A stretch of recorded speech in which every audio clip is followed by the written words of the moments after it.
Chapter 1. The Clover and the White Eyes. Damn it. In a rented room of a city in Huagua, a young wage slave in his 20s was engrossed in the latest episode of his favorite anime. One Piece, however, from the furious expression on his face, it was evident that the episode had surpassed his expectations in an unexpected manner. He cursed aloud, "What the hell, WT? Luffy, the capable user of the gum-gum fruit, turns out not to be made of rubber, but instead a freaking sun god named Nika. What the hell was I watching before? Damn it." Smack. In his frustration, he inadvertently slapped the table. Though he was dissatisfied with WT's narrative twist, there was nothing he could do about it after all. It was beyond his control. Finally, after finishing the episode, the young man switched to another show. I am Naruto Uzumaki, the man who will become Hokage. Indeed, he had changed the channel to another anime, Naruto. At that moment, he was witnessing the touching reunion between the fourth Hokage and Naruto Uzumaki during the scene set in the Land of Waves. Flying Thunder God, huh? Upon seeing the fourth Hokage using the Flying Thunder God technique to seal the ley lines, the young man couldn't help but exclaim, "If only I had the Flying Thunder God too." Unbeknownst to him, a radiant light was hurtling towards Huagua from the distant sky. Whoosh! Before long, that brilliance blossomed in the skies above Huagua due to the midday sun shining brightly. Few people took notice. However, just after the light burst forth, the young wage slave, who had been watching Naruto, found his consciousness quietly slipping into silence. In the world of pirates, West Sea, O'Hara.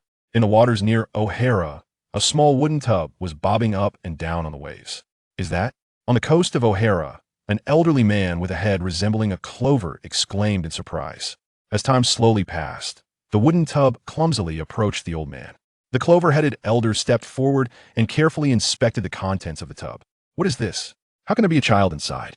The old man cautiously cradled the tiny infant in the tub and murmured to himself, "Child, you're drifting here amidst this vast ocean, and my discovering you must signify some fated connection between us.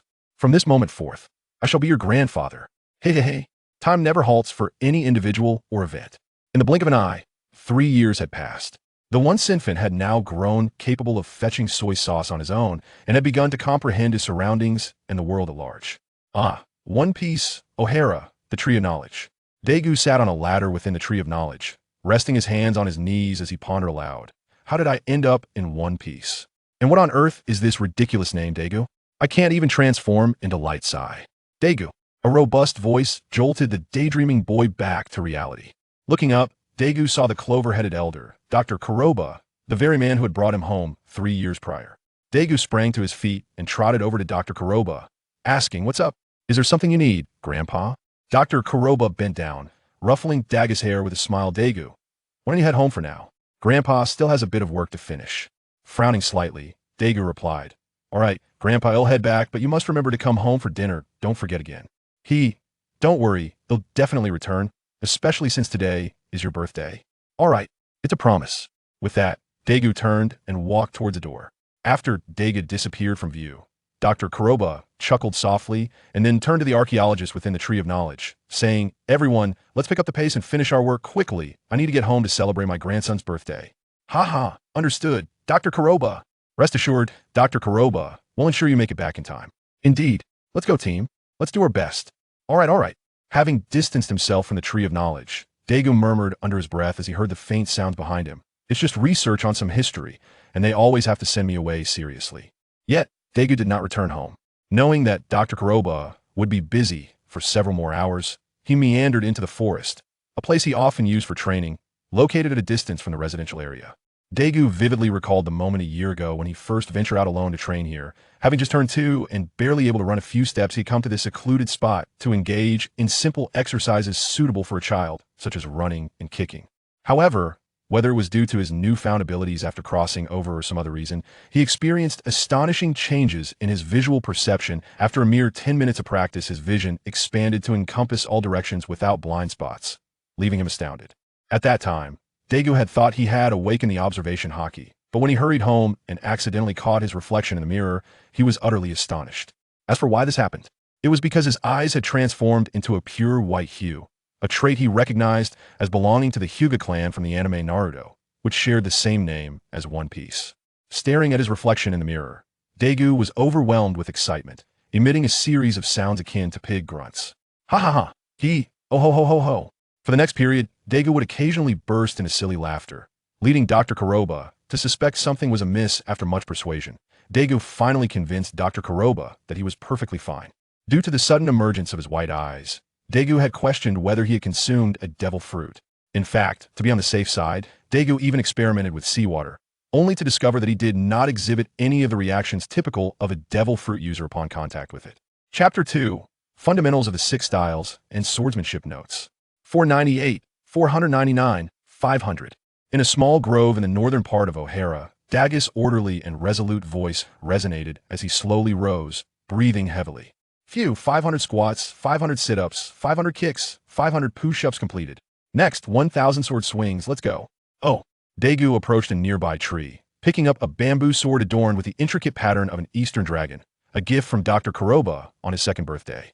With precision, he began his foundational sword training, performing thrusts, slashes, and cuts. Ha ha ha. Time flowed slowly as Dagu tirelessly practiced, unaware of the sun's ascent or the moon's descent. 1,000. With a final swing, Dagu exerted himself, then closed his eyes momentarily before snapping them open, revealing his activated white eyes. Yet, at that moment, it seemed as though something was stirring within his eyes, continually flickering. Sensing the movement in his eyes, Dagu sighed. Sigh, it's been 7 days, why is it still twitching? This can't go on like this, sigh. After waiting for a while, and noticing no change, Dagu began to tidy up his belongings and head home.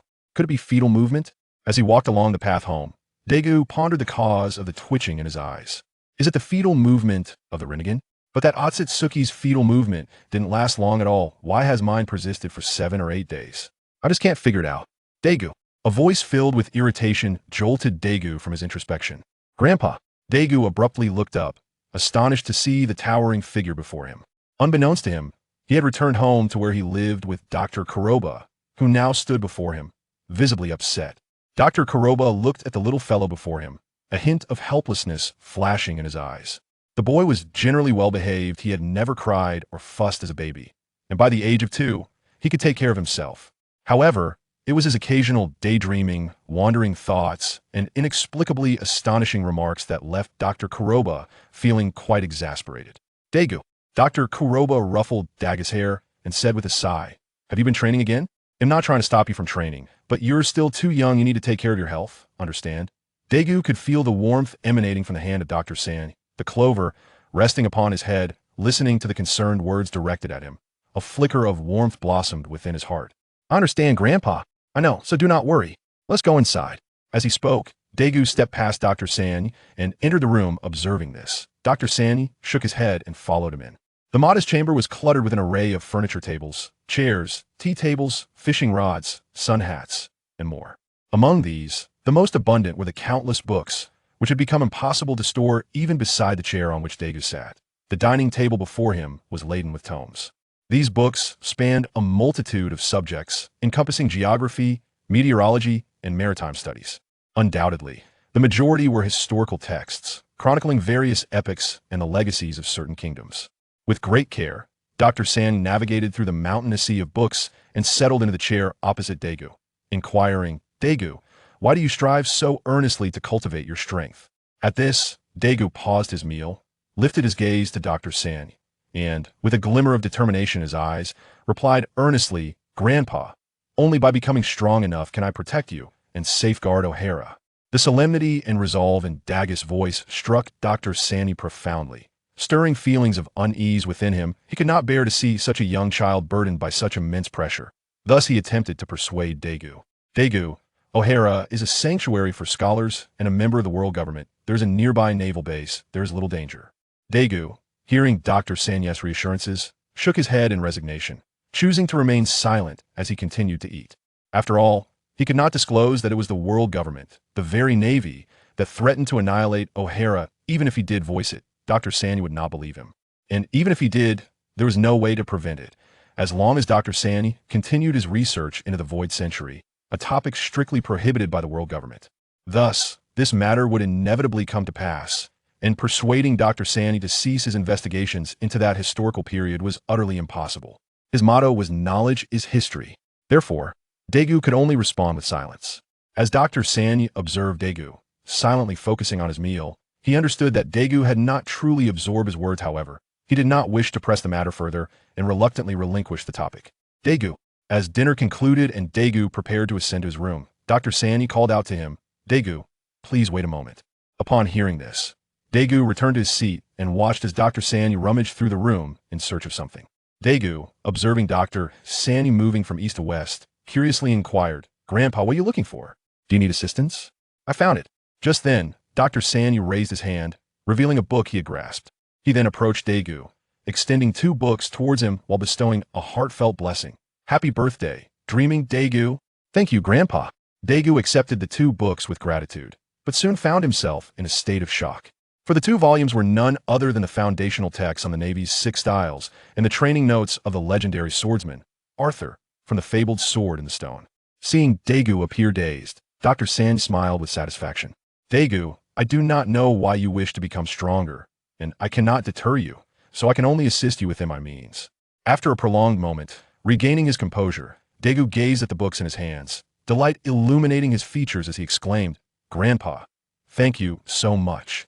I truly cherish this gift. Dr. Sanyi affectionately ruffled Dagu's hair, smiling. I'm glad you like it. Keep up the good work, Dagu. Understood. Grandpa, I can hardly wait to delve into these books. I'll head upstairs now. Dagu flashed a smile at Dr. Sanyi before turning and making his way toward the staircase. In Dagu's room on the 2nd floor, he lay upon his bed, his eyes, now activated in the Byakugan state, fixated intently on the exquisite notes of Arthur's training. As for why Dagu did not peruse the other book, it was simply because the first page bore the inscription, The Navy's 6 styles is not for the feeble of body. Ah, I see, understood.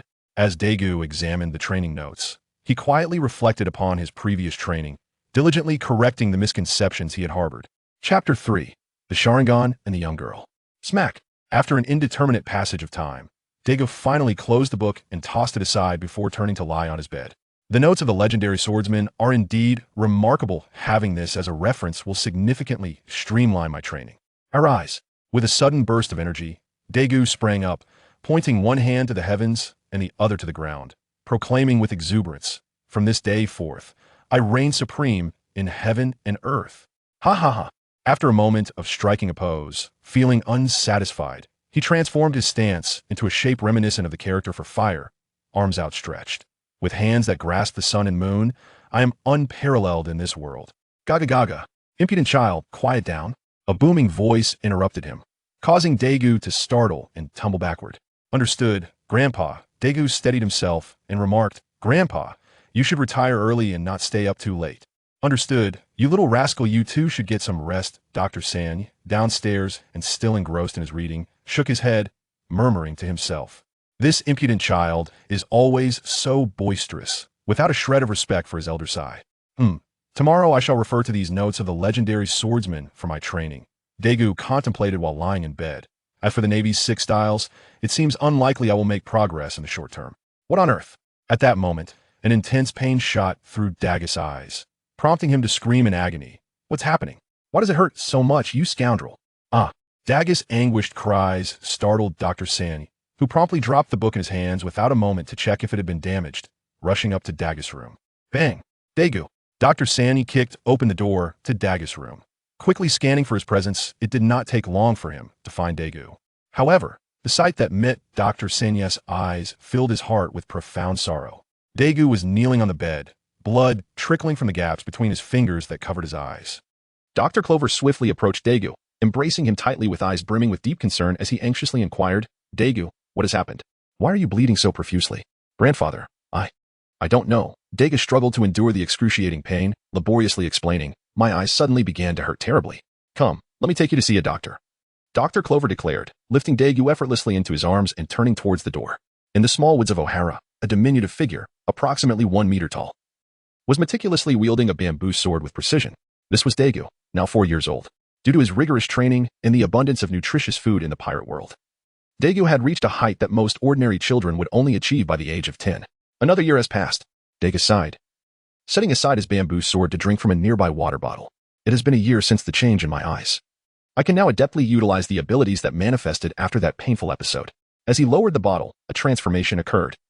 His previously bright black eyes morphed into a striking pair of unusual eyes, with silver-white sclera, a sky-blue iris. and a golden tomo adorning them, a manifestation of the mutated single tomo Sharingan he had acquired after that agonizing experience. Who goes there? A sudden voice startled Dagu, prompting him to hastily deactivate his Sharingan and glance in the direction of the sound. Before him stood a timid little girl, scarcely 1 meter tall, with shoulder-length black hair and wearing a slightly worn white shirt paired with knee-length shorts adorned with a lotus flower pattern. "I am sorry," the girl stammered, gripping her shirt tightly and lowering her head in nervousness. "I didn't mean to disturb you. I truly didn't." Dagu observed the frightened girl for a moment, and when he noticed her trembling, as if on the verge of tears, he took a couple of steps closer and reached out his hand towards her head. The girl, mistaking his gesture for an impending strike, shut her eyes tightly. However, after a prolonged moment without any pain, she felt a gentle caress instead. "What is your name?" Dagu's voice broke the silence, and as the girl sensed the warmth and softness of his touch, she slowly opened her eyes and whispered, I'm Robin. Nico Robin." Upon hearing her name, Dagu withdrew his hand and extended his right hand towards her with a gentle smile, saying, "Hello, I am Dagu, Monkey D. Dagu. It's a pleasure to meet you." Perhaps it was Dagu's warm smile or the comforting sensation of his earlier touch, but Nico Robin felt her fear dissipate. She mustered the courage to ask, "Big brother, aren't you afraid of me?" As soon as the words left her lips, she felt a wave of anxiety wash over her, fearing the answer would bring her sorrow. Dagu was momentarily taken aback, before breaking into a chuckle. "Why would I be? Robin, you are so adorable. There's no reason for me to be afraid of you. But I am a monster." Nico Robin uttered softly, revealing her source of distress. "I can grow many hands and feet. Everyone says I am a monster." Seeing the sadness on Robin's face, Dagu once again placed his hand on her head, reassuring her. "How could you possibly be a monster? If you're a monster, then I must be one too." Huh. Robin's eyes widened in surprise as she gazed up at Dagu. She was captivated by his eyes, which had transformed from their luminous black to a mesmerizing amalgamation of colors. "Tell me, does that make me a monster?" Dagu smiled. "Robin, with such cuteness, how could you ever be considered a monster? I believe in you." A giggle escaped Robin's lips. "Thank you, big brother. I understand now." Dagu felt a swell of happiness at seeing Robin smile, but his tone shifted to seriousness as he explained, "Robin, I'm not really a big brother. I'm only 4 years old." "Really?" Robin gasped, staring in disbelief at Dagu, who appeared nearly twice her height. She found it hard to believe he was only 2 years older than her, as most children that age were not nearly as tall. Dagu sighed softly. "I don't know why I've grown so quickly. My unusual growth rate has made it hard for me to play with others my age." In truth, Dagu found the childish games of molding clay and similar activities beneath him, as he considered himself a middle-aged man with a 30-year-old's mentality, making it difficult to connect with toddlers. "Is that true?" Robin asked, a hint of excitement in her voice. Realizing she should not revel in his predicament, she quickly added, "I mean, I'm not happy about it. At a loss for words, the 2-year-old Robin felt tears brimming in her eyes, afraid that she might lose this rare chance at friendship. However, Dagu was unperturbed, smiling gently. "It's all right, Robin. How could I possibly be upset with you? You are my friend." "Friend?" Robin echoed in disbelief, needing confirmation. "Really? Are we truly friends?" "Of course, Robin," Dagu exclaimed, extending his hand to clasp her right hand. "Come. Let us go to my home. I would like you to meet my grandfather." "Okay." And thus, Dagu led Nico Robin on their journey home. Chapter 4. The Pirate King in One Piece. In the year 1498 of the Sea Circle, on the West Sea, in O'Hara, having just completed his morning training, Dagu eagerly pulled Robin, who had been quietly reading, towards the sacred ground of scholars, the Tree of Knowledge. "Slow down," Robin pleaded, struggling to keep up with Dagu's fervent pace. "It's still early, but I can hardly contain my excitement," Dagu replied, though he slowed his pace just a bit. "Today marks the end for that man, the man who conquered the Grand Line, the one revered by all pirates." "I understand." Robin gazed at the visibly excited Dagu and helplessly remarked, "Isn't it just Jold? Roger, the man revered as the Pirate King? Is your excitement really warranted?" "Oh, you don't comprehend." Dagu shook his head, exclaiming, "Today marks a monumental event, heralding the dawn of an entirely new era. How could one possibly miss it?" Seeing Dagu's fervor, Robin lost her temper, for she was unaware that today signified both an ending and a beginning. "Dagu, Robin, you've arrived," greeted Dr. Clover cheerfully. "Good morning, little ones." "Robin, good morning."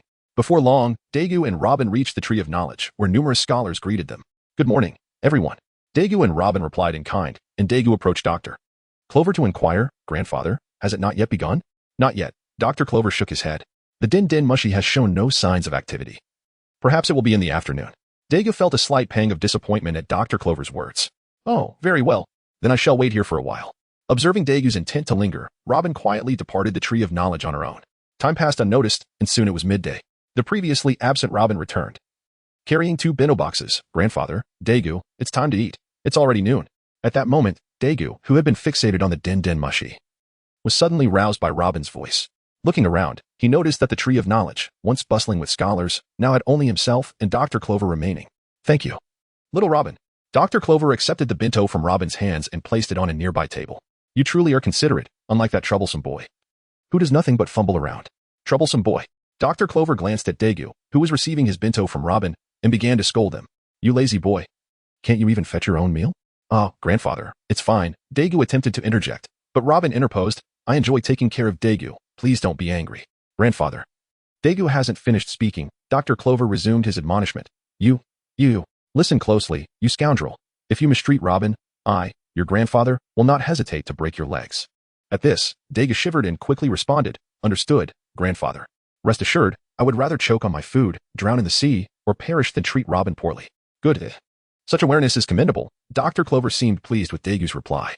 Meanwhile, 6-year-old Robin, hearing Dagu's words, appeared as if she might dissolve from joy. Steam practically rising from her head. Dagu found Robin's reaction amusing and chuckled heartily, only to be met with a playful thump from Robin wielding a bento box. As the two children bantered, the scholars gradually returned. It felt as if they had all conspired to arrive simultaneously. When the last scholar entered, the previously silent Din Mushi suddenly sprang to life. Everyone, upon witnessing this development, hurried to their respective positions, preparing to document this historical moment. Due to their youth, Dagu and Robin found themselves closest to the screen that would soon project the image. Look, it's starting. The image is here. In no time, the scene materialized before them. East Blue, Town. At this moment, Town was shrouded in ominous clouds, with lightning intermittently striking, creating a stifling atmosphere that made it hard to breathe. The square was teeming with a throng of people, their murmurs punctuated by the distant rumble of thunder, resonating with the lively crowd. Before long, a middle-aged man, shackled, appeared, striding with his head held high towards the gallows, the terminus of his life, where Gold, Roger, the Pirate King, would meet his fate. The onlookers parted, as if to bid farewell to their king, standing in silent vigil as he approached. Thud, thud, thud, he finally arrived at the gallows. The end point for the illustrious Pirate King, Gold, Roger. Hey, Pirate King, where have you hidden all the treasures you've amassed? Surely you have it, that singular, unparalleled treasure known as One Piece. At that moment, an ordinary passerby shouted towards the stoic figure kneeling at the gallows, who still exuded an air of dominance. As the words echoed, the crowd below seemed frozen, their heartbeats suspended, afraid of missing a momentous revelation. The executioner, too, felt a ripple of anxiety at the unexpected turn of events. Ha ha ha ha. Do you desire my treasure? If so, it's all yours. Go seek it. I have placed everything in this world there. Ha ha ha ha. Suddenly, Roger roared with a voice that shook the heavens, reverberating like a deity. Hey, you scoundrel. The executioner's expression shifted dramatically as he plunged his spear without hesitation, piercing Roger's chest. Gold, Roger has perished. The moment Roger's final words escaped his lips, the crowd below the gallows erupted in chaos, as did those watching the grand spectacle from across the world. Adventurers cheered loudly, eager to find the legendary treasure, while ambitious onlookers observed with cold detachment, revolutionaries watching keenly as the tide of history began to swell. The age of pirates had commenced. Chapter 5, Saul and Kazan. In the blink of an eye, time had advanced to the year 1500 of the Sea Circle calendar. 2 years having passed since the execution of the Pirate King, Roger. The era of piracy ignited by Roger had also endured for 2 years. During these years, pirates surged like locusts across the seas, leaving desolation in their wake. Even the scholarly sanctuary of O'Hara, located near the naval base, had been visited multiple times by these marauders. However, due to its proximity to the naval base and its own considerable strength, O'Hara had not suffered significant losses. Yet, in Dagu's perspective, pirates were not the gravest threat. It's the year 1500. Robin's mother is returning, and the naval extermination order is imminent. At this moment, Dagu, who was practicing swordsmanship on the shore, swung his sword vigorously towards the sea. Instantly, a visible wave of sword energy emerged, stretching out 10 meters ahead and slightly disrupting the flow of the water.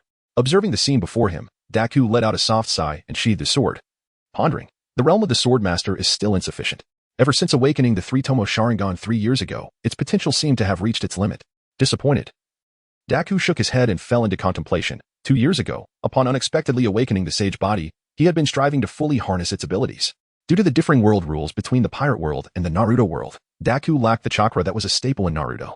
Thus, his sage body merely endowed him with abundant physical strength, vitality, regenerative capabilities, and the ability to utilize physical energy for medical ninjutsu, among other techniques. The abilities of his eyes were activated by a combination of mental and physical energy. His daily training had become an arduous endeavor, pushing himself to the brink of exhaustion. Even a year ago, as he grew accustomed to the sage body, he took to the sea to refine his swordsmanship. After 2 years, he had barely achieved the realm of the swordmaster. Logically speaking, he was indeed a prodigy, considering he was merely 10 years old. Reflecting on this, Dagu grasped the fine iron sword he had acquired a year prior and turned towards the sea, determined to practice further, for his strength remained woefully inadequate. Meanwhile, unbeknownst to Dagu, on the other side of O'Hara, Robin was engaged in conversation with a tall figure sporting an orange mustache and a cowboy hat. A peculiar, high-pitched laughter emanated from this imposing figure. "Little Robin, congratulations on passing the doctoral examination and becoming a scholar." Robin echoed the strange laughter, revealing a familiarity that suggested this was not the first time she had expressed such mirth. "Thank you, Saul." The towering figure was none other than Vice Admiral Jagwadi, Saul of the Giant Race. After expressing her gratitude, Robin's expression dimmed slightly, prompting Saul to notice her shift in mood and inquire with concern, "Why the long face?" "Little Robin, is there something troubling you?" Robin looked up into Saul's caring eyes, warmth flooding her heart as she replied, "I miss my mother. I haven't seen her in such a long time. I want to tell her that I am now a true scholar." Saul paused momentarily at her words, then gently placed his enormous hand on Robin's small head, soothingly saying, "Your mother is Nico Alvia, isn't she? I have met her before." "You have?" Robin's eyes widened in astonishment, and she quickly stood up, anxiously searching Saul's face for answers. "Where is she? Where is my mother?" Saul looked up, reflecting for a moment before responding. "The ship your mother was on was destroyed by the naval fleet I commanded, and she was captured." "What?" Robin jumped up, tears welling in her eyes as she pleaded. "Why was my mother captured by the Navy? She is just a scholar." Seeing Robin's distress, Saul hurried to clarify, "But I set her free afterward." "Is that so? Then that's good." Robin felt a slight easing of her tension upon hearing Saul's explanation. But soon her expression clouded again as she murmured, "But why hasn't she come to find me?" "Why, little Robin?" Saul felt a pang of sorrow for her plight and comforted her. "Perhaps your mother has already returned." Robin, though aware that Saul was merely trying to console her, felt an urge to go home. "Thank you, Saul. I will go home now to see her." "See you tomorrow, Saul." "See you tomorrow, little Robin." As Saul bid her farewell, an abrupt drop in temperature enveloped them, causing them both to shiver. "Saul." Saul turned toward the voice calling him, and before him stood a young man of about 3 meters tall, clad in a black coat adorned with seagull patterns and donning a hat of the same design. "Run, Robin," Saul warned, his pupils dilating as he focused intently on the young man. "Akiji, you wouldn't harm such a small child, would you?" Akiji exhaled a chilling breath, his tone serious as he addressed Saul. "Saul, why betray the Navy? Why forsake the justice in your heart? Is this truly justice, Akiji?" Saul replied with a smile, but his demeanor swiftly morphed into a fervent outburst. "Is it just to unleash slaughter upon defenseless scholars, to issue a demon-slaying order against such a peaceful island? Against innocent children like little Robin? Is this truly justice? Answer me, Akiji. Answer me, Navy." Having distanced herself somewhat, Robin was shaken by Saul's outcry. "A demon-slaying order? Is the Navy planning to execute a demon-slaying order against O'Hara? No, I must warn everyone." With that, she quickened her pace towards the center of O'Hara, the Tree of Knowledge. Saul's words resonated within Akiji, causing a tremor in his heart, yet he gradually steadied his turbulent emotions. "Saul, is this your justification for abandoning your duty as a soldier, for betraying the world government and the Navy? Betrayal?" Saul chuckled lightly at Akiji's words, his resolve unwavering as he declared, "Betrayal? I have not betrayed anyone. The wrongdoer is not I. I am merely adhering to the justice within my heart. A justice that forbids me from harming such small, innocent children." "Akiji, is your justice one that permits you to strike at children? Is your justice simply about obeying the orders of the world government and the Navy?" Akiji struggled to suppress the chaotic thoughts swirling within him, responding solemnly, "Indeed, Saul. A soldier's duty is to obey." "I see." Saul observed Akiji's steadfastness, slowly assuming a battle stance. "In that case, Vice Admiral Akiji, I, Jagwadi, Saul, a warrior of the giant clan, challenge you to battle." Akiji, witnessing Saul's readiness for combat, darkened his expression and shook his head slightly. "Saul, stand down. You will die." Saul laughed heartily. "Akiji, come at me. Then be careful, Saul." Akiji's gaze sharpened, and he swiftly closed in with an ice blade at the ready. With a resounding clash, Akiji's ice blade struck Saul's arm, only to shatter against the dark substance enveloping it. "Armament haki?" Akiji glanced at his now half-destroyed ice blade, then looked back at Saul's arm, cloaked in the mysterious black material. "You can use armament haki? And I was completely unaware?" Dalishi saw you. Luo scratched his head and chuckled. "Hee. I only recently mastered it. It wasn't intentional that I didn't tell you." Kazan, with a resigned smile, responded earnestly, "From now on, let us get serious. Don't die on me, Sayu." With that, Kazan unleashed an icy assault, gathering frigid air in his right arm, which coalesced into a formidable icy bird that froze everything in its path. In retaliation, Sayu concentrated his armament haki into his fist and struck the ice bird with all his might. The impact shattered the ice bird, sending Sayu staggering back several steps. Let us now turn our gaze towards the Tree of Knowledge at the heart of O'Hara.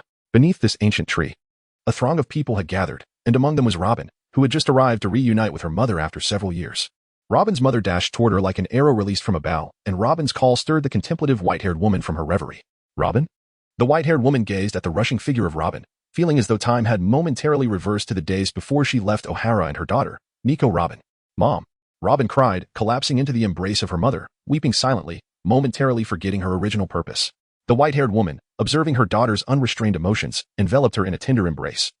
Feeling a mix of guilt and joy, after a lengthy silence, Dr. Clover, who had been standing nearby, finally spoke, breaking the poignant moment of reunion. His timely voice roused the two mothers from their shared world. Robin's mother, Nico Alvia, gently released Robin and turned to the surrounding crowd, apologizing, "I'm sorry, everyone." Upon seeing Robin, I momentarily lost control. Robin glanced at her mother and followed suit, offering her own apologies. "I'm sorry." Then, recalling her urgent purpose, she exclaimed, "Mom. Dr. Clover, everyone, we must run. The Demon Hunt Order is coming." The Demon Hunt Order. The mention sent shockwaves through the gathered scholars and residents, sparking a flurry of concerned whispers. Is it really the Demon Hunt Order? The one led by 5 Marine Vice Admirals with 10 warships and thousands of soldiers? Dr. Clover and Alvia exchanged glances amid the rising commotion and began to take action. Dr. Clover rushed to calm the crowd, while Alvia turned to her daughter with a concerned expression. "Robin, how do you know the Demon Hunt Order is coming? Who told you?" Robin hesitated, remembering her promise to Sayu not to disclose his existence to anyone.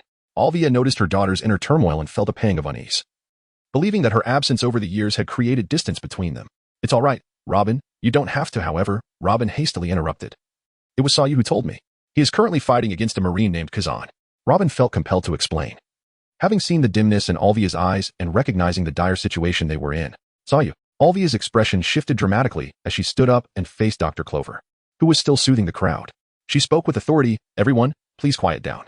I will clarify everything at once."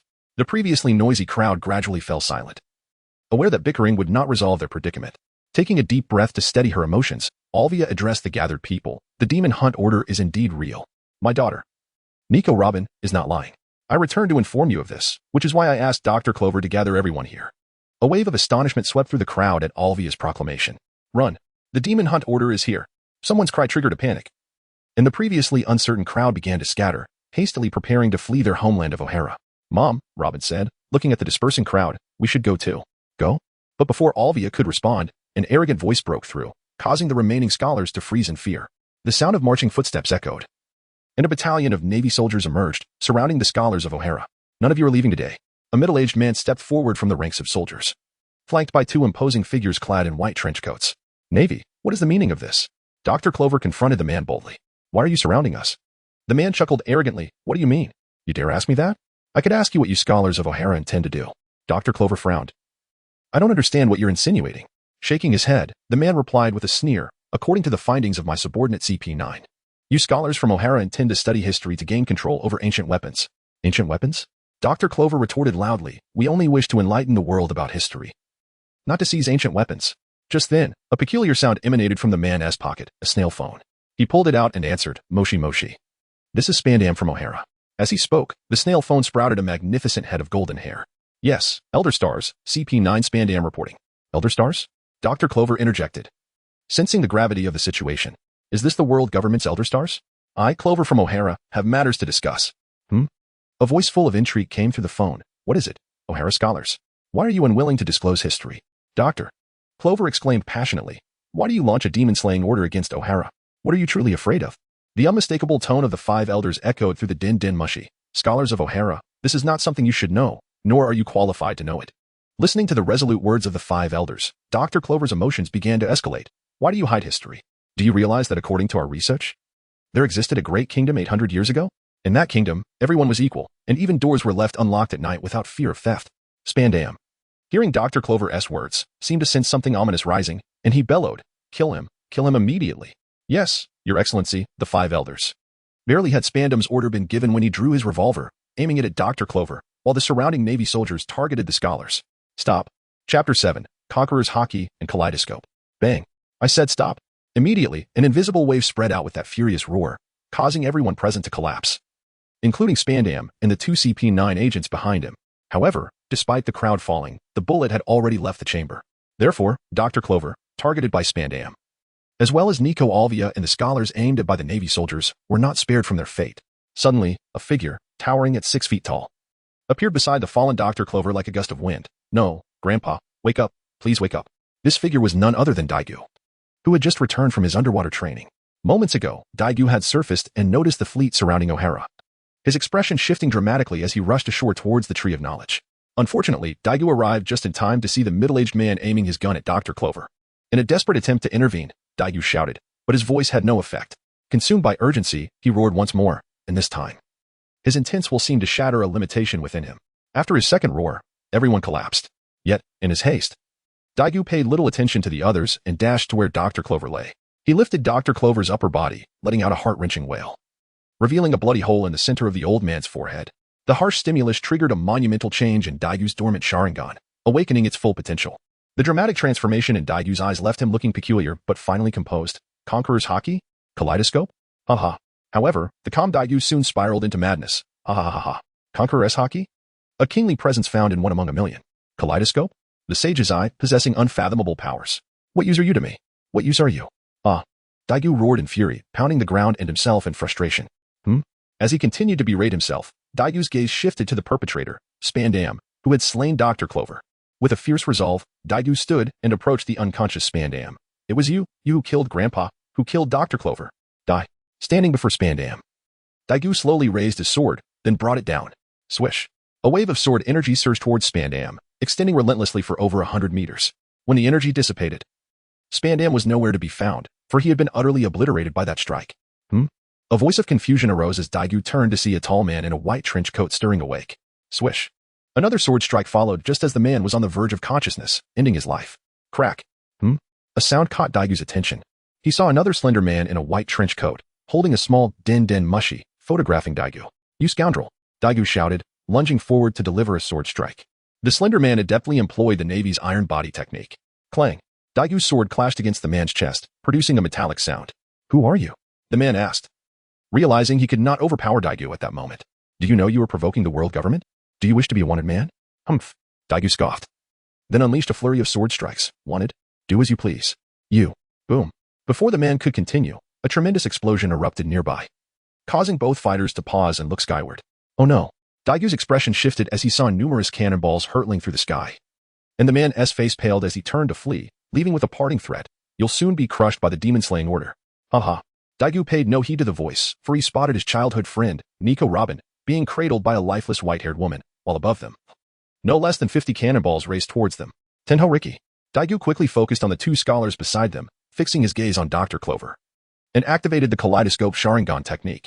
In an instant, Daigu and Dr. Clover exchanged positions with the two scholars. Flying Thunder God.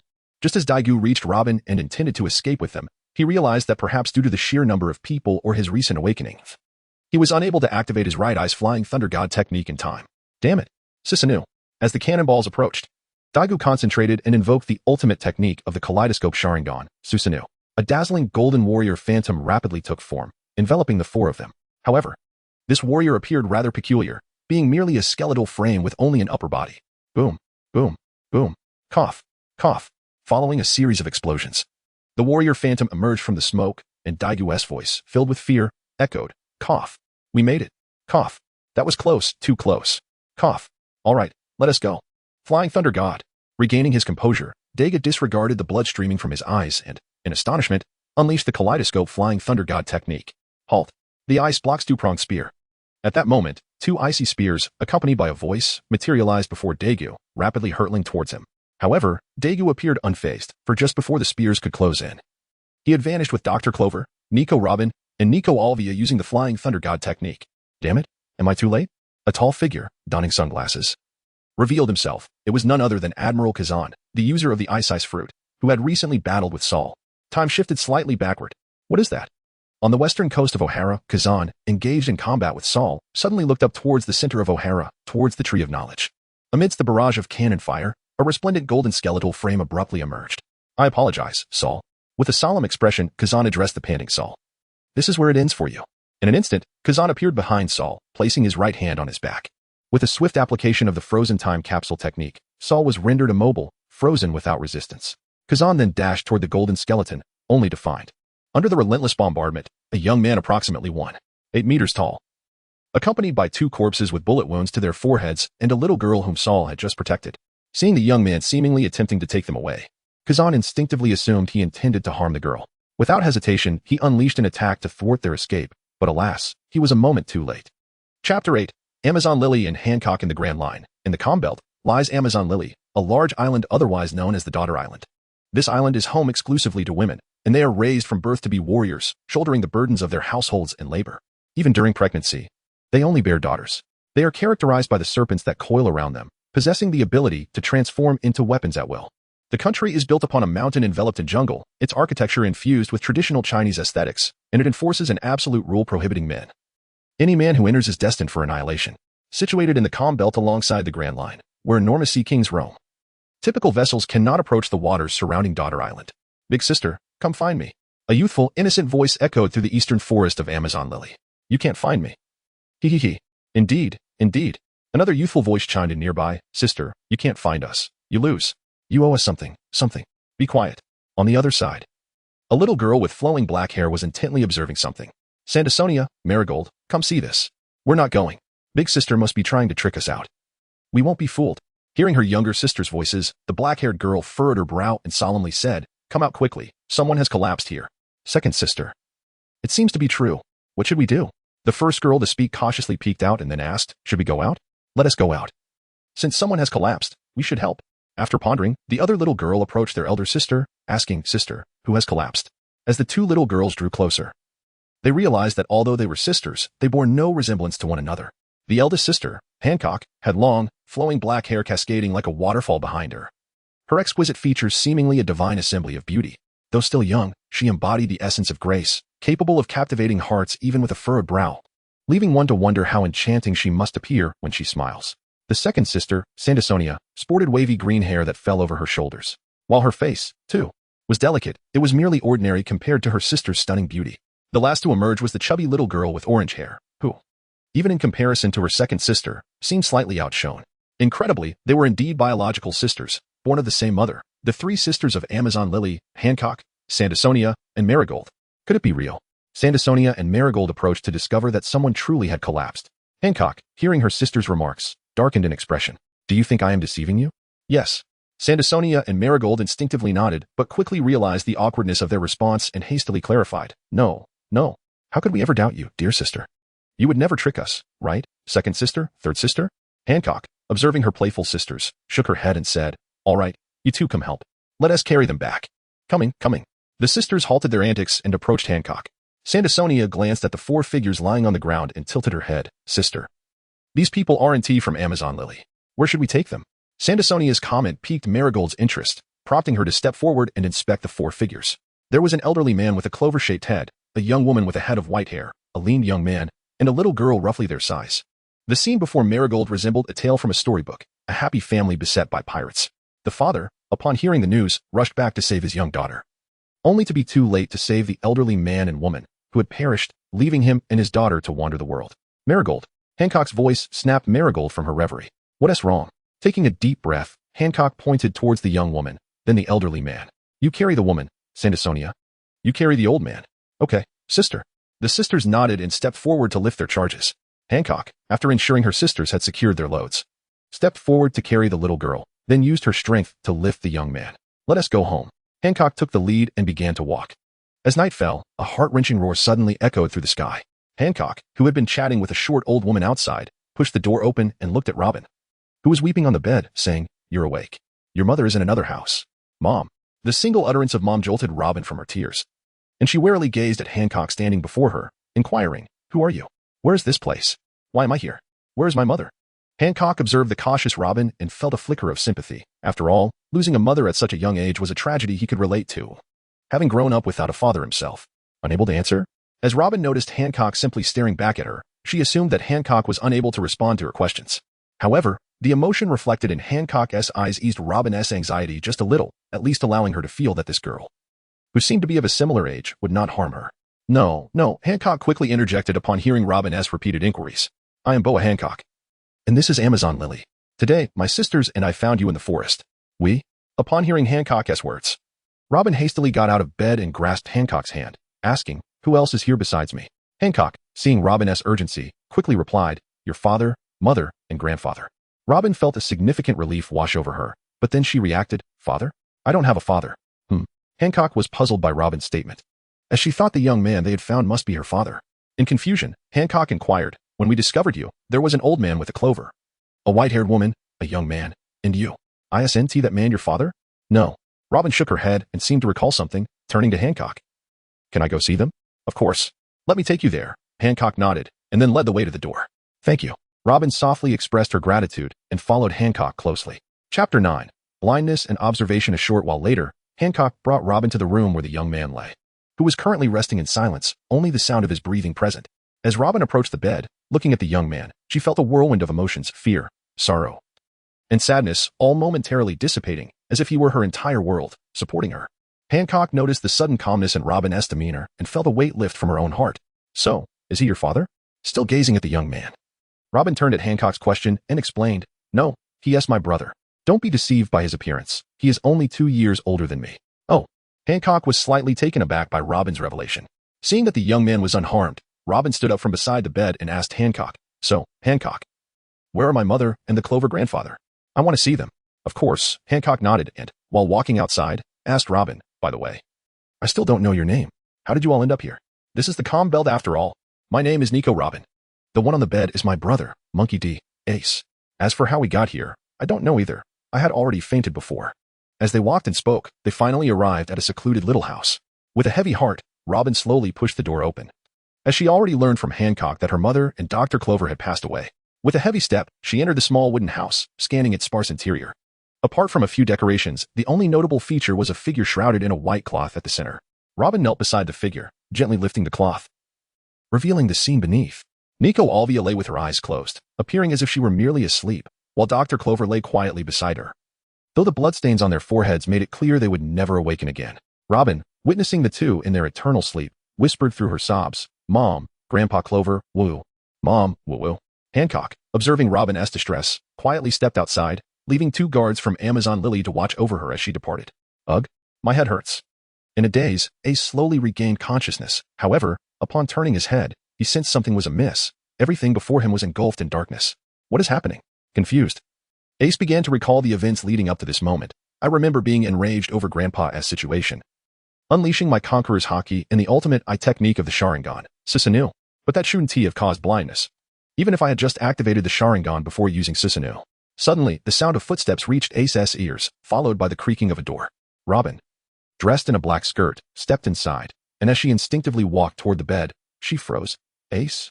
Robin immediately dashed toward the bed, leaping into Ace's embrace, exclaiming, Ace, you're awake. Thank goodness. Feeling her presence and hearing her joyous words, Ace wrapped his arms around her, gently patting her back and soothingly saying, Robin, I'm fine. Don't worry. Robin, recovering from her overwhelming joy at their reunion, blushed and stepped back slightly, saying, It's a relief to hear that. Do you realize you've been unconscious for 5 days? 5 days? That's not too bad. Ace sighed in relief upon learning he had merely been unconscious for 5 days, then inquired about the current situation. Robin, where are we now? What about Annie and Grandpa? At Ace's question, Robin's expression darkened slightly as she replied, We are on Amazon Lily. Mom and Grandpa Clover have already been buried. Is that so? The news of Dr. Clover's burial saddened Ace, and he lifted his head slightly, not wanting tears to fall in front of Robin. He quickly focused on the words she had just spoken. Amazon Lily? How did we end up here? You suddenly appeared on Amazon Lily 5 days ago. And it was my sisters and I who saved you. However, it was not Robin who responded, but rather an unfamiliar voice. Had it been 5 days since it had suddenly appeared? It seemed that my vision was impaired due to the abrupt transition from O'Hara in the West Sea to the calm belt of Snake Island. The long-distance use of the Flying Thunder God technique must have caused my blindness. Thinking this, Dagu searched for the source of the sound and turned to express his gratitude. Thank you for rescuing me and Robin. And for helping to settle Grandpa Clover and Aunt Alvia. There's no need for thanks. I am quite good friends with Robin. The voice chimed again. Meanwhile, Robin gazed at Daku's grayish-white eyes in a daze. Robin. After waiting for a moment without hearing Robin's voice, Daku called out. Huh? Daku's call snapped Robin back to reality. What's wrong? Is there something you need? Will you not introduce me to your friend? Daku pointed towards the direction from which the voice had come. I had no idea you had friends on Snake Island. Robin, regaining her composure, introduced. This is my friend I met in Amazon Lily over the past few days, Hancock. Boa Hancock. Daku was momentarily taken aback, then turned to Hancock with a gentle smile, saying hello. It's a pleasure to meet you, Boa Hancock. I am Dreamiest Daku, but you may simply call me Daku. Hancock raised an eyebrow. Hello, Dreamiest Daku. Seeing the amiable exchange between Hancock and Daku, Robin couldn't help but smile, but upon meeting Daku's grayish eyes again, her expression fell. Daku, your eyes. Daku waved his hand in front of his eyes, discovering he could see nothing. Nevertheless, he smiled reassuringly. It's all right, Robin. Don't worry about me. Even if I can't see, I can still use observation hockey, which serves as my eyes. But, Robin hesitated, wanting to say more, when Hancock interjected, it's fine, Robin. As long as he gets a new pair of eyes, it won't be an issue. Oh, right? Robin exclaimed, suddenly enlightened, but Dagu shook his head slightly. No need, I'm content as I am. I don't wish to use someone else's eyes. Seeing Daku's determination, Robin reluctantly accepted. Well then, suddenly Hancock spoke in a serious tone. You should be aware of the rules of Amazon Lily, right? Hancock. Daku he. Robin looked at Hancock, who had suddenly turned grave, wanting to plead for Daku, but he interrupted her. I know. Men are prohibited from entering Snake Island. Hancock, recognizing Daku's understanding, felt a twinge of sadness, wishing not to cause Robin, her first friend from outside the island, any distress. However, the long-standing rules of Snake Island and Amazon Lily could not be circumvented. Daku had been allowed to stay while he was unconscious. But now that he was awake, it was time for him to depart. Then you should prepare to leave, Hancock said, turning to walk away, leaving Daku and Robin together. Chapter 10, Bounty Notice and Beast Island. Robin watched Hancock depart, then turned to Daku, sitting resolutely on the bed. Daku, if you go there, I will go too. Daku approached Robin, gently patting her head with a smile. It's fine, Robin. Now that you are on Snake Island, you should take the opportunity to train here. Don't worry, I won't stray too far from Snake Island. Where do you plan to go? Robin asked, puzzled. And how will you manage without your sight? I intend to go to a place right next to Snake Island. They should be able to take me there without issue, Daku explained. As for my eyes, observation hockey is not merely ornamental. Robin was astonished to learn that Daku possessed observation hockey. You have observation hockey? I had no idea. Daku closed his eyes to sense his surroundings and replied, I just awakened it. Just awakened? Robin gasped. Are you saying you just gained observation hockey? How is that possible? Daku chuckled at Robin's astonishment, saying, in truth, I had awakened it long ago. I simply found my eyesight more useful before, so I paid little attention to it, causing it to be unreliable at times. Ah, I see.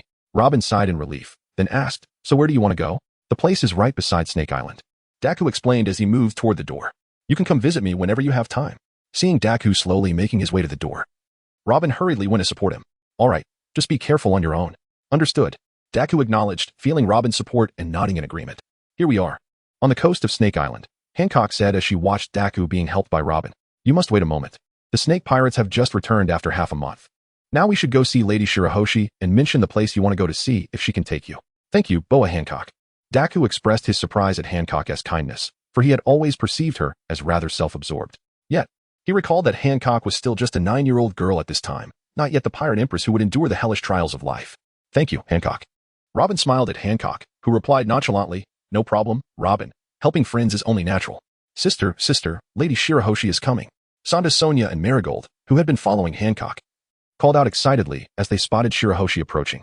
Quick look. The sisters' exclamations drew Hancock and the others' attention, prompting them to pause their conversation and turn to the direction of Shirahoshi's approach. Hancock, standing at 2 meters tall in a pink gown, was the current snake princess, Boa Susan, gracefully swaying as she approached. After glancing at Daku and Robin, she turned to Hancock and inquired, is this the person you mentioned over the transponder snail a few days ago, the one who came from outside? Indeed, Lady Shirahoshi, Hancock replied respectfully, bowing slightly before pointing to Robin and Daku for introductions. This is Nico Robin, my friend whom I met in the past few days, and this is Robin's brother, Dreamiest Daku, who just awakened today after being in a coma. Hello, Lady Shirahoshi. Robin and Daku stepped forward to greet her, and Shirahoshi observed the polite demeanor of the two with mild surprise, as the latest edition of the World Economic News had portrayed them as ungrateful and utterly despicable. To be honest, you two are somewhat unexpected, Susan remarked, handing Daku the newspaper. In this, you are labeled as the children of demons. Children of demons? Dagu listened to Susan's words with some confusion, for he had never held a newspaper, being blind. Instead, it was Robin beside him who reached for the paper and began to read aloud. The Farmer and the Snake. Is this a distortion of human nature, or a decline in morality? The sanctum of scholars, O'Hara, has fallen victim to the slaughter by those it once sheltered. Is this the resurgence of demons upon the earth, or the reckless revenge of the wicked? In a single night, the boy, named Dreamiest Dagu by Dr. Clover of O'Hara, has enacted a brutal massacre against his adoptive home, reducing the entire O'Hara to rubble. Thus, the world government called upon the noble spirits of the sea to enact divine retribution upon the demons, issuing a bounty for Dreamiest Dagu and Nico Robin. Robin, gazing at the disjointed contents of the newspaper, continued reading even through her tears, for she understood the significance of the information. Despite Dagu's blindness, she felt compelled to absorb every detail. As Robin finished reading, 2 sheets of paper fell from the newspaper. Picking them up, she discovered they were wanted posters featuring both of their faces, Demon's son, Dreamiest Dagu, bounty, 150 million berries. Demon S daughter, Nico Robin, bounty, 50 million berries. Dagu scoffed at the figure of 150 million. Susan, observing the weeping Robin and Dagu, whose sightless eyes shimmered with tears, felt a sense of solace.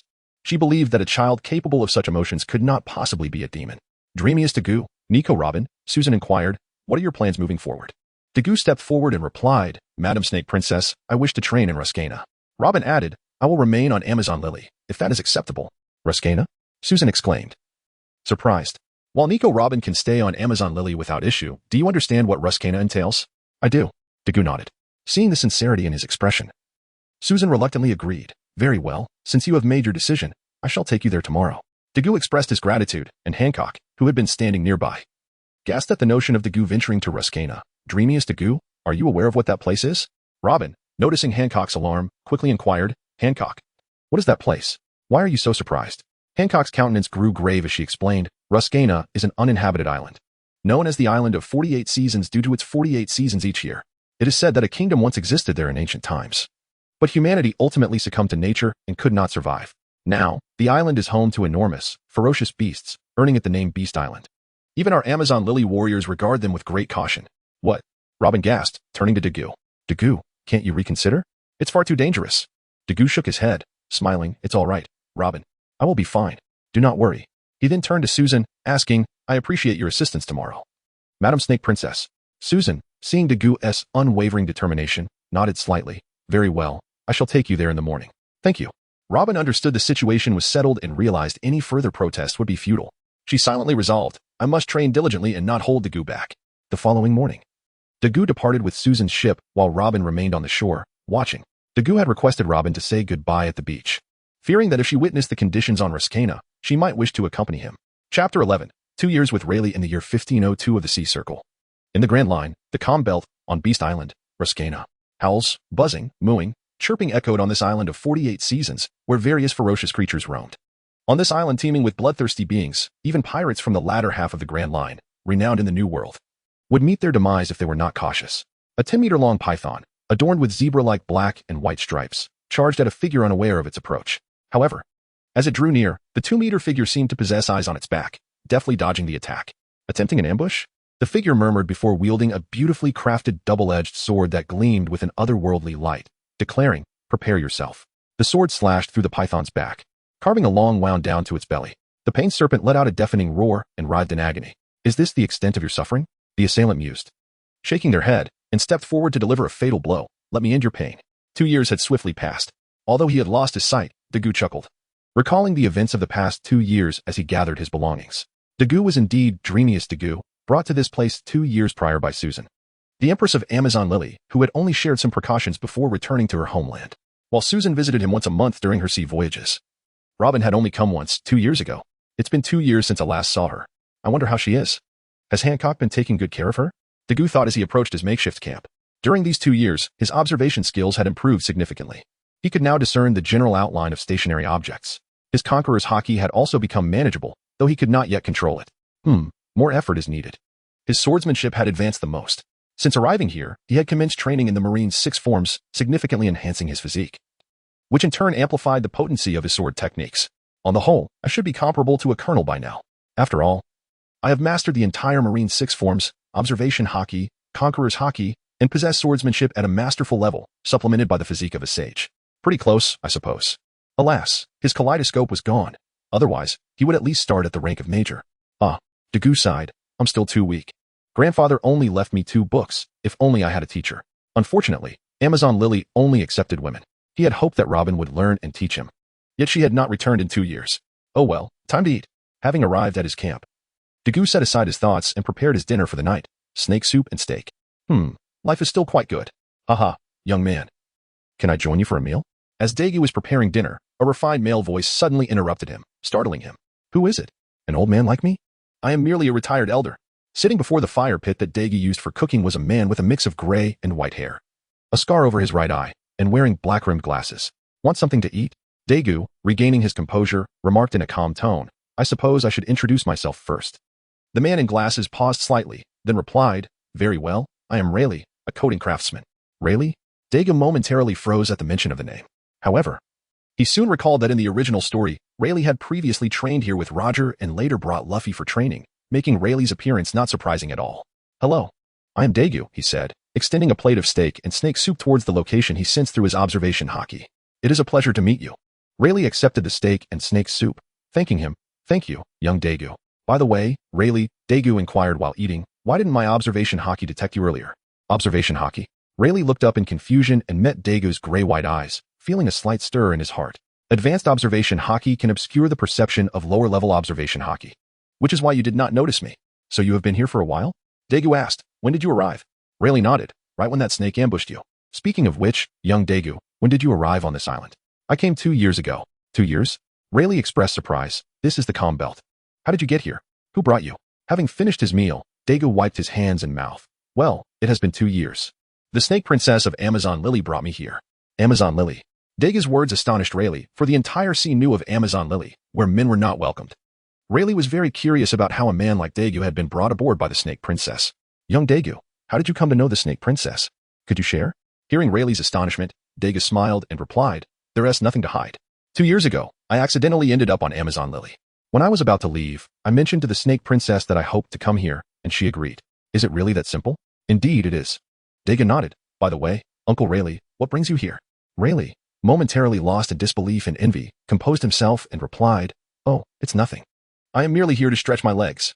Though Dagu remained curious about Rayleigh's presence, he sensed Rayleigh's subdued emotions through his observation haki and chose to suppress his restless heart. After finishing his meal, Rayleigh stood up to bid farewell. "Young Dagu, I shall take my leave now. I will come by again when I have the time." Dagu, feeling regretful, stood and said, "Are you leaving? I wanted to consult you." "Consult me? I'm just an ordinary retired man. I see you wish to beat me up for meal money." Rayleigh looked at Dagu with suspicion and turned around. "Let me tell you, I want to fall for that." Dagu smirked. "Me? How could I possibly lay a hand on the Pirate King's first mate?" "Known as the Dark King, Rayleigh?" Rayleigh, who was circling Dagu, paused in surprise and asked, "You know me?" "I do not." Dagu shook his head. "But anyone who can appear alone in the calm belt and is named Rayleigh must be the legendary pirate, the Dark King Rayleigh." Rayleigh felt a moment of embarrassment at Dagu's words, which was unusual for someone known for their cleverness. All right. Well then, young Dagu, I shall take my leave. Perhaps next time, I can share more." Hearing Rayleigh's insistence to leave, Dagu could only concede. "Very well then, Uncle Rayleigh, remember to bring some wine next time." "Of course, young Dagu." With that, Rayleigh turned and vanished. After sensing Rayleigh's sudden disappearance, Dagu shook his head and murmured, "It seems I have a long way to go before reaching the pinnacle of strength on the seas." Thus, shaking his head, Dagu stood up, took his sword, and began a new round of training. Chapter 12, The King of Knights and the Sword in the Stone. Time flowed slowly, and when Rayleigh returned to Risukai, 7 days had already passed. Dagu, engaged in a battle with a large gorilla, sensed Rayleigh's arrival through his observation haki and quickly unleashed his conqueror's haki, startling the gorilla before walking towards Rayleigh. "Uncle Rayleigh, you're here." Dagu greeted him. 7 days have passed. Can you teach me today?" Rayleigh observed Dagu's eagerness to spar and smiled. "I didn't expect you to possess conqueror's haki as well." Upon hearing Rayleigh's lack of a direct response to his sparring invitation, Dagu frowned. "I awakened my conqueror's haki 2 years ago, but let's set that aside for now. Uncle Rayleigh, please teach me." Rayleigh still did not agree to Dagu's request, but reminisced about some of Dagu's techniques from their previous battle. "Young Dagu, do you know Arthur?" "Arthur?" Dagu asked, surprised. "Are you referring to Arthur of the Sword in the Stone?" "Yes." Rayleigh nodded. Dagu inquired, "I do not know him. Did you deduce that from my fighting style just now?" "Exactly. Your fighting style just now bore some resemblance to Arthur's. I assumed you knew him." Dagu shook his head. "I don't know him. The reason I have some of his traits is probably because I studied his training notes." Rayleigh appeared somewhat astonished at Dagu's statement. "Training notes? Young Dagu, where did you obtain those?" Dagu explained, "These training notes were a birthday gift from my grandfather when I turned 3. "Your grandfather?" "My grandfather was a scholar from O'Hara, named Clover. However, he is generally referred to as Dr. Clover. You might know him." "Dr. Clover?" Rayleigh expressed surprise, then quickly regained his composure. "That makes sense. You are from O'Hara, so it is no wonder you know Dr. Clover." Rayleigh then pondered, however. It does raise some questions as to why the doctor would give you the notes. Dagu's heart stirred with speculation. Could it be that these notes were given to you by Uncle Rayleigh from my grandfather? "Indeed, they were given to Dr. Clover by me," Rayleigh confirmed, prompting Dagu's curiosity. "But uncle, where did you acquire them?" "A legendary swordsman's lifelong training notes wouldn't be so easily obtained." "Indeed, they were given to me by Arthur himself." This story is quite lengthy. Dagu's curiosity was piqued by Rayleigh, as he yearned to discover the identity of the person behind the swordsmanship he had been diligently practicing. Although the notes contained fragments, they were ultimately mere training records, offering scant insight into the life experiences of their author. "Uncle Rayleigh, please enlighten me." Seeing Dagu's unwavering determination, Rayleigh reluctantly nodded in agreement. Very well, I shall recount the tale of King Arthur. In the year 1475 of the Sea Circle calendar, in the New World, on the island of Britannia, Roger, a golden-haired man with piercing eyes, gazed at the island slowly materializing in the distance. He turned to his companion, a dark-haired man with a small mustache and a straw hat, who was enjoying a drink, and inquired, "Shall we venture ashore?" "Of course," the straw-hatted man replied, adjusting his hat. "Rayleigh, we are free pirates. Discovering new lands demands adventure." These two individuals were none other than Gold, Roger, the future king of the pirates, and his first mate, Silvers Rayleigh. At this moment, however, they were still youthful, having set sail for less than a decade, and their ship, the Jackson, had only been at sea for less than a year. "Rayleigh, you still do not know Roger?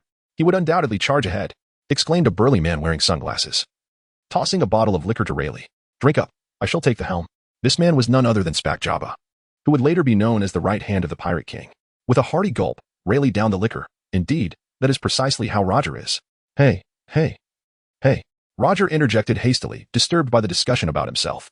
"Rayleigh, Jabba, how can you speak of your captain in such a manner? That is quite improper." Listening to Roger's impassioned words, Rayleigh exchanged glances with Jabba, and together they shouted at Roger, "Do you dare claim you are not that kind of person? Not someone filled with curiosity about everything? Not the first to rush headlong into the unknown?" Seeing the expressions on Rayleigh and Jabba's faces, Roger, feeling somewhat wronged and abandoned, stammered, I am. Humph." Observing Roger's dismay, Rayleigh and Jabba simultaneously snorted. The other crew members, witnessing Roger's pitiful state and Rayleigh and Jabba's triumphant demeanor, burst into laughter. "Ha ha ha, Roger, you've been bullied again. Ha ha, Rayleigh, Jabba, you shouldn't keep picking on Roger. After all, he is our captain." "Ha ha, Captain, that's just pathetic." Suddenly, amidst the laughter and banter, a loud crash echoed as the ship docked. Whoosh! A slicing strike shot from the forest towards the Jackson. "Watch out." Rayleigh leaped up swiftly, brandishing his sword to intercept the blow, then demanded, "Who goes there?" "Pirates, you are not welcome here. Leave." As the voice drew nearer, a figure gradually emerged before the Roger pirates. Clad in golden armor, the figure held an empty right hand, as if grasping something. Frowning, he declared, "Pirates, leave." Rayleigh, noticing the impatience on the figure's face, said nothing but turned to Roger. At this moment, only Roger, as captain, could make the decision, despite his usual unreliable demeanor. "Roger." As he descended from the ship, he introduced himself to the stranger. "I am Gold, Roger, the man who will become the Pirate King." "And you are?" "Arthur." The figure looked at Roger. Despite his annoyance, his knightly demeanor compelled him to explain, "Pendragon Arthur, Emperor of Britain." "Pirates, Britain does not welcome you." "I shall say this once more. Please leave."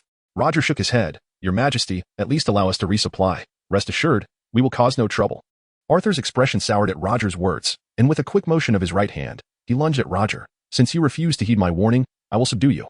Arthur advanced, his right hand slicing through the air as if wielding a sword, while Roger stood frozen in shock. Just as Roger seemed poised to be struck by the invisible weapon, Rayleigh dashed in front of him. Sword raised. "There is no way I will allow you to harm our captain so easily." Observation hockey. Arthur was taken aback by Rayleigh's ability to counter his attack, but quickly recollected himself and said, "Indeed, it is quite normal for this year's super rookies to possess observation hockey. Very well, I shall be more serious." As he spoke, a sword began to materialize in his previously empty hand, a magnificent weapon, predominantly gold with a blue blade, measuring approximately 93 centimeters in length and 115 centimeters in total, including the hilt and guard. Gently caressing the sword's blade, Arthur introduced it. "This sword is named Sword of the Covenant Victory, the Holy Sword of Britain." Rayleigh, observing Arthur's demeanor, responded in kind, "This is my sword, Aurora, one of the 12 supreme blades." "Excellent." Arthur's face brightened at the mention of Rayleigh's sword being a supreme blade. Only a supreme blade is worthy of clashing with a holy sword. With that, Arthur charged forward, delivering a powerful downward slash. Bang! Rayleigh countered with his own sword, then thrust forward, aiming for Arthur's lower body. Arthur swiftly leaped back to evade the attack, but Rayleigh relentlessly pursued with a horizontal slash. Seeing Rayleigh's unwavering pursuit, Arthur did not shy away. He stepped forward, raising his Sword of the Covenant Victory to block Rayleigh's Aurora. After a brief exchange of glances, Arthur remarked, "Pirates possess considerable strength." Rayleigh merely smiled at Arthur's words, then with a surge of power, forced Arthur back. "What? Are you reconsidering fighting us after witnessing our strength?" Arthur's lips curled into a smirk as he raised his sword again, charging at Rayleigh. "Pirates, Britain is not a place for your recklessness, and your strength does not grant you the liberty to act as you wish." As another clash ensued, Rayleigh deftly defended against Arthur's onslaught, while saying, "Your Majesty, you must understand, you are but one man, while we are a crew of pirates. If we truly wish to act, do you believe you could stop us?" For a fleeting moment, Rayleigh's words caused Arthur to falter. When he regained his composure, he expected Rayleigh to seize the opportunity to defeat him. However, seeing Rayleigh standing firm with his sword lowered, Arthur recognized that this crew of pirates was unlike any he had encountered before. Casting another glance at Rayleigh and the distant Roger, Arthur sheathed his sword as well. Indeed, pirates, I acknowledge you. Approaching Rayleigh, Arthur extended his hand. What is your name? Perhaps we could practice together sometime. Rayleigh, understanding Arthur's gesture, Rayleigh reciprocated, shaking his hand. Silver's Rayleigh, vice captain of the Roger Pirates. A pleasure to meet you. Emperor Arthur of Britain. Haha. Observing the handshake between Arthur and Rayleigh, Roger approached, laughing heartily. Rayleigh, how does it feel to make a new friend? Is it not delightful? Indeed. Hearing Roger's words, Rayleigh smiled and then turned to Roger. Roger, how about we stay here for a few days? I intend to exchange ideas with Arthur. No problem. Without hesitation, Roger nodded in agreement and then turned to Jabba and the others. All right, everyone, let the feast begin. Let us celebrate our vice captain making a new friend. Oh. With Roger's command, the crew of the Roger Pirates erupted in cheers, promptly dividing tasks to prepare for the feast. Boom. As Jabba emerged with a large barrel of wine, the celebration officially commenced. Cheers and laughter echoed aboard the Aro Jackson, the atmosphere jubilant.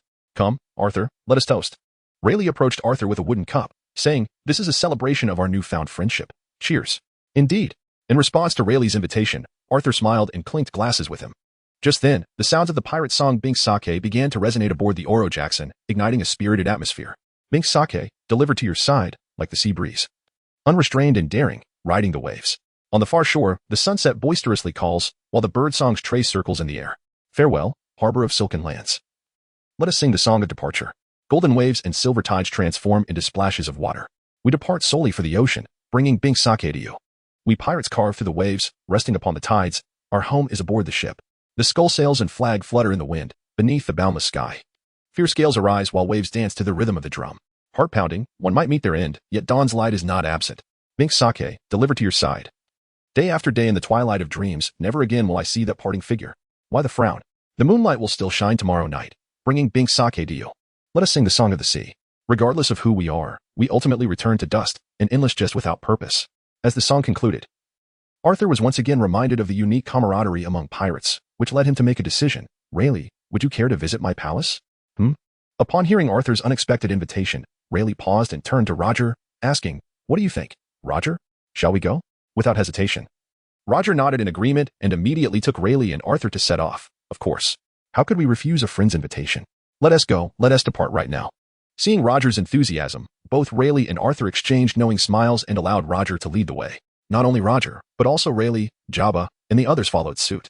Thus, time passed swiftly, and after 7 days spent in Arthur's palace, the Roger pirates returned to the Oro Jackson. Is it time to leave already? Arthur stood on the shore. Gazing at the pirate ship, I wanted to spar with you a bit more to hone my skills. Indeed. Rayleigh nodded in agreement, as pirates. We cannot linger in one place for too long. Very well. With a resigned smile, Arthur replied, I wish you a pleasant journey.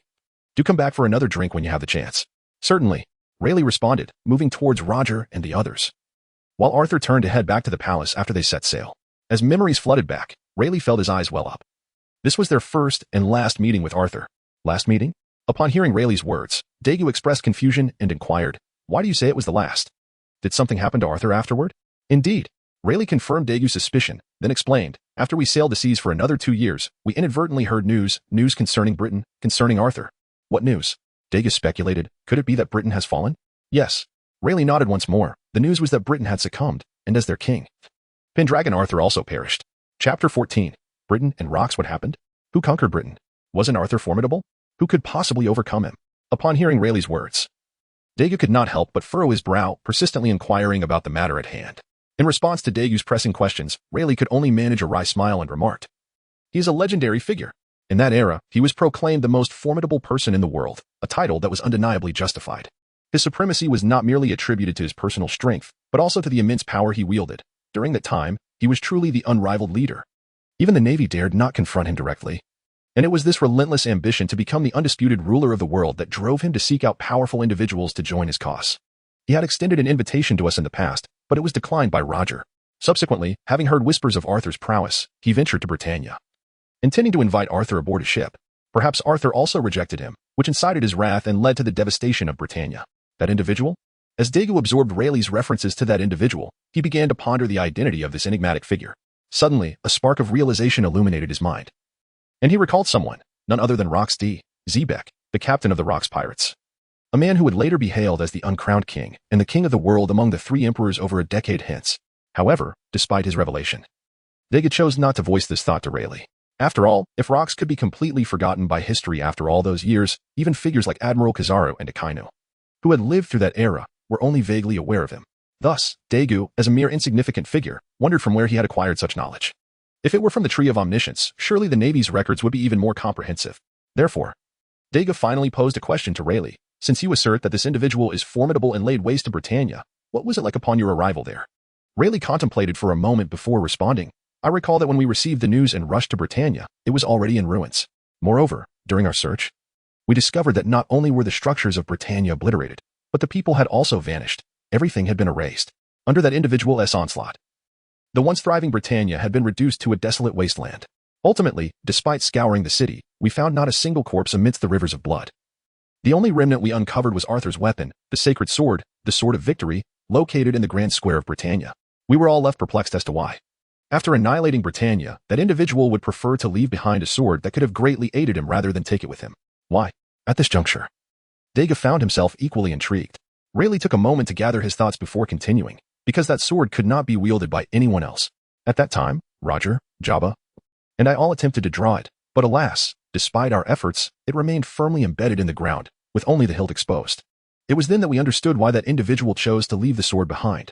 Listening to Rayleigh's words, Dagu couldn't help but recall another anime he had watched in his past life, which featured a sword that could only be drawn by a true king. However, what puzzled Dagu was that, regardless of whether Rox was a king, Roger was undoubtedly a king, the pirate king. Yet now, even Roger was unable to draw it, which piqued Dagu's curiosity about Rayleigh's intentions at that time. Therefore, Dagu inquired of Rayleigh, what did you ultimately do? In response to Dagu's question, Rayleigh reminisced, in the end, I'm still unsure of the reason. When I unintentionally drew the aurora, the sword seemed to leap out on its own. Although it only emerged slightly and then remained still, it enabled us to pull it out. Strangely, however, aside from Roger and myself, no one else could touch it. Oh? Upon hearing this, Dagu suddenly understood why they had been unable to draw it earlier. Indeed, Rayleigh continued, ultimately, it was Roger who informed us that Arthur's will must have lingered upon the sword. Only those recognized by Arthur, namely, I, wielding the aurora, could unsheath it. Therefore, neither that individual nor we could draw it. As for why only Roger and I could wield it afterward, Roger explained that this sword could only be used by a king. In other words, one must possess the conqueror's haki to wield it. A realization dawned on Dagu. Although he had already grasped this concept, he nodded to Rayleigh, indicating his understanding. Dagu then turned back to Rayleigh with his earlier question. Why did Arthur's training notes end up in Dr. Clover's possession? Well, Rayleigh chuckled. During our travels across the seas, we inadvertently arrived at O'Hara, where we left Arthur's training notes. Initially, we thought O'Hara was relatively safe, being a place of scholars, so we entrusted Arthur's notes to Dr. Clover on the island. Naturally, we also kept a copy, as it was a legacy from an old friend, and we needed to prepare for contingencies. At this point, Rayleigh retrieved a book from his satchel and instinctively extended it toward Dagu. However, upon realizing Dagu could not see it at that moment, he paused. Then sheepishly smiled and put it away. What about that sword?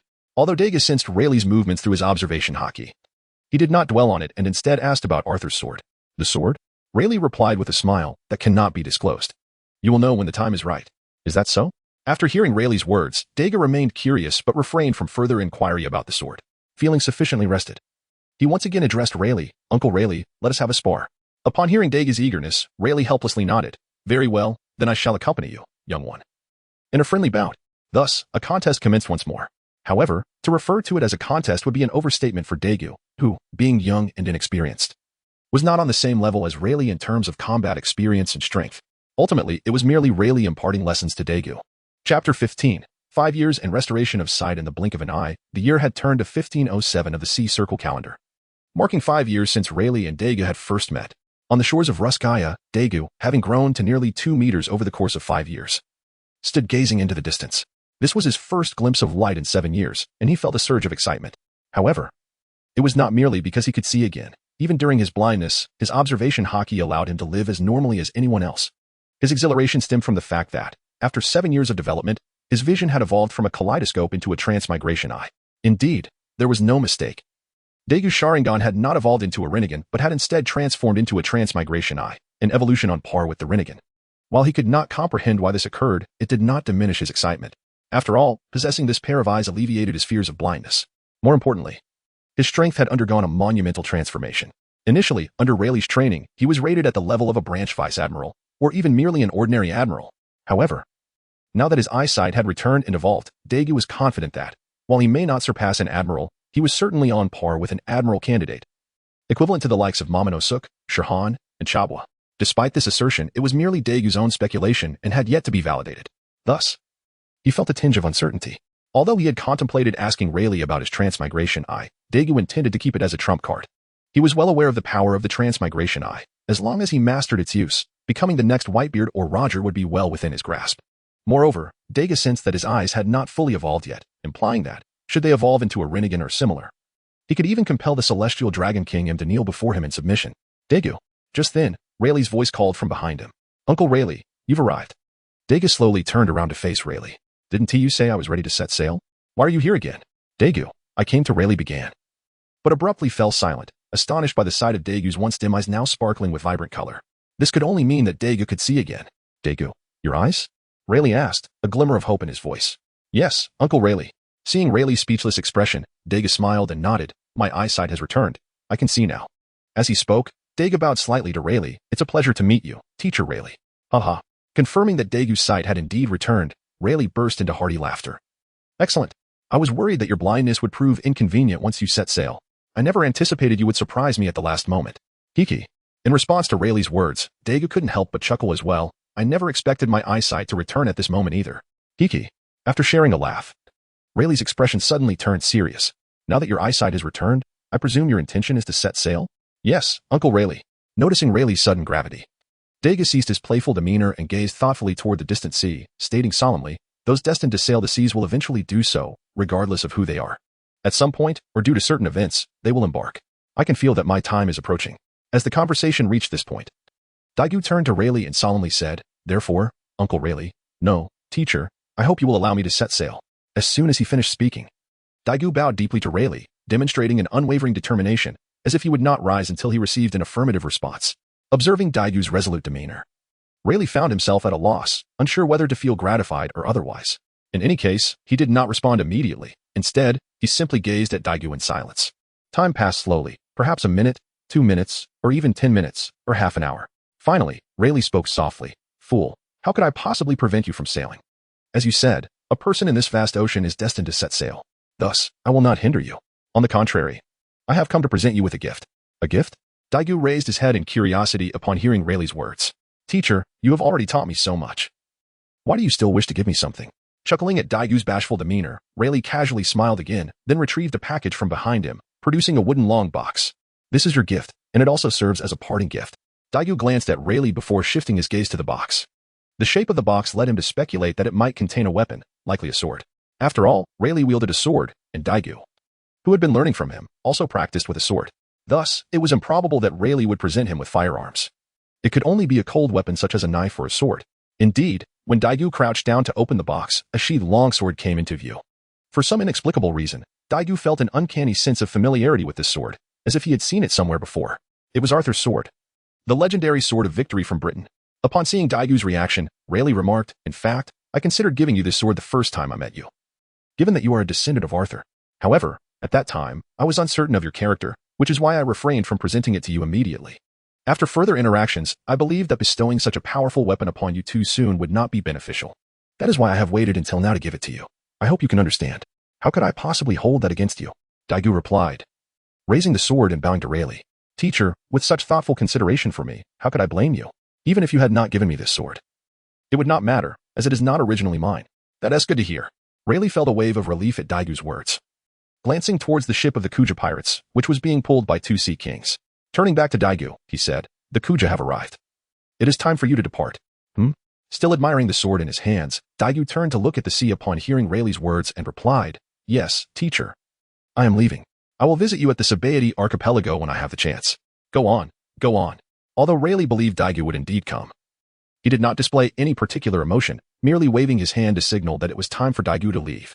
Thus, under Rayleigh's watchful gaze, Dagu made his way towards the Kuja pirate ship, which was nearing the shore. Chapter 16. Reunion and battle. As Dagu arrived at the docking location of the Kuja pirates, he had yet to clearly discern who was before him when he suddenly heard a voice calling out to him, followed by a soft figure leaping into his embrace. Although Dagu had not truly seen Robin for 7 years, this did not hinder him from recognizing the woman in his arms. for no other would so unreservedly leap into his embrace. Moreover, there would be no other who could approach him unscathed amidst the harsh environment instilled by Ruska and the rigorous training under Rayleigh, which had cultivated a muscular vigilance within him. This was because he instinctively excluded her from any perceived danger, meaning that regardless of her actions, he would not react excessively. Thus, the two unguarded souls embraced quietly until a cough broke the silence, prompting them to part ways. Lady Snake Princess. After separating from Robin, Dagu turned to Susan and expressed his gratitude, saying, "Thank you for taking the time to receive me. And I am also very grateful for how you have cared for Robin all these years." Dagu? Upon hearing Dagu's words, not only Susan but also Robin grasped the implication of what he was saying. It was at this moment that Robin noticed a newfound brightness in Dagu's eyes. No longer the dullness from before, causing her to momentarily disregard the conversation between Dagu and Susan.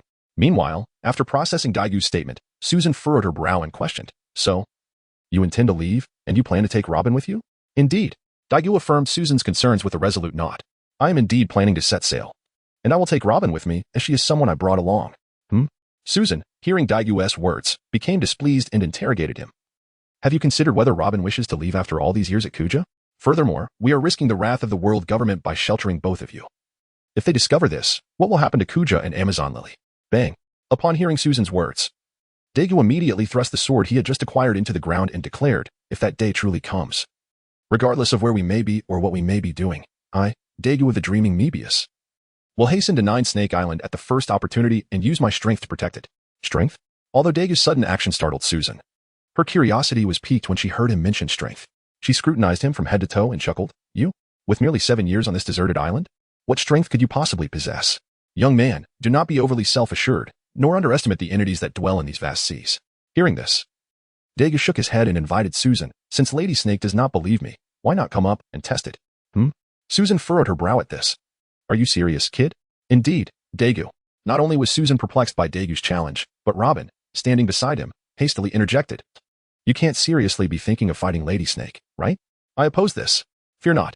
Dagu reassured Robin with a gentle pat on her head, signaling her to remain calm, then turned to Lady Snake and asked, "What say you, Lady Snake?" Haha. It was evident that Dagu was truly eager for a duel, prompting Susan to laugh heartily. "Very well." After a moment, she resolutely responded to Dagu, "Since you seek a fight, I shall indulge you. For I happen to be quite irate at the moment." Lady Snake. Upon realizing that Susan had indeed accepted Dagu's challenge, Robin called out to her, hoping she would reconsider this self-destructive confrontation. However, Susan replied, "Robin, it's not my desire to fight him. He insists upon it, so there is no need for further discussion." "Exactly," Dagu affirmed, addressing Robin, "this battle is necessary, otherwise, we shall not escape these waters. Kindly step aside for now, if you would." Caught in a dilemma, Robin hesitated. But ultimately, seeing that she could not prevent the impending clash, she reluctantly turned away and positioned herself to watch. Now that the hindrance has departed, Susan remarked, eyeing Dagu, "Let us commence." Observing Susan's eager and battle-ready demeanor, Dagu pondered for a moment before raising his hand and charging toward her without drawing his sword. Bang! Noticing Dagu approach without unsheathing his weapon, Susan furrowed her brow and kicked the scabbard of his sword, sharply admonishing, "Are you looking down on me? Draw your weapon and fight." With a sigh, Dagu exerted force, breaking free from Susan's grip, and slowly unsheathed the sword of victory from Britain. Clang! As the blade sang, the sword of victory, long dormant for decades, once again faced the world. "What is this?" Susan was taken aback by the sword Dagu brandished, acutely sensing its extraordinary nature, which evoked a sense of kinship within her. Yet, how could a mere sword be akin to her? Confounded, she inquired, "Where did you acquire that sword? I do not recall bestowing such a weapon upon you." "That? Ah." Dagu glanced at the sword of victory, then explained to Susan, "It was a parting gift from my teacher." "Teacher?" Susan's brows knitted once more. "Are there others on this island?" Hiki. Dagu evaded her inquiry with a grin. "Do not concern yourself with that. Focus on our battle." As soon as he finished speaking, Dagu charged once more. Observing this, Susan set aside her other thoughts, realizing through their recent exchanges that if she did not take the fight seriously, this young lad might indeed best her. Consequently, when Dagu lunged with his sword, Susan appropriately employed her haki to counter his blade. As the battle commenced, the shockwaves from their clash prompted Robin and the others to retreat further away. Chapter 17. Stalemate and bad news. Time passed, and the struggle continued. Dagu unleashed a relentless barrage of attacks with his longsword, yet Susan skillfully deflected each one. The clash of steel against flesh resonated as their strikes exchanged, reminiscent of metal colliding. Whack! Bang! To the onlookers, Dagu and Susan appeared as two streaks of light, one dark, the other pink, constantly intersecting, accompanied by deafening sounds. Yet, to the combatants themselves, every movement of the other was crystal clear. Within Susan's heart, waves of emotion surged as she recognized that Dagu was no longer the child he had been years prior. He had ascended to her level, a formidable adversary, evoking within her both pride and envy. However, there lingered another emotion, hope. Indeed, hope. The source of Susan's newfound optimism stemmed from the Boa sisters who had rescued Dagu recently. During an excursion at sea, Susan had reluctantly allowed the sisters aboard, but events took an unexpected turn. While resupplying at an island, the Boa sisters vanished.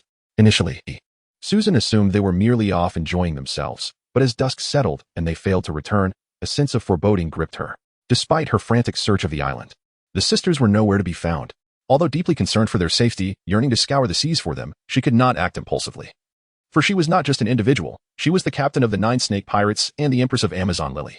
She had responsibilities to uphold. Ultimately, with no other option, she was compelled to abandon the search for the Boa sisters and lead the others back. Despite considerable dissent from her crew, she prioritized the welfare of 9 snake and Amazon Lily. Yet, with Dagu's emergence, not merely his presence, but the strength he exhibited, Susan felt a rekindling of hope regarding the search for the Boa sisters. However, to truly ascertain Dagu's capabilities, she began to escalate the intensity of her attacks. As the battle raged on, Susan grew increasingly impressed by Dagu's performance. Finally, after Dagu engaged her in another exchange, she took a step back and called out, "Wait, huh?" Susan's sudden interruption caught Dagu off guard, who was poised to charge again. He hesitated and turned to her, asking, "What is it, Lady Snake? Are you dissatisfied with my strength?"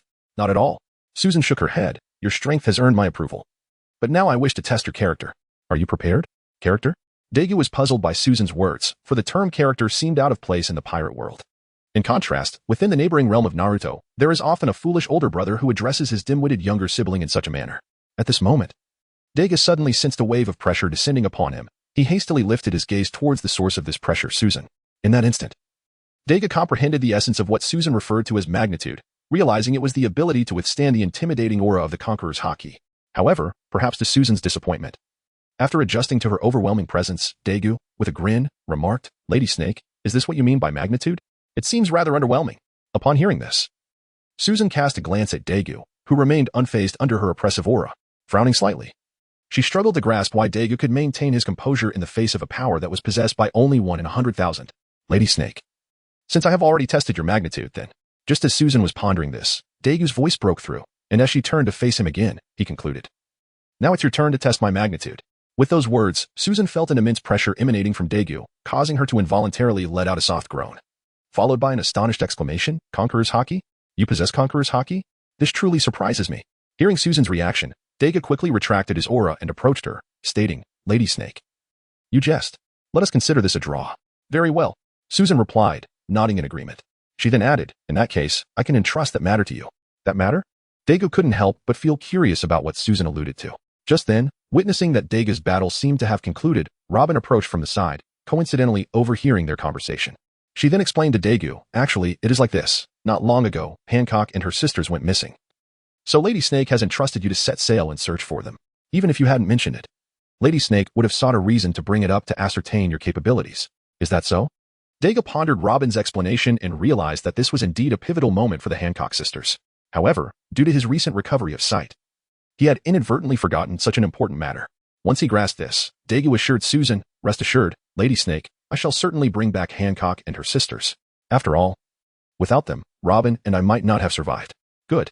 Seeing Dagu's earnest promise, Susan couldn't help but smile. "I shall await your good news in 9 Snake. Dreamy Dagu." "Indeed." Dagu nodded solemnly, and then Susan waved her hand. "Since it is decided, let us board the ship." Thus, under Susan's guidance, Dagu boarded the vessel of the 9 Snake Pirates. On board, as they departed from Susan and the other members of the 9 Snake Pirates, Dagu and Robin finally found a moment to share their experiences in a more intimate setting. Dagu, as the man, was the first to speak, recounting the years he spent in Rusukai to Robin. Although she had heard some of these stories before, Robin listened attentively, appreciating the depth of his feelings, which indicated how much he valued her, willing to share every detail without reservation. In Chapter 18, Parting and Setting Sail, after Dagu finished, Robin began to share her own experiences over the years. She had been following Susan, learning from Hancock. Although Robin's combat prowess could not match that of Hancock, she managed to keep pace, not falling too far behind. Ultimately, it was fortunate that Hancock was still a minor. Otherwise, Robin would surely have struggled to keep up. After all, in the future, Hancock would become one of the 7 warlords of the sea, capable of holding her own against even the admirals of the Navy. After listening to Robin's heartfelt confession, Dagu smiled and gently patted her head, saying, "You've worked hard, Robin."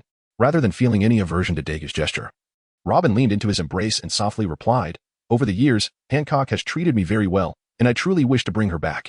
At this point, Robin raised her gaze to Dagu and asked, Dagu, can you really bring Hancock back? Rest assured. In response to Robin's concerns, Dagu empathized with her feelings. Lightly patting her back as he reassured her, I have already discovered Hancock's current whereabouts, but unfortunately, we are unable to reach her at this moment. What? Upon hearing Dagu claim that he knew the whereabouts of Hancock, Robin was immediately taken aback and exclaimed, Really? You truly know where Hancock is? Then let us seek her out at once. She added, If it's just the two of us, we should call upon Lady Boa and your mentor. Rayleigh the Dark King, they would surely assist us. However, much to Robin's dismay, Dagu remained unmoved by her suggestion, sighing and shaking his head, indicating that even with their combined efforts, it would be futile. Witnessing Dagu's demeanor, Robin was momentarily stunned. She began to ponder what kind of place could exist that even the formidable Dark King Rayleigh, the vice-captain of the Pirate King, along with the Empress of Amazon Lily and someone of Dagu's near-legendary caliber, could not access. Suddenly, Robin glanced out the window and gasped, Heavens. Before she could utter another word, she quickly covered her mouth. After a while, she regained her composure and turned to Dagu, inquiring, So what about Hancock and the others? Rest assured, Dagu replied, noticing the concern in Robin's eyes. He embraced her and reassured her, Did I not promise that I would bring Hancock back? You need not worry. Perhaps influenced by Dagu's comforting words, Robin felt her anxious heart lighten slightly. However, unbeknownst to her, Dagu's expression was not as tranquil as his words suggested. In fact, he felt the weight of the challenge ahead. Rescuing someone from the heart of the world government was a task more daunting than scaling the heavens. Although he could wait for Fisher Tiger's actions years later to effortlessly rescue Hancock and the others, he knew that Robin would be the first to oppose such a course of action, for it diverged from the original narrative. In the original tale, Robin was wandering the world, traversing various lands and experiencing betrayal and bloodshed, as described by Akiji. Yet now, due to Dagu's appearance, Robin found herself in the secluded paradise of Amazon Lily, accompanied by her dear friend Hancock. Consequently, unlike in the original story, Robin had grown up in an environment that, while fostering her exceptional talents, had also altered her psyche. She had become less sensitive and fragile, thus when she mentioned venturing into such perilous realms, it was devoid of trepidation. Unlike the original narrative, she did not perceive such challenges as an unattainable abyss, as they were enveloped in this complex atmosphere. A series of knocks on the door jolted them back to reality. Robin hastily adjusted her attire, while Dagu approached the door and opened it, asking, What is it? What do you need? Upon seeing Dagu, a member of the Kuja pirates standing outside responded, Lady Boa requests your presence. Without waiting for a reply, she turned and walked away. What is it? Robin, now fully composed, stepped out and inquired of Dagu. I have no idea. Dagu shook his head in response, indicating his uncertainty. He then took Robin's hand and suggested, Let us follow her, we shall find out. Thus, led by the crew member, Dagu and Robin arrived on the deck, where they found Susan reclining on a sun lounger. Lady Boa. Both Dagu and Robin greeted her before Dagu asked, What is it that you require of us? Well, Susan, enjoying her sunbath, replied after sitting up, I merely wish to inquire about your plans. Where do you intend to go next? Hearing this, Dagu paused in contemplation. Initially, he had planned to explore the 4 seas in search of companions he deemed worthy. However, given the recent events involving the Boa sisters and his promise to retrieve them, he realized he could not proceed as originally intended. After a moment of reflection, Dagu declared, Let us go to Sabaody. Sabaody? Susan was momentarily taken aback by Dagu's response, then nodded and said, Very well. I shall take you to Sabaody and then return to Amazon Lily. Thank you. Dagu expressed his gratitude as Susan turned to the other members of the Kuja pirates and commanded, Change course, destination, Sabaody. Understood. Following Susan's orders, the Kuja pirates adjusted their ships heading towards Sabaody, one of the centers of the world. Sensing that his presence was no longer required, Dagu turned to Robin and began to lead her back to their quarters. However, unbeknownst to them, Susan sighed as she watched their departing figures, murmuring, Young man, do you think I am unaware of your true destination? Do you believe I have not deduced the location of Hancock and the others? Yet, what can I do about it? What options do I have? Other than to relinquish hope, what else can I do? Sigh. I sincerely hope you can indeed rescue Hancock and the others. With that, Susan returned to her sun lounger, closing her eyes to rest. Chapter 19. Sabaody. In the art of negotiation near the Navy headquarters lies the world's largest red tree, the Urukuman mangrove. Its roots protrude above the water, forming the Sabaody archipelago. In the original narrative, Brooke referred to Sabaody as the Island of Failure and the Island of New Departures. The archipelago consists of 79 trees, each numbered, with towns and facilities built upon them, collectively known as the Sabaody archipelago. The most distinctive feature of the Sabaody archipelago is the natural resin secreted from the roots of the Urukuman mangrove through respiration. This resin expands in the air, forming bubbles that ascend into the sky. Consequently, bubble cars, bubble Ferris wheels, and bubble-constructed houses permeate every corner of Sabaody. However, These bubbles thrive solely within the climatic confines of the Urukuman mangrove. Should they stray beyond the archipelago's climate, the resin would fail to maintain its properties and explode. Thus, these wondrous bubble creations can only be witnessed in Sabaody. The division of the Sabaody archipelago is distinctly outlined, denoted by the numbers on the trees. Numbers 1 to 29 are primarily populated with human trafficking establishments, human auctions, and areas of lawlessness. Numbers 30 to 39 host attractions like Bubble Park. Numbers 40 to 49 are home to tourist zones and specialty shops. Numbers 50 to 59 feature shipyards and coating craftsmen. Numbers 60 to 69 encompass naval bases and government entrances. Numbers 70 to 79 are characterized by hotel streets. Given that this is a necessary route to the second half of the Grand Line, it attracts numerous pirates, merchants, and bounty hunters.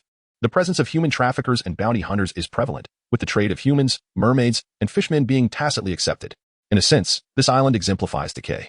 However, there are indeed two paths to reach the latter half. One can petition the world government for passage through the Holy Land, Mariehua, located atop the Red Line. Although this route is costly and time-consuming, it guarantees safety. The alternative involves encasing the ship in resin from the Yarkaman tree, diving 10,000 meters through a massive cavern beneath the Red Line, and navigating through the underwater route to Fishman Island en route to the New World. Albeit with considerable peril. Of course, for the pirates wanted by the world government, this is the only viable option, unless they possess the extraordinary ability, akin to the late Don Quixote da Flamingo, to elevate their entire ship into the sky. They must traverse the dangerous path. For Dagu, who arrived here after a fortnight aboard the Kuja pirates, his purpose is not to venture to the latter half. He remains steadfast in his mission to rescue the Boa sisters. Although he is unaware of their exact whereabouts, Sabaody is known to be frequented by celestial dragons. If Dagu can encounter a celestial dragon and mark him, as he did with the Sea Kings during his time with the Kuja, he could then silently infiltrate Mariehua when the celestial dragon returns, thus enabling him to search for and rescue Hancock and her sisters. Here we are, on the deck. Susan glanced at the Sabaody port below, then turned to Dagu, saying, "I have brought you to your destination, although I know what you intend to do. However, I will not, and cannot, offer you any assistance. Even when you disembark, you must not act as though we are familiar." Understood. Dagu nodded in acknowledgement of Susan's cautious admonition. He recognized her reasons, for his forthcoming actions could be perceived as antagonistic toward the entire world. Unlike Robin, whose home of O'Hara has been obliterated, the Kuja and Amazon Lily still exist. Should the world government discover a connection between Amazon Lily and them, it is certain that Kuja Island would meet the same fate as O'Hara. Hence, for the sake of Kuja and Amazon Lily, Susan could only deliver such a warning to Dagu.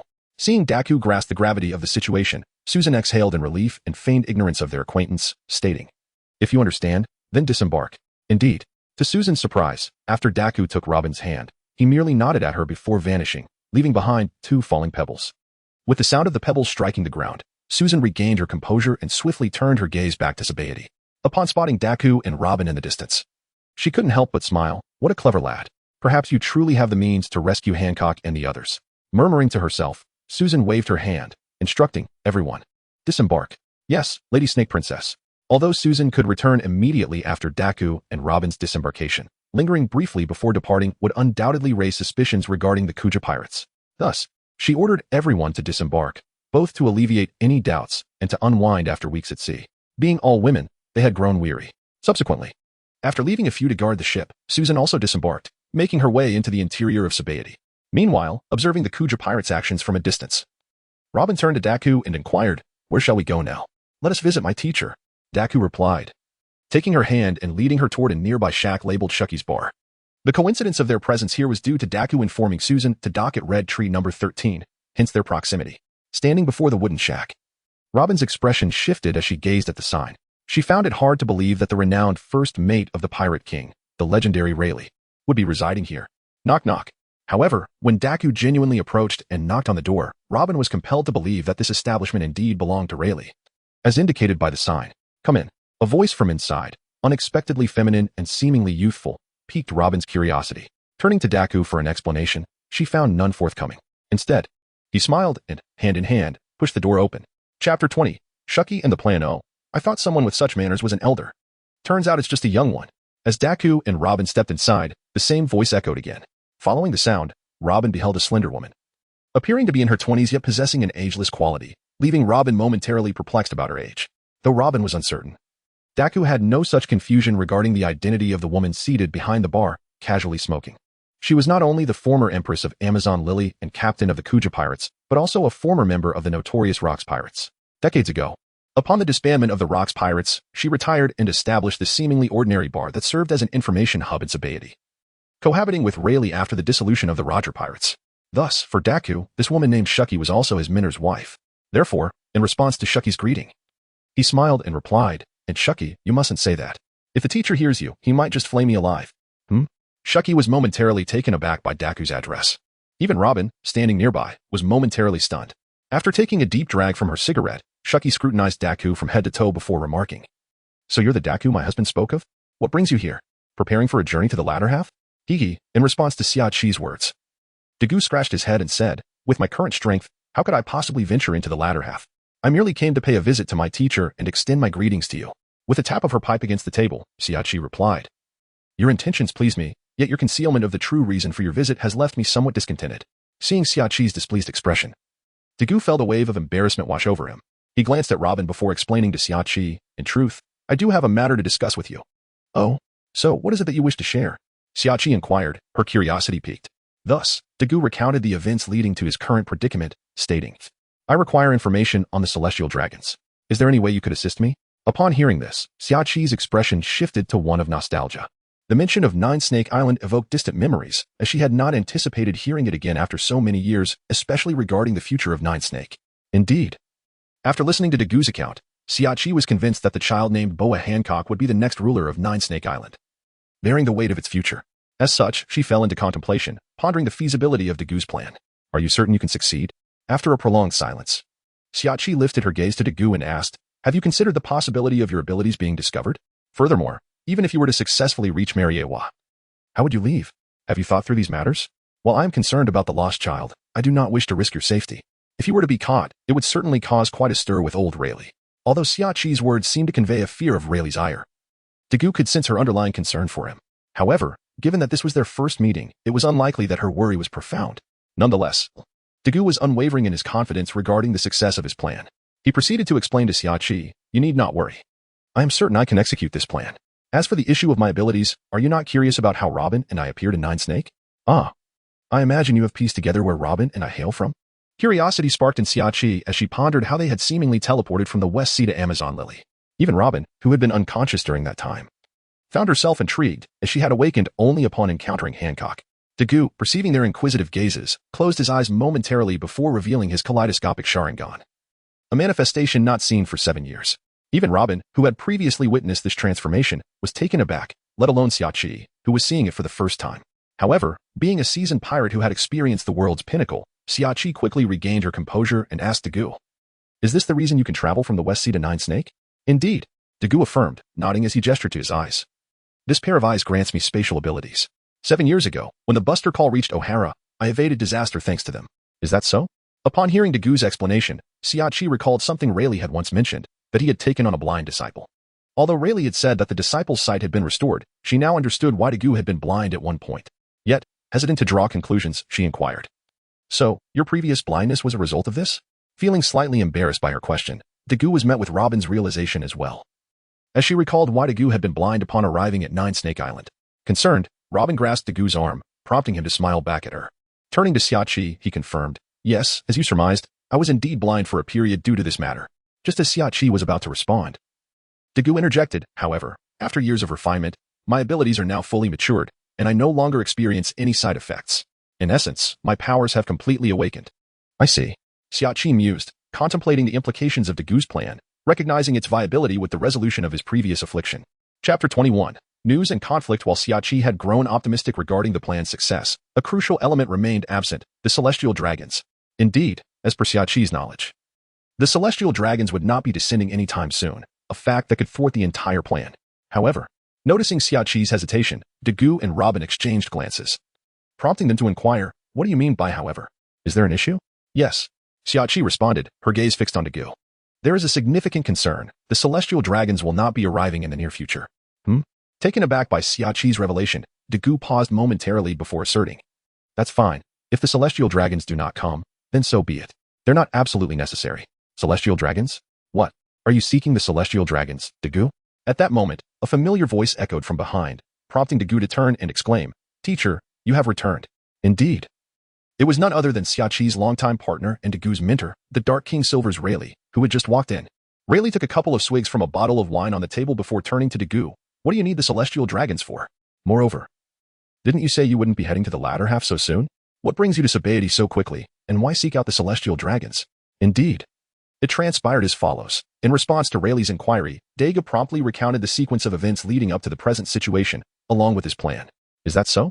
Upon hearing Dagu's explanation, Rayleigh was momentarily taken aback, before turning to Dagu and stating, there happens to be a celestial dragon nearby, and he has just arrived. What? Rayleigh's words astonished Dagu and his companions, their eyes lighting up with the realization that this was a fortuitous opportunity presented to them. Dagu then inquired about the location of the celestial dragon from Rayleigh. After entrusting Robin to the care of the other two, he immediately departed from the 13th red tree, heading towards the celestial dragon's location. Observing Dagu's swift and decisive demeanor, Rayleigh couldn't help but chuckle and shake his head. Meanwhile, Shaki, noticing Rayleigh's apparent lack of concern for Dagu, voiced her curiosity. Old Ray, don't you worry about your disciple? It wasn't just Shaki who felt puzzled. Robin also shared in the confusion. Logically speaking, as Rayleigh's disciple, Dagu was now provoking the celestial dragon, who represented the pinnacle of worldly authority. How could Rayleigh remain so composed? In response to Shaki and Robin's gazes, Rayleigh simply took another sip of his drink and replied, Hee, my disciple is no ordinary individual. Not only is there no admiral present in the Navy at this moment, but even if Sengoku were to arrive, if he wishes to leave, Sengoku might not be able to stop him. Oh? Upon hearing Rayleigh's high praise for Dagu, Shaki, familiar with Rayleigh's character, became curious about Dagu's capabilities. Robin, who had been somewhat anxious, felt a measure of relief upon hearing Rayleigh's words. On the other side, Dagu, having received Rayleigh's information, arrived at the first red tree and indeed discovered a celestial dragon emerging from a distant iron gate. Witnessing this scene, Dagu couldn't help but smile. Swiftly shifting his gaze to a kaleidoscopic view, catching a glimpse of the celestial dragon before quickly closing it again. All set. He then intended to turn back to Shaki. But perhaps the heavens, witnessing how effortlessly Dagu had succeeded, sought to challenge him. With a resounding crash, Dagu realized that returning might not be so simple. When he turned to investigate the source of the noise, he found it was indeed the celestial dragon's location. However, contrary to his expectations, no one had attacked the celestial dragon. This arrow was neither that of Rox, who dared to confront the world government head-on, nor did it bear witness to extraordinary second or third generations like Monkey D. Luffy. How could anyone possibly dare to assault a celestial dragon? The noise he heard was merely the sound of the celestial dragon executing a slave, one who was inconsequential in his eyes. Perhaps the celestial dragon was oblivious. Or perhaps it was intentional. Regardless, in the wake of a gunshot, the bullet struck the slave's collar, resulting in the explosive sound. Observing the celestial dragon, who was gleefully celebrating, a surge of anger welled up within Dagu. However, recalling his purpose, he was compelled to suppress his fury. If he were to act, the chance to rescue Hancock and the others would be postponed until Fisher Tiger's arrival years later. With this thought, Dagu resolved to turn away, adopting the philosophy of out of sight, out of mind. Yet, at that moment, a heart-wrenching scream echoed behind him.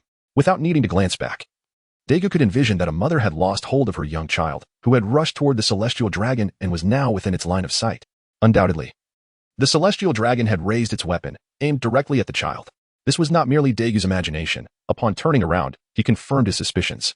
However, he noted that there were not just one, but two children in front of the celestial dragon. Dagu furrowed his brows as he surveyed the surroundings, realizing that not a single soul had stepped forward, nor had anyone cast a glance at the two children. It was as if they had vanished from everyone's sight. Seeing this, Dagu couldn't help but smirk. Indeed, not everyone possessed the adventurous spirit of Luffy, cloaked in the guise of a pirate yet retaining a sense of morality. The majority seemed to be lifeless shells, crushed by the weight of this world, unaware of the concept of rebellion. Bang! At that moment, the celestial dragon pulled the trigger, and a bullet hurtled towards one of the children. Witnessing this scene, Dagu recalled a similar incident from 7 years prior, when he had stood at a distance, helplessly watching as a bullet pierced Dr. Clover's brow. Now, confronted with a comparable sight, he was overcome with emotion, and in an instant, he dashed towards the two children, his hand intercepting the bullet with lightning speed. As for why he refrained from utilizing his kaleidoscope ability, it was to preserve his trump card. After all, among those present, he did not sense any formidable adversaries. Thus, he deemed it prudent to reserve his secret weapon for unforeseen circumstances. Chapter 22, Coincidences and Reunions. Having discarded the bullet, Dagu turned to the two children and inquired, "Are you all right? If so, return to your mother. It's quite dangerous here." "Thank you, big brother." The children, initially stunned by the recent events, regained their composure upon hearing Dagu's words. After expressing their gratitude, they hurried back to their mother's side. "You little fool. Are you seeking death?" As the child departed, those surrounding the celestial dragon finally regained their senses. It was astonishing that someone dared to confront a celestial dragon in Mariehua, especially a young lad who had just set sail. They felt a surge of delight, for it had been ages since they had encountered anyone bold enough to resist. Clearly, this young man was oblivious to the identity of the exalted celestial dragon, Saint Roseward. Once he comprehended the situation, he would surely kneel and plead for mercy, just like the previous Navi souls. Ha ha ha ha. With this thought, they erupted into laughter, pointing at Dagu and demanding, "Do you have any idea who stands before you?" Huh? Of course. Isn't just the leader of the world government. One of the highest-ranking individuals in this world? Dagu replied calmly, meeting their incredulous stares.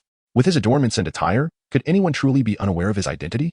Upon hearing Dagu's words, they exchanged bewildered glances before once again questioning him. "So, do you know the consequences of offending a celestial dragon? Aren't you afraid?" Upon hearing this, Dagu couldn't help but chuckle, then lifted the sword of victory from its sheath, stroking the scabbard and mused, "A Marine Admiral, is it? I would indeed like to test my mettle." "Oh, is that so?" At that moment, a languid voice drifted from the nearby woods. Dagu was momentarily taken aback and quickly turned to the direction of the sound. There, he beheld a tall, slender figure with a curly hairstyle, clad in the Marine's Justice cloak, approaching him. It was Admiral Akiji Kazan. As he regarded the figure before him, Dagu's tension escalated. Although he was indeed curious to gauge the strength of a Marine Admiral, he had never anticipated encountering one so soon. Moreover, Kazan should have been stationed at Marine headquarters. How had he suddenly appeared in Sabaody?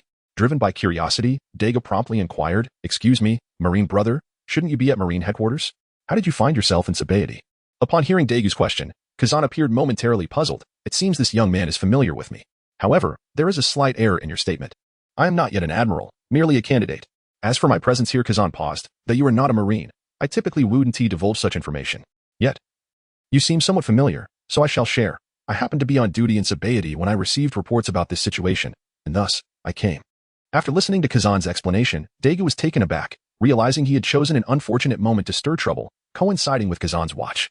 His thoughts then drifted to Rayleigh, who was drinking nearby. If Kazan was on duty in Sabaody, then surely Rayleigh should be aware of it. Yet, he had not warned Dagu, which clearly indicated that Rayleigh viewed Kazan as an excellent adversary for him. Alas, Dagu's assumption about Rayleigh was misguided. At that moment, Rayleigh, while enjoying his drink, suddenly coughed twice. Ahem, he turned to Shaki and asked, "Did I forget something?" "Something?" Shaki pondered for a moment, "If I am not mistaken, you seem to have overlooked reminding your disciple about who is currently stationed on the island." With Shaki's explanation, Rayleigh felt a twinge of embarrassment and took another sip of his drink, saying, "It cannot be that unfortunate. Dagu wouldn't intentionally provoke that individual." Meanwhile, Robin, who had overheard their conversation, curiously asked Shaki, "Madam Shaki, who is this individual you speak of?" In response to Robin's inquiry, Shaki explained, "The next Marine Admiral. Currently a candidate, codenamed Akiji Kazan." Upon hearing this, Robin's expression shifted to one of alarm, for if her memory served her correctly, this Kazan was the very Marine who had slain Saul years ago. She had not anticipated that the first Marine they encountered after setting sail would be him. Rest assured, they went to encounter boom. Observing Robin's worried demeanor, Rayleigh intended to offer her some words of comfort, but he was abruptly interrupted by a resounding noise. Upon perceiving the situation with his observation hockey, his expression darkened. They have encountered him.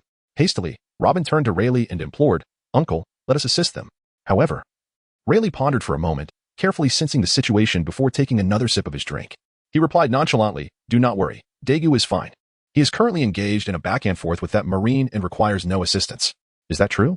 Hearing Rayleigh's assurance, Robin glanced at Shaki, who smiled in response, "Rest easy. Dagu is, after all, this fellow's disciple. He would never allow his pupil to face trouble so soon after embarking on their journey." After listening to Shaki's words and glancing at Rayleigh, who was gazing outside, Robin finally exhaled in relief. Meanwhile, on the other side, Dagu had already engaged in combat with Kazan. The sound of a thunderous clash echoed as the sword imbued with armament hockey met the ice blade, also enhanced by armament hockey. In a flurry of blades and flashes, they exchanged numerous strikes.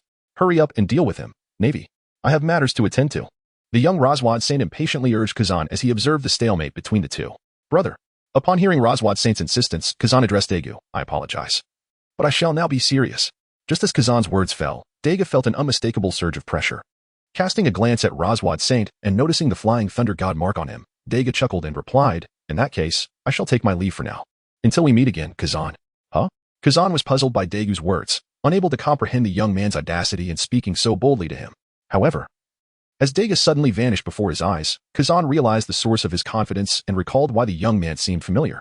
If his memory served him correctly, this young man had been present in O'Hara years ago. Kazan then turned his gaze toward the unharmed Roswad Saint, gaining insight into Dagu's character. Typically, if it were anyone else facing one of the culprits responsible for the destruction of their homeland, they would not hesitate to strike.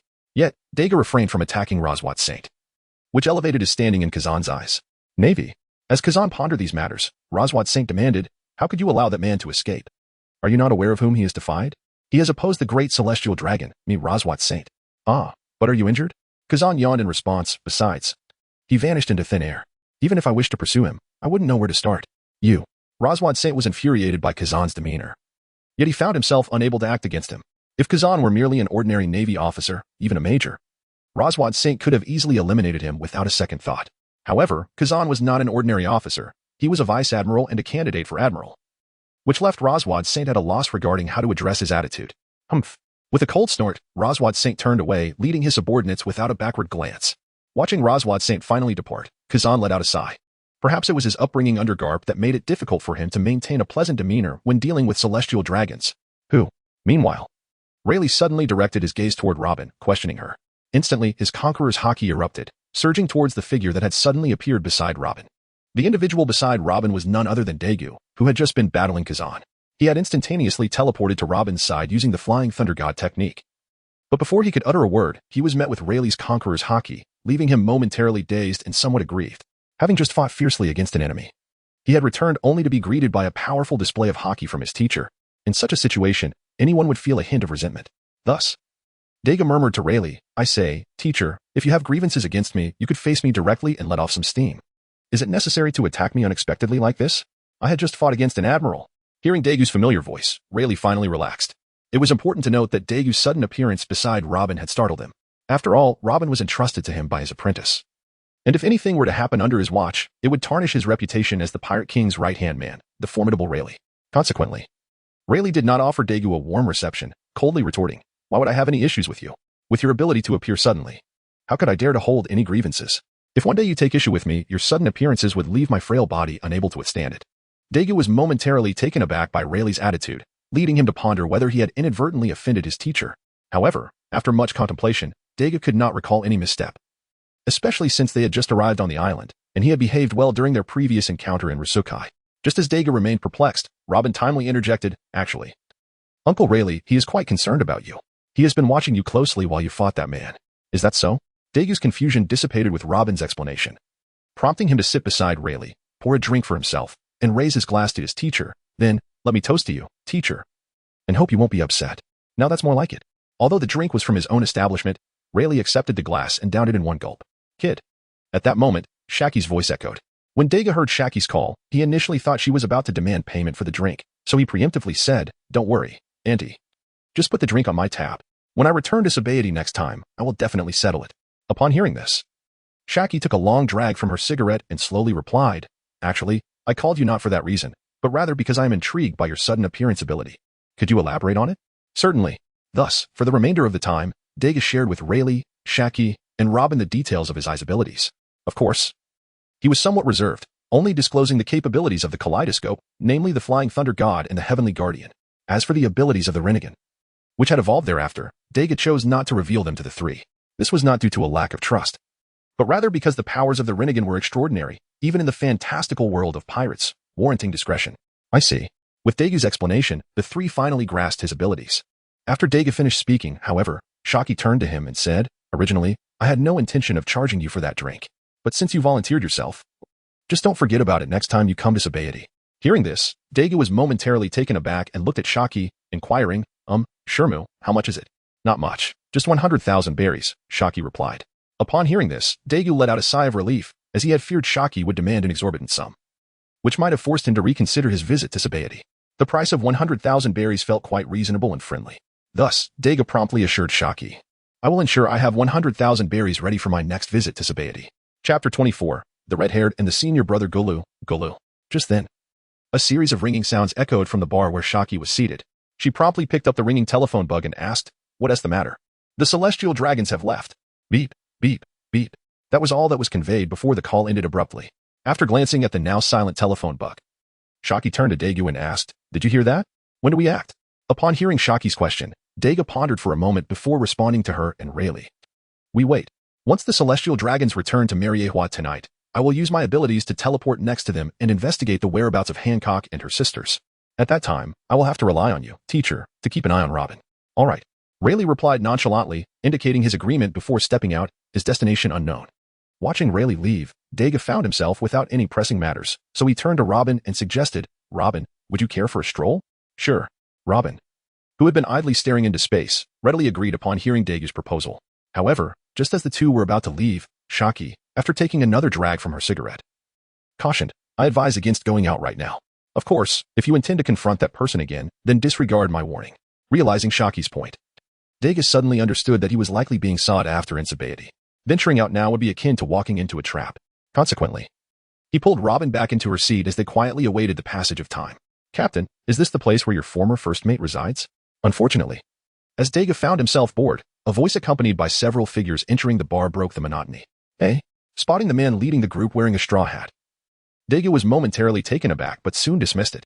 After all, he should indeed be in sobriety by now.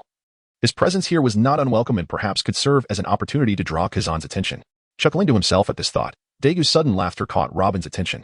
She glanced at the newcomers, finding nothing amiss, and then turned to Dagu, asking, What's wrong? Did they say something problematic? No, nothing at all. Dagu waved his hand dismissively in response to Robin's inquiry. It's not about them. Well, it can be said it's somewhat related. Oh, the straw hat wearing man, who had been greeting Shaki, turned to Dagu, asking, Is it related to us? Indeed. I simply wish to ask for your assistance. Dagu replied with a grin. Oh, is that so? The man, puzzled by Dagu's playful demeanor, queried, But why would I help you? You will. Dagu asserted confidently, Because you are Shanks, my senior brother. Senior brother? Shanks, along with the others behind him, Ben Beckman, the sniper Jesus Burgess, and the rotund Lucky Roo, were taken aback. Captain, when did you acquire a junior brother? Yes. Shanks, you never mentioned anything about this. Captain, this isn't fair. You have a junior brother and haven't introduced us. Hearing their inquiries, Shanks solemnly responded, All right. I have no idea how this came to be, so let me ask him first. After halting the trio's chatter, Shanks turned to Dagu and asked, This brother of mine seems to be mistaken. Although my name is indeed Shanks, I don't recall having you as a junior brother. Moreover, do you know who my teacher is to so boldly claim to be his disciple? Coughing slightly at Shanks' words, Dagu glanced at Shaki before stating, with Shermu present, Do you think I would dare speak recklessly? Shanks, my senior brother. Eh? Seeing Dagu maintain his statement after glancing at Shaki, Shanks hesitated, then looked towards Shaki for confirmation. Upon seeing her nod, Shanks scrutinized Dagu from head to toe, expressing his bewilderment. Are you truly my junior brother? Absolutely, Dagu shrugged. I am indeed your junior brother. Dagu of Dream Beasts. Noticing Shaki's lack of contradiction, Shanks extended his hand to Dagu, saying, Pleasure to meet you, junior brother. Since you know your senior brother's name, I assume you are also aware of my companions' names, so I need not introduce them. Indeed. Dagu nodded in agreement, then turned to Robin, saying, This is my partner, Nico Robin. As soon as he finished speaking, Dagu felt his wording was slightly off and quickly corrected himself. Perhaps partner is not entirely accurate. She is the one I wish to spend my life with. Dagu's unexpectedly affectionate declaration caused even the usually composed Robin to blush. However, only Robin turned crimson. Upon hearing Dagu's introduction, Shanks paid little heed to her and instead turned back to Dagu, asking, Junior brother, you mentioned needing my assistance. What might that entail? Actually, it's quite simple, Dagu replied, glancing at Beckman before continuing, I would like you to help delay the Navy currently stationed in Sabaody. As for why Dagu glanced at Beckman before addressing Shanks, it is simply because he understands that, although Shanks is the captain and the one in command, it has been Beckman, who stands behind him, that truly contemplates these matters. Hence, Dagu first glanced at Beckman. In Chapter 25, attracting attention and initiating the mission, indeed. As soon as Dagu finished speaking, Shanks turned to Beckman, awaiting his opinion. In response to Shanks's gaze, Beckman immediately looked at Dagu and inquired, as Shanks's junior, you wish us to assist in obstructing the Marines at Sabaody?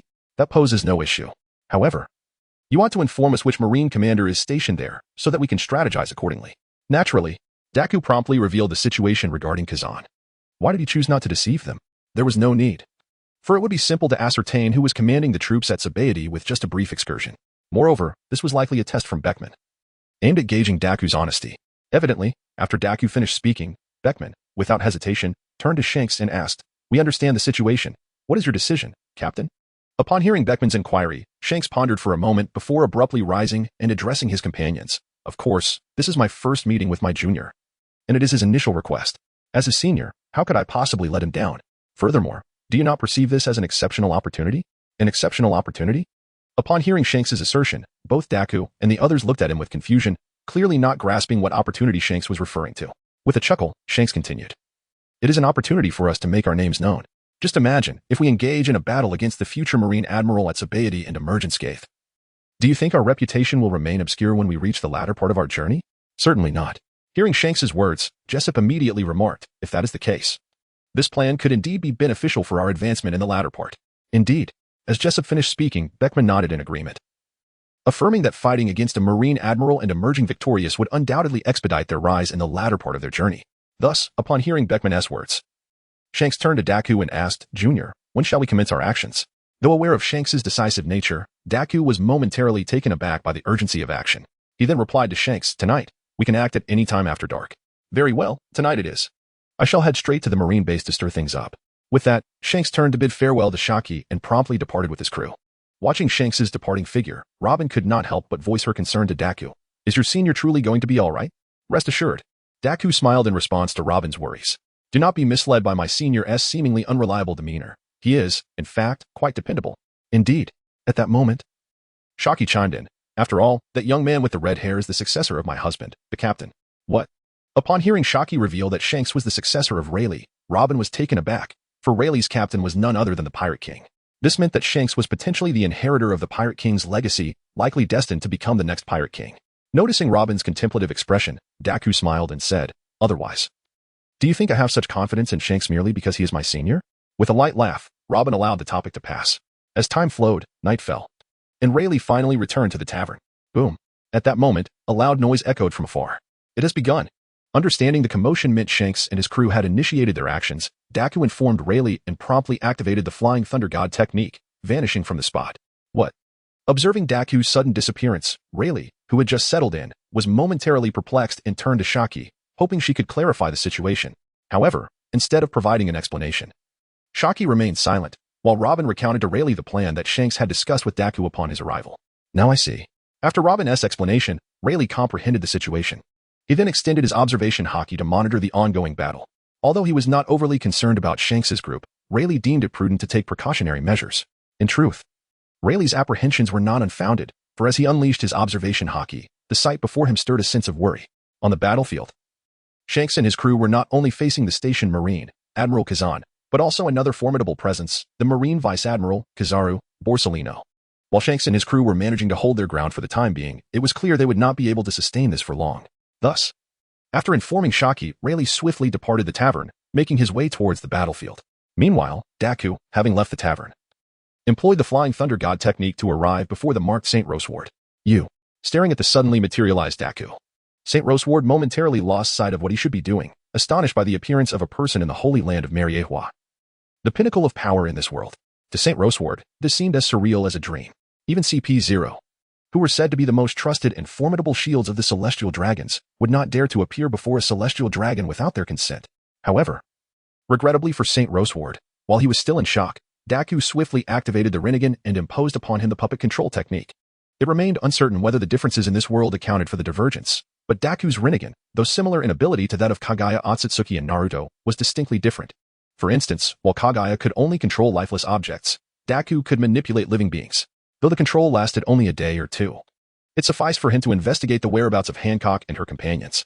As for how Daku discovered the uniqueness of his Rinnegan compared to Kagaya's, it stemmed from a moment of boredom aboard the Snake Princess's ship, where he conducted experiments on his Rinnegan and unearthed this distinction. This realization also fortified Daku's confidence in his ability to rescue Hancock and her friends single-handedly. Chapter 26, The Attention of Him Amidst the Flowers, and the Clue to Hancock and her companions. As Dagu observed the completely subdued Lord Roseward, he nodded in satisfaction. Glancing at the time, he noted it was still relatively early and commanded Roseward, go out for a stroll and keep an eye out for any recent acquisitions of 3 young maidens. Understood. With Dagu's directive, Roseward promptly departed from his palace and made his way onto the streets of Mariewa. While watching Roseward leave, Dagu began to scrutinize the palace, murmuring to himself, if only the range of my reincarnation I wasn't so limited, I wouldn't hesitate to venture further. Mariewa is akin to a hellish challenge for me now. Setting aside those 5 ancients whose longevity is unknown, I am currently no match for even the CP members. Their sheer numbers, not to mention that individual. At this thought, Dagu turned to gaze into the distance, towards the forbidden grounds of Mariewa. Unbeknownst to him, as he had just activated the powers of his reincarnation eye, someone within those grounds had been roused from slumber. A mysterious figure clad in a black robe and adorned with a towel had also directed their gaze towards Dagu, muttering, change? Calamity? Anomaly? Whatever the case may be. As long as it does not pertain to that individual, I remain unaffected. Having concluded this line of thought, the enigmatic figure returned their attention elsewhere. Meanwhile, Dagu continued to inspect Roseward's palace, contemplating whether he might extract something valuable from the resplendent halls to repay the 10,000 berries owed to Shaki. Oblivious to having drawn the attention of the individual residing in his thoughts, he mused, never mind, when the celestial dragons return. I can simply request a few devil fruits from him. With this conclusion, Dagu ceased his examination of the palace, seated himself, and focused his gaze through the reincarnation eye to monitor Rosward's situation. Through the shared vision of the reincarnation eye, Dagu observed Rosward exiting one palace only to re-enter another, seemingly unremarkable to the surrounding CP members. However, Dagu furrowed his brow, concerned that such actions might provoke unwanted attention. Yet, having seen only a single moment, he refrained from summoning Rosward back, continuing his observation instead. Kamair, I have returned. Upon entering, Rosward loudly announced, I heard you acquired a new batch of slaves recently. Where are they? Shall we have a contest? What nonsense are you spouting? Just as Rosward finished speaking, a voice echoed from within the hall, followed by the emergence of a celestial dragon with a long blue nose. Compete? Compete in what? I have only just acquired them and have yet to train them. Upon hearing the celestial dragon, Kamair, Rosward exclaimed, Are you afraid of losing to me? What? Provoked by this taunt, Kamair retorted, If you wish to compete, then let us do so. However, not now. In 3 days. I will have them trained and ready to face you. Very well. No objections. With Kamair's agreement, Rosward wasted no time and turned to depart from Kamair's palace. Is that all? Observing this, Dagu was left bewildered. He had anticipated a more elaborate response. This is it? Just like that? Never mind. I shall inquire further upon his return. With that, Dagu severed his connection with Rosward and closed his eyes to rest. As time passed, Rosward eventually returned to his palace. Back already? Upon his entrance, Dagu eagerly inquired, What news? Any leads? Regrettably, Rosward shook his head. None. As I was only out for a brief period. This is merely a segment of the celestial dragon's residences. A thorough investigation may take 2 or 3 days. Is that so? After listening to Rosward's explanation, Dagu nodded silently and instructed, Then you may return. Yes. With Dagu's command, Rosward turned and exited the palace. Watching him leave, Dagu fell into deep contemplation. Perhaps I should control a few more celestial dragons? Just as this thought crossed his mind, Dagu quickly shook his head in denial. No, that would not do. Controlling one is sufficient. If I were to control too many, it would surely raise alarms. Thus, it seems I must remain here obediently for 3 days. Sighing, Dagu resolved to disregard all else and settle down to rest within the Grand Hall. As for why Dagu felt secure resting in the Celestial Dragon's Palace without fear of discovery by the CP, it was primarily due to his prior inquiry with Rosward, who had informed him that the halls of the Celestial Dragons were generally accessible only to them. Others, even CP0, were barred entry unless explicitly summoned by the Gorosei. Even the head of CP0 must seek permission from a Celestial Dragon before entering the hall. Indeed, the Celestial Dragons upheld such supremacy that, in their eyes, even the Nefertari family in Alabasta, who were also deemed Celestial Dragons, were considered lowly, let alone the CP organization, which they regarded as mere dogs. Any display of disrespect was intolerable. Hence, Dagu could rest easy within the palace's confines. Days turned into nights, and in the blink of an eye, 3 days passed. Upon returning early one morning with his slaves in tow, Rosward immediately relayed a piece of news to Dagu. He had inadvertently overheard Lord Charlemagne mention that he had indeed acquired 3 young female slaves recently, but due to their tender age, he had not brought them along. Moreover, according to Charlemagne, if he had brought the eldest of the 3, he would surely emerge victorious in their competition. Upon hearing this, Daigo was almost certain that the 3 young girls were Hancock and her sisters, with the eldest being Hancock herself. After inquiring about the location of Charlos, he promptly left the palace of Rosinante. Before departing, he made sure to release Rosinante from his control and erase all memories of himself, ensuring everything appeared as though nothing unusual had occurred. This was the privilege of dealing with celestial dragons. Had it been anyone else, Daigo couldn't guarantee leaving no trace. But with them, he was confident they wouldn't suspect him. After all, they were the epitome of simple-minded arrogance. Chapter 27. Rescue and Return leaving Rosinante's palace. Daigo naturally avoided walking openly through the streets of Mariewa. As an unregistered intruder, he relied on another ability of his Mangeki Sharingan, a Minodajikura, to traverse space and approach Charlos' Grand Hall. 10 minutes later, the blinding golden FAAD of the building forced Daigo to squint. The midday sun reflected off its surface with such intensity that it nearly seared his vision. Damn it. He cursed under his breath, shielding his eyes. I'll turn this place upside down just for this. With another flicker of his ability, he slipped past the gates. Yet, upon entering, Daigo hesitated. He had no idea where Hancock and her sisters were being held. Using his observation haki here would alert the Cypher Pole agents, so he had to rely on stealth. Scanning the bustling corridors, he searched for a suitable guide, someone with enough authority to access the dungeons but not strong enough to resist his control. Then, footsteps echoed. A figure entered through a side door, and Daigo's eyes narrowed. Perfect. Activating his Rinnegan, he implanted 2 things into the man, a subtle mental suggestion and a flying thunder god mark. As the marked man disappeared down a dim passage, Daigo smirked. Now, he focused solely on tracking his movements through the Rinnegan's shared vision. The path twisted through darkness, barely illuminated by flickering torches. Yet, The man moved with practiced ease, as if he could navigate it blindfolded. After several turns, he halted. Suddenly, light flooded the space, momentarily blinding Daigo. Bastards! He gritted his teeth, refocusing. Before him stood several frail figures bound in chains. Hancock. Recognition struck him. He hadn't expected to find them so quickly, but then again, infiltrating from within the enemy's ranks was far more efficient than blindly searching. A heavy thud echoed as a food container was tossed at Hancock's feet. Eat. The controlled man commanded. Hancock's jaw clenched audibly, but she obeyed, dragging her chains toward the container before returning to her sisters. Daigo had assumed the food would at least be edible, perhaps stale bread. But when Hancock lifted the lid, his blood ran cold. It was tea food. It was slop, barely fit for animals. Rage surged. In an instant, he teleported before her, dispatching the guards with ruthless efficiency before snarling, "Don't eat that." Hancock blinked in confusion, then froze as recognition dawned. Tears welled in her eyes, yet a fragile smile tugged at her lips. Sister Mary and Sander Sonia whispered, their voices trembling. Daigo exhaled sharply. Right now, nothing else mattered. Getting them out, letting them bathe, letting them rest, that was the priority. Revenge could wait. Grab hold of me, he ordered, clasping Hancock's hand. I'm taking you out of here. The sisters exchanged uncertain glances. Now, Hancock snapped. They obeyed instantly, clinging to her as Daigo activated his technique. Before leaving, he cast one last glance at the dungeon, a hellscape of filth, blood, and decay. I may not tear this place apart today, he thought darkly, but I'll make sure it burns. As soon as the words fell, Dagu immediately pulled Hancock and then activated the Flying Thunder God technique. However, before vanishing, Dagu once again utilized the power of the Rinnegan, summoning the statue of Yamamura and commanding it to conduct a thorough cleanup of the area. Chapter 28, Reunion and Farewell. At the bamboo bar, ever since aiding Shanks and repelling Kizaru and Akiji a couple of days ago, Rayleigh had been awaiting Dagu's return. At that moment, he sensed a familiar wave from Robin, prompting a smile to spread across his face. Haha, you little brat, you've finally returned. As Rayleigh's words echoed, Dagu appeared before everyone, accompanied by Hancock and her two sisters, under the watchful eyes of Robin and Shaki.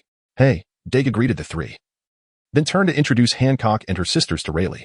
Subsequently, he introduced Rayleigh and Shaki to Hancock. Hancock, this is my teacher, Silver's Rayleigh, known as the Dark King. You can call him Uncle Rayleigh.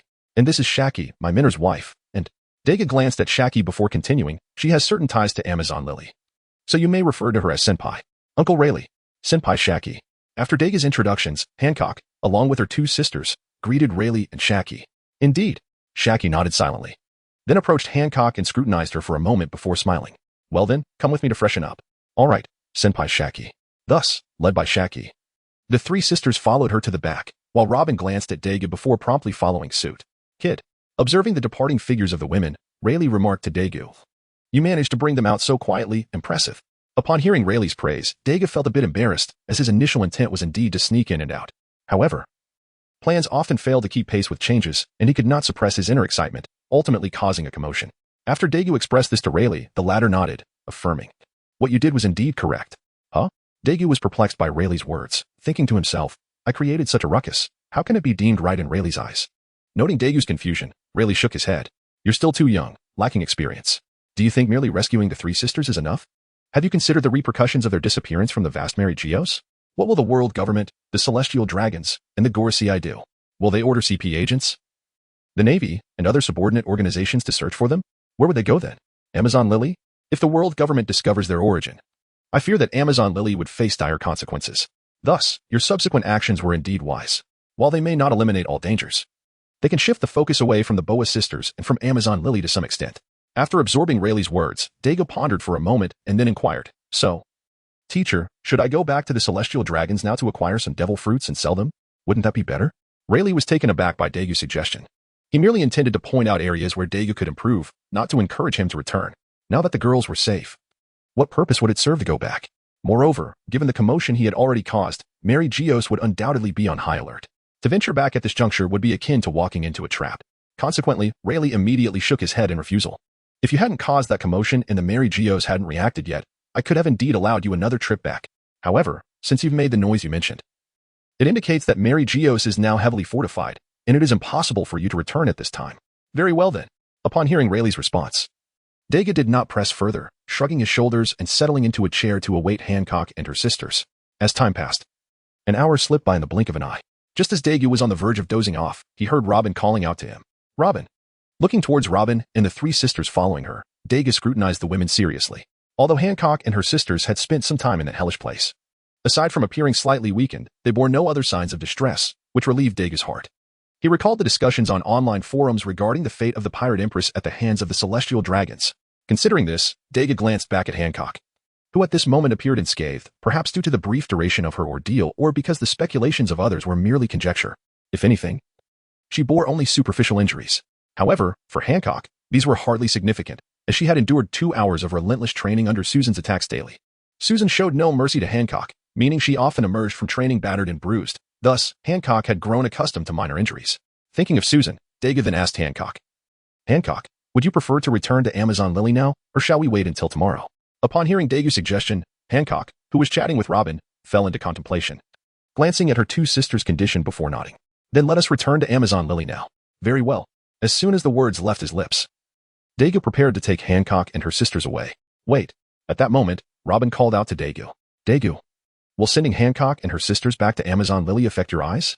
Chuckling at Robin's concern, Dagu extended his hand, patting her head affectionately as he had in childhood. "Rest assured, I am no longer the same as before. Not only can I manage the journey from Sabaody to Amazon Lily, but even from Sabaody to Twin Cape would pose no issue." "That's good to hear." Feeling the familiar warmth on her head and listening to Dagu's gentle voice, Robin felt her worries dissipate. "Let us go."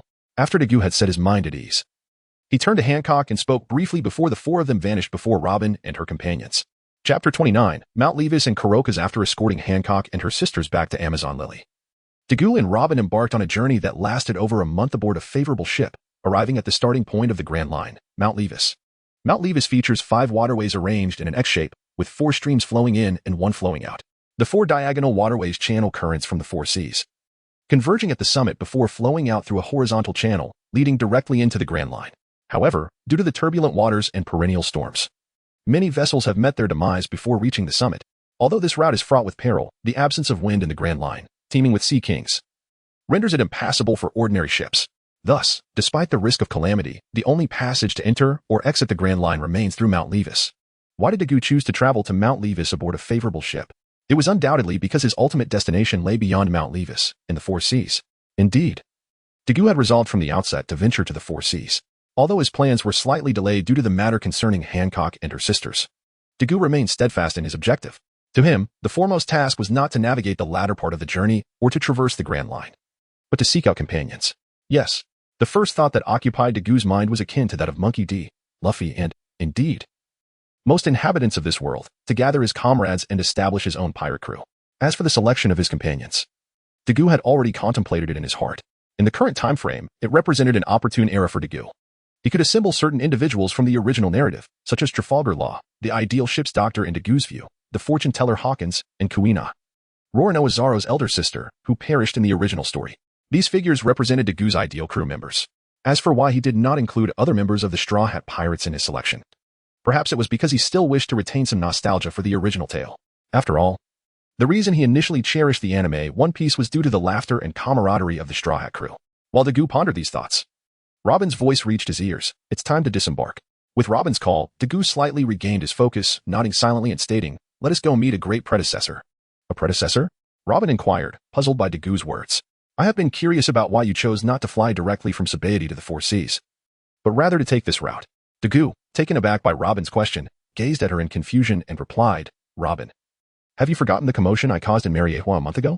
Upon hearing Dagu's remark, Robin recalled that a month prior, Dagu had created quite a stir in Mariewa while rescuing Hancock and her sisters. If they had flown directly from Sabaody to the 4 seas at that time, it would have been akin to dancing in front of the Navy, an act of self-destruction. Seeing Robin's realization, Dagu nodded in understanding and added, "Moreover, aside from that reason, my mentor entrusted me with the task to visit the Twin Gorges and pay my respects to an old acquaintance." "An acquaintance?" Hearing the term predecessor once more from Dagu, Robin turned her gaze toward the Twin Gorges, noticing that apart from those who had accompanied them, no others were present. She then asked Dagu, "Who is this acquaintance you speak of?" Dagu, likewise glancing at the figures atop the Twin Gorges, realized that the familiar presence he expected was absent, prompting a moment of confusion. Where could they be? With a sense of curiosity, Dagu began to search the vicinity of the Twin Gorges. "Mr. Kuroka's? Where are you?" After a prolonged search yielded no results, Robin suggested, "Perhaps Mr. Kuroka's is preoccupied with something. Shall we return to the port and wait?" What could he be doing? Dagu finally comprehended Robin's suggestion, realizing that Kuroka's was likely within the belly of the great whale at that moment. Understanding this, he readily agreed, "You are correct. Let us return." Thus, the two turned back toward the port, patiently awaiting Kuroka's arrival. "Hey, you two. We are departing. Are you coming aboard?" As night fell and while Dagu and Robin continued to wait, the captain of the merchant ship that had brought them approached. You must hurry if you wish to board. Upon hearing the captain's invitation, Dagu and Robin exchanged glances before smiling at him, saying, Thank you for the reminder, Captain. But we are still waiting for someone, so we will not be leaving just yet. Very well, then, the captain replied, observing their demeanor. He made no further remarks, recognizing that they had merely been passengers for a week. After a brief, fruitless invitation, he returned to his ship, which soon began to ascend the towering current before them. Look at that. Dagu marveled as he watched the merchant ship rise into the air. Robin, astonished by the remarkable sight, exclaimed, A ship climbing a mountain. This is truly a rare spectacle. Seeing Robin's reaction, Dagu chuckled and remarked, Once we gather our companions and embark on our adventure in this world, we shall witness many extraordinary phenomena. After all, this world is indeed one of wonders. Robin did not dispute Dagu's statement but nodded in agreement, expressing her anticipation for the future. Is there truly still someone here? Just as the two were reflecting, a robust voice called out from nearby. Mr. Kurokas. When Dagu turned toward the source of the voice, he was greeted by an elderly man with a bushy beard wielding a harpoon. Dagu smiled and approached him, saying, It is a pleasure to meet you, Mr. Kurokas. Chapter 30. Greetings and promises. My mentor sends his regards. My mentor? Upon hearing Dagu's words, Kurokas, who had just disembarked and was still somewhat bewildered, inquired, Which mentor do you refer to, young man? Do I know him? Noticing Kurokas's puzzled expression, Dagu felt a bit embarrassed and quickly apologized. I'm sorry, I forgot to introduce myself. I am Dagu, disciple of Rayleigh, and this is my partner, Nico Robin, Rayleigh's disciple. Upon hearing Dagu's words, Kurokas was momentarily taken aback. After observing Dagu intently, he remarked, I never anticipated that Rayleigh's disciples would set sail. Indeed, times are changing. Dagu, taken aback by Kurokas's sentiment, could only respond with a wry smile. Unsure of what to say. Since this is a rare occasion, why don't you join me in my quarters? He suggested. Very well, Dagu replied. Thus, at Kurokas's invitation, Dagu and Robin proceeded to Kurokas's residence. As Robin surveyed the room's decor, she found herself puzzled, for it consisted entirely of medical texts. Mr. Kurokas, Dagu, also observing the scene, could not help but express his admiration. You truly are remarkable. Even in retirement, your passion for your vocation remains undiminished. Young man. You may be mistaken, Kurokas replied, shaking his head. My true occupation is the management of the lighthouse. These books merely serve to occupy my time. Is that so? Robin nodded thoughtfully, acknowledging his explanation. However, Dagu, glancing at Kurokas and then at the decorations, addressed him, Mr. Kurokas. I once heard from my teacher that your reason for boarding their ship was to locate a certain band of pirates. Ultimately, you returned here because you could not find them. Indeed, Kurokas affirmed, not disputing Dagu's statement. That was indeed the initial reason for my journey with Rayleigh. My departure from them was due to the absence of news regarding their whereabouts. Following this, Dagu interjected, I recall that pirate crew. I believe they were called the Rumbar Pirates. Correct. Kurokas nodded in acknowledgement. I did not expect Rayleigh would share such details with you. It seems he holds you in high regard. Dagu, feeling slightly embarrassed by Kurokas's praise, chuckled awkwardly, for in truth, Rayleigh had not divulged these particulars to him. His knowledge stemmed primarily from his previous life, where he had watched the anime One Piece, granting him a profound understanding of certain events in this world. After sharing a brief laugh, Dagu continued, Mr. Kurokas, during my time in the West Blue, I did hear some rumors regarding the Rumbar Pirates. Oh? Kurokas turned to him eagerly, anticipating further information. Dagu, not wishing to tease Kurokas, proceeded to explain, according to what I heard in the West Blue, the Rumbar Pirates were nearly exterminated decades ago. The only member still sailing the seas is the proxy captain, a certain Brook, known for his fro-like hair. Brook? Kurokas, upon hearing Dagu's explanation, was transported back to memories of the fro-headed individual he had encountered 40 years prior, who had been closest to the whale left behind. Do you have any other information? He inquired after a moment of contemplation, hoping to learn more about the Rumbar Pirates or Brook. None, Dagu replied regretfully, shaking his head in response to Kurokas's expectant gaze. The truth was that Dagu did possess more knowledge, but based on his recollections, Brook was still searching for a way back from the afterlife.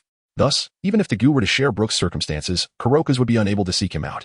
Consequently, Dagu chose to remain silent, allowing Kurokas to hold on to a glimmer of hope. Is that so? Kurokas nodded softly after Dagu finished speaking. Thank you for sharing this information. I believe Laboon will be quite pleased to hear it. Laboon?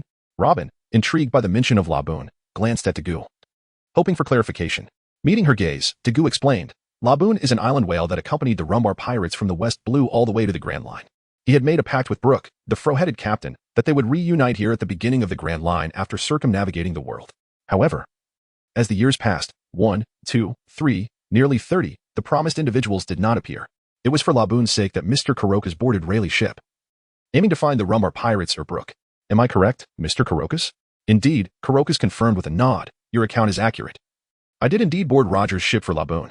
Mr. Kurokas, As the conversation began to wind down, Dagu addressed him. Since we have met, it is time for us to take our leave. Leave? Kurokas gazed at him quizzically. It is quite late. You intend to depart now? Moreover, if I am not mistaken, the vessel that brought you here has already set sail. How will you return? You need not worry about that, Mr. Kurokas. With that, Dagu, under Kurokas's watchful eye, took flight alongside Robin, heading towards the North Sea. Rest assured, Mr. Kurokas, we will keep an eye out for news regarding Brook. Watching the departing figures of Dagu and Robin, Kurokas smiled. Rayleigh, you have indeed chosen a worthy successor. He then turned his gaze towards the sea, murmuring, Laboon. Perhaps before long, you will reunite with Brook. Upon concluding his words, Kurokas promptly turned back into the room. Chapter 31. The North Sea and War. The world of pirates is a wondrous realm, comprising not only the Grand Line, which serves as the heart of this universe, but also 4 distinct seas, east, south, west, and north. The nomenclature attributed to these seas often carries an ironic undertone. These sea, home to the most notorious pirate in history, the Pirate King, is designated by the Navy as the safest and most peaceful of all waters. Conversely, the South Sea, where common folk and even royal families struggle to find sustenance and warmth, stands as the most technologically advanced region. The West Sea, once the abode of the scholarly Haven O'Hara, ought to be the most civilized. However, it has instead become a sanctuary for underground powers such as the Mafia and various rogues, who have become the dominant narrative of that sea. As for the North Sea, hailed as the mightiest of the 4, it paradoxically harbors the most tumultuous waters, with conflict reigning supreme among its islands. Even Skoda Island, known as the gateway to the North Sea, akin to Lobetown in the East Sea, finds itself embroiled in warfare, despite the presence of a Navy branch. Bang. Boom. Kill them. Victory shall be ours. Kill. Indeed, the stark reality of war, so different from mere battle, unfolded before Dagu as he soared above Skoda Island with Robin. The sight of 2 distinct factions clashing below left Dagu and Robin momentarily speechless. What should we do? Should we descend? After glancing once more at the chaotic scene beneath, Robin turned to Dagu and inquired, or shall we proceed directly to the next island?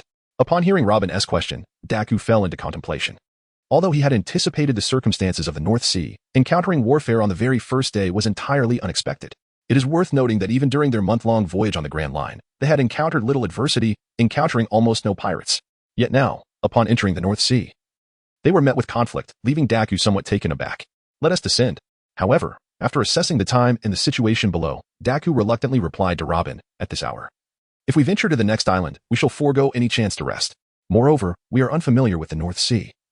We have no knowledge of where the next island lies or how to reach it. Very well. Thus, at Dagu's suggestion, utilizing his ocular abilities, they materialized in a town untouched by the ravages of war. As they walked through the streets of the town, Robin observed the various shops on either side, operating normally amidst the surrounding chaos, and proposed, shall we find a lodging first? Indeed.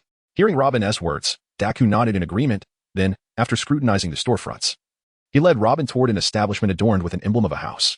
Jingle. Welcome. As Dagu pushed open the door, a bell chimed, followed by a warm greeting that reached their ears. How may I assist you, gentlemen? A youthful and vibrant voice accompanied the welcome.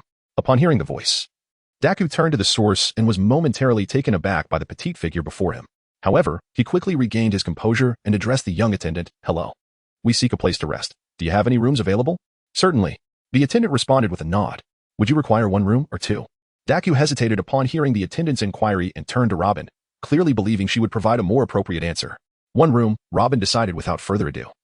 Having shared previous accommodations with Dagu on their ship, although it was due to a lack of available space, she felt a sense of comfort being in the same room as Dagu. So even with obvious vacancies in the establishment, Robin opted for just 1 room. Acknowledging Robin's decision, Dagu addressed the young attendant once more. Then we shall take 1 room, please. Thank you. Very well, 1 room it is. The attendant noted this in a small notebook before looking up to inquire, apart from the room, would you like anything else? Upon hearing the server's inquiry, Dagu smiled and replied, yes. If there are any delectable dishes, please send some to our room. The server nodded and, after jotting down a note, turned towards the corridor, saying, then please follow me. I will guide you to your room. Thus, under the server's guidance, Dagu and Robin ascended to a guest room on the 2nd floor. As Dagu settled in, the server prepared to leave, but suddenly seemed to recall something. She turned back to remind them, by the way, if you have no urgent matters, it would be best not to venture outside. Not a problem. Although they had no intention of wandering out even without her warning, Dagu returned her kindness with a smile. Seeing that Dagu understood, the server said no more and departed from their room. As Dagu watched her leave, Robin turned to him and inquired, what brings you to the North Sea? I'm searching for someone. Dagu, who had been inspecting the room, paused at Robin's question and approached her, stating, after all, sailing across the vast ocean, it is insufficient for just the 2 of us. Therefore, my purpose for coming to the North Sea is to find companions to journey with. Companions? The mention of companions caused Robin to reflect, recalling the words of Sorrow, who had once told her that in this vast sea, no one is truly alone. One is destined to encounter their fated companions someday. Yes, companions. Noticing Robin lost in thought at the mention of companions, Dagu couldn't help but smile. He then reiterated, "This is the reason for my journey to the North Sea. Of course, it is not limited to just the North Sea. I shall seek others in different waters as well. Indeed, let's tentatively set the crew size at 12. Chapter 32, The Pirate Crew of Light and the 12 Subteams. A pirate crew? 12 members? Upon hearing Dagu's words, Robin felt a moment of perplexity, as it was the first time she had listened to his plans. Curiosity piqued, she inquired, "Have you chosen a name for your pirate crew? And why have you decided on a crew of 12 members?" "Of course, I have." Dagu promptly replied to Robin's question. "The name of the crew will be the Pirates of Light. As for the choice of 12 members, there is no particular significance. It merely aligns with the concept of a cycle, which is why I chose that number." "Oh, I see." After listening to Dagu's explanation, Robin nodded in understanding. Just then, a rapid series of knocks echoed at the door. Upon hearing the sound, Dagu and Robin exchanged puzzled glances, quickly becoming alert. Dagu glanced at Robin and called out, "Who is it?" However, there was no response to his inquiry. The knocking continued unabated. "Be cautious," Robin urged Dagu, and silence ensued, promptly retreating into the bathroom to conceal himself. "They're coming. What are they knocking for?" Observing Robin's actions, Dagu approached the door, muttering under his breath, "With such force, they might break the door, and that would require compensation." Just as Dagu opened the door, it was violently thrust wide. "Don't move." A squad of armed individuals surged into the room, weapons aimed directly at Dagu. Hey. Dagu felt overwhelmed by the situation. He had merely checked into the establishment. Why was he suddenly the target? Did they suspect him of being a spy for the opposing faction? A bitter smile crossed his lips as he pondered. Had he foreseen this? He would have preferred to spend the night outside rather than encounter such chaos. "You there?" At that moment, a burly man, seemingly the squad leader, aimed his gun at Dagu and demanded, "Where are your companions? Why are they absent?" Upon hearing the words of the imposing figure, Dagu was momentarily taken aback, but soon grasped the reality that this establishment, or rather this entire area, was under meticulous surveillance. "Where is your companion? Where is he?" the burly man inquired. When Dagu remained silent, the man's impatience grew, and he pressed the gun against Dagu once more, urging him to respond swiftly. At that moment, a sound of running water emanated from the nearby restroom, which rendered Dagu's need to disclose his companion's whereabouts unnecessary. "You, go check," commanded the burly man, instructing one of the subordinates to investigate the situation. Wait. Although Dagu was aware that the sound of water was merely a ruse orchestrated by Robin to create confusion, he instinctively called out to halt the approaching individual. "What is this? Are you hiding something?" Just as Dagu attempted to intervene, the burly man swiftly aimed his weapon at him, demanding, "Speak. Are you spies?" "I." Upon hearing the robust man's inquiry, Dagu felt a sense of helplessness and was about to elucidate the situation. However, for reasons unknown, perhaps the robust man had brought a novice along. Just as Dagu was preparing to explain, a firearm inadvertently discharged. A bullet struck the ground near Dagu's feet, and upon witnessing the bullet hole beneath him, Dagu's expression darkened. He then spoke in a grave tone. "My good sir, what predicament are you currently in?"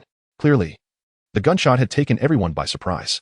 Consequently, the robust man, regaining his composure, swiftly delivered a slap to the subordinate who had fired the shot. "Who permitted you to shoot?" he demanded. "I am sorry." The subordinate, realizing his blunder, immediately apologized. "Youth, we do not harbor malicious intent. But this gunshot serves as a warning," the robust man stated, nodding silently at his subordinate's acknowledgement of his mistake. He then turned to Dagu once more and said, "I hope you can cooperate with our investigation. Otherwise, I cannot guarantee there won't be another shot." "My good sir," Dagu replied, "while I am inclined to assist you in your work, that recent gunshot has extinguished my willingness to cooperate. Therefore," he gestured toward the door, saying, "Might I kindly request you to leave?" Faced with Dagu's demeanor, the robust man grew impatient. He raised his firearm, aiming it squarely at Dagu's forehead, and questioned, "Is it that my friendliness has led you to mistakenly believe I am easily placated?" Inhaling deeply at the sight of the ominous black muzzle, Dagu spoke with unwavering resolve. "Leave." This command momentarily stunned the intruders, causing even their weapons to inadvertently clatter to the ground. The reason for this effect was that Dagu had subtly employed a hint of his conqueror's haki. Sighing as he observed the dazed individuals, Dagu bent to retrieve the weapon dropped by the robust man. He handed it back while stating, "My good sir, can you now escort them away?" Upon hearing Dagu's reminder, the burly man regained his senses and hurriedly accepted the weapon offered to him, exiting the room without a backward glance. Retreat. Before departing, he made sure to remind his subordinates to withdraw as well. Thus, a potential conflict dissipated into nothingness under Dagu's overwhelming presence. Have they left? At that moment, Robin emerged from the restroom, appearing as though she had indeed just taken a shower. They have departed. Although Dagu was momentarily taken aback by Robin's calm demeanor, he refrained from commenting on her state and simply relayed the earlier situation to her. While Robin was generally aware of the circumstances, A frown creased her brow upon hearing Dagu's words. You use the Conqueror's haki. There won't be any unforeseen consequences, will there? Rest assured, everything is fine. Dagu had deliberated before employing the Conqueror's haki, considering that their current location was merely the Four Seas. Even though the North Sea is reputed to be the strongest maritime region, not just anyone could recognize the Conqueror's haki. Hence, Dagu decided to use it to resolve the earlier issue, allowing those present to perceive it merely as the aura of an ordinary strong individual. Chapter 33. Whispers and continuing the voyage as the sun rose and set, time passed swiftly. After the burly man and his entourage had departed, no further incidents occurred, granting Dagu and Robin a peaceful night. Once Robin had tended to her personal hygiene, she turned to Dagu, who was still preparing himself, and inquired, What shall we do now? What shall we do? Dagu paused in his actions at her question and replied, Let us venture out shortly to gather some information. Information? Upon hearing Daigu's mention of a certain piece of news, Robin, intrigued, inquired, What news? As Daigu nonchalantly attended to his morning routine, he elaborated. A piece of information valued at 5 billion berries. 5 billion berries. Robin was taken aback by this revelation, unable to fathom what kind of news could possibly hold such immense worth. After all, even the world's most notorious man has yet to see a bounty surpassing 5 billion. Thus, Robin's curiosity was piqued regarding the nature of this information that warranted such a staggering valuation. Indeed, 5 billion. Upon hearing Robin's exclamation, Dagu, having completed his morning routine, turned around and nodded, saying, This news pertains to the companion I seek. In my heart, he is the most suitable candidate for the ship's doctor. Is that so? Upon hearing Dagu's words, Robin felt a surge of anticipation within her, curious about the ship's doctor that Dagu held in such high regard. To be associated with a sum as staggering as 50 billion, one could only surmise that this individual must possess remarkable prowess. Let us go out for a stroll, Dagu suggested, eager to gather information. Very well, Robin replied without hesitation, promptly following Dagu as they exited the room. As they descended the staircase and prepared to venture outside, the voice of the waiter from yesterday resonated at an opportune moment. Are you two guests planning to go out? Indeed, Dagu responded, turning to the waiter beside him. Is it not permissible to go out now? Yes, esteemed guests, the waiter acknowledged with a solemn nod. Due to the ongoing conflict, the city is currently under martial law. While I am uncertain of your origins, since you have already passed the patrol scrutiny, it is advisable to refrain from wandering aimlessly. This would help avoid any unnecessary misunderstandings, which would be detrimental both to our humble establishment and to you. Upon hearing the server's words, Dagu couldn't help but glance at Robin, then with a resigned nod, he said, Very well. We shall return to our room. With that, Dagu led Robin towards their accommodations. The server expressed gratitude for their understanding. After all, during these tumultuous times of war, small establishments like theirs could only thrive by avoiding trouble or, in essence, refraining from business altogether. However, ceasing operations would leave them without means of sustenance. Thus, they were particularly appreciative of customers like Dagu, who empathized with their plight. As they ascended the stairs, Dagu recalled his purpose and turned to the server to inquire. I have a question I would like to discuss with you. Might you come to our room? The server, taken aback by Dagu's sudden request, paused momentarily, her demeanor shifting to one of caution. Observing the petite server's averted gaze and her growing wariness, Dagu felt a pang of regret. He considered the current state of affairs. Such an unexpected invitation for a young woman to enter his room could understandably provoke suspicion, as she had no knowledge of his character. What if he were a nefarious individual? What intentions might he harbor? Thus, it was no wonder that the server reacted with caution, rendering the atmosphere somewhat awkward. In light of this uncomfortable situation, Robin promptly intervened, stating, We merely wish to ask a few questions. There is no malice intended. Well, upon hearing Robin's voice, the server was reminded that Dagu indeed had a companion, which alleviated a trace of concern in his heart. Nodding, he replied, Very well, I shall accompany you. With the server's agreement, Dagu exhaled a sigh of relief and turned to cast a grateful glance at Robin. Let us proceed. However, Robin, seemingly indifferent to Dagu's gaze, merely offered a reminder before making his way towards the room. Esteemed guest, may I inquire if you have any questions? The server stood timidly at the entrance of Dagu's room, quietly asking him. It is this, Dagu began after glancing at the server. I would like to ask if you happen to know the whereabouts of General Hijong? General Hijong? Upon hearing Dagu's inquiry, the waiter couldn't help but glance up at him and responded, Are you referring to Admiral Tsuru, the Chief of Staff of the Navy? If that is indeed the case, it seems that she returned to the naval headquarters after the operation against the bandits on Minion Island about a month ago. Is that correct? A month ago, indeed? After listening to the waiter, Dagu could not help but fall into deep contemplation. Observing Dagu's demeanor, Robin understood that he must already possess the information he sought. Thus, he gestured for the waiter to exit. With Robin's signal, the waiter departed from their chamber. Dagu.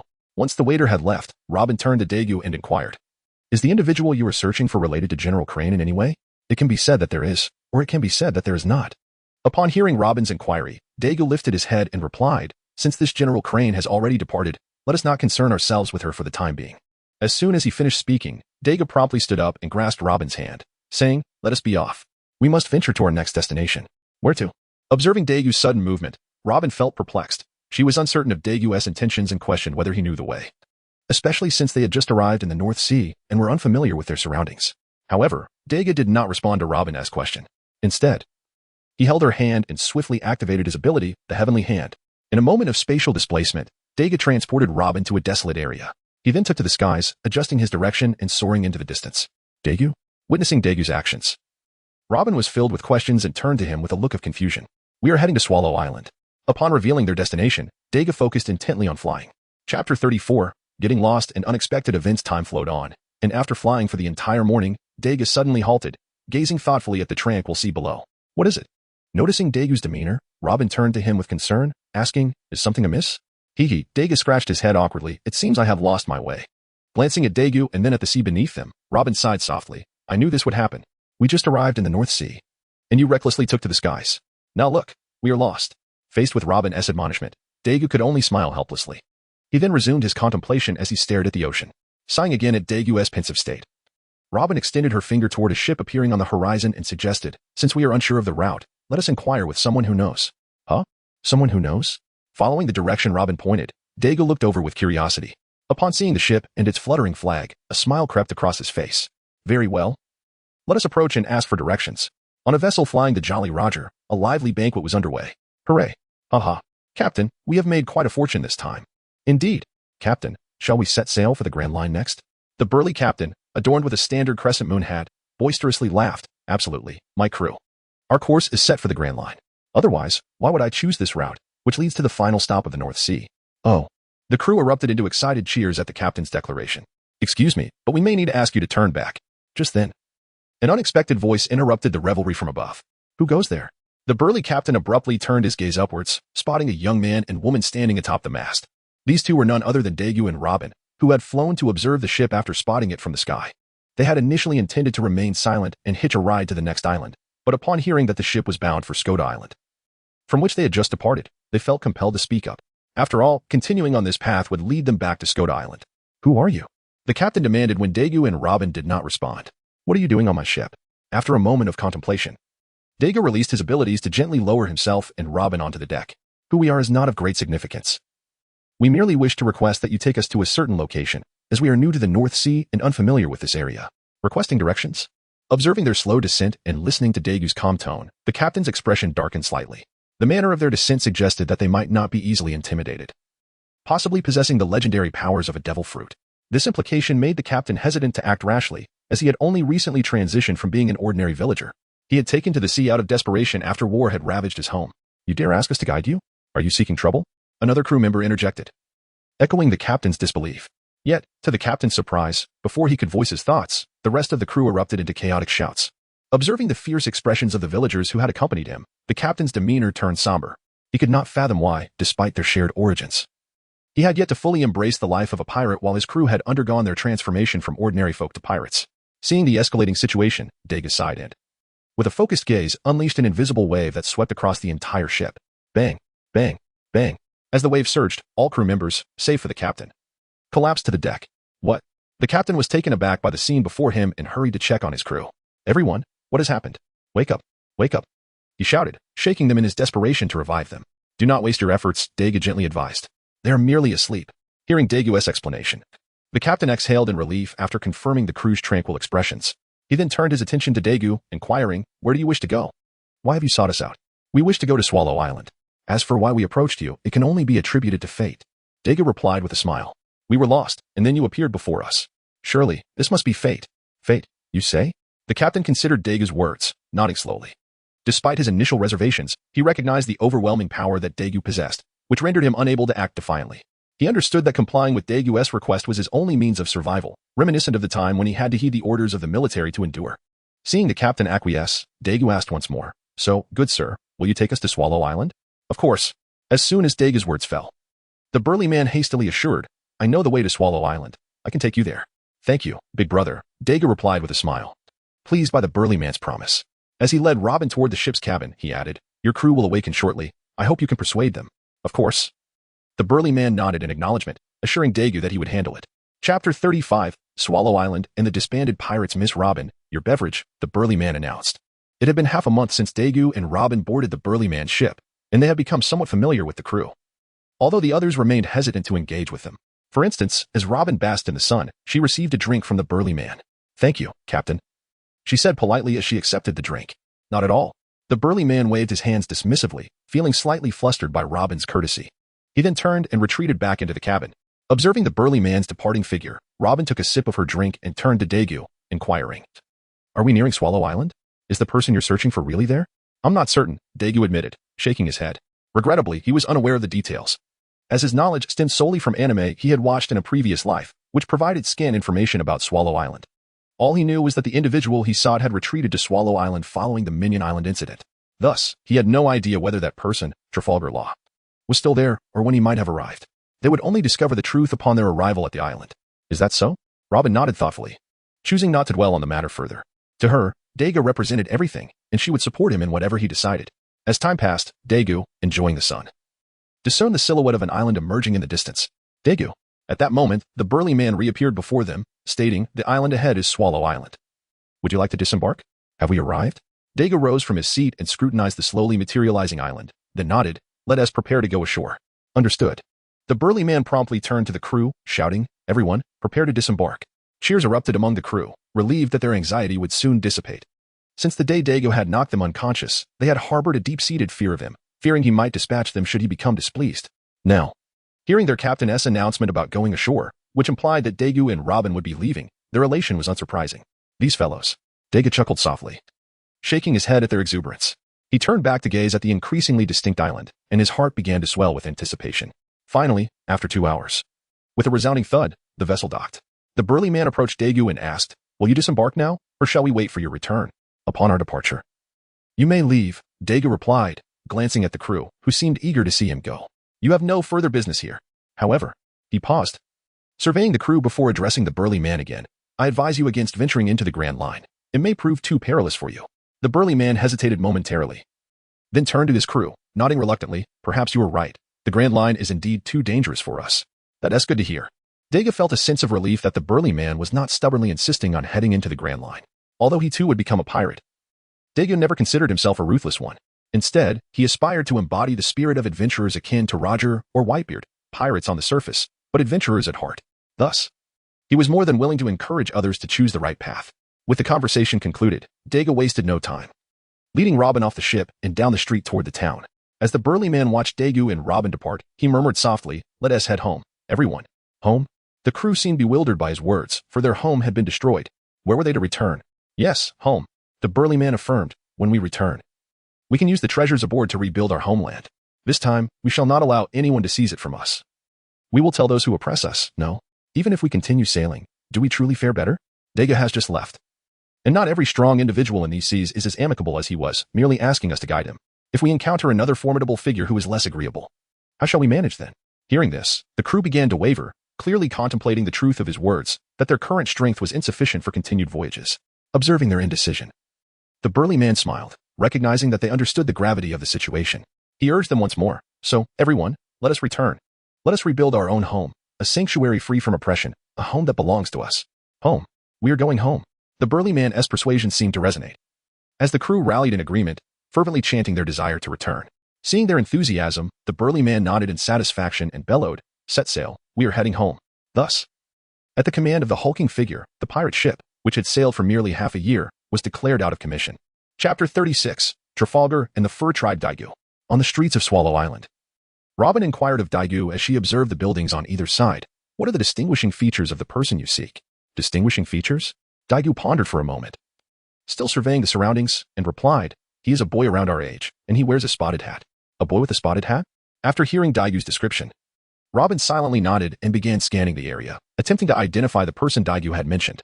However, as time passed, the two of them, having explored the town thoroughly, found no trace of the individual Dagu was searching for. On a bench along the street, Dagu and Robin took a moment to rest after their wanderings, observing the throngs of people passing by, yet the person Dagu sought remained elusive, prompting a sigh from him. Seeing Dagu's dejection, Robin gently shook her head and softly reminded him, "Dagu, can you think of any other clues?" "Other clues?" Upon hearing Robin's suggestion, Dagu fell into deep thought, recalling information about Swallow Island and Trafalgar Law.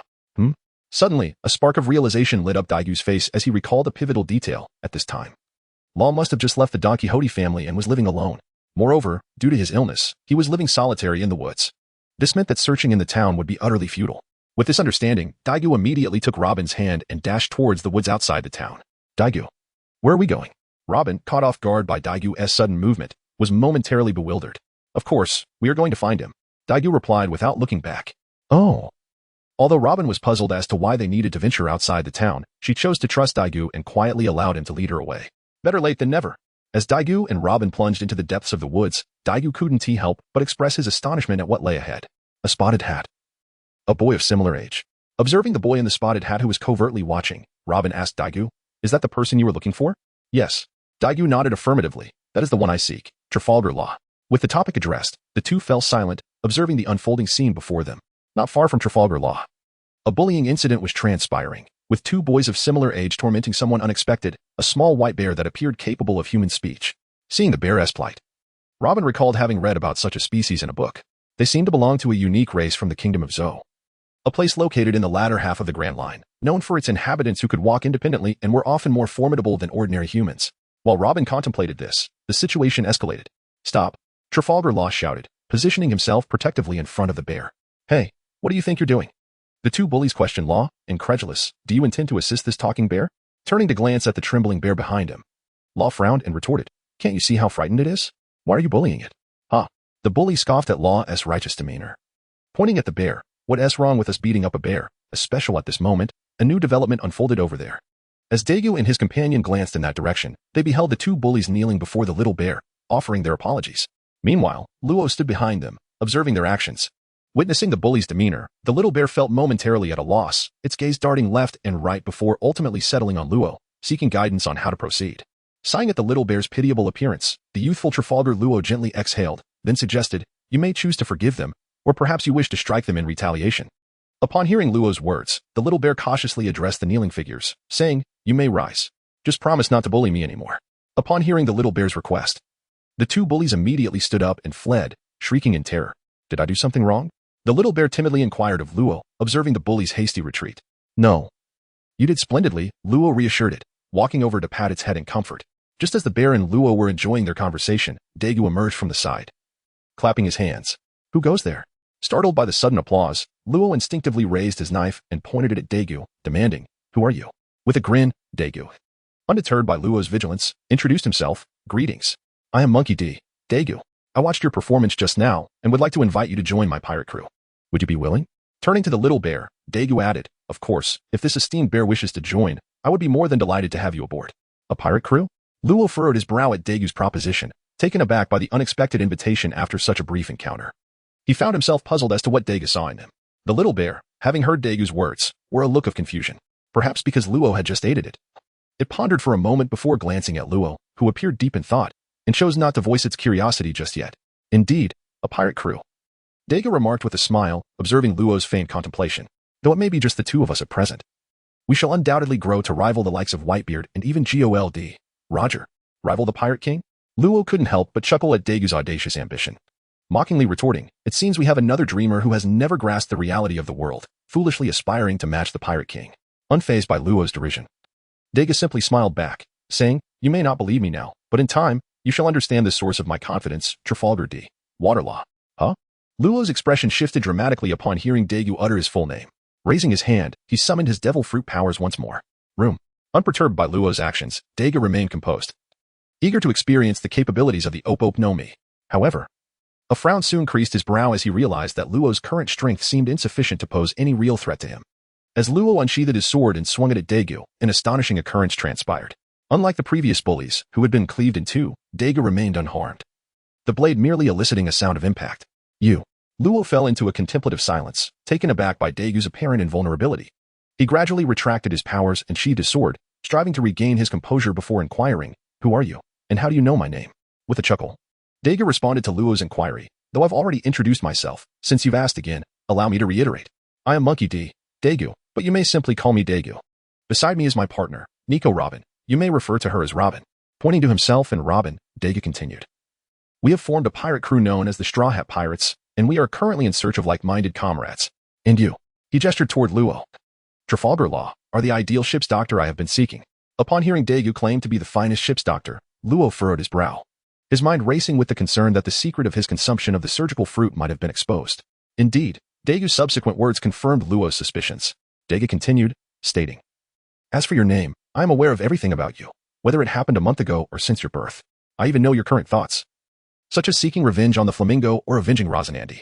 With every word Dagu spoke, Luo's pupils constricted, and as Dagu observed Luo's increasingly grim expression, he deftly shifted his tone. "Therefore, join us.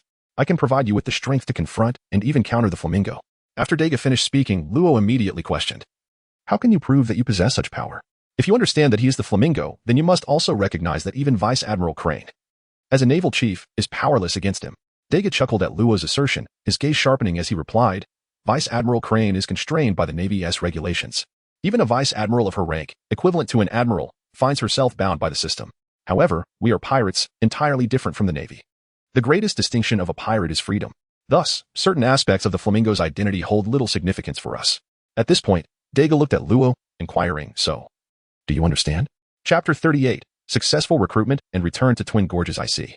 After listening to Dagu's explanation, Luo nodded thoughtfully. He was reminded of a month prior when he encountered a naval officer who was, in reality, Virgo, a member of the Don Quixote family masquerading as a flamingo. Sensing that Luo was beginning to comprehend, Dagu smiled once more and urged, "Join us, whether for revenge against the flamingo or to become an exceptional doctor. I will grant you that power." Upon Dagu's renewed invitation, Luo contemplated deeply. After scrutinizing Dagu and Robin beside him, he silently nodded, saying, "Fine. As long as you promise to avenge Corazon and eliminate Don Quixote da Flamingo, I will join you." With Luo's agreement to join his crew, Dagu couldn't help but laugh joyously. Luo was the first person he had invited, and it surprised him how easily he had accepted. For a moment, Dagu felt as if he possessed an air of authority akin to that of a protagonist who naturally draws others to him, reminiscent of Luffy. After laughing for a while, Dagu turned to the quiet Kuma and asked, "And what about you? Will you join us?" Kuma glanced at Luo and hesitantly asked Dagu, Can I really join you? I can only speak. I lack any other skills. Wouldn't I be a burden?" Dagu, amused by Kuma's self-doubt, shook his head and approached him, gently patting his head. "It seems you are unaware of your own heritage, or perhaps you have forgotten it." Surprised by Dagu's gentle touch and words, Kuma realized that Dagu might know more than just Luo's story. He seemed to know about his own past as well. With curiosity, Kuma looked up at Dagu, eager for clarification. "Well," Dagu continued, "I must inform you about the existence of your kind in the second half of the Grand Line, specifically in Zou." "Zou?" Upon hearing Dagu's explanation, Kuma's interest in the country of Zou was piqued, and he enthusiastically nodded, declaring, "I want to join you. I want to go to Zou. Welcome aboard." Dagu beamed at Kuma's acceptance, assuring him, "Rest assured, we will definitely visit Zou in the future, and you will have the chance to return home." Kuma nodded eagerly, reassured by Dagu's sincerity. As their conversation concluded, Luo interjected, "Now that we have both agreed to join you, shouldn't we be taken to the ship?" At Luo's words, Dagu, who had been so cheerful, suddenly fell silent. He turned to Luo, awkwardly admitting, We actually don't have a ship yet." "What?" Both Luo and Kuma were taken aback by Dagu's revelation. They had not anticipated that someone inviting them to join a pirate crew would lack the most fundamental element, a pirate ship. Dagu could only smile sheepishly at their astonished expressions. With a sense of resignation, Luo asked, "Then where should we go now?" "I have a plan," Dagu responded, regaining his composure. "I intend to send you to a mentor of mine, where you will receive the finest medical education in the world." "A mentor?" Luo pondered for a moment before asking, "But how can we get there without a ship?" Dagu chuckled lightly. "It's quite simple. With my abilities, I can transport you to my mentor." "Oh?" Intrigued, Luo inquired, "Is it a spatial ability?" "Indeed," Dagu affirmed, nodding. "Are you ready to depart now?" "Now?" Luo contemplated briefly before replying, "Sure. I have nothing else to attend to." "Great. Then let us," Dagu began, but before he could finish, Kuma timidly interjected, "Can I come along too?" "Of course." Dagu readily agreed, as it aligned with his plan to keep Kuma, or Bippo, alongside Luo. "Really?" Bippo was momentarily stunned by Dagu's swift acceptance, then quickly expressed his gratitude. "Thank you, Captain." "All right, let us set off." With that, Dagu took hold of Luo and Bippo's hands, ready to activate his powers for their departure. However, he suddenly remembered Robin standing nearby and turned to her, apologizing. "Robin, I'll take them over first and be right back. Is that all right?" "Go ahead." In truth, Dagu need not have acted in such a manner, for Robin was well aware of the urgency of the situation. Moreover, there was no real danger present. So after Dagu finished speaking, Robin merely smiled in acknowledgement and refrained from saying anything further. "Very well, I shall make haste and return swiftly." With Robin's agreement, Dagu promptly took hold of Law and Bippo, and then executed the Flying Thunder God technique. Thus, Dagu, accompanied by a man and a bear, was soon whirling through the air before appearing at the starting point of the Grand Line. the Twin Cape. Huh? Kurokus, who had been perusing a newspaper by the shore of the Twin Cape, was startled by the sudden appearance of the duo. Ah, Mr. Kurokus, I have returned. Upon spotting Kurokus, Dagu immediately greeted him. This time, I bring you a person whom I hope you will accept as your disciple. Chapter 39, Entrustment and Student's Disciple? Dagu's words left Kurokus momentarily perplexed. He could not fathom why Dagu would introduce someone as a disciple to him. Indeed, in response to Kurokus's confusion, Dagu nodded affirmatively and pointed at Law, introducing him, Trafalgar Law, a user of the surgery fruit. The surgery fruit? The moment Dagu's words fell, Kurokus sprang to his feet, his expression one of astonishment as he gazed at Law. He had not anticipated that such a suitable and advantageous ability for a doctor would manifest before him. Simultaneously, he couldn't help but recall past events. Had the ailing Roger encountered a user of the surgery fruit, perhaps he would not have embarked on that fateful plan. Just as this thought crossed his mind, Kurokus shook his head, pondering, yet it may not be so, for that was Roger after all. Roger. Though Kurokus merely murmured this name, Law, who had been observing Kurokus intently, caught it. This mention of the Pirate King piqued Law's curiosity regarding Kurokus's identity.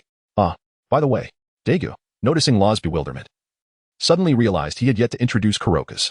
He clasped his hands together and said to Law, I have not yet introduced you to Mr. Kurokus. As soon as he finished speaking, Dagu pointed towards Kurokus. He is the lighthouse keeper of Twin Cape, the former ship's doctor of the Roger Pirates, who accompanied Roger on his journey to Raftel. The ship's doctor of the Pirate King? With Dagu's introduction, Law was increasingly astonished. He had not anticipated that the person Dagu wished him to apprentice under would be the ship's doctor of Gold, Roger himself. In response to Dagu's introduction, Kurokus merely waved his hand dismissively, stating, I was merely a follower of Roger for a brief time. It is not of great significance. Furthermore, as Rayleigh's disciple, you are more deserving of commendation than I. Rayleigh? The Dark King Rayleigh? Kurokus's revelation left Law astounded yet again. He had not fathomed that this seemingly unassuming captain bore such a distinguished identity. Mr. Kurokus. Observing Law's renewed astonishment, Dagu helplessly remarked to Kurokus, is this mutual harm?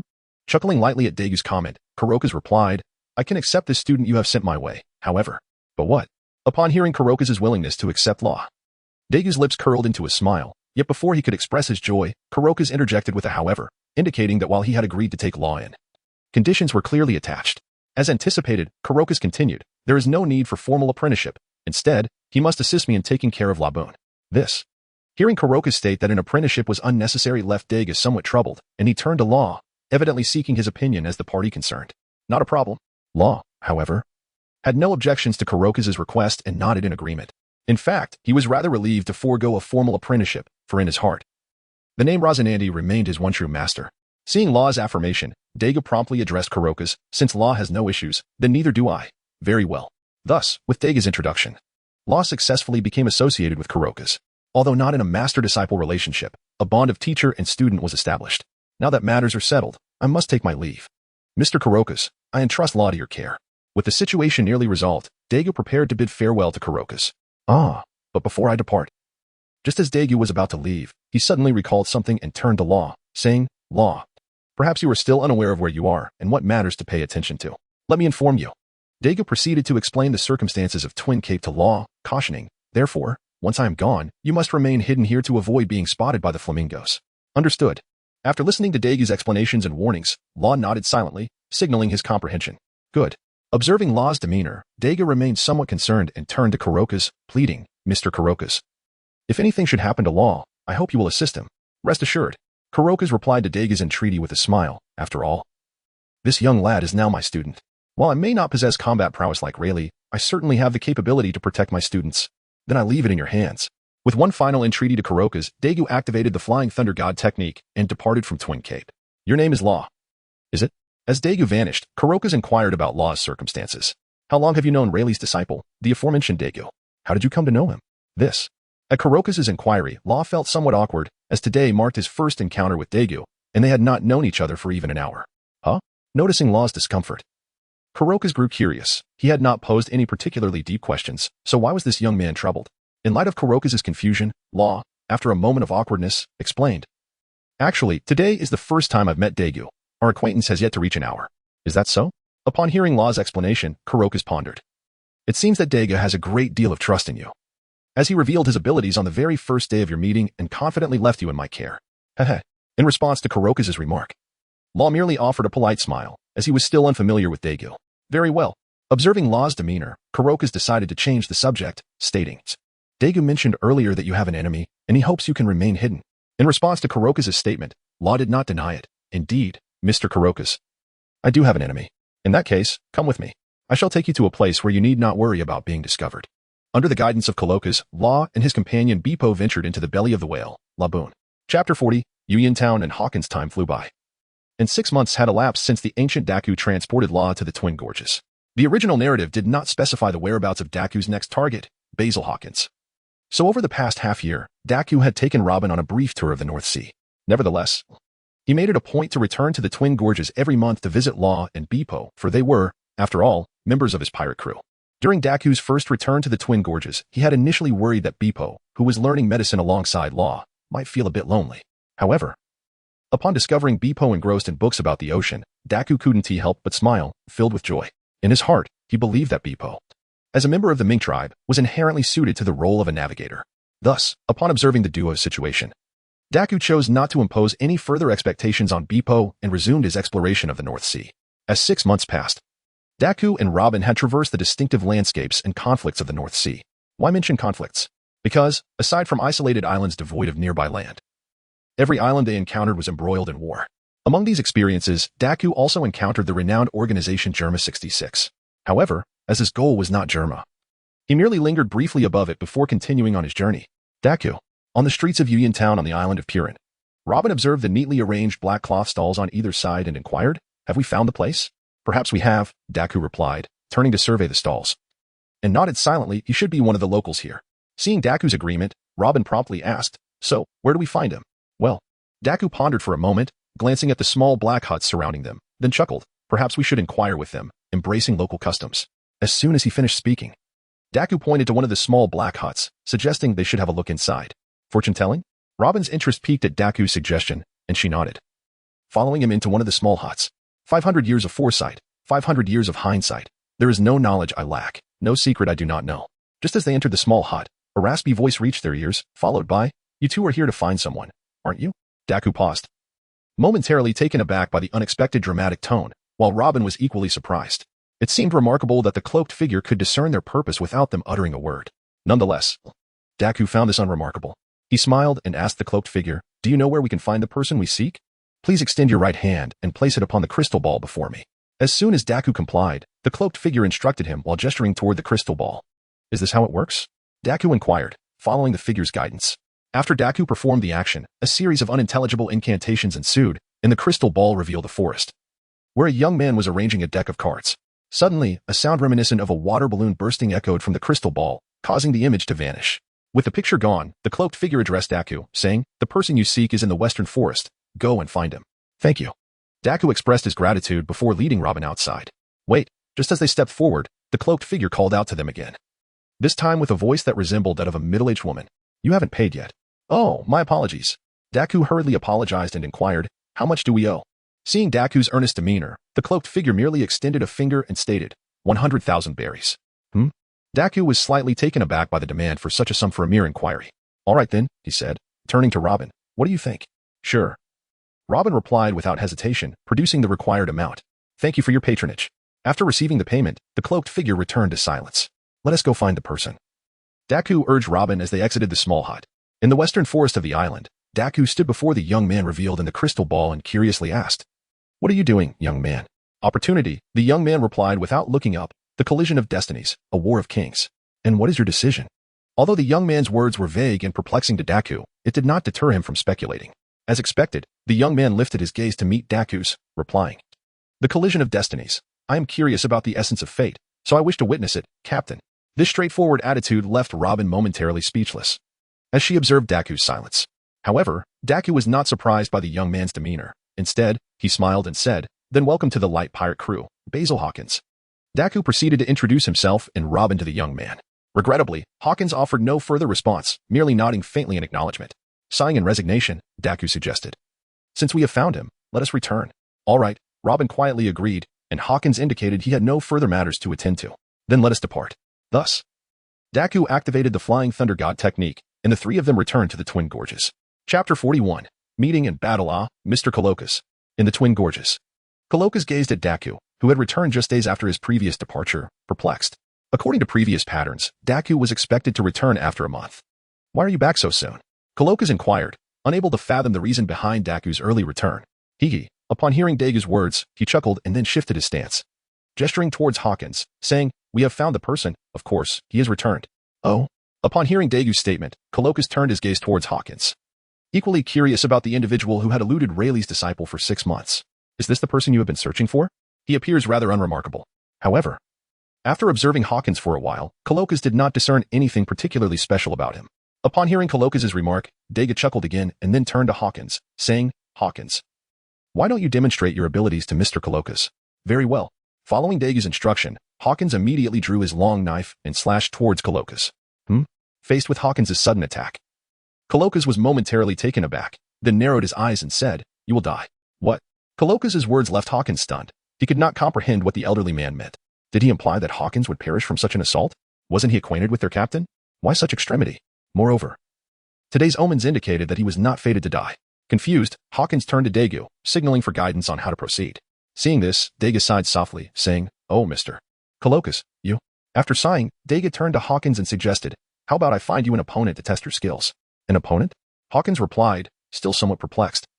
But he soon sheathed his weapon, realizing that the old man's earlier words stemmed from his unwillingness to engage in combat.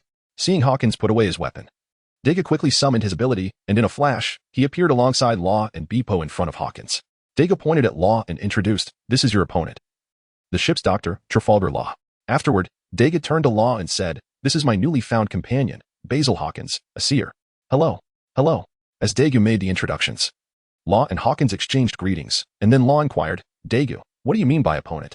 Previously engrossed in medical texts within the whale laboon, Law was abruptly interrupted by Dagu's appearance, and the notion of this new companion being an opponent irked him.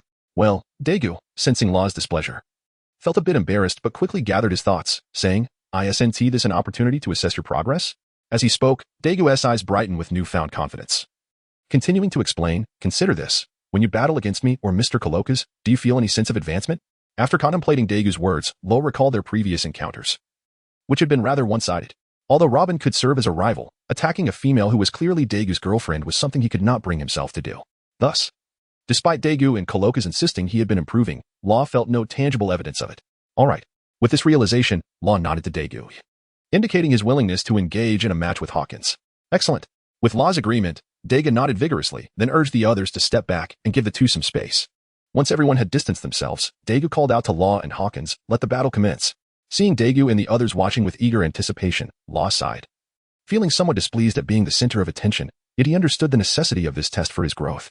Reluctantly, he turned to Hawkins and proposed, "Let us begin, so I can return to my studies sooner." Agreed. Hawkins nodded without hesitation, and as soon as the words left his lips, he lunged forward, weapon drawn, towards Law.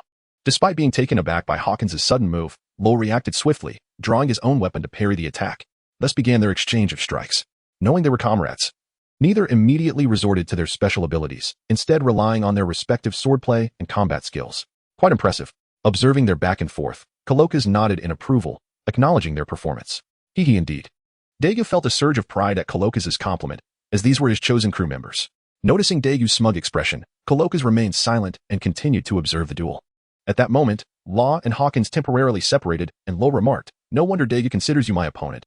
Our skills are indeed quite similar." In contrast to Law's assessment, Hawkins merely nodded silently, offering no response. Seeing Hawkins' demeanor, Law exhaled and then cautioned, "In that case, I will now employ my abilities, so be careful." Hawkins raised an eyebrow at Law's declaration, then responded, "I shall also utilize my abilities." What? Law was taken aback by Hawkins' intention to use his powers as well. But he quickly composed himself, realizing that being chosen by Dagu, Hawkins could not be an ordinary individual. Very well. Law nodded and charged towards Hawkins, raising his right hand, declaring, "Room." As Law activated his surgical fruit abilities, encasing both of them in a sphere, Hawkins summoned his own power, causing a towering scarecrow to materialize behind him, charging towards Law. Upon witnessing the scarecrow, Law was momentarily astonished, yet after a brief reaction, he swiftly slashed at the figure. What? Hawkins was stunned as Law's blade cleaved the scarecrow in two. Seeing Hawkins' astonishment, Law laughed heartily and charged towards him. What? However, this time it was Luo who was astonished. Just as he was about to charge towards Hawkins, a smile flickered across Hawkins' lips. In that instant, the already fragmented scarecrow swung its weapon towards him with unbridled ferocity. The suddenness of the attack left Luo momentarily stunned, and in a flurry of instinct, He raised his blade to defend himself. With a powerful strike from the scarecrow, he was immediately sent flying. The slaughterhouse. Yet, in that fleeting moment of being airborne, Luo regained his composure and swiftly executed a positional exchange with a nearby pebble. Although the exchange was timely, the scarecrow's earlier strike had inflicted some damage upon him. That will suffice. Observing the situation, Dagu approached and declared the battle concluded. This match goes to Hawkins. Hearing Dagu announce the outcome, Luo felt a twinge of dissatisfaction but refrained from voicing it. After all, the circumstances had indeed led to his defeat, though it was merely a minor setback. It was simply a sparring session, and he surmised that Hawkins had not exerted his full strength either. Thus, after a brief moment of complaint, Luo sheathed his weapon. Hawkins, standing nearby, did the same. How are they?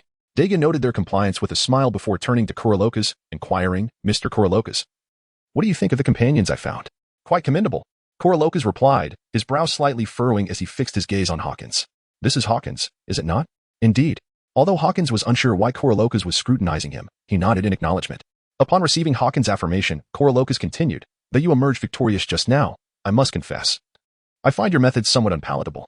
Upon hearing this, Hawkins remained unfazed, while Dagu felt a twinge of awkwardness and quickly interjected, Mr. Kurolokas, each individual's journey of growth is unique.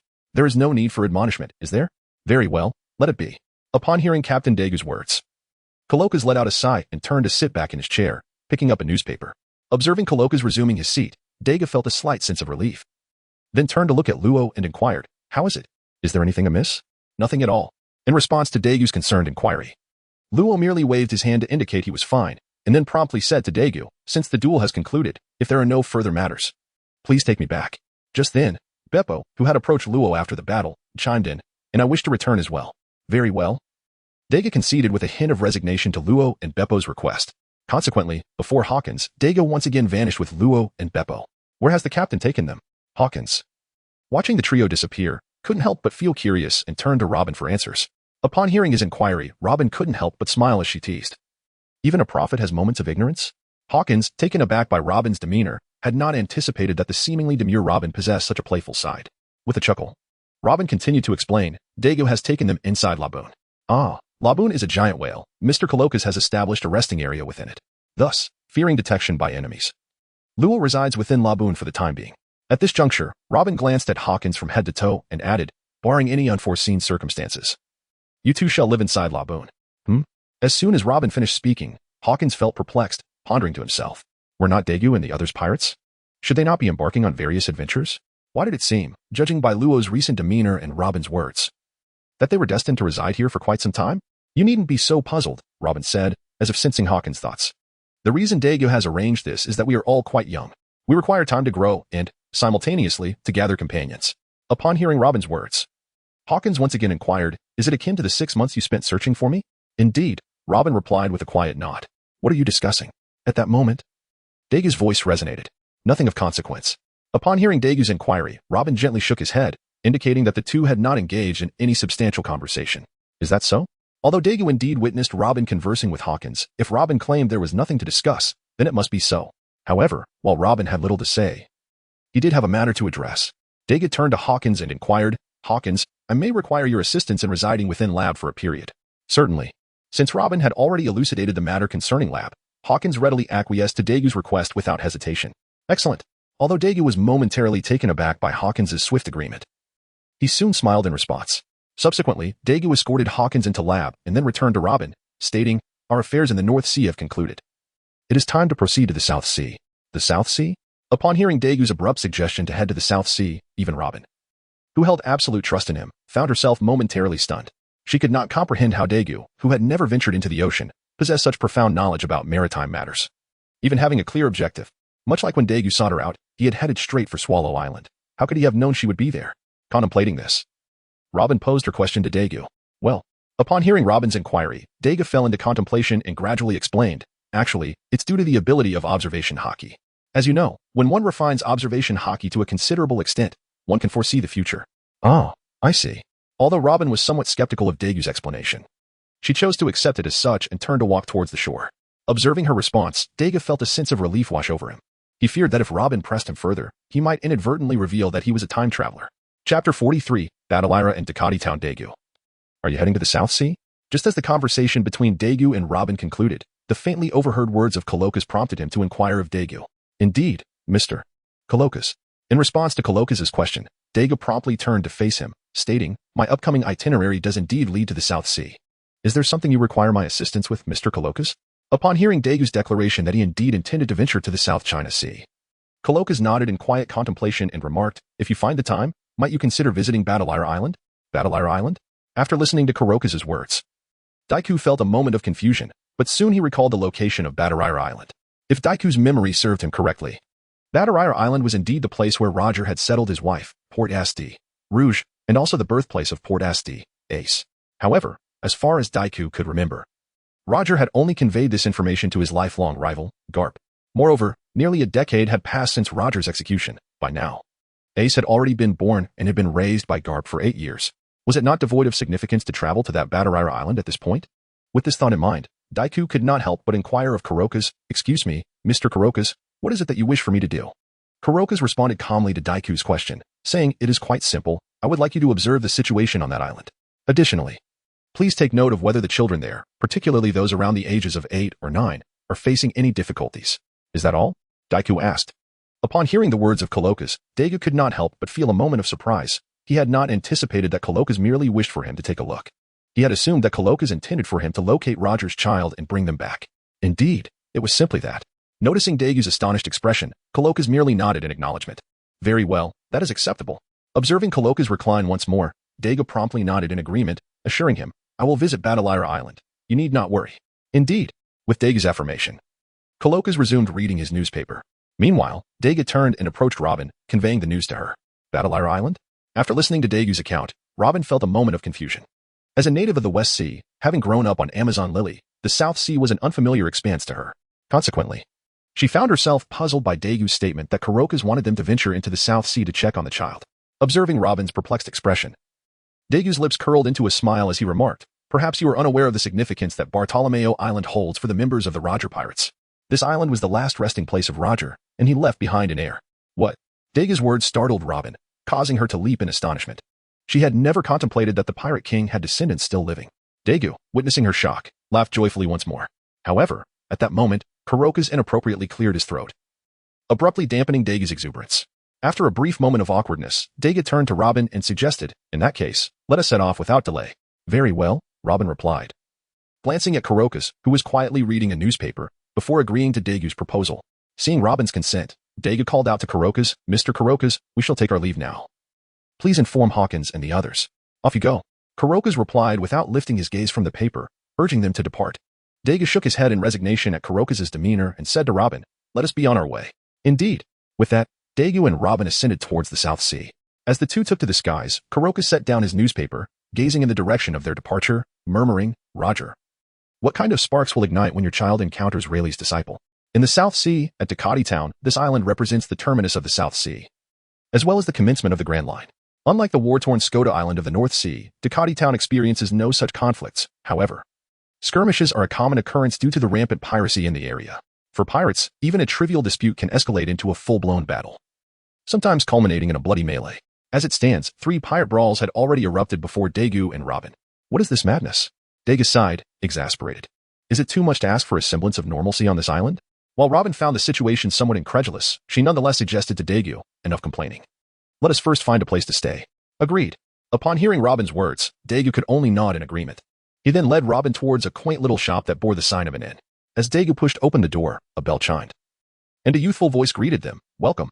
When Dagu caught sight of a striking young woman with a red ponytail approaching, he promptly addressed her, "First, we would like dinner. And then please prepare a room for us."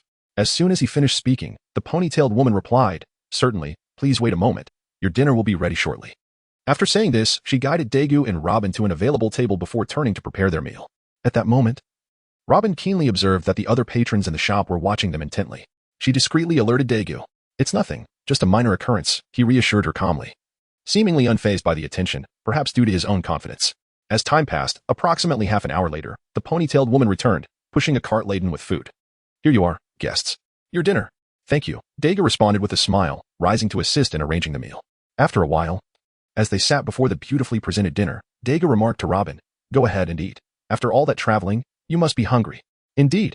Although Robin didn't feel particularly hungry, she did not contest Dagu's statement and reached for her utensils to begin eating. Observing her, Dagu couldn't help but smile knowingly and joined her in the meal. Chapter 44, Conflict in the Tiger of the Sea. Suddenly, a bottle shattered on their table with a loud crash. "Ah," Robin exclaimed in surprise, while Dagu furrowed his brow and turned to see the source of the flying bottle. "Hey, kid, how about joining my pirate crew?" A burly man with a booming voice stood before them. Well, Robin replied with a slight smile, glancing at Dagu, curious about how he would respond. While they had encountered trouble in the North Sea before, those incidents were merely petty annoyances, which Dagu had swiftly dismissed. However, being invited to join a pirate crew was a novel experience, piquing Robin's interest in Dagu's reaction. After a brief pause, Dagu looked at the man and shook his head with resignation. "My good sir, before we discuss any potential joining of your crew, let us address the matter of you throwing a bottle at us. That alone precludes any possibility of us joining your ranks." As soon as Dagu finished speaking, the man's companions began to cheer. "Kid, you really don't know what's good for you, right? It's a privilege to be invited by our captain." "Indeed. Our captain has a bounty of 15 million berries, the tiger of the sea, Targang." As the group boasted, Targang, the burly man, lifted his chin with a sense of pride. In an age before the emergence of the four emperors, having a bounty exceeding 10 million was undoubtedly a point of pride. After all, even years later, the notorious Greek pirates, who would dominate the East Sea, would only reach such levels. Dagu, contemplating this, nodded subtly, unaware that Targang misinterpreted the gesture as an agreement to join his crew. "Smart choice, kid. Rest assured, joining my crew means you will not go hungry. Whatever I eat, you will share." Upon hearing Targang's statement, Dagu was momentarily taken aback. When had he ever consented to join Targang's pirate crew? It seemed he was unaware of such an agreement. Subsequently, Dagu gazed at Targang and said, My dear brother, I harbor no intention of joining your ranks. Could it be that you have misunderstood?" Upon hearing Dagu's words, Targang immediately furrowed his brow and shouted at Dagu, "What do you mean, boy? Are you mocking me? How could I be mocking you?" Dagu, gazing at Targang's furious expression, found himself perplexed. When had he ever mocked Targang? With a loud thud, Targang, unable to contain his exasperation at Dagu's innocent demeanor, drew his trusty weapon, a spiked club, and slammed it onto the table before Dagu, exclaiming, "Did you not just nod in agreement to join? Now you are backing out. If that is not mockery, then what is it?" This. Upon listening to Targang's explanation, Dagu finally comprehended that his unintentional nod had led Targang to mistakenly believe that he agreed to join their ranks. This left Dagu rather speechless. He then proceeded to clarify to Targang, "Well, my friend, you may have misunderstood. My nod just now did not signify my intention to join you, rather. It was a spontaneous reaction as I was lost in thought." Hearing Dagu's explanation, Targang couldn't help but feel a moment of embarrassment. However, he quickly turned his weapon, pointing it at Dagu, and declared, "I care not for your reasoning. Since you've nodded in agreement, you shall join us, whether you like it or not." Observing Targang's attitude, Dagu remarked, "Brother, you cannot disregard reason." Laughter erupted from Targang and the others. "Ha, young one. Do you have any questions? Ha, this lad is truly amusing. Ha. Indeed, we are pirates. How dare you say we lack reason? Ha. As pirates, must we adhere to reason? Must we? Ha." Watching the merriment unfold, Dagu felt a sense of frustration. Though he was aware that Targang and his companions were pirates, his previous understanding of pirates was shaped by his experiences with characters like Luffy, Rayleigh, and Hancock, leading him to view them through a lens of honor and integrity. Yet, the current behavior of Targang and his crew made Dagu realize that even ordinary people could display such traits, let alone pirates who were often desperate. Sighing at this thought, Dagu turned to Targang and said, "Brother, this is rather unamusing. How can one live without reason? If you choose to abandon reason, then so shall I." As soon as he spoke, Dagu unleashed his conqueror's haki. An invisible wave rippled through the air, causing all members of the Bahu pirate crew before him to collapse, save for Targang. "What is happening?" Targang exclaimed, shocked at the sight of his crew falling one by one. He crouched down, calling out to them, "Hey, wake up, wake up." Unfortunately, no matter how much Targang shouted, his fallen comrades remained unresponsive. Dagu then interjected, "It's futile. They won't awaken until they've had a good rest." Targang, who was still in a state of confusion, suddenly realized what had transpired upon hearing Dagu's voice. He stood up abruptly, pointing at Dagu and shouted, "What have you done? Why are they down?" As he spoke, Targang raised his spiked club toward Dagu, demanding an explanation. Seeing Targang's reaction, Dagu sighed again. His initial intention was to incapacitate Targang as well. However, perhaps due to his restraint or Targang's unexpected resilience, Dagu was surprised that Targang had not succumbed. Chapter 45, Robin's First Battle in the Striped Tiger Humph. Observing Dagu's demeanor, Targang scoffed and swung his spiked club down toward him. Bang! Targang's club struck down, but it did not hit its mark. Just as the club was about to land, Dagu had already evaded the blow with a swift movement. Targang looked at the wreckage of the table he had just smashed, puzzled. Where did that kid go? Dagu. Just then, Robin, who had appeared beside him, called out, "This time, let me take the lead." Upon hearing Robin's words, Dagu was momentarily taken aback, unable to comprehend why Robin would desire to confront Taegong.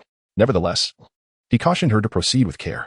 Although Dagu was perplexed by Robin's intentions, he did not refuse her. After all, while Taegong possessed formidable strength, it paled in comparison to Robin's experience of living on Amazon Lily for 7 years. Thus, after acquiescing to Robin's request, Dagu stepped back. Their conversation successfully captured Taegong's attention. When he noticed Dagu retreating and leaving Robin, a delicate woman, exposed, he could not help but scoff. "Kid, you dare to let a woman stand alone in front. You certainly have guts." Dagu felt a twinge of embarrassment at Taegong's remark, yet he recognized that this was not a decision he could control. Consequently, he chose to remain silent, merely observing. Although Dagu refrained from speaking, Robin, undeterred, lightly retorted, "Ah, does this esteemed Mr. Tiger look down upon women?" However, Taegong offered no response to Robin's words, merely emitting a dismissive grunt.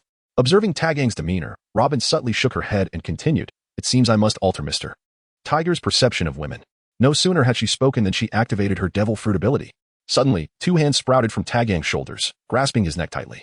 Regrettably, whether it was due to Robin's insufficient strength or her lack of full exertion, Taegong, while surprised, merely sneered, showing little concern. "Huh. Although your ability caught me off guard. It ends here. Allow me to demonstrate what true power entails."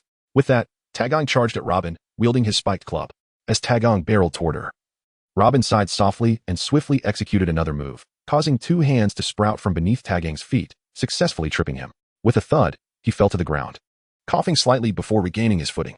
When he next regarded Robin, there was a noticeable shift in his demeanor. He had not anticipated the elusiveness of her abilities, which rendered her nearly impossible to defend against.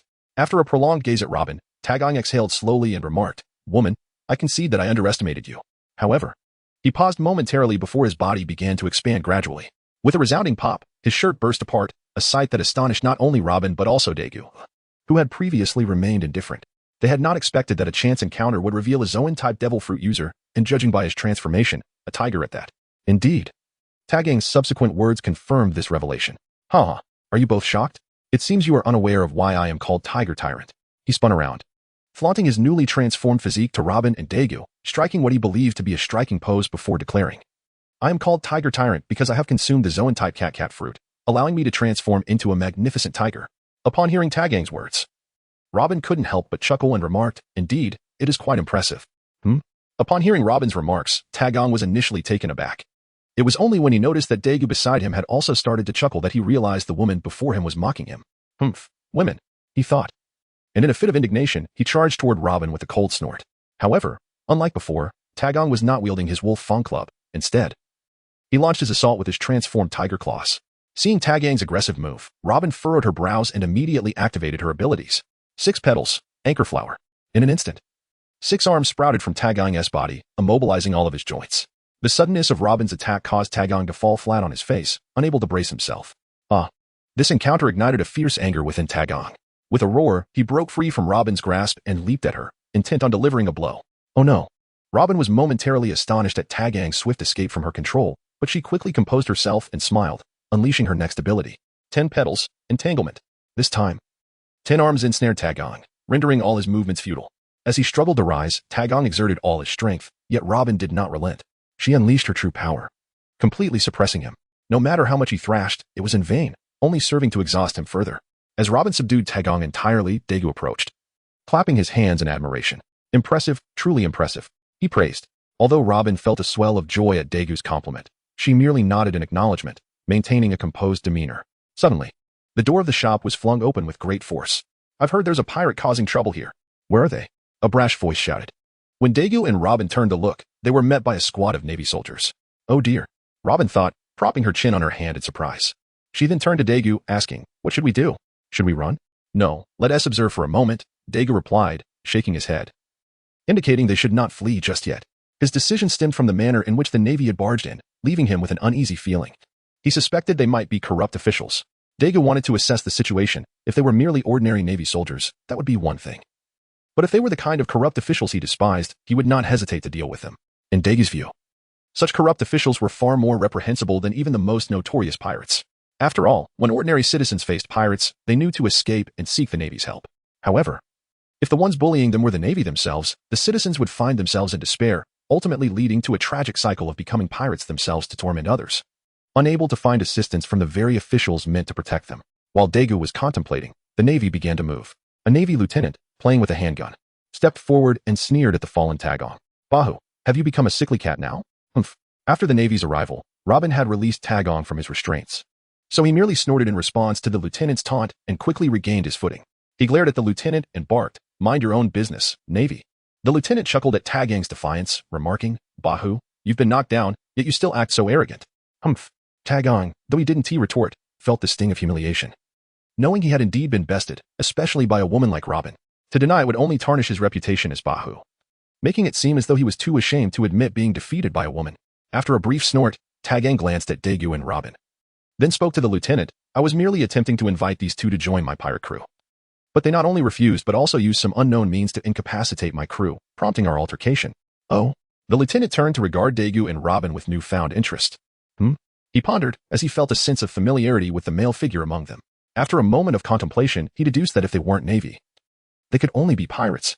Thus, the lieutenant called to the soldiers at the entrance, "Someone go fetch the bounty notices and see if these two are listed." "Yes, sir." At the lieutenant's command, a soldier hurried out of the shop. "What is going on? Do they have something special about them?" Tagong inquired, curiosity piqued. "Yes." The lieutenant nodded thoughtfully. "I believe I've seen that man before. If I'm not mistaken, these two should be bounty targets." "Bounty targets?" Tagong exclaimed, taken aback. He had never considered that Dagu and Robin might already be pirates. While the lieutenant didn't explicitly label them as such, it was generally understood that pirates were synonymous with bounty targets. Thus, Tagong had already categorized them as pirates in his mind. Dagu. Seeing the lieutenant so amicably engaging with the pirate Tagong, Robin furrowed her brow and called out to Dagu. Upon hearing Robin's warning, Dagu took a deep breath, having now confirmed his suspicions about the Navy being corrupt. However, he too felt a twinge of curiosity about his current bounty, so he subtly shook his head at Robin, signaling her not to panic. Very well. Seeing Dagu's calmness, Robin decided to remain silent as they waited. As time passed, through the open door of the shop, everyone saw the soldier returning with two bounty notices in hand, followed closely by a throng of Navy soldiers who began to surround the shop. "What is happening?"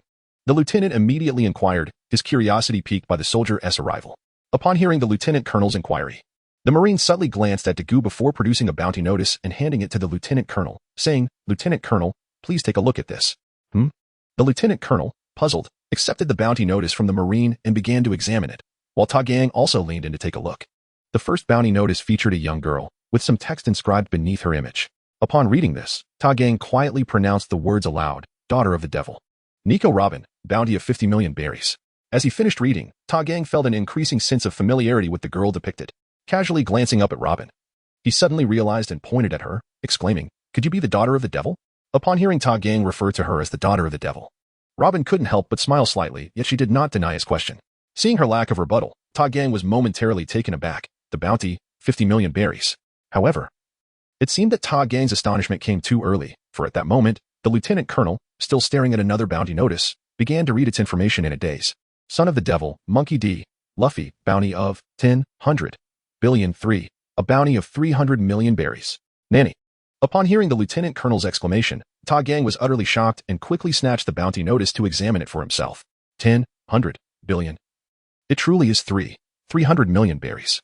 After scrutinizing it multiple times, Tagong finally confirmed that the young man over there, the one called Dagu, was indeed a notorious pirate with a bounty of 300 million berries. Chapter 47. The encounter between the colonel and Dagu. Upon hearing the words of Tagong and the lieutenant colonel, Robin stifled a laugh, remarking, "Dagu, your bounty has reached 300 million berries." However, Dagu felt a twinge of embarrassment at this revelation, as he could not recall any notable deeds in front of the Navy during this period. Even during his time in the North Sea, where he had dealt with troublemakers, he had not encountered the Navy. Why had his bounty escalated to 300 million? It was worth noting that Robin, who accompanied him, had not experienced any change in her bounty. In fact, according to Tagong's earlier comments, Robin had not even updated her photograph, still depicting her as the young girl she once was. The son of the devil, Dagu Mebius. As Dagu pondered these thoughts, a cultured voice wafted in from the doorway. Shortly thereafter, an officer, draped in the Navy's justice cloak and exuding an air of refinement, entered and gazed at Dagu, inquiring, "What brings you to the South Sea? A person of your stature should be navigating the Grand Line. Why, as a Westerner, have you found yourself on the opposite side of the Red Earth continent? Here in the South Sea?" Upon hearing the officer's inquiry, Dagu pondered for a moment before lifting his gaze to explain, "Can I say that I am here for a vacation?" Upon hearing such words from Dagu, the officer could not help but let out a cold chuckle. "Do you truly believe I would be swayed by that, Colonel Bius?" At that moment, a naval lieutenant commander promptly greeted the officer, "Colonel Bius." However, What surprised Dagu was that the pirate, known as the Fierce Tiger Taken, also extended a greeting to the officer referred to as Colonel Bius. In response to their salutations, Colonel Bius merely nodded indifferently, for his attention had remained fixated on Dagu since his entrance. He then turned his gaze back to Dagu and declared, "Dreamiest Dagu. Since you have appeared within my jurisdiction, it is my duty as a naval officer to escort you to Impel Down for an encounter. Dreamiest Dagu, you are under arrest." Upon hearing Bilus's words, Dagu immediately felt a sense of embarrassment. He had not anticipated that a Navy officer so closely aligned with pirates would exhibit such steadfast dedication to duty, declaring his arrest upon arrival. Perhaps merely apprehending Dagu was insufficient. Bius then turned to Robin and proclaimed, "The devil child, Nico Robin, at merely 8 years of age. You have already been placed under a bounty of 50 million berries. A being like you cannot be allowed to remain in this world. Nico Robin, you two are under arrest." Upon hearing that she too had been captured, Robin felt little emotion and even let out a chuckle. As for her lack of fear, it was primarily due to her own abilities, but more importantly, it was because of the presence of Dagu by her side. She firmly believed that Dagu would not allow her to come to harm. Indeed, just as Bilus's words echoed, Dagu's expression darkened, and he solemnly addressed Bius, saying, "Colonel, before you apprehend us, should you not first detain your companion, the notorious pirate Tego? After all, he is a pirate." With that, Dagu pointed at Tego, implying that it was illogical for the Navy to pursue two individuals who were not pirates while neglecting to capture the pirate in their midst. Alas, to Dagu's surprise, Bius merely smirked and turned to Tego, saying, "Thanks, brother." Tego, after sharing a laugh, looked at Bius with concern, inquiring, "Brother, are you truly capable of handling this?" However, Tego's worry seemed unwarranted, for Bius confidently replied, "Rest assured, my brother, I am a graduate of the elite training camp.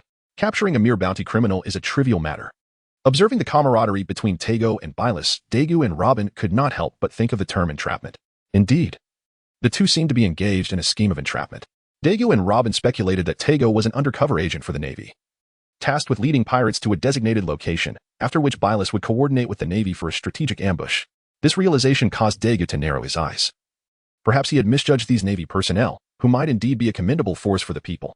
Nonetheless, Dagu held reservations regarding Bilus's claim of being a graduate of the elite training camp, if his memory served him right. The current chief instructor was none other than the famed Black Arm Zephyr, known for his strict moral code against such underhanded tactics. Dagu suspected that Bius was more likely a pupil of Sengoku, who was renowned for his cunning strategies, adept at employing such tactics. Yet, it was not entirely certain. Dagu recalled that during the Marineford War, another elite graduate, Akina Sakazuki, had also resorted to instigating discord. Thus, perhaps familiarity does not guarantee insight. Or perhaps one's environment shapes one's character. As the reputed non-lethal general, Zephyr might possess a nature contrary to public perception. Lost in thought, Dagu nodded subtly. It seemed plausible. However, distraction in battle is a grave error. Just as Dagu pondered these matters, Bius seized the opportunity to launch an attack. What? Startled by Bilus's sudden action, Dagu barely had time to react before facing Bilus's assault. A gleaming blade lunged toward him, leaving Dagu no choice but to hastily draw the Sword of the Covenant to parry the strike. In this hasty defense, Dagu clearly suffered a minor setback. And amidst the clash, he remarked to Bius, "Colonel, this is quite unsporting of you. To ambush me while I am unprepared, is this truly honorable? Such actions tarnish the image of the righteous Navy in the eyes of the populace. I advise you, Colonel, to reflect on the fundamental moral standards expected of the Navy." Upon hearing Dagu's words, Bius furrowed his brow, exerting force to push Dagu back, and then coldly remarked, "Once we capture all nefarious individuals, the image of our Navy will embody justice. Our actions are unequivocally righteous." Chapter 48, Breaking away from battle in the naval headquarters. Upon hearing Bilus's statement, Dagu was momentarily taken aback. He had not anticipated that this naval officer was aligned with Akainu, adhering to an unwavering sense of absolute justice. With a sigh, Dagu turned to Robin beside him and said, "Let us depart." Indeed, Robin nodded in agreement, indicating her willingness. Although these officers were not the ones responsible for the destruction of O'Hara, Robin genuinely wished to distance herself from the Navy. In truth, she had longed to leave. However, Dagu had previously shown no intention of departing, making it difficult for her to voice her desire to go, which is why she had remained. Thus, when Dagu expressed his intent to leave, Robin readily concurred. Leaving? Bius, positioned across from them, sneered upon hearing Dagu's declaration. He lunged forward once more, brandishing his weapon as he shouted, "Do you truly believe you can escape?" As he approached Dagu, Bius swung his blade downwards with righteous fervor, proclaiming, "Stay with me." In the face of Bilus's seemingly overwhelming strike, Dagu calmly replied, "Until next time, fond of ambushes, Colonel, you shall not escape." Seeing Dagu's composure, Bius quickened his pace. Unfortunately, just as his blade was about to descend upon Dagu, he vanished before Bilus's eyes, grasping Robin's hand as they disappeared. With a resounding crash, Bilus's powerful strike met the ground where Dagu once stood, resulting in a fissure stretching several meters before him. Damn it! Bilis cursed, staring at the empty space ahead. Resignedly retracting his weapon, he then retrieved a transponder snail from his pocket and dialed a number. Beep, beep, beep. Hello, this is the Naval Headquarters Communication Office. Who am I speaking to? Before long, a female voice responded from the transponder snail, prompting Bilis to speak up. This is Colonel Bius Dagu. Please connect me to Admiral Sengoku. Understood. Upon hearing the words of Billy C., a female voice on the other end of the din mushy responded promptly, followed by a series of busy signals. Moshi Moshi, this is Sengoku. The voice of the current admiral, the Buddha of the Navy, resonated through the device. Admiral Sengoku. Upon recognizing the voice, Billy C. reported, this is Colonel Billy C. from Ducati Town in the South Sea. The wanted criminal, the son of the devil, Momonosuke, has just vanished from my sight. At the Navy headquarters in Marine Ford, within the confines of the Admiral's office. The son of the devil? Beneath a plaque inscribed with the words Justice Reigns Supreme, Sengoku paused upon hearing Billy C.'s statement, momentarily perplexed. He found himself struggling to recall which individual was referred to as the son of the devil. Just then, Akiji Kazan, who had just finished reporting his duties yet lingered in the office, sighed and reminded, Mr. Sengoku, if I am not mistaken, the son of the devil should be the survivor from O'Hara, the very individual I suggested to increase the bounty for 6 months ago. Is that so? After listening to Kazan's words, Sengoku was momentarily taken aback, then addressed Bilis on the other end of the transponder snail. If my memory serves me correctly, did that so-called son of the devil not make an appearance in Sabaody 6 months ago? Furthermore, as a resident of the West Blue, why would he not return to the West Blue or venture into the latter half, but instead find himself in the South Blue? Upon hearing the question from the warring states, Bilis I was momentarily taken aback. He was not Dagu. How could he possibly know the reason behind Dagu's arrival in the South China Sea?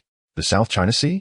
Upon hearing the dialogue between the warring states and Bilis, Kazan could not help but feel intrigued.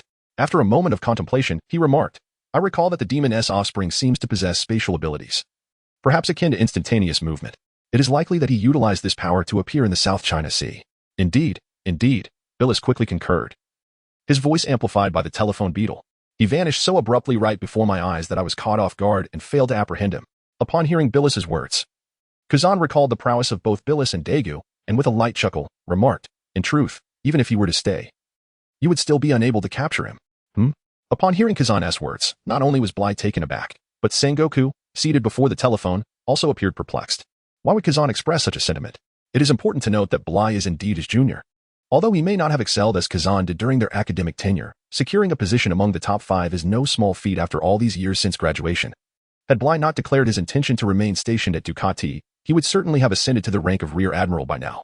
However, from Kazan's implication, it seems that even a dignified Rear Admiral of the Navy headquarters finds himself at a loss against the so-called son of the devil. I am not mistaken. Sensing Sengoku's inquisitive gaze upon him, Kazan proceeded to elucidate, Bly is indeed incapable of confronting the son of the devil. Mr. Sengoku, do you recall why I raised the bounty on the son of the devil 6 months ago? Upon hearing Kazan's inquiry, Sengoku began to reminisce and remarked, I recall you mentioning that the strength of that child of the devil is formidable, to the extent that even you find it somewhat challenging to contend with. Indeed. Kazan nodded in affirmation, confirming the veracity of his statement. However, Sengoku soon expressed his perplexity, questioning, is it not the case that the elusiveness of the devil child's spatial abilities is what makes it difficult for you to handle? It is not so. Upon hearing such remarks from Sengoku, Kazan immediately shook his head and stated, although the spatial abilities of the devil's son are quite formidable, it is his swordsmanship that poses the true challenge. Swordsmanship? As soon as Kazan's words fell, both Sengoku and the telephone bugs Bilis were taken aback. It is well known that while Kazan is a fruit user, renowned for his abilities, this does not imply that his swordsmanship lacks strength. On the contrary, the current 3 monsters of the Navy, although celebrated for their mastery of the natural element, had acquired swordsmanship skills comparable to those of sword masters, even great sword masters, during their training period under Zifa's tutelage. Thus, when Kazan remarked that the swordsmanship of the devil's son was troublesome, both men could not help but be astonished. Chapter 49, the Guion deployment and the favorable wind boat indeed, swordsmanship. Observing the situation, Kazan nodded quietly, affirming, although his swordsmanship may not yet reach the level of a great sword master, he is already at the critical threshold. Nanny? With this statement from Kazan, Sengoku and Bilis were immediately struck with shock. They had not anticipated that the obscure devil's son could be a great sword master. Although Kazan implied he was merely at the threshold, such a boundary could easily be crossed. Furthermore, Kazan's knowledge pertained to 6 months prior. Who could say whether the devil's son had since made a breakthrough? Therefore, in a certain sense, their thoughts were not misguided. After a moment, Sengoku, regaining his composure, promptly instructed Bilis on the telephone bug, Colonel Bilis, I command you to keep a close watch on the devil's son's movements. However, do not act rashly. I will arrange for someone to handle this matter. Understood, Admiral Sengoku. Thus, with the order given, Sengoku hung up the telephone bug and turned to Kazan, stating, Kazan, given the circumstances, I need you to make a trip to the South Sea. Very well, Admiral Sengoku. In response to Sengoku's directive, Kazan did not hesitate to agree. He had long harbored concerns regarding O'Hara, and facing the opportunity to approach the survivors, how could he refuse? Wait. Just then, a clear yet mature female voice chimed in. Following this, a woman dressed in standard Navy attire entered, accompanied by a youthful, vibrant young woman in uniform. Kazan. Upon seeing the woman enter, Sengoku, seated in his office chair, immediately greeted her and inquired about her earlier remarks. Do you believe there is anything wrong with my previous arrangements? Well, there is one thing. In response to Sengoku's question, the woman, Vice Admiral Tsuru, nodded and stated, I believe Kazan does not need to go to the South Sea. Upon hearing Crane mention that Kazan need not venture to the South Sea, Sengoku found himself momentarily bewildered. Given the current circumstances, if Kazan were not to go, then only Sakazuki or Borsalino possessed the requisite strength for the task. However, Sakazuki was presently stationed at the G1 base, while Borsalino had recently assumed Kazan's position at Sabaody. If neither of them could go, it seemed that only the seasoned vice admirals would be left for the assignment. With this thought, Sengoku raised his head and cast a curious glance at Crane, pondering whether she might be suggesting that she would embark on the journey herself. What a notion! Recognizing Sengoku's peculiar expression, Crane, who had fought alongside him for decades, was well aware of his thoughts. Thus, she promptly clarified. How could I possibly go to the South Sea? It is for Guion. At this juncture, Crane turned to the young woman behind her, none other than the future Vice Admiral, Guion, who would be known as Momotaro a decade hence, and inquired, Guion, are you willing to travel to the South Sea to observe that demon child? Absolutely. Guion replied immediately, nodding in affirmation, indicating her eagerness to undertake the journey.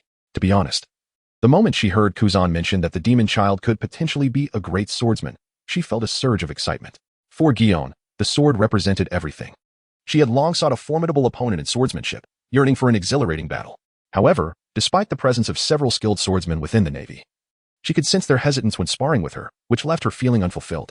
Observing Guion's growing enthusiasm, Crane smiled gently and said, then prepare yourself and set off promptly. After all, that mischievous lad is elusive. If you delay, he may very well have vanished from the South Sea. Upon hearing Crane's words, Guion couldn't help but express his surprise. After bidding farewell to Crane, he turned and departed from Sengoku's office to attend to matters concerning the sea. Regarding Crane's arrangement, Sengoku quietly nodded in approval, acknowledging it as a commendable decision. Observing the situation, Kazan scratched his head and addressed Sengoku. Well then, Mr. Sengoku, if there's nothing else for me to do, I shall take my leave and rest. Indeed, go ahead.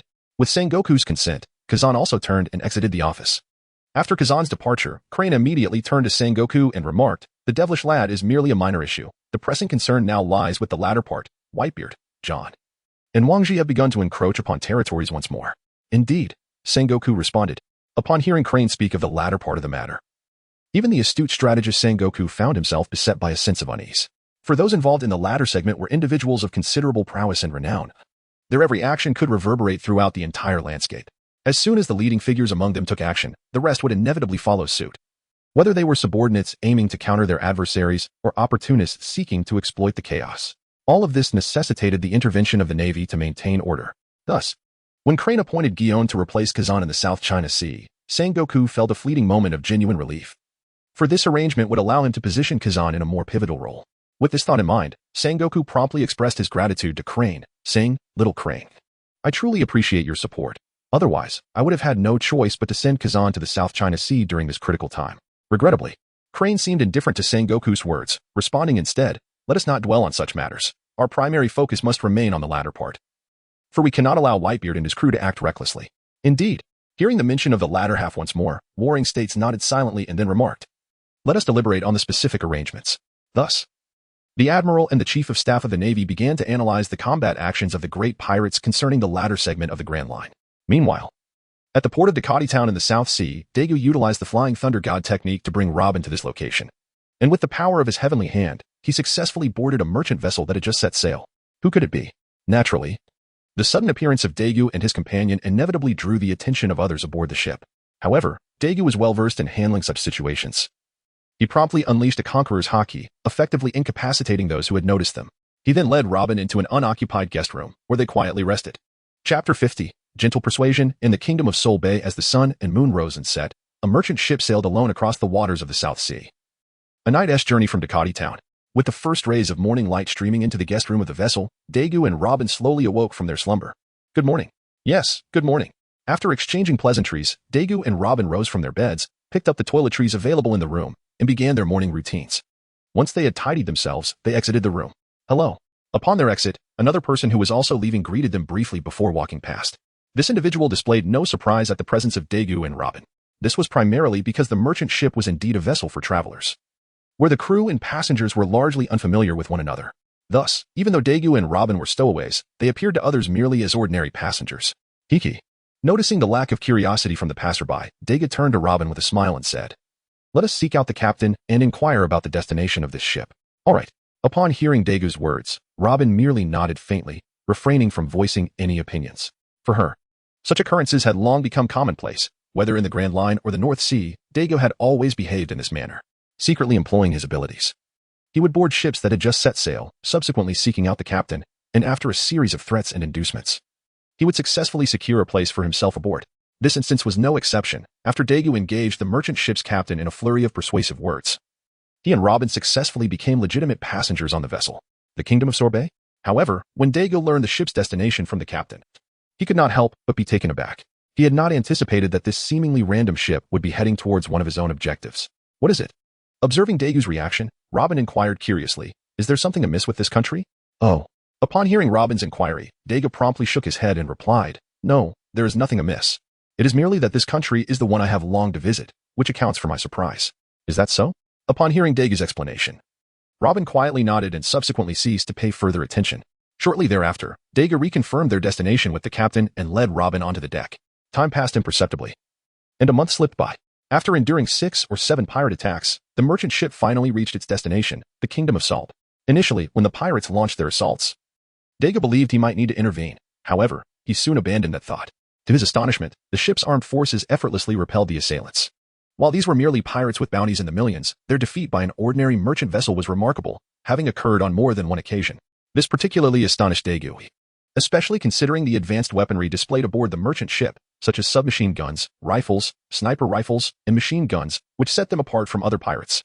"Mr. Dagu, we have docked," the captain announced, approaching Dagu while he was lost in thought. "Thank you, Captain," Dagu replied, expressing his gratitude before turning to take Robin's hand and descend from the ship. As he watched the pair depart, the captain let out a sigh of relief, wiping the cold sweat from his brow. He then retrieved a communicating snail from his pocket, which was currently engaged in a call, and whispered, "Miss Navy.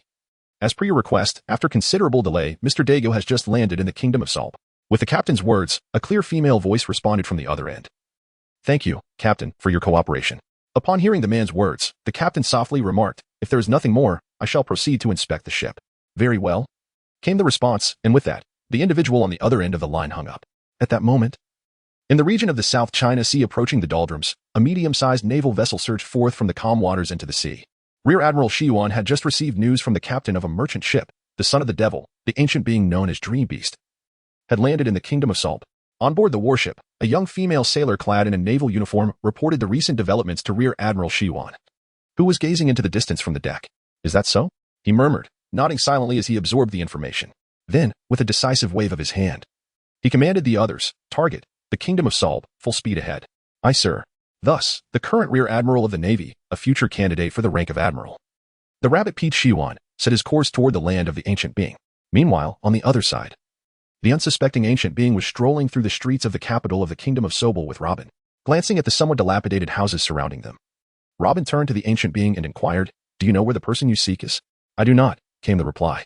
However, to Robin's surprise, as soon as she finished speaking, the ancient being shook his head, indicating his uncertainty about the person's whereabouts. Yet, he then added, "But I do have a clue about her. She is a member of the royal family." "A royal?" Upon hearing that the person Dagu was searching for was a member of the royal family, Robin could not help but be taken aback. After all, it is quite improbable for a royal to venture out to sea as a pirate. One would think that a member of the nobility, enjoying a life of luxury, would not abandon their privileges to pursue a life of piracy unless their kingdom had fallen or they harbored some peculiar disposition.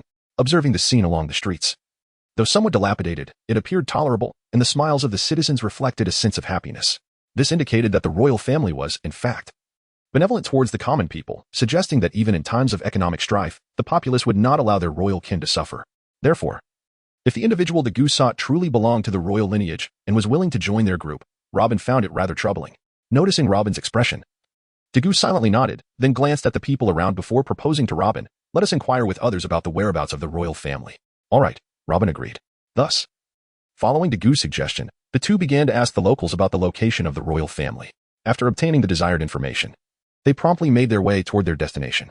Chapter 51. The impoverished royal family and jewelry. Bonny, guided by the directions provided by others, Dagu and Robin arrived at a palace.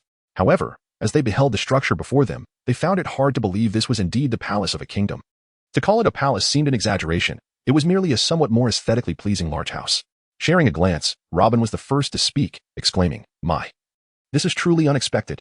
"Indeed," Dagu echoed, "I never imagined that a royal family would reside in such humble quarters." While one could describe it as frugality and a model of simplicity for the people, it could also be interpreted as a sign that the kingdom had reached a dire state. Just as Dagu finished speaking, an arrogant female voice interrupted from the side. Turning towards the sound, Dagu beheld a girl with striking pink hair, who, though appearing youthful, had blossomed into a graceful figure. Observing her closely, Dagu's eyes brightened. For if he was not mistaken, this girl was the very person he sought, Jewelry Bonny, a fellow supernova who emerged in the same era as Monkey D. Luffy over a decade later. "Hey, what are you doing?" The girl snapped, noticing Dagu's unabashed gaze fixed upon her. "Do you not know that staring at a lady is quite rude?" Caught off guard by her remark, Dagu felt a wave of embarrassment wash over him. After taking a moment to appraise her from head to toe, he chuckled lightly. "You? Are you truly a lady? You?" Upon hearing Dagu's words and observing his light-hearted expression, the girl felt a surge of anger rise within her.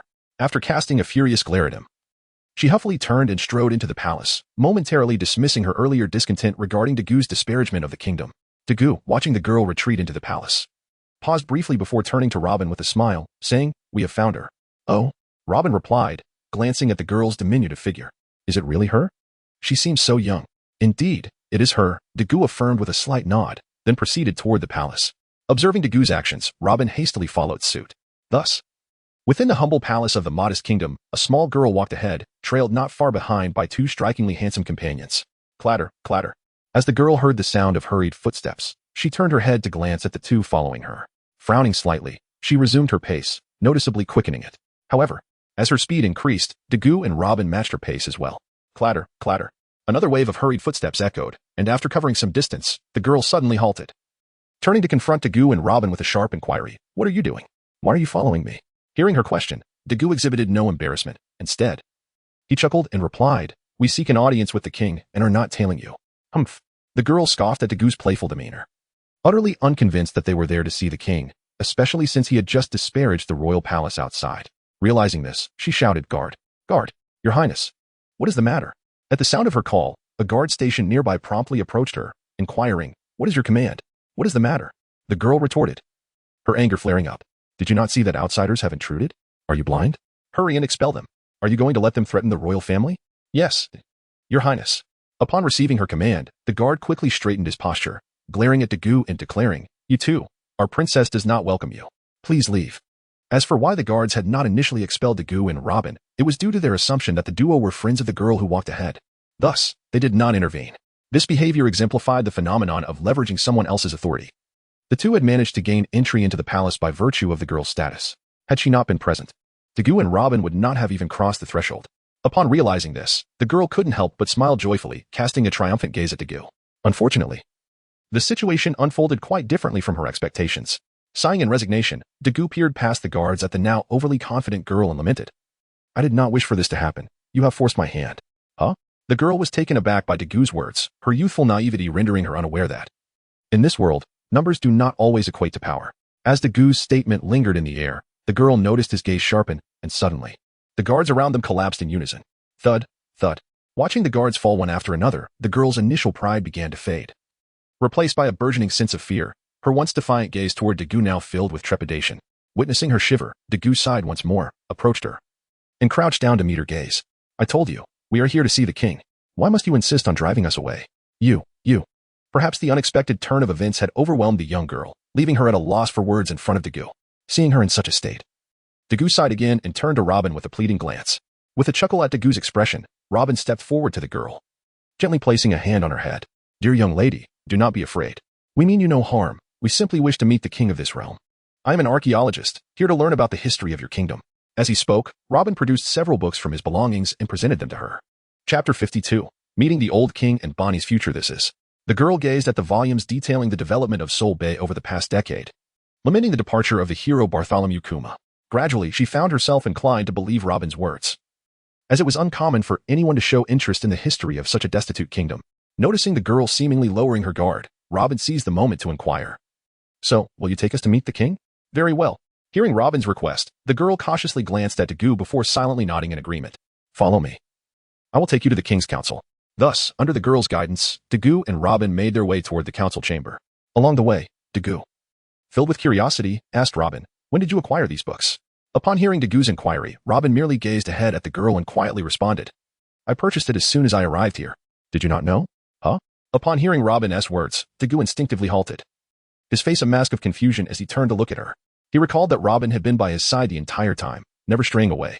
Thus, the question arose, how could Robin have acquired these items? Observing the perplexed expression on Dagu's face, Robin couldn't help but chuckle softly, finding his bewilderment utterly endearing.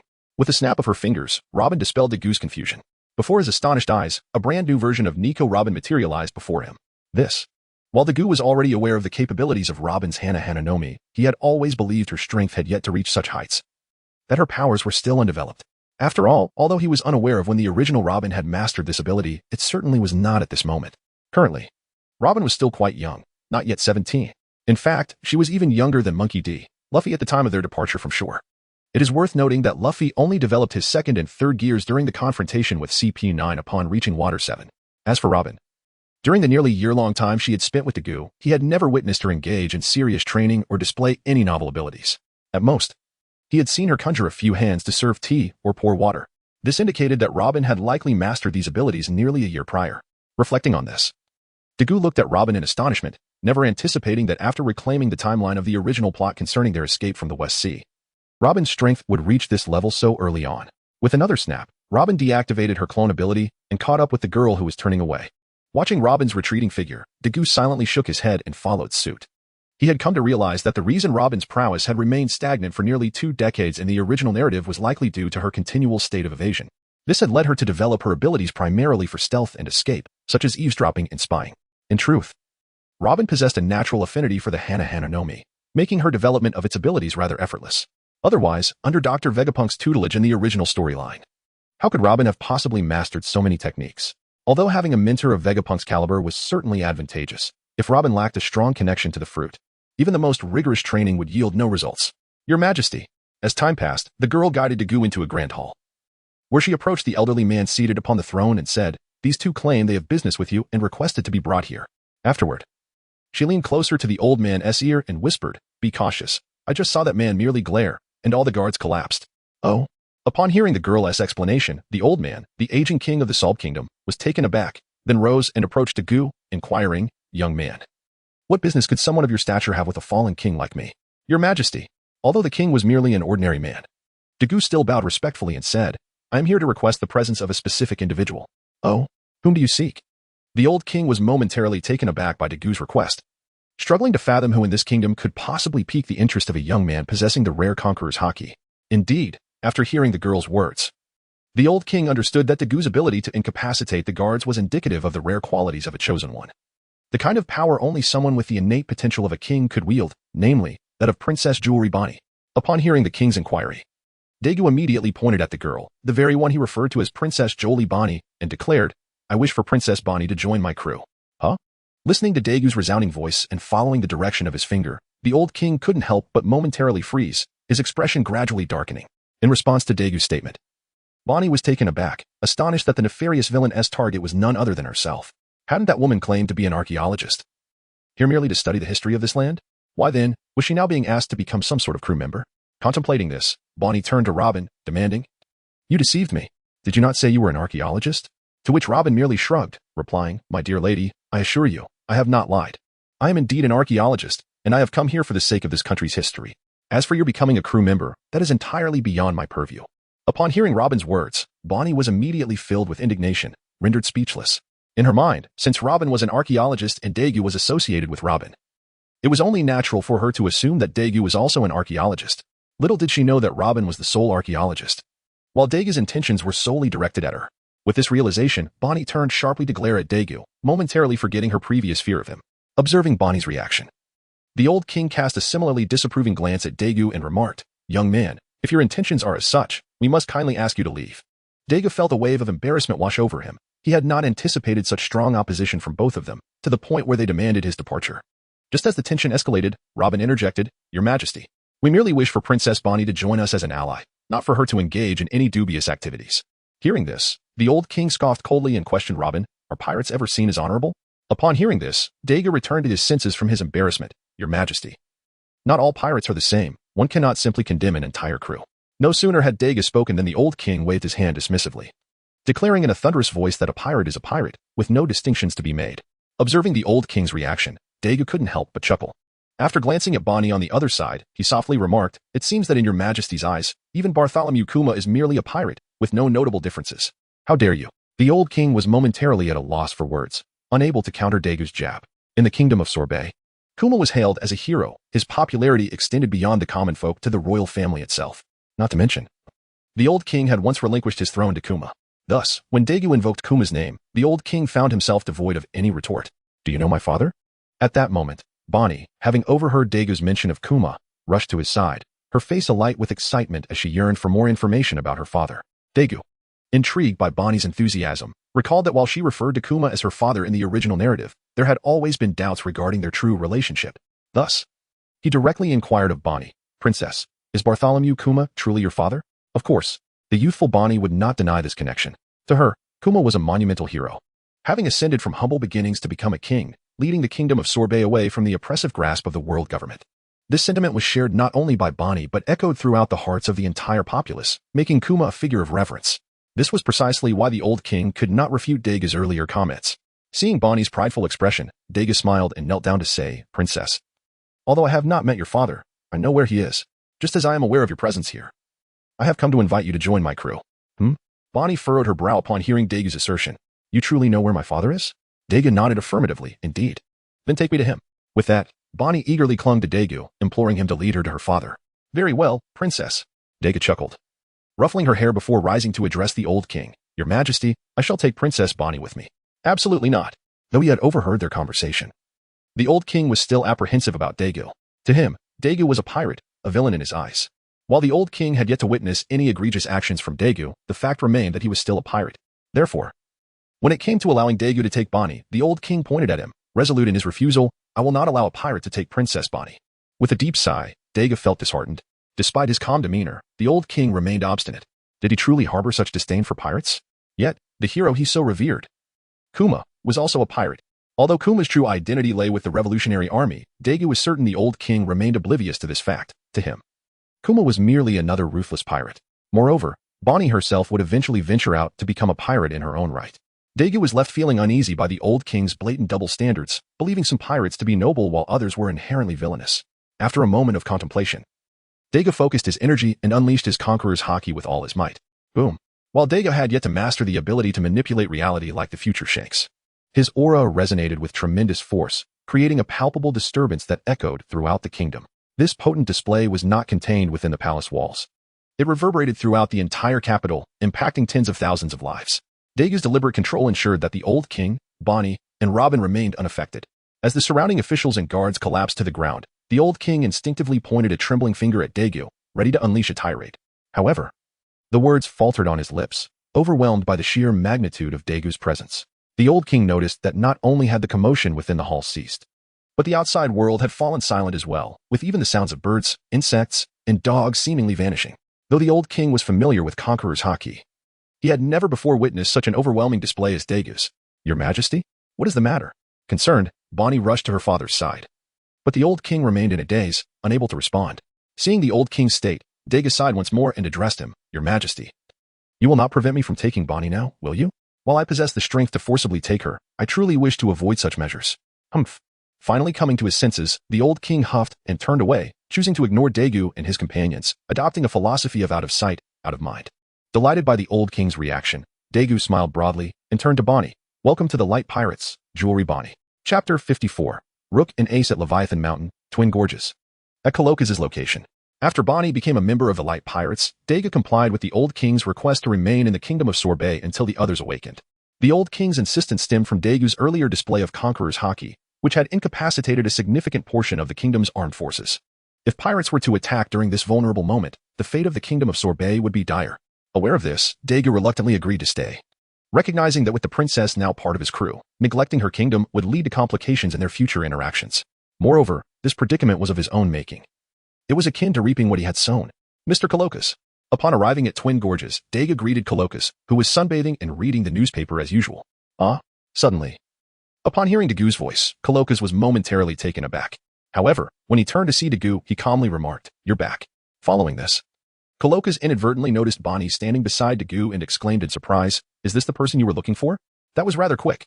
Chuckling at the remark, Dagu grinned and gently patted Bonny's head, introducing her to Coloccus. "This is Princess Jolie Bonny, formerly of the Salb Kingdom, now the chef of the Pirates of Light."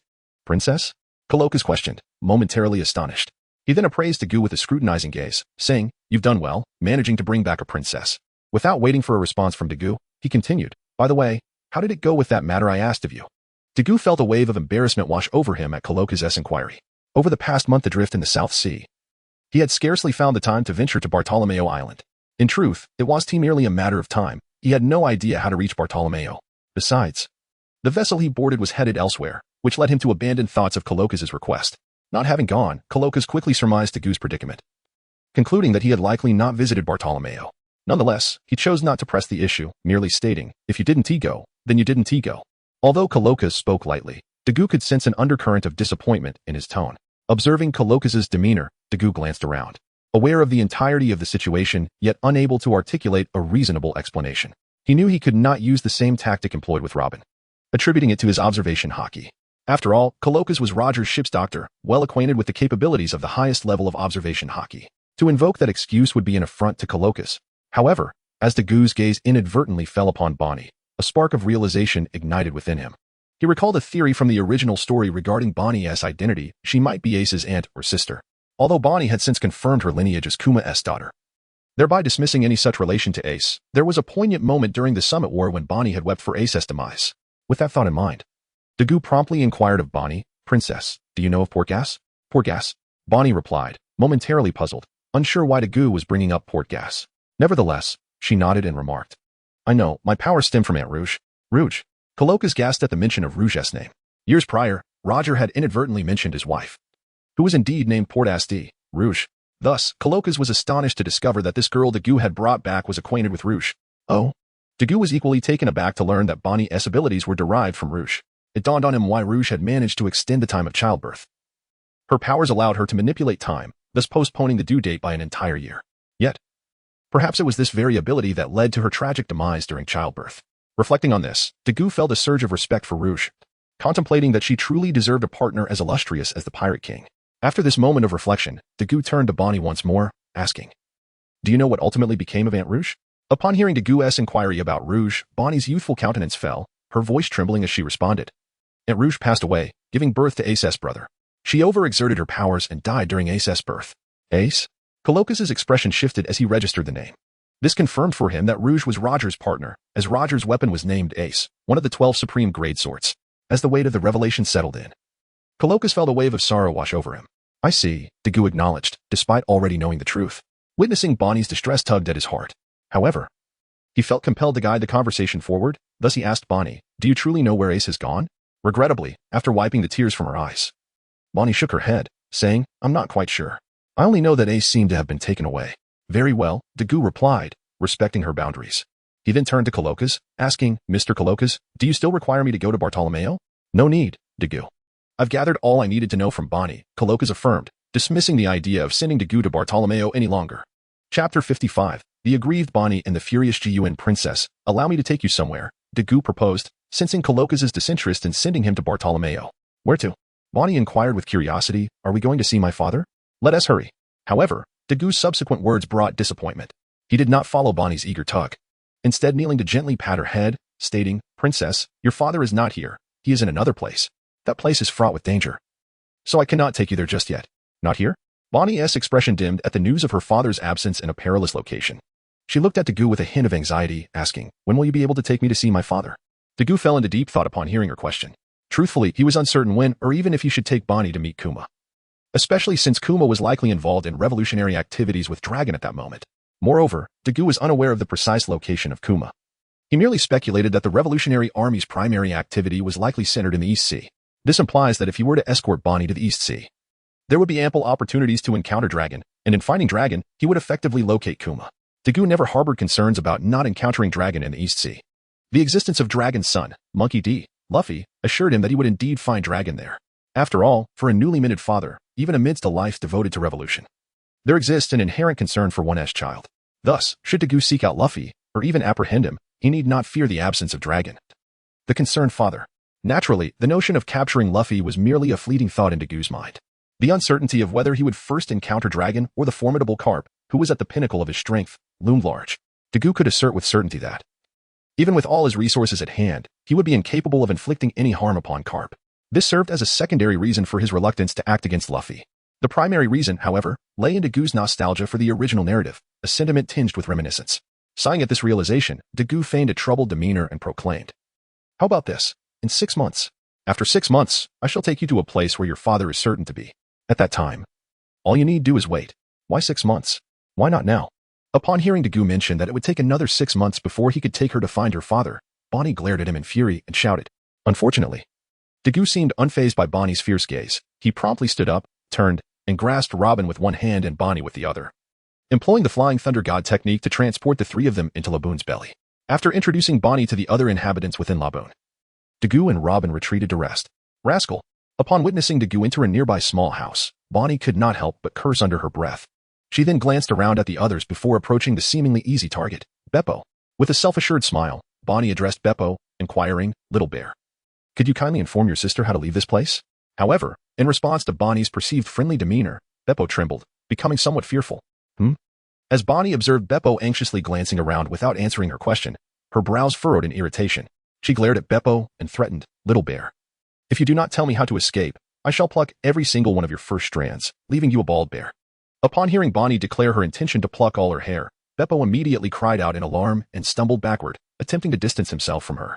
Alas, as he retreated, Bonny playfully advanced toward him step by step. Room, slaughterhouse. At that moment, Law, witnessing the unfolding scene, swiftly activated his powers to transport Beppo away. "Thank you, Law." Beppo expressed his gratitude upon receiving assistance. Bonny, watching Beppo suddenly vanish and reappear elsewhere, cast a fearful glance at Law beside her. Clearly, Law's abilities reminded her of Doflamingo, for she perceived a striking similarity between their powers. Consequently, she regarded Law as a formidable figure akin to Doflamingo, which momentarily deterred her from acting recklessly. Following this, Bonny turned her gaze to Hawkins, who was busily arranging playing cards, and sulkily retreated to a corner to rest alone. Meanwhile, within the room, Doflamingo, having sensed everything through his observation hockey, quietly nodded and settled down to relax. It was worth noting that Doflamingo had previously worried about Bonny clashing with others. However, it seemed that perhaps due to her youth, she had not yet developed the brash demeanor expected of a future supernova. With this thought, Doflamingo nodded again, affirming his hypothesis. As Doflamingo rested, on the other side in the South Blue, Peach Rabbit Sherhorn, tasked with capturing him, had just arrived at the Sorbet Kingdom. What?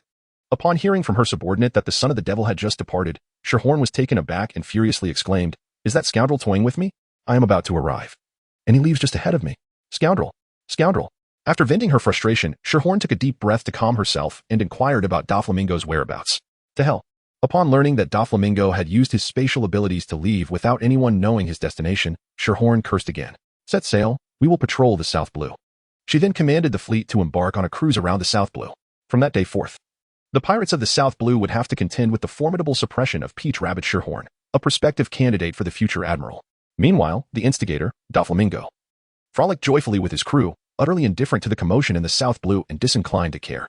After all, Doflamingo had already grasped the situation in the South Blue, and his sights were now set on the East Blue and the Grand Line. As time swiftly passed, seasons changed, and a year slipped away in the blink of an eye. It was now the autumn of the year 1508 in the Sea Circle calendar. During this year, Doflamingo encountered an array of pirates from across the seas at the Twin Cape. Some were fortunate enough to experience clear skies, allowing them to sail smoothly into the Grand Line. Others, however, were not so lucky. They faced the wrath of a tempest, with hailstones as large as cauldrons raining down. Lacking the protective aura of protagonists, they could only watch as hail battered their ships, sending them plummeting to the ocean depths. While some managed to escape due to their swimming skills, their careers as pirates came to an abrupt end. For a pirate without a ship was no pirate at all, leading some to contemplate joining other crews. Yet, as the saying goes, if you seek death, death may not be forthcoming. Those who survived the first encounter met their demise in the second.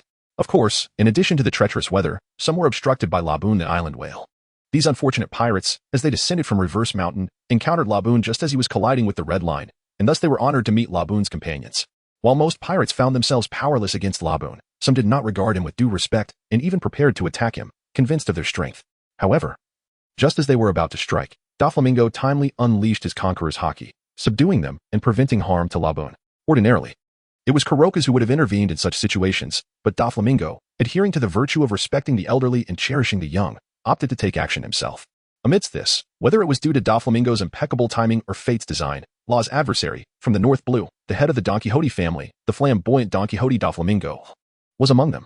Due to the influences of sight and psychology, upon sensing that someone intended to harm Laboon, Doflamingo instinctively released his Conqueror's Haki in an attempt to deter the attacker.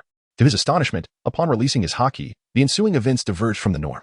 The assailant did indeed halt their intention to attack Laboon, yet simultaneously unleashed a wave of Conqueror's Haki that clashed with Doflamingo's. The sudden surge of Haki startled Doflamingo. He had not anticipated encountering a fellow Conqueror in this era, and the intensity seemed formidable. Initially intrigued by this individual's identity, Doflamingo fell silent as he recognized the figure approaching, clad in a pink feather coat and striding with an air of indifference. In that moment, Doflamingo was at a loss as to whether his fortune was favorable or otherwise. It was indeed a remarkable encounter for him to meet Don Quixote Doflamingo as he set forth on the Grand Line. Although he was intrigued by the presence of a young man with the characteristics of a Conqueror's Haki at the starting point of the Grand Line, Doflamingo paid him little heed. After casting a lingering glance at Dagu, he proceeded towards the Grand Line, watching Doflamingo and the Don Quixote family depart. Dagu could not help but exhale in relief. He silently rejoiced that Law was currently inhabiting Labo's body. Otherwise, they would surely have crossed paths with Doflamingo and the other members of the Don Quixote family. While Dagu was unafraid and possessed the confidence to confront Doflamingo, he intended to leave that matter for Law to handle.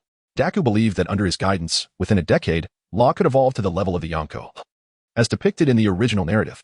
Thus, upon witnessing Doflamingo's departure, Dagu felt a sense of ease. Of course, aside from encountering Doflamingo, Dagu and his companions had exhibited remarkable growth and strength over the past year.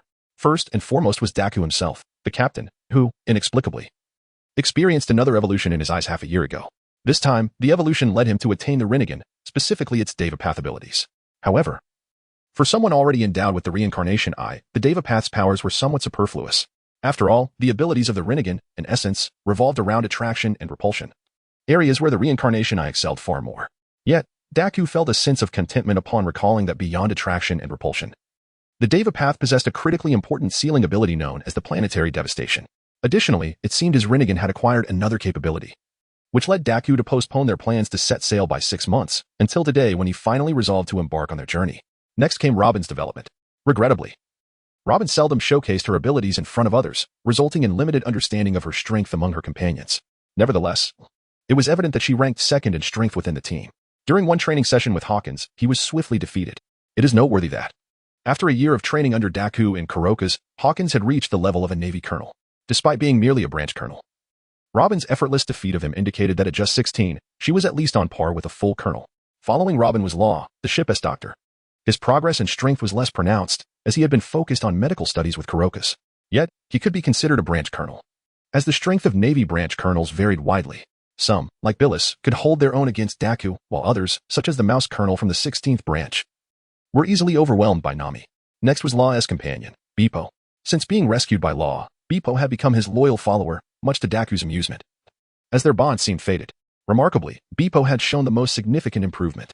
Under the training of Dagu and Law, the young bear had begun to harness the powers inherent to his furry lineage, even managing to hold his own against Law, which left Bippo elated but also stirred feelings of inadequacy in Law, who reflected on how the once crying bear he had saved could now challenge him. Lastly, there was Bonny. Perhaps spurred by Dagu's bear incident, she had put forth the most effort during training. Unfortunately, despite her diligence, her strength had not seen significant enhancement, leaving her future as a member of the worst generation uncertain. Chapter 57, Destination East Blue and Raftel contemplating this. Dagu observed Bonny's petite frame and speculated that perhaps her youth was the reason for her lack of visible strength. As Dagu was lost in thought, Robin approached him and inquired, "Shouldn't we set off? If we delay any longer, we may have to spend the night at sea." "Rest assured," Dagu replied with a gentle smile, "even if we depart at dusk, we will not spend the night on the water." Surprised by Dagu's confidence, Robin wondered if he intended to use his teleportation ability to transport them there. However, Dagu had previously mentioned that such abilities required prior marking, meaning he could not instantaneously bring them to the unfamiliar East Blue. Could he fly? Suddenly, Robin entertained that possibility but quickly dismissed it. This time, their group consisted of the entire Light Pirates crew and a small pirate ship they had recently captured. The notion of lifting such a large group into the air seemed implausible to Robin, who, despite her close upbringing with Dagu, could not fathom the extent of his powers. Dagu had indeed considered using flight to transport them and the pirate ship directly to Logetown in the East Blue. However, reflecting on how long he had been at sea without proper navigation, he decided against that approach. "Everyone, aboard. We set sail," Dagu announced as he approached the vessel. "Our destination is the birthplace of the Pirate King, Logetown in the East Blue." With Dagu's command issued, the members of the Light Pirates began to board the ship, which had its flag removed. "Kuroka's, farewell. Thank you for your care over the past year." On board, Robin could not help but express her gratitude to Kuroka's. After all, he had imparted all his knowledge to her during that time. Much like the relationship between Dagu and Rayleigh, though they lacked an official mentor-student title, a genuine bond had formed. Regrettably, Kuroka's merely waved his hand in response to Robin's thanks, saying nothing. Perhaps he had grown accustomed to farewells or believed that their paths would cross again, deeming words unnecessary. "Thank you for your care, Kuroka's." As Luo's voice faded, his loyal companion, Bepo, followed suit and bid farewell to Kuroka's. Perhaps triggered by a chain reaction, after Bepo, the sunder a little girl Bonny, the aloof and handsome Hawkins, and even the cunning and elegant Robin all took their turns to say goodbye to Kuroka's, observing the demeanor of his newly chosen companions. Although Dagu felt a moment of embarrassment, he could not help but feel a sense of comfort within. This indicated that the companions he selected were not the ungrateful sort, but rather individuals of sentiment and loyalty. Even Hawkins, whom Dagu had the most reservations about, revealed himself to be a kind-hearted person after a year of companionship. As for why he was portrayed as a villain in the original work, Dagu speculated that it might be due to Hawkins' future experiences. Or perhaps because WT intended to create obstacles for Monkey D. Luffy. However, that seemed unlikely, as Hawkins' adversaries in the original were either Luo or Luffy's first mate, Roronoa Zoro, suggesting there was no intent to obstruct Luffy. With this thought, Dagu squinted at Hawkins but quickly shook his head. How could he doubt his own companions? Just then, the ship arrived at the foot of Levis Mountain, being propelled upwards by the currents. Seizing the moment, Dagu announced to everyone, "Attention, everyone. We are about to commence our ascent." The thunderous sound of waves crashing against the cliffs resonated, leaving the members of the Light Pirates momentarily awestruck. Although they had lived here for a year, and even Luo and Bepo had been here for nearly 2, it was their first time approaching the mouth of Levis Mountain by ship. The swaying of the vessel in the waves stirred excitement not only among the others but also in Dagu, who typically found himself busy assisting Labu in warding off pirates.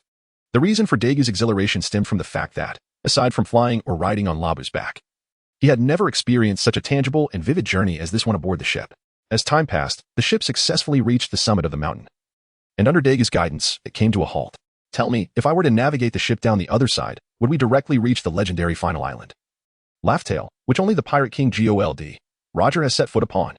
Dagu addressed his crew while gazing at the opposite side of Levis Mountain. With Dagu's words hanging in the air, the Light Pirates erupted in astonishment. They had not anticipated Dagu's idea and found it rather appealing, sensing the possibility of its realization. With this thought, they gazed eagerly at the other side of Levis Mountain. After a moment of contemplation, Dagu took a deep breath and turned to his companions, saying, "Never mind, my goal is not to become the Pirate King, nor am I particularly interested in Laugh-Tale. Let us set sail for the East Blue." As soon as he finished speaking, Dagu steered the ship towards the East Blue. Upon hearing Dagu's declaration, the crew sighed in disappointment. They had just been imagining a direct journey to Laugh-Tale and the title of Pirate King. Regrettably, Dagu's indifference towards Laugh-Tale and the title of Pirate King left them disheartened. Simultaneously, they grew curious about Dagu's true aspirations.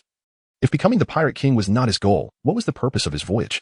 With this in mind, they did not look to Dagu for answers but rather turned their gazes to Robin, who had always been by his side, believing she might hold insight into Dagu's thoughts. However, to their disappointment, Robin merely smiled at their inquiries and offered no explanation, instead moving to stand beside Dagu. Chapter 58, Roguetown and the Execution Platform in the East Blue. Roguetown. At the harbor, the Light Pirates arrived at this seemingly ordinary town. Roguetown was a quintessentially quaint settlement, home to merely a few thousand residents.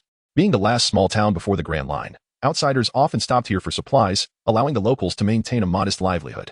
Additionally, due to the town's size and lack of wealth, incidents instigated by outsiders were rare. However, one fateful day, an event catapulted Roguetown into global notoriety. Gold. Roger, a man born in Roguetown, led his crew to the legendary island of Laugh-Tale, a place no one had reached throughout history. Consequently, he was revered as the Pirate King, bringing fame to Roguetown. Although the town gained recognition through this event, it did not attract many notable individuals seeking trouble. Thus, Roguetown remained relatively peaceful until another event transformed it into a bustling locale. Ironically, the instigator was none other than Roger himself. A year after Roger became the Pirate King, He was captured by the Navy and executed in Rogue Town, the very town of his birth. Before the eyes of the world, the Navy executed Roger, the man acknowledged as the king of all pirates, at his birthplace. As a result, Rogue Town became known as the town of beginnings and endings, representing the start and finish of Pirate King Gold, Roger's life, while also highlighting Rogue Town's geographical significance at the terminus of the East Blue and the threshold to the Grand Line. It remains uncertain whether the Navy aimed to send a warning to pirates at sea, but after executing Roger, they chose not to dismantle the execution platform where he was put to death. Instead, they preserved it for public viewing. However, over nearly a decade, the Navy's intention of using Roger's execution platform as a deterrent failed to materialize. In fact, it inadvertently encouraged the very act of piracy. This unexpected outcome stemmed chiefly from Roger's final words before his execution. "Want my treasure? If you desire it, you can have it all." Indeed, it was these words that ignited a frenzy among people. Individuals who were once relatively good-natured abandoned their families and rushed towards the sea. After all, who wouldn't yearn for the Pirate King's treasure? It promised the greatest riches in the world, granting fame, fortune, power, and everything else one could desire. So, do you want it? If so, set sail. In such an atmosphere, following the demise of Roger, the era of great pirates commenced. However, in the eyes of Dagu, the so-called greatest treasure in the world did not reside with Roger, but rather in Marine. Indeed, it is the revered Holy Land, the dwelling place of the celestial dragons who reign over this world. Due to the existence of the world government and the celestial gold it extracts from all allied nations, Marine, or more precisely, the celestial dragons residing there, are the true wealthiest in the world. One might say that the extravagant consumption of the celestial dragons is funded by the entire world. Thus, Dagu asserted that the greatest treasure could not possibly be found with Roger, but rather in Marine. Is this the town of Rogue Town? The birthplace and final resting place of the Pirate King. As he walked along the streets of Rogue Town, gazing at the buildings on either side, Roger could not help but express his sentiments. Indeed, in response to Roger's reflections, Dagu nodded and remarked, "This is Rogue Town, the place where the Pirate King Roger was born and met his end, and the very site that heralded the dawn of the great pirate era." Upon hearing Dagu's words, even the usually composed Hawkins felt a stir of excitement, not to mention Bonny and Bipo, who had already begun to wander about. To prevent them from losing their way, Robin trailed closely behind. "Let us proceed. Let us behold the execution platform, the final resting place of the Pirate King." Observing Robin and the others gradually drift away, Dagu chuckled and shook his head, then suggested to Law and Hawkins that they pay a visit to the execution platform. With that, under Dagu's guidance, the trio set forth towards their destination. After meandering through Rogue Town for 10 minutes, they arrived beneath the execution platform. Alas, Hawkins and Law sighed in disappointment as they gazed upon the unremarkable yet towering structure. They had anticipated that the execution platform of the Pirate King would possess some unique features, yet it was merely constructed from ordinary timber, identical in design to other gallows they had encountered. Amused by the disheartened expressions of Law and Hawkins, Dagu gently shook his head and fell into a contemplative reverie while gazing at the platform. His thoughts drifted back a decade to Roger and to Luffy, who would ascend the same platform 12 years hence, both facing their fates with unwavering courage. Dagu. As Dagu remained lost in thought, time slowly passed. When Robin, accompanied by Bipo and Bonny, approached the execution platform, she noticed Dagu in a daze and called out to him. With Robin's call, Dagu gradually returned to reality. Turning to her with a curious expression, "Robin, what is it? Is something the matter?" "Nothing." In response to Dagu's inquiry, Robin simply shook her head and then informed him, "We have found an inn nearby. Shall we head there now?" "Is that so? An inn?" Dagu paused momentarily, then addressed the entire Straw Hat crew. "Then let us first retire to the inn for some rest." As he spoke, Dagu glanced at the sky and added, "After all, it is getting late. We shall embark for our next destination tomorrow." Upon hearing Dagu's words, Bonny couldn't help but lift her head, her face brimming with anticipation as she inquired, "Captain Dagu, when will you take me to find my father?" With a gentle smile, Dagu reached out to ruffle her hair and assured her, "Fear not. Tomorrow we shall embark on the journey to seek your father." "Is that truly so?" Upon hearing Daguchi's words, Bonny instantly became elated. Seizing Robin's hand and eagerly heading towards the inn, clearly unable to contain her anticipation for the morrow. "Higi, let us go." Observing this, a smile crept across Daguchi's lips as he followed suit with the others. Chapter 59, The Village of Momonosuke in the One Heart Dojo as the sun ascended in the sky. Daguchi had already set sail from Rogue Town with the members of the Light Pirates, navigating towards the location of the One Heart Dojo in Momonosuke village. As for why the Navy in Rogue Town turned a blind eye to Daguchi and his crew, it was due to a previous encounter in the South Sea, where they had been discovered by the Navy. Thus, upon landing in Rogue Town, Daguchi utilized the power of his Sharingan to alter his and Robin's appearances in the eyes of others, which is why he was not recognized by the Navy on duty at the execution platform, despite being a man with a bounty of 300 million. "Captain Daguchi." Gazing out at the calm sea, Bonny turned to inquire, "Will my father truly be in that Momonosuke village?" "I do not know," Daguchi replied, shaking his head. I only know that he has been there before and will undoubtedly appear there again in the future. All you need to do is wait quietly in Momonosuke village. Upon hearing this, Bonny sighed, realizing her wish to see her father seemed a distant dream. Why had she agreed to accompany Daguchi in the first place? Reflecting on this, she felt a pang of regret. Had she not embarked on this journey with Daguchi, she might have been waiting for her father in the Solb Kingdom by now. Seeing Bonny in such a state, Daguchi recalled his promise to help her find her father, but felt awkward for continuously delaying. Understanding her feelings, Robin stepped in to comfort Bonny, leading her into a room. Watching their retreating figures, Daguchi breathed a sigh of relief before turning his gaze to the horizon. As he took in the tranquil sea and the refreshing sea breeze, Daguchi gradually became immersed in thought. Suddenly, he drew his sword, the sword of contract victory, and swung it forward. With a resounding crash, the once placid surface of the sea was cleaved open, creating a chasm several meters long, followed by a rush of water cascading back, drenching the light pirate ship in a rain-like deluge. Room, slaughterhouse, demon exorcism. Realizing the impending downpour, Robin immediately utilized her fruit abilities to transport herself and Beepo into the room. Hawkins, too, summoned a towering scarecrow to shield himself from the deluge. Unfortunately, Daguchi, the instigator of this calamity, was not so fortunate. Having gained some insight from his swing, he forgot to guard against the oncoming waves and found himself drenched. As the water receded, Daguchi awkwardly shook off the remnants clinging to him, feeling as if he could excavate a 3-room apartment from his shoes. However, noticing that everyone else was preoccupied and that Hawkins was completely enveloped in his scarecrow, Daguchi exhaled in relief. Seizing the moment, he used the Flying Thunder God technique to return to his room and tidy up his appearance. As time passed, when Daguchi reappeared on the deck, he found that Robin, Hawkins, and even Beepo had seemingly resumed their activities as if nothing had happened. The stout Beepo was gazing up at the sky, meticulously validating the navigation knowledge he had acquired from Coloca's. The taciturn Hawkins was still shuffling his cards, predicting the fortunes that lay ahead. Daguchi initially expected Robin to mock him, yet she was engaged in her own training, ignoring him entirely. Seeing this, Daguchi silently turned and retreated to his quarters once more. Though the voyage was wondrous, filled with encounters of intriguing individuals and events, it was often overshadowed by the solitude and idleness of the sea. In this manner, the light pirates sailed for a full fortnight before finally reaching their destination, Momonosuke village. As they docked, the crew eagerly disembarked, the sensation of solid ground beneath their feet igniting a myriad of thoughts. After all, for the past 2 weeks, they had only seen the vast ocean and its myriad of fish. They had not encountered other pirates or merchants, which explained their current disarray. Moreover, this was the light pirates' inaugural voyage, indeed, their first extensive journey. It was only natural for their reactions to be somewhat delayed. As for how they had navigated so accurately to Momonosuke village, this was thanks to Beepo, who had procured a map of the East Sea from a vendor while in Lobetown. Thus, under Beepo's guidance, they arrived at Momonosuke village without a hitch. Outside the One Heart Dojo in Momonosuke village, the members of the light pirates were led by villagers to their destination. Listening to the tender voices echoing from the dojo, Bonny's heart began to tremble. Is this the place where my father once visited? Indeed. In response to Bonny's inquiry, Daku nodded affirmatively and stepped forward to rap on the dojo's door. Knock, knock. Who is it? As Daku's knock resonated, a youthful feminine voice emerged from within, soon followed by a short-haired girl, roughly Bonny's size, who stepped out from behind the door. The girl, gazing at Daku and the others, inquired with curiosity, "Who are you? What brings you to the dojo?" "Hello." Upon hearing the girl's question, Daku gently patted Bonny's head and explained, "We are here to find this young lady's father. We heard he had been here before." "Father?" The short-haired girl turned to Bonny, her face filled with confusion as she noticed their similar ages. Her expression shifted as doubts crept into her mind. Could this person be a sister left behind by her father? The more she pondered, the more convinced she became. Nevertheless, despite her internal musings, she addressed Daku and the others with an indifferent tone. "If that is the case, you may come in." Chapter 60. Gungshiro and Kuina inside the dojo. Guided by the girl, the members of the Straw Hat Pirates encounter the dojo's master, the renowned weapon manufacturer of Wano, the heir of the Shimatsuki family, the great swordsman Gungshiro. Of course, this information was merely derived from Daku's knowledge of the original text, which left some ambiguity regarding whether Gungshiro truly was a great swordsman.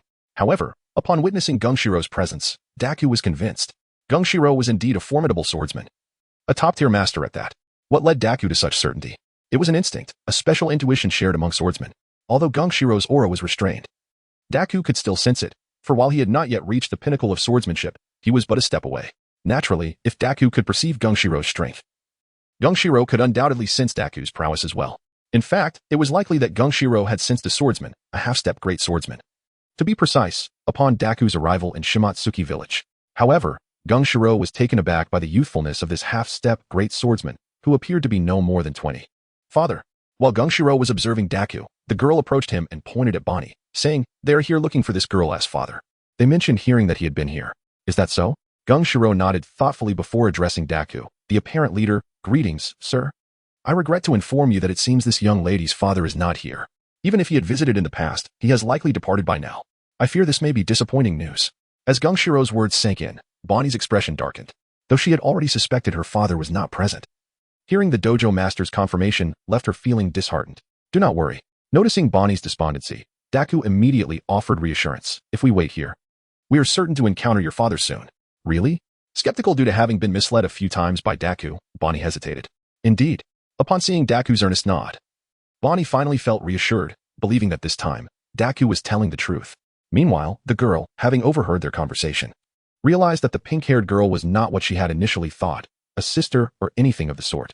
However, upon hearing that they intended to stay without prior approval, she expressed her surprise. You truly plan to stay here? In the dojo? Upon hearing her words, Daku realized that they had presumed to stay without the master's consent. Feeling embarrassed, he promptly apologized to Gung Shiro. My apologies, Mr. Gung Shiro, for making such assumptions without your permission. As soon as he finished speaking, Daku inquired.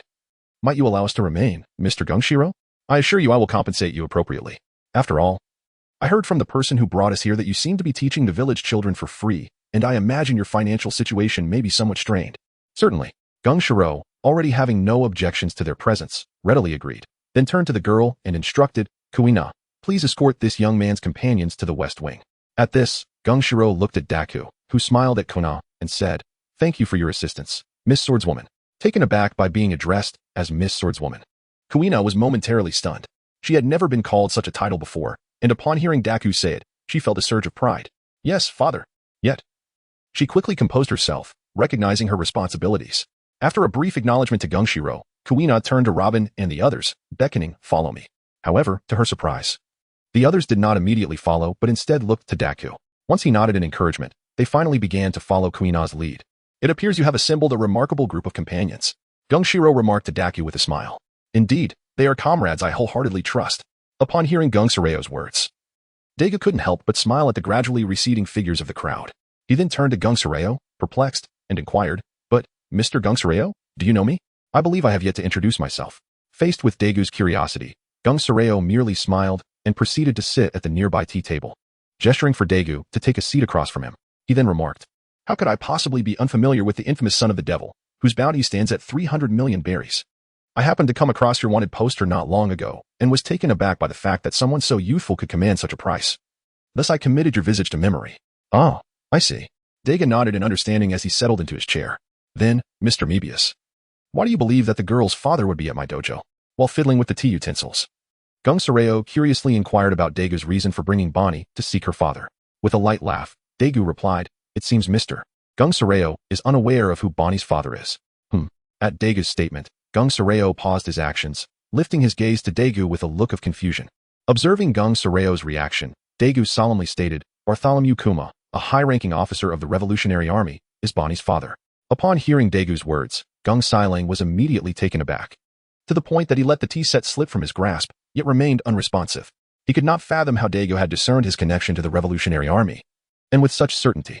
For had he not been thoroughly convinced that he would encounter Xiong here, Dagu would never have suggested waiting at the dojo. Chapter 61.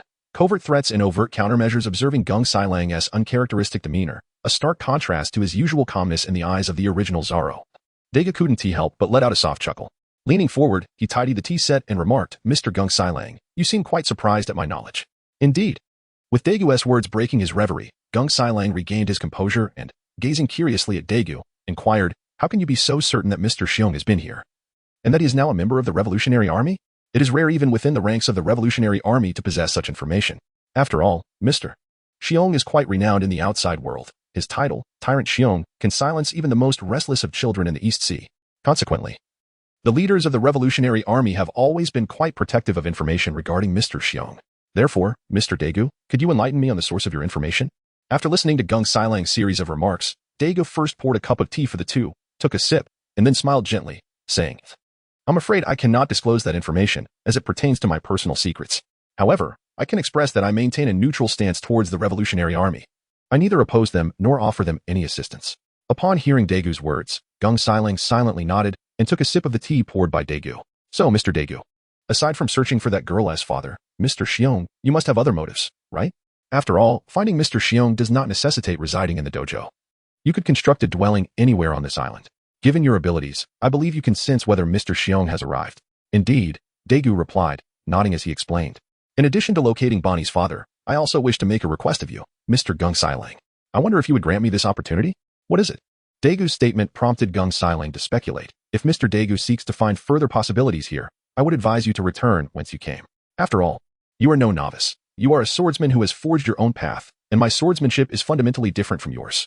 Therefore, my guidance may not be beneficial to you and could potentially hinder your progress. Why did Gung Sailang express such sentiments? It was because he believed Dagu was looking for a breakthrough in swordsmanship, and he wished to avoid misleading him. However, Gung Sailang was clearly overthinking. Dagu had no intention of seeking his instruction. No. Dagu shook his head vigorously after Gung Sailang finished speaking. Mr. Gung Sailang, I am not asking you to teach me. Rather, I wish for you to instruct my companions. Until now, I have been their sole teacher. But their progress has been minimal. Thus, I thought it wise to seek a master. And you immediately came to mind, the heir of the Shimazuki family from the land of warriors, Shimazuki Gung Sailang. Bang. How do you know this? Where did you learn all this? Gung Sailang was taken aback and stood up. Questioning Dagu about how he was aware of such personal details, his connections with the Revolutionary Army and his origins from the land of warriors.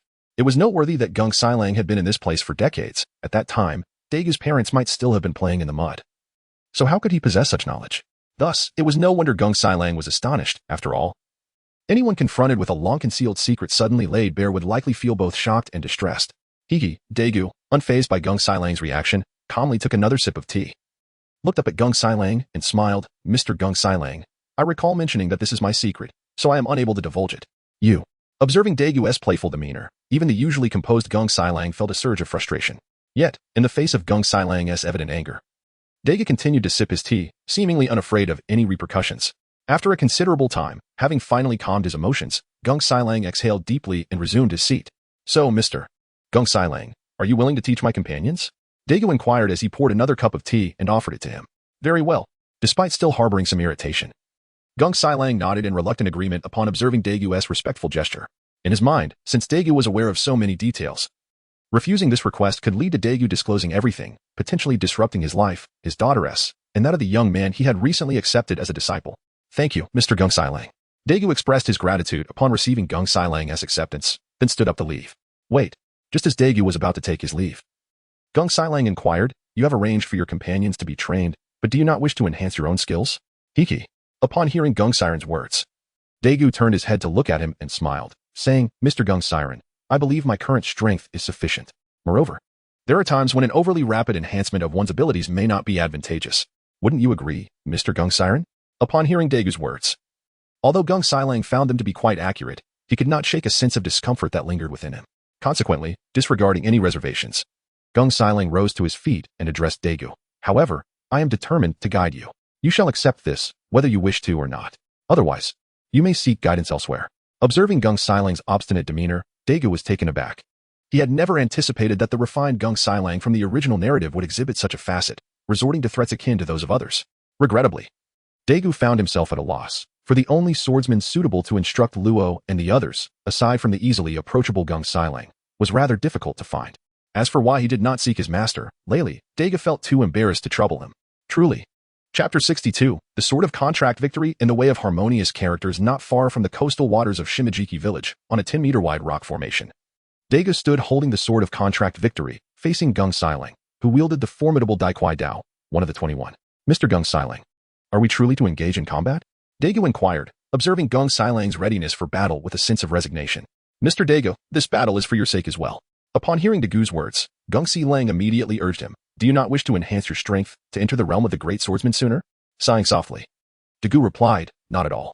Upon realizing that Dagu was not even interested in the realm of great swordsmen just to avoid battling him, Gung Sailang furrowed his brows. Be careful, Dagu. After this warning, without a moment's hesitation, Gung Sailang brandished his sword, He Dao Yuanzi, and charged at Dagu. With a swift motion of his right hand, Gung Sailang unleashed a blade of energy directed at Dagu. Observing the menacing strike rushing towards him, Dagu took a deep breath and raised his long sword to counterattack. As the sword energy clashed with the blade energy, a fierce gust erupted, leaving the 10-meter rocky outcrop pristine. The subsequent encounter between Dagu and Gung Sailang's weapons resulted in a brief exchange before they parted ways. Now engaged in combat, Dagu did not hesitate. As they passed each other, he forcefully stepped down, pivoted his body, and swung his long sword again towards Gongxi Lang. Another wave of sword energy whistled through the air. Gongxi Lang, taken aback by Dagu's rapid response, could not believe that he could initiate an attack at such a moment when his old strength had faded and his new strength had yet to arise. However, despite his surprise, Gongxi Lang, being a great swordsman himself, was quick to react. Extending his left hand, he mimicked a slashing motion and executed a downward strike, generating a blade of energy to meet Dagu's sword energy. Impressive, Dagu exclaimed, admiring Gongxi Lang's unarmed technique. In comparison, it was evident that Zoro's strength in the original work was still far from that of his master. It's merely a small skill. It seems to have amused you, Mr. Dagu. In response to Dagu's praise, Gongxi Lang simply adjusted his glasses, offering a modest smile, clearly unaffected by the compliment. Seeing Gongxi Lang's humility, Dagu chuckled and remarked, whether you are humble or not will soon become evident. He then lifted his sword, victory of the contract, and warned, be cautious, Mr. Gongxi Lang. This time I will be serious. Come.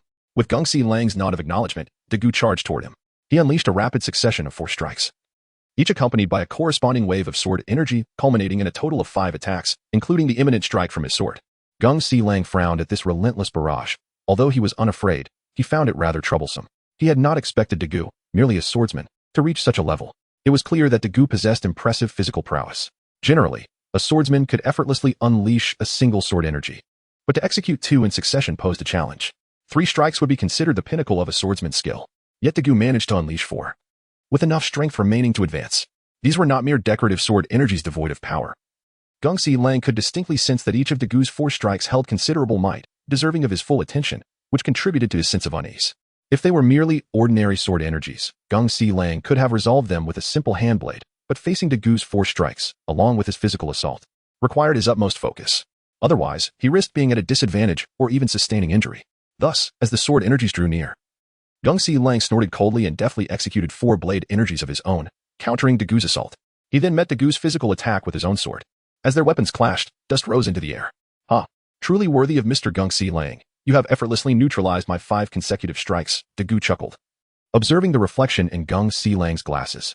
In response, Gongxi Lang lightly laughed. You flatter me, Mr. Dagu. Yet, it is you so young, with such remarkable prowess, who makes me feel humbled. As Gongxi Lang's words concluded, Dagu suddenly exerted force, pushing Gongxi Lang back and declared, Mr. Gongxi Lang, I am aware of my current strength. Therefore, if you truly wish to test your abilities against mine, please do not hold back. Engage me in a fair duel. Hearing Dagu's statement, Gongxi Lang paused momentarily, then shook his head with a smile. Very well. But, Mr. Dagu, do take care this time. No sooner had he spoken than Gongxi Lang appeared before Dagu as if teleporting, his sword, He Dao Yuan Zi, poised threateningly near Dagu's neck. Surprised by Gongxi Lang's sudden proximity, Dagu instinctively activated his kaleidoscope ability, Tian Sholi. However, with the 10-meter rocky outcrop devoid of any objects, Dagu's targeted transformation was a small fish that had just leaped from the ocean. As Dagu's Tian Sholi was a true teleportation skill, Gongxi Lang, witnessing the abrupt disappearance of Dagu and the sudden appearance of the small fish, momentarily lost focus, inadvertently maintaining his strike's force. Consequently, with a single slash, the small fish was cleaved in 2 before it could land. In an instant, the severed fish vanished, and Dagu reappeared before Gongxi Lang. A user of abilities? Gongxi Lang pondered, observing Dagu's sudden reappearance. Chapter 63, The Exchange of Abilities and the Convergence of Conquerors Hockey Indeed. Dagu confirmed, elaborating on Gongxi Lang's inquiry, I have consumed the ocean's treasure, the devil fruit, specifically the superhuman type exchange fruit. My powers are twofold. The first allows me to exchange places with any non-living entity within my line of sight. The second enables me to mark a spatial coordinate anywhere, thus facilitating an exchange. Oh, I see. Upon hearing Dagu's explanation, Gongxi Lang suddenly understood that Dagu's abilities were indeed extraordinary and quite practical. Especially for a swordsman, the presence of a stealthy fighter is undeniably intimidating. After all, one cannot predict where such a warrior might appear, while they can silently manifest anywhere in close proximity, ready to strike with a blade. The mere thought of it sends shivers down one's spine. However, the reality of Dagu's powers was not as straightforward as he had portrayed. These 2 abilities were merely facets of his kaleidoscopic talents. Dagu harbored a multitude of hidden abilities, not to mention the recently awakened reincarnation eye. He also possessed the transmigration eye and the ultimate technique of the kaleidoscope, Sisanu, none of which he had unveiled in public. As Dagu pondered on Sisanu, he suddenly recalled that he might have, perhaps, possibly, used it in front of Kazan, the blue pheasant. With a sigh escaping his lips, Dagu was soon met with Gongxi Lang's curious inquiry. Is something amiss? Did you experience any side effects from your abilities? Feeling a bit embarrassed, Dagu quickly clarified, not at all. I merely remembered some past events. Is that so? Gongxi Lang nodded thoughtfully before suggesting, then let us continue. Very well. Dagu replied, and thus, the two resumed their battle, this time with renewed seriousness. The air was filled with the clash of blades and the sounds of combat, as Dagu's contract victory sword met Gung Si-Lang's Wado Ikamanji, producing brilliant sparks. Despite the frequent sparks from their swords, both weapons remained unscathed due to the haki enveloping them. After a lengthy exchange, observing the increasingly strained rock formations, Gung Si-Lang felt the urgency to conclude the skirmish. He swiftly retracted his long sword and executed the renowned Iato slash. As he performed this move, a tremendous cutting force surged towards Dagu. Surprised by this sudden display of skill, Dagu had not expected Gung Si-Lang to utilize his signature technique so soon, especially since their duel had not yet persisted for an afternoon. However, upon noticing the cracked rocks, Dagu grasped Gung Si-Lang's intention. In response, he unleashed his full power, the Conqueror's haki erupting forth and enveloping his long sword, causing his contract victory sword to shimmer with golden red lightning. As Dagu's sword awakened, he swung it towards Gung Si-Lang's attack. Upon impact, Dagu's strike cleaved through Gung Si-Lang's with the ease of slicing through tofu, heading straight for him. Initially taken aback by Dagu's display of Conqueror's haki, Gung Si-Lang was soon left in awe as he realized the significance of such an ability. The capacity to envelop one's weapon with Conqueror's haki, known as haki binding, was a feat achievable only by those who had mastered it to an extraordinary degree.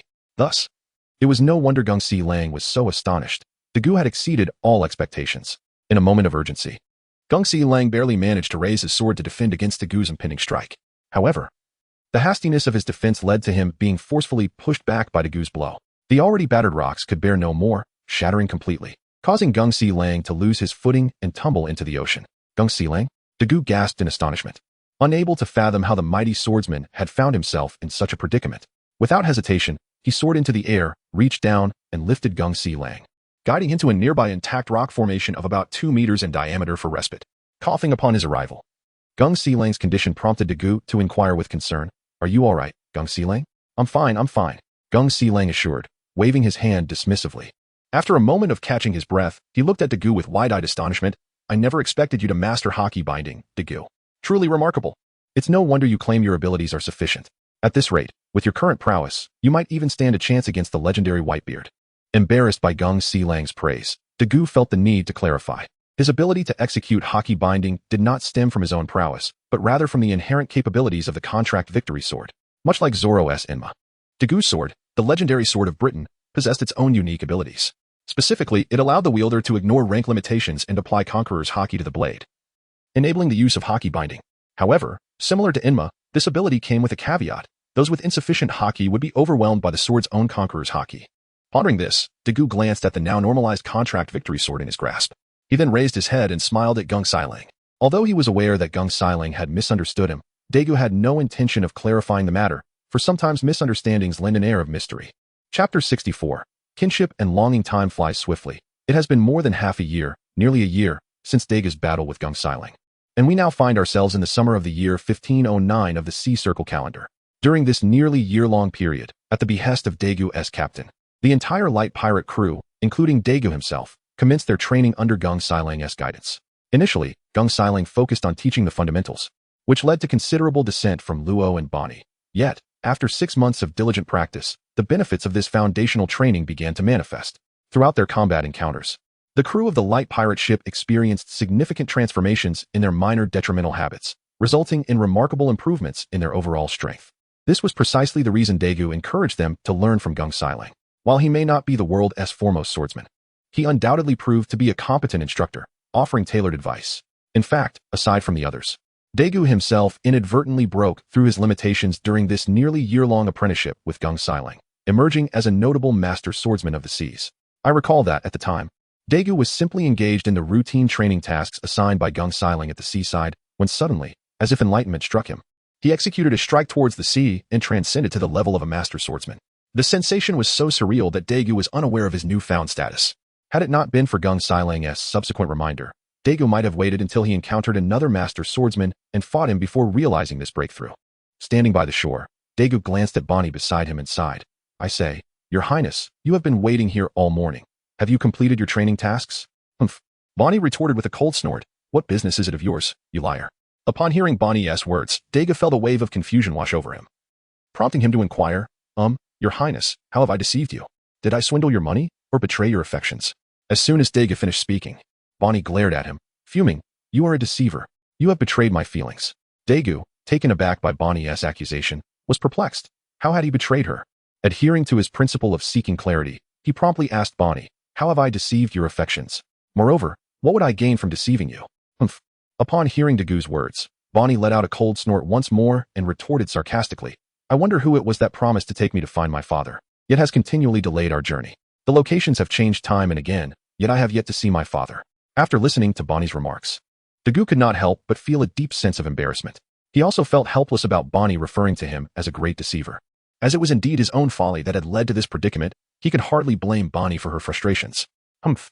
Seeing Dagu rendered speechless by her sharp words, Bonny let out another cold huff and turned her gaze back to the distant sea. Dagu, witnessing Bonny's demeanor, felt powerless. After all, he had just endured her scolding and found no justification to criticize her further. After casting another glance at Bonny, he turned and walked back. As for Bonny, she remained motionless, for not long ago, Gung Sailang had mentioned that her father, Xiong, would be arriving soon. Therefore, Bonny had been waiting here from dawn until dusk. Upon Dagu's return to the One Heart Dojo, Robin, who had been engrossed in a book, immediately set it aside, poured a cup of tea, and handed it to Dagu, inquiring, "Is Bonny still waiting?" After receiving Robin's inquiry, Dagu took a hearty sip from the teacup and nodded, replying, "Indeed. Perhaps Bonny has been away from her father for too long. That child misses him dearly." At this juncture, Dagu realized that, in comparison to Bonny, Robin longed for her own father even more, as she had never laid eyes on him since birth. However, Dagu surmised that Robin actually yearned for her mother, Nico Alvia, even more than her father. Reflecting on this, Dagu noted that it had been 11 years since he had taken Robin away from O'Hara, and he wondered how O'Hara fared now. After the buster call, had the entire island sunk beneath the waves, or had only the flora and fauna been devastated? Pondering these thoughts, Dagu could not resist asking Robin, "Robin, do you wish to return to O'Hara?" "Huh?" Robin was momentarily taken aback by Dagu's sudden mention of O'Hara. She could not comprehend why he brought it up at such a time. It was well known that O'Hara no longer existed after the buster call, even if she wanted to. There was nowhere to return to. Regaining her composure, Robin replied, "I don't wish to go. After all, O'Hara is gone. What would be the point?" Though Robin spoke those words, Dagu noticed the glimmer of moisture in her eyes, understanding that she indeed still missed O'Hara. Consequently, Dagu gently embraced Robin and whispered, "Once we have met Bonny's father, I will take you back to the West Blue to see it once more. We should have gone long ago. But I feared it would sadden you, which is why I hesitated." "Really?" Upon hearing Dagu's intention to journey to the West Sea in O'Hara, Robin abruptly raised her head, her gaze infused with a trifecta of trepidation, anticipation, and nostalgia as she inquired of Dagu, "Are we truly returning to the West Sea? To O'Hara?" Upon witnessing Dagu's firm nod of affirmation, Robin was instantly overwhelmed, breaking into tears. "Oh, how could I possibly not yearn for O'Hara? How could I not?" She lamented, "O'Hara, Mother, Dr. Clover, Saul, and all my friends within the Tree of Knowledge. I miss them dearly." Observing Robin's heart-wrenching lamentation, Dagu felt a pang of sorrow within. Although he yearned to comfort her, he recognized that it was perhaps best to allow Robin to express her pent-up emotions, which had been suppressed for a decade. With this understanding, Dagu instinctively embraced Robin tighter, hoping to alleviate her distress. Time flowed quietly in this manner until nightfall, when a grand vessel, its prow adorned with a dragon's head, made landfall at Shimizuki village. Chapter 65, Drago and the Revolutionary Army as night fell. The sound of Beppo's voice shattered the tranquility shared between Dagu and Robin. With a loud bang, the door swung open, and the white bear Beppo entered. By the time Beppo's voice reached them, Dagu and Robin had already separated. Dagu approached Beppo, while Robin stepped aside to tidy her appearance. "What is it, Beppo? Is something amiss?" Dagu inquired. "Captain, they have arrived," Beppo exclaimed, pointing outside. "Sister Bonny's father has come. They are reminiscing by the shore." "Oh." Dagu was taken aback by this revelation. He had not anticipated that Kuma would arrive so soon. However, recalling that Yonku had mentioned it was approximately the time for the Revolutionary Army's arrival, he quickly composed himself.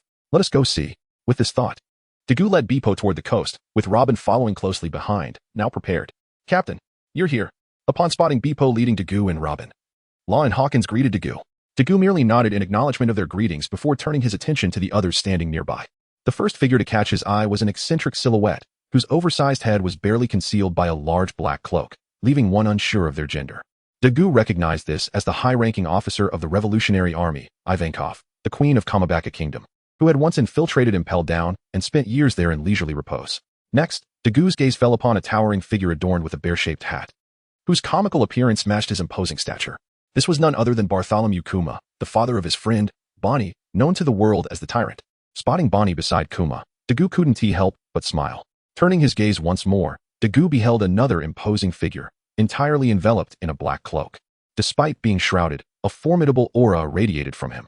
Dagu recognized him as the leader of the Revolutionary Army, a man who had openly challenged the world's supreme authority, the world government.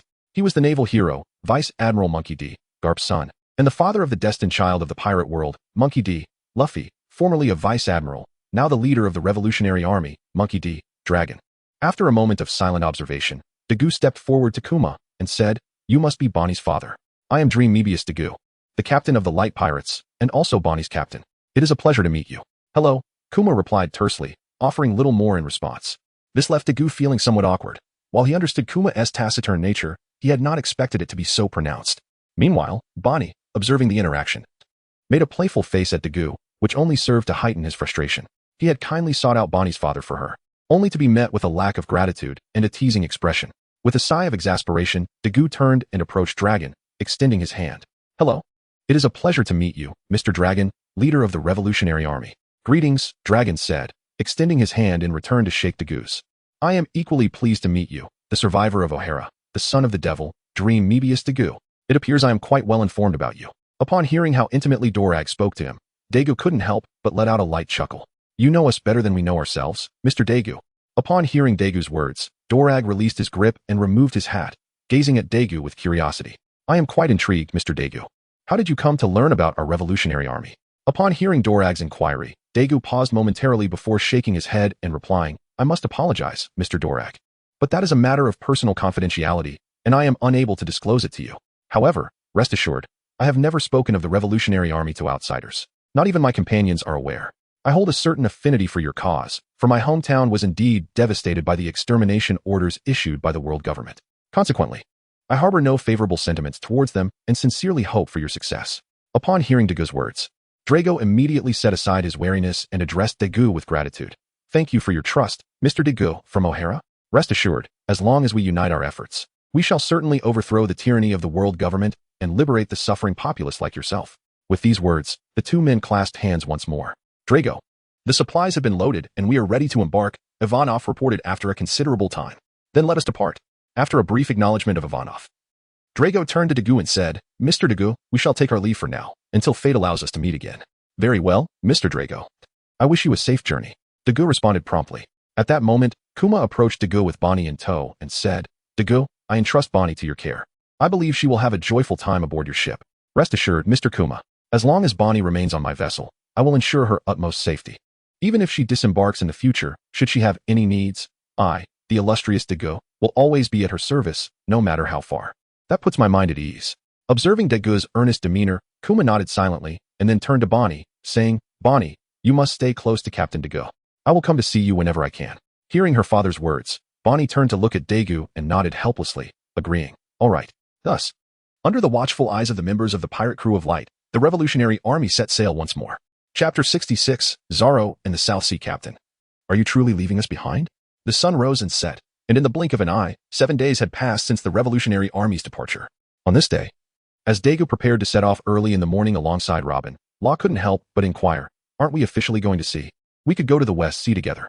"Alas," Dagu replied with a smile, shaking his head, "this time, it will just be Robin and me. We are merely returning home for a visit.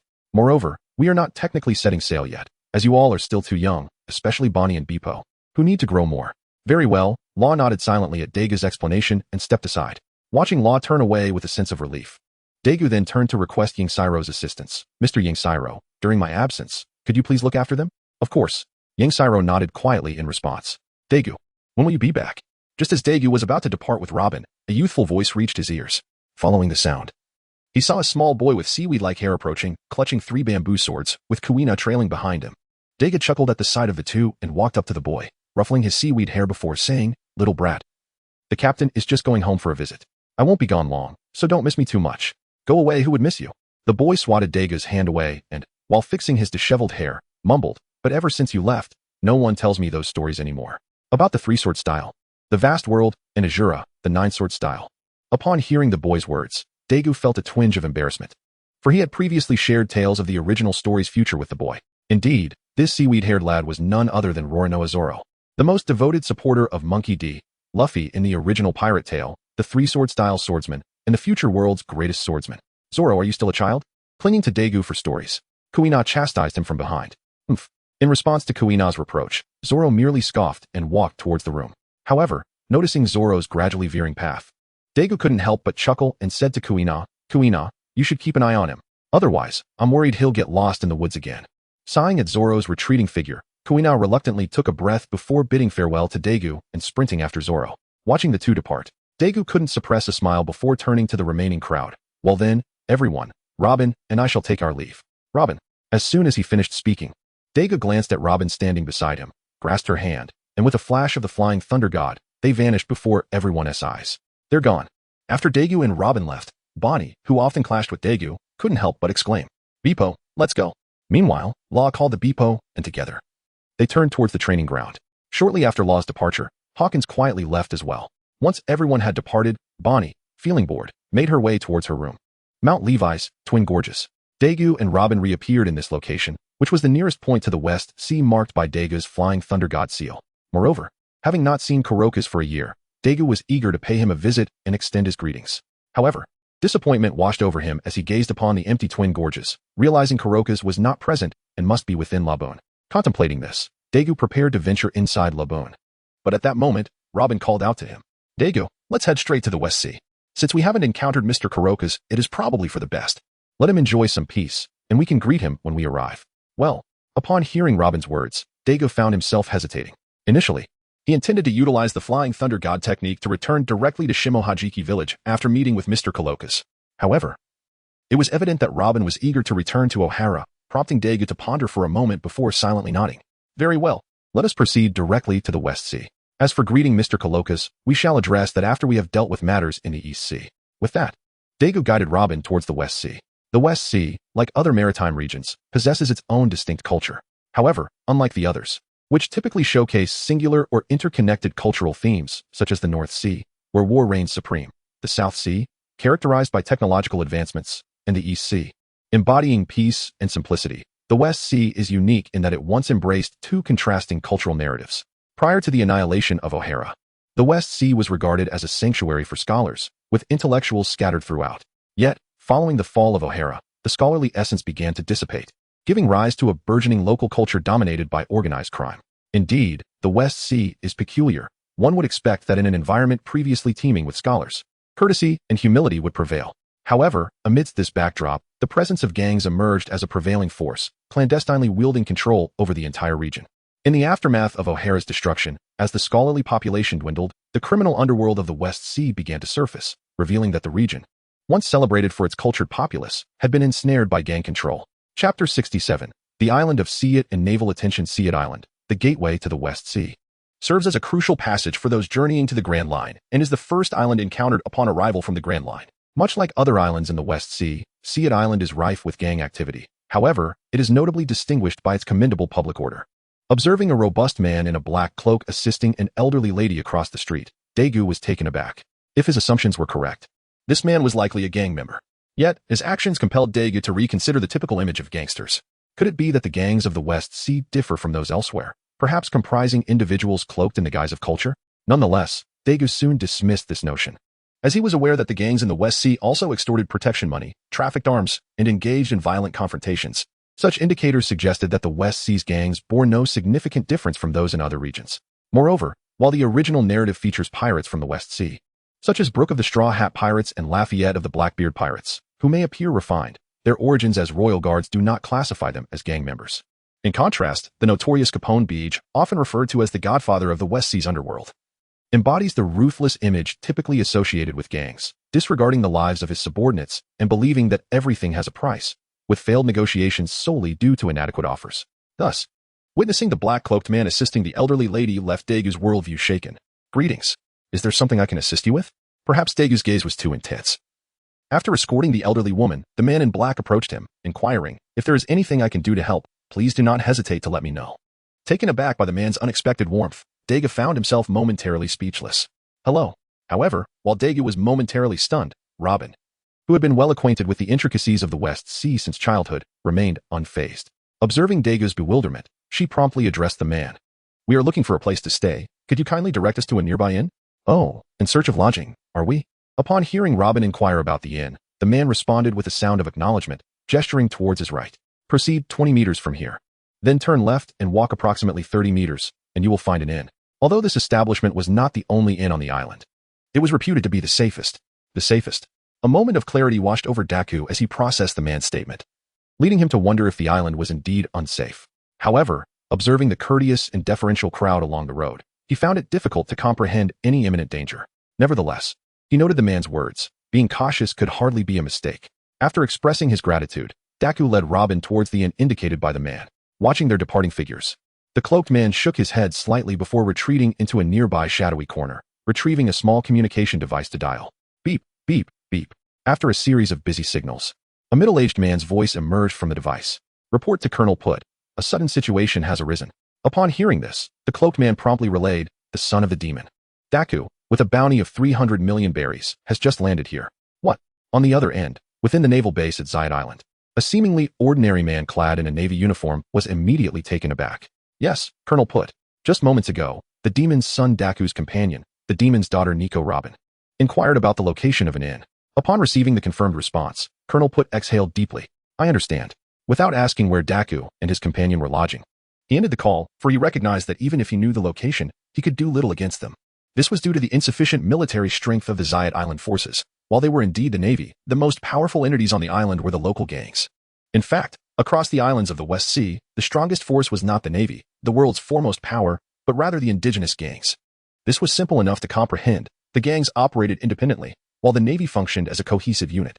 Similarly, on a global scale, since Roger initiated the Great Pirate Era, the true supreme power was no longer the navy, but rather the myriad of pirate factions. Yet, akin to the situation in the West Sea, the disorganized nature of the pirates meant that the structured navy still retained its status as the world's foremost power. For instance, if a pirate crew were to be bested by another, they would find no sanctuary in seeking help, for assistance could very well come in the form of another predator. Conversely, within the navy, local forces could call upon higher command for support in times of struggle. As Colonel Put reflected on the bounty notice for Dagu, he reached for the communication device again. Beep, beep, beep. Please connect me to Admiral Sengoku. An urgent situation has arisen in the West Sea. Once connected, Colonel Put wasted no time, launching directly into his message without waiting for inquiries. Yes, right away. The operator, sensing the urgency in Put's voice, promptly connected him to Admiral Sengoku's office. Hello. Who is this? Sengoku answered, picking up the device. This is Colonel Put from Zayat Island in the West Sea. Upon hearing Sengoku's voice, Put immediately detailed the situation. I just received a report from my subordinate. The demon's son and the demon's daughter have landed on Zayat. Sengoku's eyebrows raised in surprise. He then turned to a long-haired woman standing nearby. It said they are in the West Sea. Do you wish to go, Guion? Absolutely. Guion did not hesitate in her response, eager to pursue Dagu, particularly after he had stood her up over a year ago. Despite her attempts to gather information about him during that time, she had found no trace of the demon's son. Thus, upon hearing news of Dagu, she was ready to set off towards the West Sea to intercept him. Colonel Put, did you hear that? Sengoku directed his command towards Put through the communication device. Your primary task now is to closely monitor the movements of the demon's son and await support from Major Guion. Understood? Yes, Admiral Sengoku. With Put's acknowledgement, Sengoku ended the call and turned to Guion. Dagu reappears after a year, and now in the West Sea. I suspect he intends to return to O'Hara. Thus, you may head directly there. You might catch him. Understood, Admiral Sengoku. I will depart for O'Hara immediately. With that, Guion exited Sengoku's office, preparing her ship for departure towards the staircase connecting to Mariawa. Watching her retreating figure from the window, Sengoku sighed heavily. Oh, I wonder if sending you to O'Hara is a blessing or a curse. O'Hara. With thoughts of O'Hara weighing on him, Sengoku shook his head and returned to his desk, resuming his work. Meanwhile, far across the West Sea, Dagu and Robin had arrived at the inn described by the cloaked man. Is this it? Dagu questioned, gazing at the modest and battered establishment, feeling uncertain about its safety. Did that man misdirect us? Robin, equally surprised, turned to Dagu for clarification. How would I know? Dagu rolled his eyes in response. He was neither the man they had spoken to nor a local. Since we are here, we might as well take a look inside. With a mindset of exploration, Dagu led Robin into the weathered inn. Welcome. Upon their entrance, they were greeted by a young woman clad in a maid's outfit. The decor within the inn surprised Dagu, as it starkly contrasted with the battered exterior. Despite its age, the furnishings appeared to be in pristine condition. Guests. As Dagu observed the situation within the establishment, he found himself momentarily astonished, prompting the woman to gently remind him. However, she had grown accustomed to such reactions. After all, every first-time visitor to this place would inevitably be taken aback by the stark contrast between the interior and exterior, much like Dagu. With the woman's prompt, Dagu regained his composure and smiled at her, saying, I apologize for my lapse in decorum. The woman responded with a smile, reassuring him, it is quite all right. Every guest tends to exhibit a similar astonishment. She then inquired, may I assist you with anything? In response to her question, Dagu expressed, we would like to reserve a room for some rest. Following the woman's lead, Dagu and Robin were guided to a room. Would you care for something to eat? The woman asked respectfully, noticing Daiku's examination of the room. No, thank you. We are not hungry at the moment, Dagu replied, shaking his head to decline her offer. Very well, please make yourselves comfortable. I shall take my leave, the woman said before turning to exit the room, sighing as he watched her close the door behind her. Dagu settled into a chair, reflecting aloud. I had thought the West Sea was dominated by gangs, yet it seems that the gangs are, in fact, the Navy. Indeed. Daiku's curiosity about the man in the black cloak, who bore no resemblance to his preconceived notions of gangsters, led him to employ his observation hockey. To his surprise, he overheard a phone conversation between the man and Put. I never anticipated that the gang could be the Navy, or that the Navy could embody a gang, Robin remarked. Equally astonished. Enough of that for now, Dagu interjected, sensing the weight of the silence. Robin, didn't you send a clone to gather intelligence? Any updates? Yes. I have a bit of information. Upon hearing Dagu's inquiry, Robin quickly regained her composure and began to recount the situation to him. According to the latest information at my disposal, O'Hara, after enduring the devastating Buster Call, has not sunk to the depths of the ocean but has instead been reduced to mere ruins. Furthermore, the most crucial point is that O'Hara has been expunged from the map. This implies that in order to reach O'Hara, we must traverse the West Sea, much like our search for Hawkins in the North Sea. Upon hearing Robin's information, Dagu was momentarily taken aback, but soon he devised a plan. What if we search for islands near O'Hara and use that as our starting point? He suggested. However, Robin immediately shook her head, indicating that it wouldn't work. As Dagu looked on in confusion, Robin elaborated. To prevent people from locating O'Hara, it seems that the nearby islands have all been renamed. In other words, the names of the islands we once knew can no longer be found on the map, rendering your method futile. Dagu was completely unprepared for this revelation. After absorbing Robin's explanation, he tilted his head back and stared blankly at the ceiling. Given the circumstances, he had no choice but to follow Robin's initial suggestion and explore the West Sea. Suddenly, an idea struck him. He sprang to his feet and said to Robin, although we don't know what the other islands are currently called, surely O'Hara has become a desolate ruin by now. If we can find an island with ruins nearby, wouldn't that be tantamount to finding O'Hara itself? Chapter 69. Ruins and Encounters. Time flowed swiftly, and 2 months had passed since Dagu proposed the search for the Island of Ruins. During this period, armed with the information they had gathered about the ruins, Dagu and Robin traversed the West Sea purposefully. Why did they embark on this journey? Because their luck might have run out elsewhere.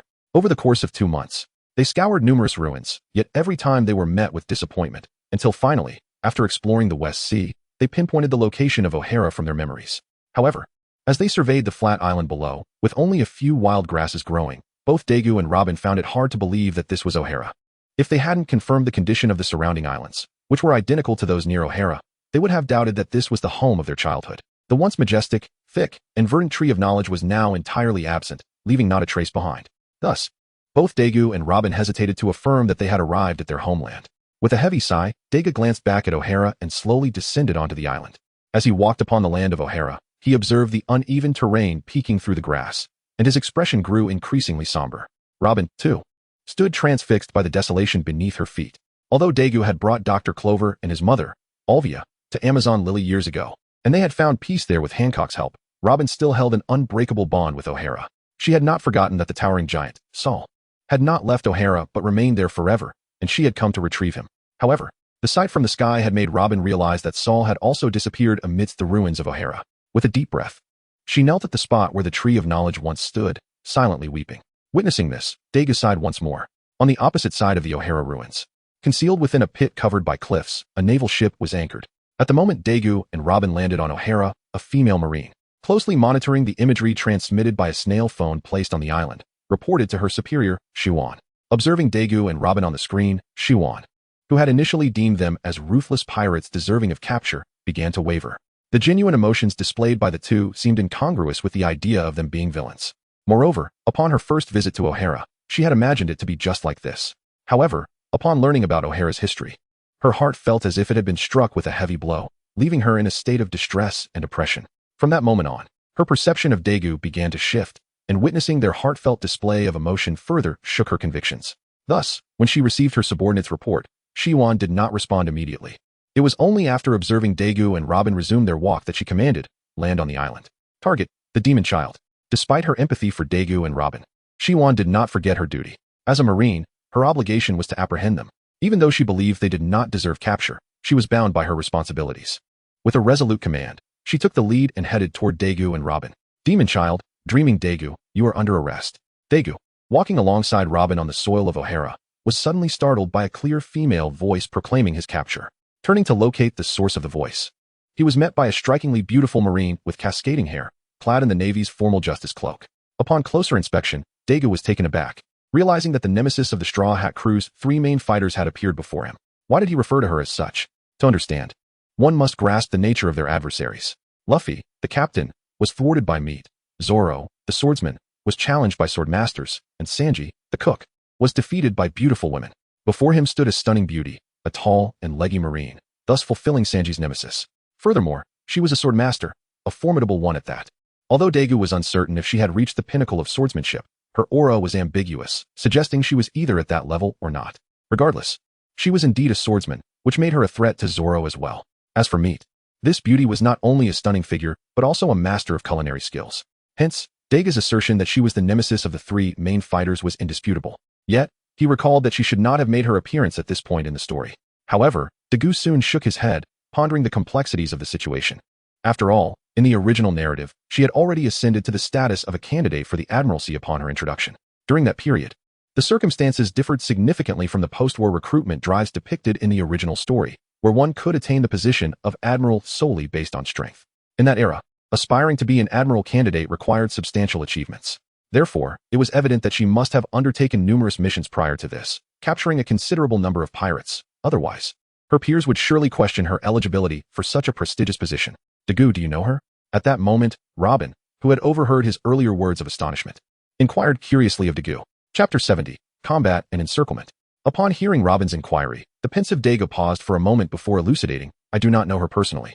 Yet I have heard of her. At this juncture, Dagu turned his gaze towards Guion and expressed his curiosity. I am intrigued as to why someone hailed as the Navy's rising star would find themselves in the West Sea, particularly while proclaiming an intent to apprehend me. I am Dagu, the son of the devil, Dream Bius. Upon hearing Dagu's words, Ji-Yuan first called out his name, then raised her sword, Jinpai Luo, pointing it at Dagu, exclaiming, what exactly did you do in the South Sea over a year ago? Why did you only stay in the Salb Kingdom for a day or 2 before departing? What is your true intention behind this? Moreover, where have you been for the past year? Why is there not a single trace of you upon the vast ocean? A figure like you could never vanish without a sound, no matter where you appear. Speak to me, son of the demon, Dream Bius Dagu. After this lengthy proclamation, Ji-Yuan's sword trembled slightly in her hand, signaling to Dagu that if he did not respond earnestly, her weapon was not to be trifled with. Upon hearing Ji-Yuan's words, Dagu momentarily froze. He recollected that this beautiful naval officer before him was indeed their first encounter. Yet, why was she bombarding him with questions as if he had wronged her in some way? With a puzzled expression, Dagu turned to Ji-Yuan and said, Esteemed naval officer, I believe this is our first meeting, is it not? Why do you seem to harbor such animosity towards me? Have I done anything to offend you? As soon as Dagu finished speaking, Ji-Yuan let out a cold snort. In her heart, although Dagu had not provoked her, over a year ago, when she had traveled thousands of miles to the South Sea, she discovered that he had already departed. If it were merely a casual departure, it would have been acceptable. But the timing was too coincidental. She had arrived just moments after his exit, a mere hour apart. Such a scenario would frustrate anyone. And the anticipation of an encounter had been dashed. With this thought, Ji-Yuan coldly snorted again and, without waiting for Dagu's response, swung her Jinpai Luo towards him. A sharp, elongated blade of energy surged towards Dagu. Noticing this, Dagu furrowed his brow and swiftly drew his own sword to counter her attack. The 2 strikes collided with a resounding clash. Unlike the sneaky tactics of that scoundrel Bilis, Ji-Yuan did not press her advantage immediately. Instead, upon witnessing Dagu effortlessly deflect her assault, she smiled and remarked, A master swordsman, I did not expect you to have reached such heights. Excellent. This is just what I need to aid my breakthrough. With a renewed smile, Ji-Yuan charged once more at Dagu. Robin, be cautious. She certainly did not come alone, Dagu warned, momentarily diverting his attention from Ji-Yuan to alert Robin. He then readied his sword to engage again. Madam Naval Officer, might you explain why you bear such resentment towards me? Dagu inquired once more, determined to uncover the reason behind her hostility, fearing it might disrupt his peace of mind. Alas, Ji-Yuan had no intention of revealing her feelings. She was too embarrassed. Despite her focus on swordsmanship, she was still a woman and retained a sense of modesty. How could she confess that her grievances stemmed from her own unfounded assumptions? Consequently, rather than respond to Dagu's question, she exerted force, pushing him back. However, she did not relent but instead pressed the attack. With a flurry of strikes, Ji-Yuan sealed off every avenue for Dagu to maneuver, forcing him to retreat. Witnessing the precarious situation Dagu found himself in, Robin felt a wave of concern, fearing for his safety. Unlike before, when Dagu had assured her with confidence, "Go ahead, I am here," he had now cautioned her to be careful, indicating that this seemingly youthful naval officer possessed formidable strength. "Devilish woman, Nico Robin, you are under arrest." Just then, as Robin worried for Dagu, a commanding voice echoed through the air, accompanied by the sound of approaching footsteps. When Robin turned to look, she realized she had been surrounded by a squad of female naval officers, led by one cloaked figure aiming a sniper rifle at her. "Apologies, I was lost in thought," Robin replied politely, regaining her composure as she surveyed her encircled surroundings, then chuckled lightly. "To apprehend me, you might find yourselves woefully inadequate." With that, she unleashed her powers, summoning countless arms that swiftly combined to form 3 colossal limbs. "Strike!"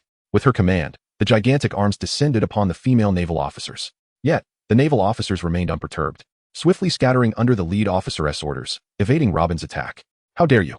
The leading female officer cursed upon witnessing Robin's leisurely demeanor amidst the chaos. "While I distract the devilish woman, you all hurry and tend to the injured." Following her command, the female officers fired several rounds at Robin, attempting to draw her attention. Observing the incoming bullets, Robin frowned momentarily, then conjured a massive hand to shield herself.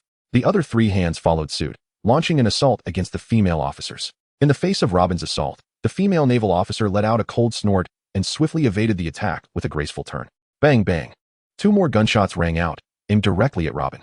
Simultaneously, as the female naval officer drew Robin's attention away, her comrades hurriedly transported the injured parties to safety. On the other side, Dagu and Gion, amidst their fierce combat, cast a fleeting glance towards this direction before diverting their focus once more. After all, the situation here seemed devoid of serious injuries. Even those female officers struck by Robin appeared to have merely sustained minor impacts. Thus, their battle raged on, intensifying rather than waning. Clang, clang, bang, bang. The clash of swords and fists echoed in the air, and Gion found herself gradually immersed in the rhythm of the fight. Her movements became increasingly swift and elusive. Observing Gion's state, Dagu furrowed his brow but soon relaxed. "Very well, I shall assist in your breakthrough. I have no desire to be pursued by Carp, Sengoku, Suru, or even the current fleet admiral, Steelbone Kong, for failing to aid you." With a soft utterance, Dagu activated his Sharingan to guide Gion. "Pay attention here." Dagu pointed his long sword towards Gion's advancing left leg as a warning. This time here, he redirected his blade towards Gion's right wrist. Here, here, here. As time passed and Gion began to acclimate to his guidance, Daiku's pace quickened. With a triumphant cry, Gion unleashed a blade of energy that soared 100 meters into the sky. With that strike, Gion took a deep breath and turned to Dagu, bowing respectfully as she expressed her gratitude. "Thank you." "Not at all." Dagu waved dismissively, indicating it was of no consequence, before glancing toward Robin and the others, who had paused in response to Gion's display. He then addressed Gion. "Miss Naval Officer, now that you have achieved your breakthrough, it is time for us to depart, until our paths cross again." No sooner had Dagu spoken than he appeared beside Robin. "Wait." Just as Dagu prepared to escort Robin away, Gion called out to him. "What is it, Miss Naval Officer? Do you require something?" Hearing the cries from Gion, Dagu turned his head in bewilderment to gaze at her. "Are you truly planning to depart in this manner?" After Daiku's sudden disappearance and equally abrupt reappearance beside Robin, Gion had come to realize that she could not retain Dagu at this moment, yet she was unwilling to accept this fate. Indeed, Gion was reluctant. Her reluctance did not stem from any unexpected feelings for Dagu, but rather from the belief that his remarkable swordsmanship was far too valuable to be wasted as a bounty criminal. He ought to serve in the Navy instead. Without a doubt, Gion aspired to integrate Dagu into the naval system, convinced that with her connections, it would be a mere trifle to have his bounty revoked. With this thought in mind, Gion promptly began to persuade Dagu. "With such formidable strength, why would you choose to become a wanted man? Moreover, I can sense that your heart is kind and just. Why not join the Navy? Why not contribute to the cause of justice? Miss Navy, you." Upon hearing the words of Gion, Dagu immediately prepared to explain the reason. However, before he could utter a word, Gion spoke again. "If you are worried about the bounty, rest assured, as long as you join the Navy, I can guarantee that your bounty will be revoked, and certain aspects of your past will fade into oblivion. Furthermore, once you enlist, I can assure you that you will start as a colonel, possessing the ability to lead your own battalion." Sigh. Upon hearing Gion's words, Dagu let out a long sigh and then turned to Gion, saying, "Miss Marine, your perspective is rather simplistic. Allow me to inquire, is the Navy not an institution under the jurisdiction of the world government? Must it not obey the commands of the world government?" To Dagu's inquiries, Gion, not fully grasping his intent, gently nodded in agreement, acknowledging the validity of his assertions. With her nod, Dagu continued to pose another question. "Given that the Navy is beholden to the world government, what actions must you, as a member of the Navy, undertake to persuade the world government to revoke our bounty?" Gion hesitated, her response trailing off. Upon hearing Daiku's inquiry, Shigeyama immediately lifted her head, ready to introduce her network. However, just as she interrupted Daiku, he too interjected before she could voice her thoughts. Perhaps you possess connections that could compel the world government's personnel to acquiesce. Yet, while you may revoke bounties for others, it is impossible for you to annul ours. Why is that? As soon as Daiku's words fell, Shigeyama's expression turned to one of astonishment. She could not fathom why Daiku would assert such a claim, questioning why others could revoke bounties while they could not. Observing the perplexed look on Shigeyama's face, Daiku offered no reply. Instead, he surveyed the land around them and softly inquired, Miss Navy, do you know where we are? I do. Shigeyama nodded silently, unsure of the implications behind Daiku's words. Noting her acknowledgement, Daiku continued, then, do you understand the reason for its current state? After listening to Daiku's words, Gion remained somewhat perplexed, unable to grasp the significance of his statements. As a member of the Navy, she was certainly aware of the reasons behind the current state of affairs. It was due to the scholars of O'Hara attempting to comprehend ancient weaponry that the world government commanded the Navy to execute the Buster Call, obliterating the island. However, observing the figures of Daiku and his companion, she recalled that they were merely children at that time. In her view, it seemed implausible for them to have been involved in such monumental events concerning ancient weaponry. Thus, Gion found herself unclear about the implications of Daiku's inquiry. It appeared that the naval officer was unaware of the circumstances, prompting Daiku to enlighten her. Noticing the look of confusion on Gion's face, he proceeded to recount the scenes from that fateful Buster Call to her. Chapter 72, Justice and Gifts, such is the revelation. Upon hearing Daiga's exposition, Chiyuan was instantly overwhelmed with astonishment. She had never anticipated that the catalyst for the O'Hara incident was rooted in such circumstances. It stemmed from the scholars of O'Hara delving into history, thereby inciting the Buster Call, rather than the narrative spun by the naval elites, who claimed it was driven by their desire to seize ancient weaponry and dominate the world. And here I stand, as the progenitor of the Clover lineage, oh no, the grandson of Dr. Clover. After introducing myself, Daiga promptly pointed to Robin, stating, as for this individual, she is not merely one of the leading figures. She is the daughter of Alvia and, moreover, the last remaining doctor of O'Hara. Doctor? Upon hearing Daoga's introduction of Robin, Ji Yuan couldn't help but feel puzzled. Was there something distinct about the doctor from O'Hara? Otherwise, why would the child of the devil specifically mention it? Indeed, as she anticipated, upon noticing her perplexed expression, Daoga began to elucidate the unique qualities of the scholars from O'Hara. In O'Hara, there are numerous prerequisites to becoming a doctor, with the most crucial being the mastery of ancient scripts. What? As Daoga's words settled, Ji Yuan was once again taken aback, her gaze shifting incredulously towards Robin. She had never imagined that the girl, who merely appeared to be the devil's daughter sheltered under the protection of the child of the devil, was, in fact, the true key figure. Observing Ji Yuan's astonishment, Daoga couldn't help but smile wryly and remarked, so, Miss Navy, do you now comprehend why I said you could revoke the bounties of others, yet ours remains unassailable? I understand now. Upon hearing Daiku's voice, Gion regained his composure and nodded silently. Since the Navy lady understood, we shall take our leave. Until we meet again. As soon as the words left his lips, Daiku vanished with Robin before Gion's eyes. Sighing deeply as he gazed at the spot where they had disappeared, Gion then retrieved the phone bug from his pocket and dialed. Beep, beep, beep. This is Tsuru. What seems to be the matter, Gion? Have you encountered some trouble? A short while after the phone bug rang, Tsuru's voice emanated from it. Sister. Upon hearing the voice on the other end of the phone, Gion softly called out and then proceeded to relay the details of her recent confrontation with Daiku to Tsuru. I apologize, sister, for not capturing the demoness offspring. After recounting the situation, Gion expressed her regret for failing to detain Daiku. It's all right. There's no need to dwell on it, Tsuru replied with a comforting smile, as she processed documents in her office at the Navy headquarters, responding to Gion's lament. Sister, I have also come across some intriguing news. The demoness daughter, Nico Robin, may possess knowledge of ancient script. At that moment, Gion shared the information Daiku had just conveyed to her. Upon hearing Gion's words, Tsuru paused her activities, furrowing her brow as she gravely inquired, from where did you obtain this information? Upon hearing the sudden shift in Crane's tone, Shizuka grasped the gravity of the situation. She promptly relayed to Crane the words that Daegu had just shared with her. Upon learning that this information had been imparted to Shizuka by the child of the devil, Crane could not help but exhale in relief. The knowledge that Robin possessed the ability to decipher ancient script was classified information of the utmost secrecy within the Navy. In fact, it could be said to be a closely guarded secret across all branches of the world government. It was improbable for a mere major like Shizuku to be privy to such intelligence. This was precisely why Daegu felt emboldened to disclose to Shizuku that Robin could read ancient texts. He was aware that the Navy and the world government were fully cognizant of Robin's capabilities. All of this, at its core, was the result of the diligent work of the world government's intelligence agency, CP. Since you are now aware of this information, I shall no longer keep it from you. After a moment of contemplation, Crane proceeded to divulge to Shizuku all the policy decisions concerning the daughter of the devil from the Navy's perspective. Is that so? After listening to Crane's explanation, Shine silently nodded, then bade farewell and ended the call. She refrained from mentioning to Crane the reasons regarding the downfall of Ohara as conveyed by Dagu. She understood that even if she shared this information, Crane would remain indifferent, perhaps even summoning her back to his side for various forms of guidance. This would continue until her curiosity waned, allowing her to focus on justice, or rather, the broader concept of justice. Indeed, the overarching justice that Crane intended to impart to her was also his own. However, that was Crane's justice, not hers. She was unwilling to bear the weight of his convictions. With this thought, Cheyenne resolved to observe how Dagu and Robin, the surviving bastions of this cultural sanctuary, would act, and subsequently determine what her own sense of justice might be. Would it embody the sovereign justice of the warring states, the absolute justice of Akainu, or the laid-back justice of Akiji? In any case, Cheyenne had decided to watch Daiku's future actions before making her choice. The reason she wished to observe Daiku's actions was primarily due to the mentor-student relationship that had formed when he helped her enter the realm of the great swordsman. Board the ship, return to Marineford. With this command, Cheyenne instructed her subordinates. Thus, after Cheyenne and her entourage departed, the tranquility of Ohara was restored once more. Meanwhile, Dagu, accompanied by Robin, had arrived at Logetown, heading directly to the weapon shop where Zaro acquired the Sandai Kitetsu in the original narrative. Boss. Inside the shop. Gazing at the barrels filled with swords, Dagu nonchalantly declared, I'll take all of these. Name your price. Upon hearing that Dago had indeed made a purchase, the proprietor couldn't help but express a moment of surprise.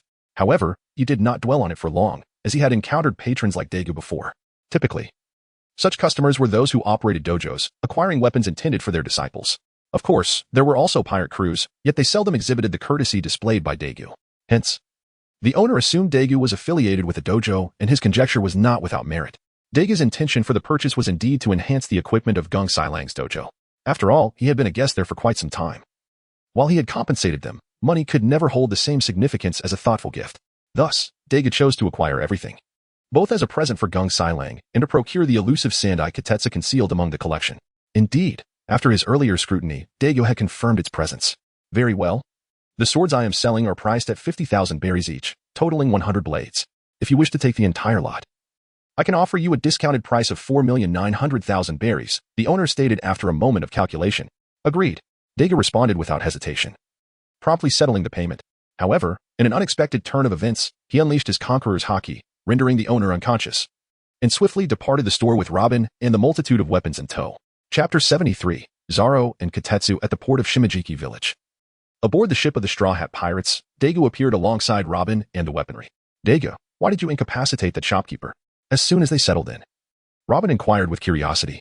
She found it puzzling that Dagu had chosen to render the shop owner unconscious, especially since they had already paid for their purchases. It seemed illogical to resort to such measures when they had fulfilled their financial obligations. Upon hearing Robin's inquiry, Dagu immediately chuckled and replied, The reason for this is to maintain confidentiality. After all, if we were to teleport right before everyone's eyes, it wouldn't be long before the Navy became aware of our actions. If that were to happen, it is likely that they would dispatch an admiral. Admiral? Robin pondered Dagu's words with a hint of confusion. Given their combined capabilities, it seemed unlikely that they would draw the attention of such high-ranking officials from the Navy. Why? Then, had Dagu made such a statement? As these thoughts crossed her mind, Robin looked at Dagu with a perplexed expression. Sighing at Robin's bewilderment, Dagu inquired, Robin, when you think of the East Blue, which formidable figure comes to your mind? Formidable figures of the East Blue? Upon hearing Dagu's inquiry, Robin pondered for a moment before responding, Roger, the Pirate King. Dagu pressed further, and what else? Anything more? Upon hearing Dagu's words, Robin began to ponder deeply about the formidable figures of the East Sea, contemplating the significance of Dagu's inquiry. Suddenly, a light flickered in her eyes as she recalled the reason behind Dagu's question. Indeed, there was a notable figure of Vice Admiral stature in the East Sea. The renowned Navy hero Monkey D. Garp, who frequently returned to the region. How did Robin know that Garp often visited the East Sea? It was because, over the past year, she had seen numerous reports in the local newspapers detailing Garp's exploits against pirates. As for why she had not immediately thought of Garp, it was primarily due to his title of Vice Admiral, which momentarily clouded her recognition of him as more than just a Vice Admiral, but rather as the legendary hero who had cornered Roger on multiple occasions, famously dubbed Iron Fist Garp. Upon realizing this, Dagu, observing Robin's sudden enlightenment, understood that she had grasped the concept. He then remarked, That is why I used my conqueror's haki to incapacitate the others. Indeed, it was not just the store owner who was affected. Several individuals nearby were also rendered unconscious. Having come to terms with Dagu's motivations, Robin, now devoid of curiosity regarding his methods, casually responded before turning to stroll towards the shore. Watching Robin's retreating figure, Dagu shook his head slightly and retrieved the sword Sandai Kitetsu from its scabbard for inspection. Sandai Kitetsu. a creation modeled after the original Kitetsu by the master swordsmith of Wano, was also the companion that had accompanied Zoro throughout his journey from the East Sea in the original narrative. Due to its unique aura, it had earned the ominous reputation of a cursed blade, as previous wielders had met untimely fates. As Dagu admired the resplendent blade, he squinted, acutely sensing a surge of power emanating from the drawn sword. However, this power seemed rather feeble, resulting in no discernible discomfort on his part. Captain. At that moment, Bippo's voice broke through Dagu's contemplation of Kitetsu. In response, Dagu sheathed the sword and turned to greet the entire crew of the Straw Hat Pirates as they ascended the deck, smiling warmly. Everyone, it has been a while. Long time no see, Captain, came the chorus of greetings from Law, Hawkins, Bonny, and the others, although Bonny's response was somewhat peculiar, characterized by a cold snort. Haha. Dagu, unfazed by Bonny's demeanor, pointed to the sword barrel on the deck and addressed Law and Hawkins. Law, Hawkins, let us move these to the dojo. Absolutely. Having already been informed by Robin on their journey, Law and Hawkins readily agreed without hesitation. Captain, I want to help too. Bippo, eager to contribute, chimed in as he noticed Dagu had not called upon him. Dagu turned to Bippo and nodded with a smile, of course. Thus, with the collaborative efforts of the crew, the 100 swords purchased from Logtown were transported to the Ichi-Shin dojo, where they were meticulously distributed under the supervision of Yagyu. However, despite the distribution, Yagyu stipulated that daily training would still be conducted with bamboo swords, citing safety concerns. Although the crew yearned to engage in exhilarating battles with the authentic swords, Yagyu's established authority was such that no one dared to defy his orders. Consequently, the freshly distributed swords were hastily set aside before their excitement could dissipate. Observing the crew revert to their bamboo sword training, Yagyu nodded with satisfaction and then turned to enter the room, followed closely by Dagu.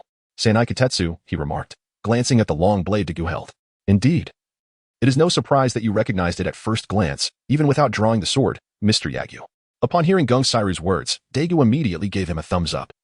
Then presented Guha to Gung Sairu, saying, I found this in Rogertown, alongside those swords and blades. Initially, I intended to purchase it.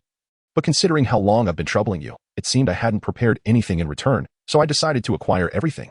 I see. After listening to Dagu's explanation, Gung Sailang silently nodded, then poured a cup of tea and handed it to Dagu, saying, Whom do you intend to give the demon sword to? Zoro. As soon as Gung Sailang finished speaking, Dagu immediately responded, I plan to give the demon sword to Zoro. I believe it is well suited for him. Zoro, you say? Upon hearing Dagu's intention to pass on the sword Onetetsu to Zoro, Gung Shiro first nodded in agreement, only to subsequently shake his head and remark, perhaps Zoro is indeed suited for Onetetsu, yet his current strength is insufficient to wield it. Understanding this, Dagu followed Gung Shiro's line of reasoning and nodded in response. Thus, I do not intend to bestow it upon Zoro at this moment. Rather, I plan to keep it in your care, Mr. Gung Shiro, until Zoro's prowess earns your endorsement, at which point you may present it to him as a rite of passage. Very well, Gung Shiro replied. Upon hearing Daigu's words, Gung Shirlang nodded in acknowledgement, signaling his agreement. Chapter 74. The Target, Goena, and Gung Shirlang's Reflections. You must have more to convey, Gung Shirlang remarked as he accepted the Sandai Kitetsu handed to him by Daegu, gazing inquisitively at him. Indeed, Daegu replied with a nod. Mr. Gung Shirlang, since you are aware that I have matters to discuss, you must have already comprehended the nature of my intentions. Sighing, while gently caressing the Sandai Kitetsu before him, Gung Shirlang reflected inwardly. Indeed, I had surmised your purpose long ago. Initially, I presumed your target would be Zoro, but at this juncture, Gung Shirlang lifted the Sandai Kitetsu, revealing, this has clarified for me that your objective is not Zoro, but rather my daughter, Guena. Upon hearing Gung Shiro's words, Daegu touched his head and chuckled. Zoro has his own destiny, but my primary purpose here is to alter Kuina's fate. Kuina's fate, you say? Gung Shiro fell into contemplation upon hearing this. Indeed. Observing Gung Shiro's silence, Daegu proceeded to share with him some events concerning Kuina's future. Mr. Gung Shiro. Approximately a year later, on a certain day in the year 1510 of the Sea Circle calendar, after more than 2,000 battles with Zoro, Kuina was struck by a sudden idea to engage him in combat using a real sword. Thus, she took up your Wadakamanji. Perhaps having noticed that the Wadakamanji had not been unsheathed for a long time, she sought to sharpen it with a whetstone. However, it was during her search for the whetstone that Kuina tragically lost her footing and fell down the staircase, striking the back of her head against the whetstone. Consequently, Kuina met an untimely demise. Upon hearing Daegu's words, Gung Sailang turned to gaze at the sword, the Wado Ikamanji, placed on the rack beside him, lost in contemplation. After a long sigh, Gung Sailang lamented, Alas, it seems I have placed too much pressure on her, to the extent that she feels compelled to prove herself so eagerly. Noticing Gung Sailang's apparent conviction in his own words, Daegu felt a twinge of curiosity. Why did Gung Sailang so readily accept what he had said? Under ordinary circumstances, if someone were to suddenly proclaim that your daughter would meet her demise while searching for something, one would undoubtedly rebuke them for their absurdity and baseless claims.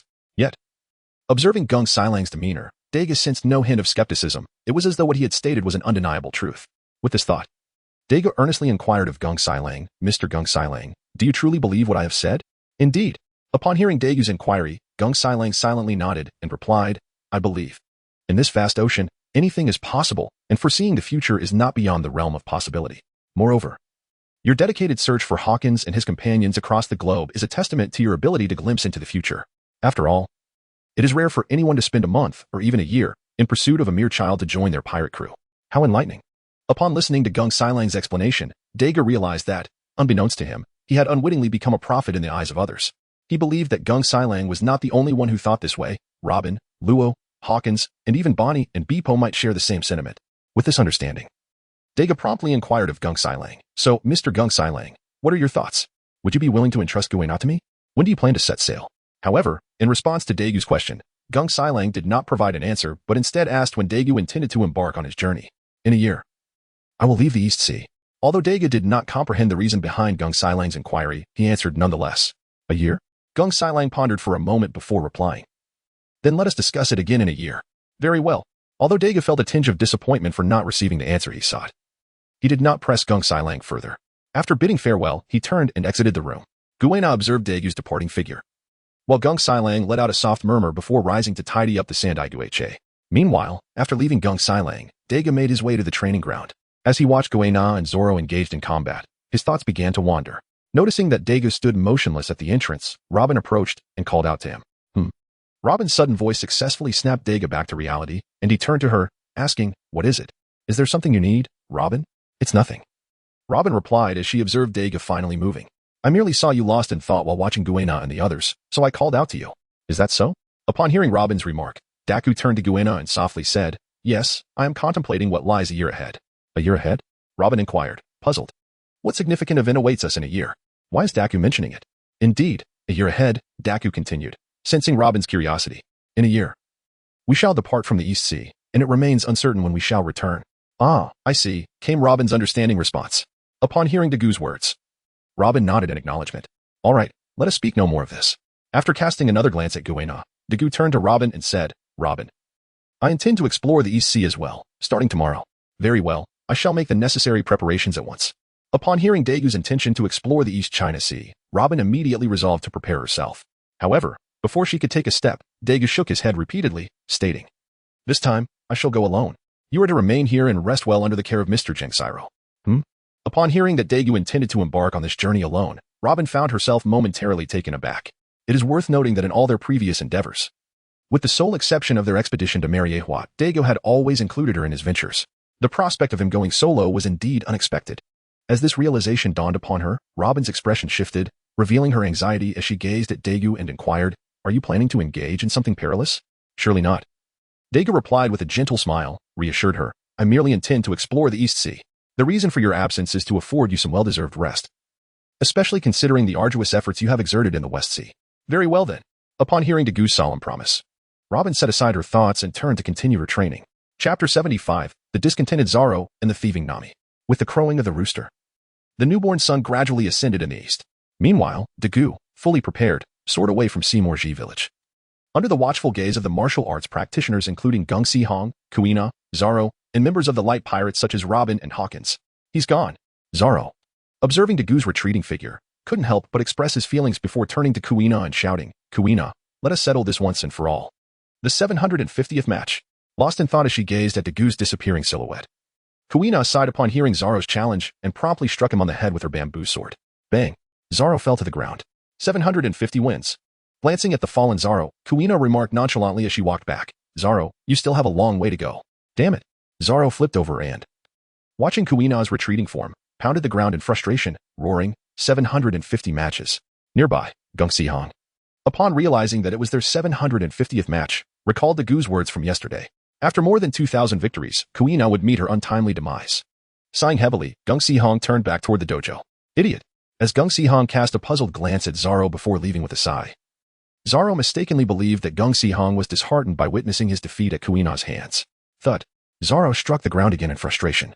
Kid, are you not satisfied? Observing Zoro's demeanor, Bonny approached him, looking down with a commanding presence. If you're not satisfied, train harder, surpass him, and reclaim everything he has inflicted upon you. Bonny's fervor grew as she spoke, culminating in her gesturing emphatically. Yes, yes. Upon hearing Bonny's words, Zoro immediately stood up, nodding emphatically in agreement. Thank you, Bonny. After expressing his gratitude, Zoro turned and walked aside, evidently preparing to train harder in order to surpass Kuina. Aura glanced at the retreating figure of Zoro, and Robin approached Bonny, remarking, I see you are not merely comforting Zoro, rather, you are speaking about yourself. Humph. Realizing that Robin had discerned her thoughts, Bonny let out a huff and then turned to leave. Hiki. Observing Bonny's sundry demeanor, Robin smiled faintly and followed in Bonny's footsteps, with Hawkins and the others trailing closely behind. Meanwhile, on the other side, the great Dagu was aimlessly soaring through the sky, having left Seymour Ziji village. One direction pointed towards the kingdom of Goa, another towards Koko village, and yet another to Zilaba village, with Rog town in sight. As he examined the east blue map in his hands, Dagu contemplated the direction while selecting which island to visit first. Koko village it is. After pondering for a while, Dagu set his course according to the markings on the map and flew towards his chosen destination. Is this Koko village? The island where the Straw Hat Pirates navigator, the caretaker, resides. Gazing down at the lush island below, Dagu couldn't help but exclaim in admiration. Let us take a closer look. After surveying the island's full expanse, Dagu gradually descended into a grove and made his way towards the village he had spotted from the sky. Haha, come chase me, Nami. Haha. A voice echoed, followed by laughter. Nami, slow down. Be careful not to bump into anyone. Just before Dagu entered the village, he encountered two little girls engaged in playful pursuit.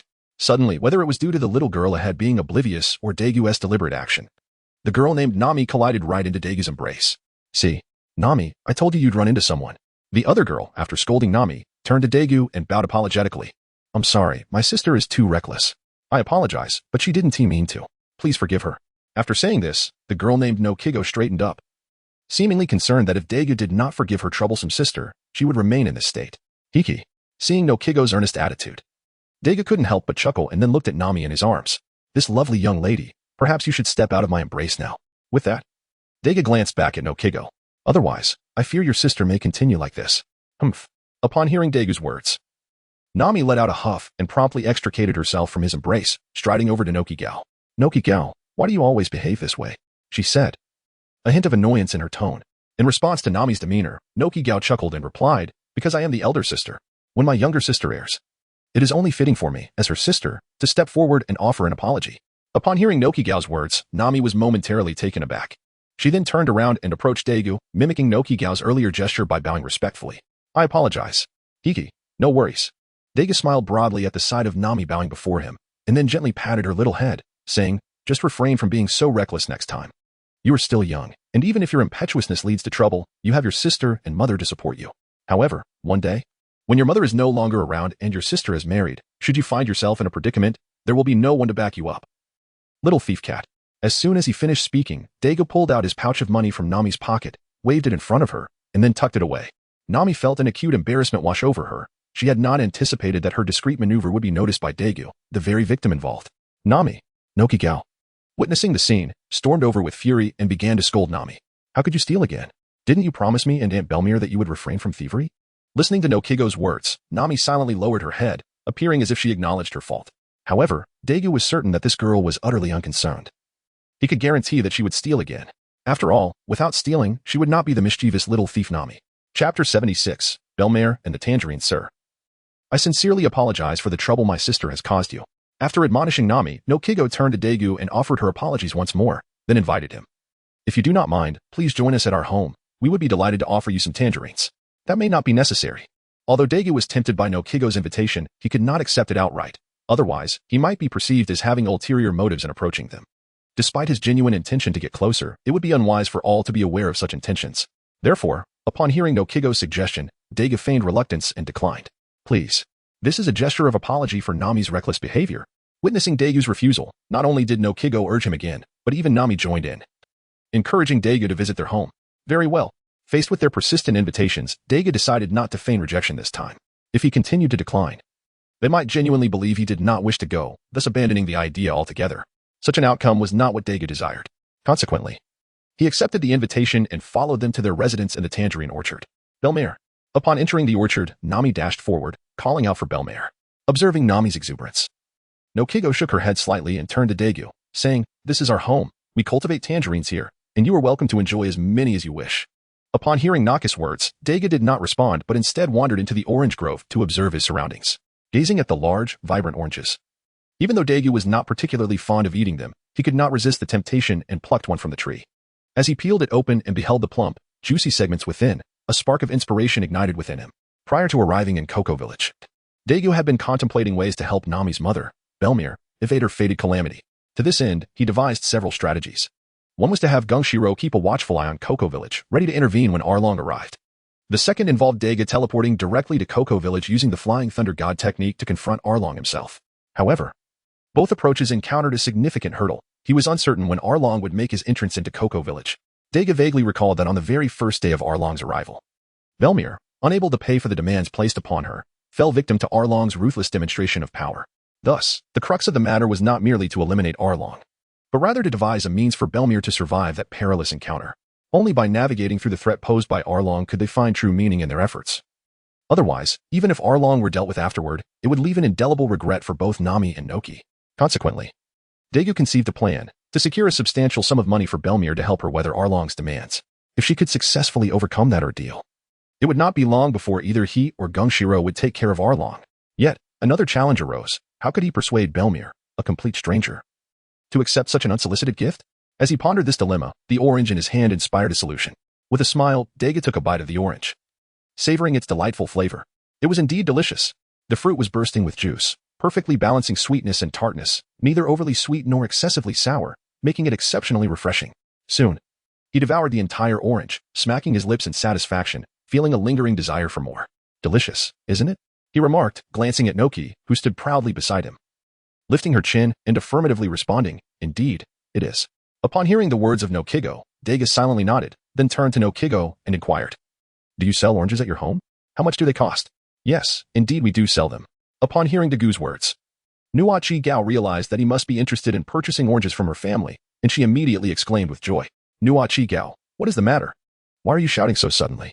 At that moment, a woman's voice resonated from the side, and Belmere, spotting the woman in a short shirt approaching, Nuachi Gao gleefully ran towards her and pointed at Dagu, explaining, "This gentleman has expressed his desire to buy our oranges.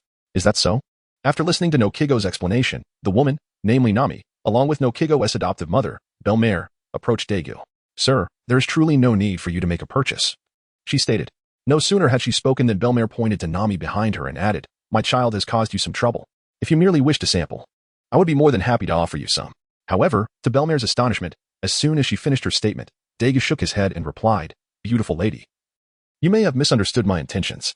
Following this, Dagu gestured towards the rows of orange trees, declaring, "What I desire is every single one of these. Not merely this year's harvest, but every year's oranges henceforth." "Nanny?" Upon hearing Dagu's words, Belmel, Nokigao, and Nami were all taken aback. They had not anticipated that Dagu would demand all the oranges. It is worth noting that this orange grove was not merely home to one or two trees, rather, it boasted dozens of orange trees, with each tree capable of yielding approximately 100 pounds of fruit. This amounted to thousands of pounds of oranges. Could it be that Dagu was here for a substantial supply?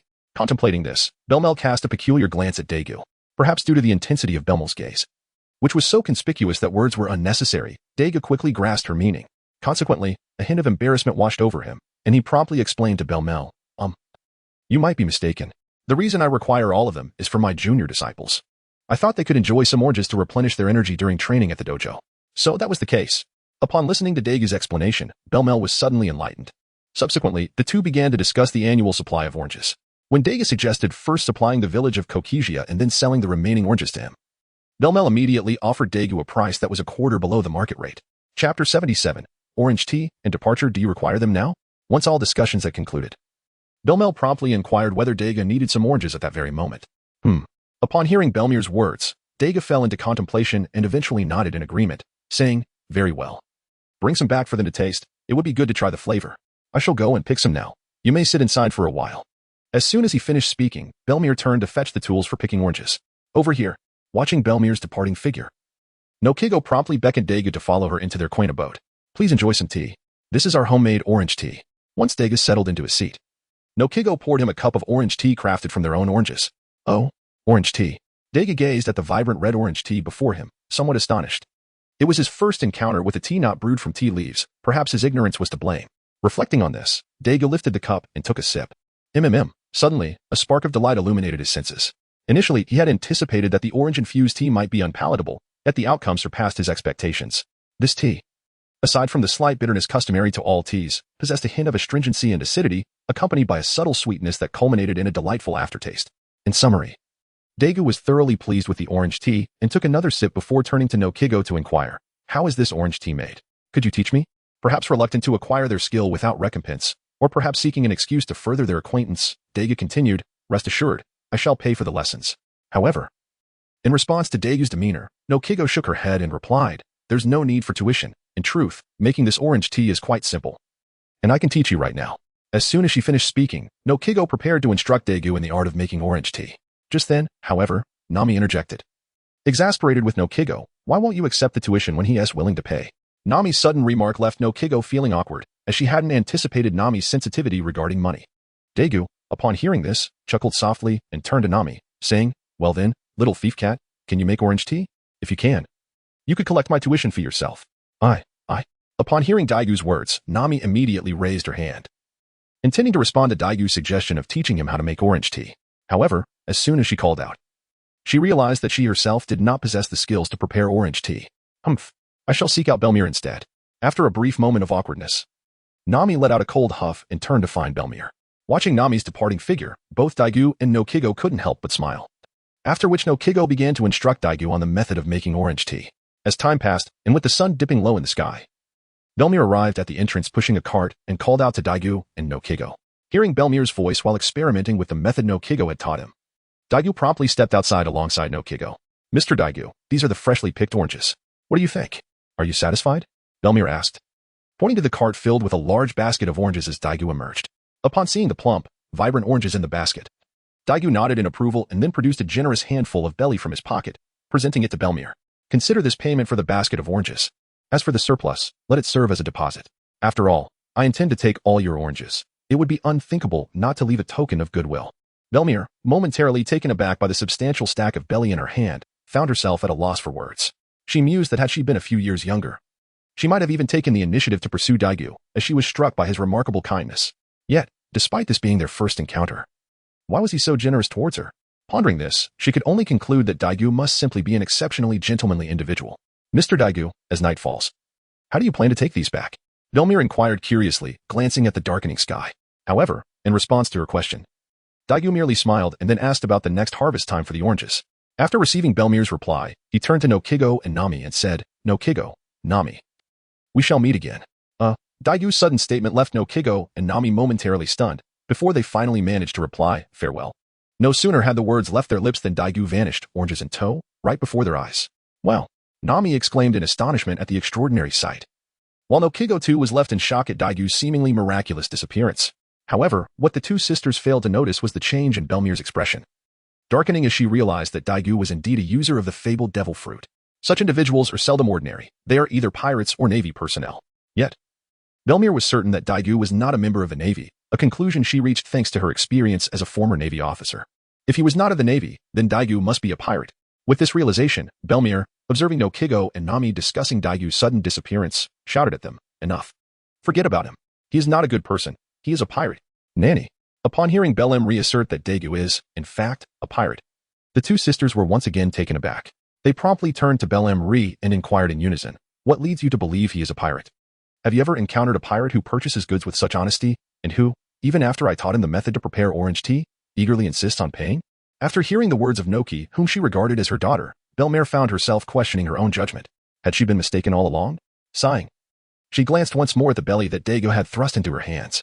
With a heavy heart, she apologized to her two sisters and invited them to accompany her to the town to purchase some items they cherished as a gesture of atonement. Hooray! Upon hearing that Belmir was taking them shopping, the two sisters immediately became exhilarated. Thus, Belmir led them toward the direction of the small town. Chapter 78, Garp and Luffy in the Kingdom of Goa, High Town, Windmill Village. Windmill Village is an enchanting place, home not only to the formidable Monkey D, Garp, who stands proud above the vast ocean, but also to the revolutionary Monkey D, Dragon, the architect of the Revolutionary Army, an organization that opposes the world government.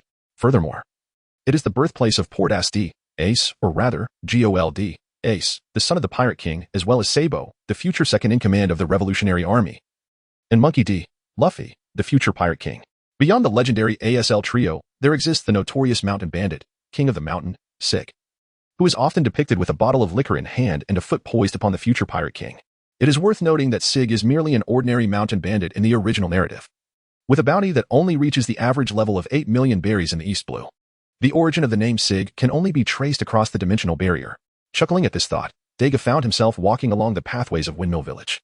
As for why Dagu was present here, it was due to his recent trip to the One Heart Dojo, where he had brought the oranges picked by Belmare and taught Robin and Bonny the art of brewing orange tea. The following morning, Dagu hastened toward Windmill Village. But due to the considerable distance from Shimikuzuki Village, it took him several days to arrive. Suddenly, Dagu sensed something amiss and abruptly lifted his head to look ahead. Garp. Upon recognizing the figure in front of him, who was playfully engaging with children, Dagu couldn't help but exclaim in surprise, his heart racing with tension. Could it be mere coincidence? Watching as the figure approached in response to his outburst, Dagu felt an internal sigh of relief when he realized Garp did not seem to recognize him. Dagu then respectfully addressed Garp, of course, Iron Fist Garp. Who in these seas does not know your name? Oh. Upon hearing Dagu's words, Garp could not help but swell with pride, and then turned his gaze to the child in his arms, saying, Luffy, you see, as long as you become an exceptional Marine, you will be known far and wide across the seas. So, Luffy, come and be a Marine. However, to Garp's dismay, the child he held, the future Pirate King, Monkey D. Luffy, unceremoniously rejected the enthusiastic invitation, turning his head away and refusing to look at Garp any longer. Observing Luffy's attitude, Garp huffed through his nostrils and bellowed, Luffy, you will undoubtedly become a great Marine. With that, Garp inadvertently tossed Luffy into the air. Ah! The young Luffy cried out as he soared through the sky. Don't be afraid, Luffy. Grandpa will come to save you. Upon hearing Luffy's cries, Garp was momentarily taken aback, unable to comprehend how Luffy had managed to ascend into the air. Nevertheless, without a hint of hesitation, he dashed towards Luffy, shouting, Don't fear, Luffy. Grandpa is coming to rescue you. Dagu, witnessing this dramatic scene between the two, was momentarily stunned, not expecting to witness such a moment from the original story in real life. However, as Luffy was about to descend and Garp was still some distance away, Dagu skillfully employed his power to shift a stone directly beneath Luffy, catching him as he fell. Well, Luffy, caught by Dagu, seemed oblivious to fear. Upon witnessing Dagu's sudden display of ability, he exclaimed in astonishment and immediately inquired, Uncle, how did you do that? Can you teach me? Dagu, looking at the lively Luffy in his arms, could not help but reflect on how, true to the essence of a shonen protagonist, Luffy had completely forgotten the previous incident in an instant. Uncle, when Luffy noticed Dagu's silence in response to his question, he prompted again, Are you going to teach me, or not? Dagu, taken aback by Luffy's persistence, responded, Why should I teach you? Because I want to become stronger and defeat Grandpa. The young Luffy, still innocent and unburdened by the weight of grand ambitions, had yet to encounter Shanks and did not utter any words about becoming the Pirate King. At that moment, Luffy's sole aspiration was to conquer the formidable figure he perceived as his arch-nemesis, his grandfather, Garp. Initially pleased that Luffy sought Dagu's guidance, Garp's mood soured upon hearing that Luffy's goal was to defeat him. Consequently, Garp decided to share his displeasure with his beloved grandson. After another loud shout, Garp lifted Luffy from Dagu's grasp and began to play with him like a beanbag, tossing Luffy into the air with his left hand and catching him with his right. He repeated the motion, alternating hands. 1, 2, 3, 4, again, amidst the playful antics of the grandfather and grandson. Dagu could not help but ponder whether Dragon had ever been subjected to such treatment at the hands of Garp. Imagining the stern dragon being tossed about by Garp brought a smile to Dagu's face. Garp. Just then, a voice filled with righteous fury rang out from the side. An elderly figure approached Garp, raising a cane to strike him. You scoundrel. You are bullying Luffy again. He's your grandson, not a plaything. With that, several more strikes landed upon Garp. Village chief. Perhaps weary of the old man's persistent chastising or for reasons unknown, Garp soon set Luffy down and turned to the elder, explaining, I am doing this to help Luffy become an outstanding Marine. I am training him. You scoundrel. Upon hearing Garp's unexpected remarks, the elder, who was none other than the village chief of Windmill Village, was immediately filled with indignation, his teeth clenched in frustration as he delivered several strikes upon Garp. Humph. With a disdainful snort, he seized Luffy and turned to depart, casting a dismissive glance at Garp. Chapter 79, Tea at the Tavern and Punishing the Mischievous Child. What brings you here, boy? Garp inquired of Dagu, glancing back at the retreating figures of the village chief and Luffy. Hiki. Upon hearing Garp's inquiry, Dagu awkwardly scratched his head and retorted, Do you truly believe that I am traveling? Traveling, you say? Garp replied, initially scrutinizing Dagu from head to toe before turning to walk away, remarking, Traveling is indeed splendid. Young people ought to explore and see the world. However, I must advise against pursuing a life of piracy. Otherwise, I will have no choice but to arrange a delightful tour of Impel Down for you. Upon hearing Garp's words, Dagu was momentarily taken aback. He had not anticipated such a statement from Garp, which clearly indicated that Garp was aware of his identity. Observing Garp's retreating figure, Dagu thoughtfully made his way towards an establishment that was unmistakably a tavern. The tinkling of a bell accompanied his entrance as a gentle voice greeted him. Welcome. At that moment, the lovely Machino, who in the original narrative is believed to be the wife of the red-haired emperor and the elder sister of the ASL trio, approached him gracefully. Seeing Machino before him, Dagu silently nodded, recognizing her as an exceptionally gentle woman, reminiscent of a pure moonlight, which undoubtedly captivated the red-haired pirate. Hello. May I ask what you would like, dear guest? Machino inquired, noticing Dagu's dazed expression upon entering. She furrowed her brow slightly, feeling a stir of emotions. Yet her impeccable professionalism prompted her to politely inquire about Dagu's needs. Just a cup of tea will suffice, he replied casually. Upon hearing Marquino's inquiry, the momentarily distracted Dagu promptly articulated his request without a second thought. However, he soon realized that he had perhaps misspoken, having ordered tea in a tavern. Very well. Please hold on. Yet, just as Dagu contemplated retracting his words, Marquino nodded in agreement and turned away to prepare. Watching Marquino busily attending to the bar, Dagu found himself momentarily bewildered, and he vacantly settled into a nearby chair, waiting in silence. Esteemed guest, your tea, Marquino announced, presenting the cup before him. Dagu couldn't help but exclaim, who would have thought? I am actually sipping tea in a tavern. Upon hearing Dagu's words, Machino momentarily forgot his earlier rudeness. And with a gentle smile, she replied, your remarks are indeed amusing. The tea I offer is primarily intended for the elderly in the village. Moreover, I do not only serve tea, I also provide juices and similar refreshments favored by children. Luffy, in particular, is quite fond of them. As she spoke, Machino realized that Dagu might not be acquainted with Luffy, so she took a moment to clarify. Luffy is the grandson of Mr. Garp. Whenever he visits, he invariably requests a glass of juice. After listening to Machino's narration, Dagu turned his gaze to the outside and remarked, indeed, I am aware. I have just encountered him outside. He is quite a lively young lad.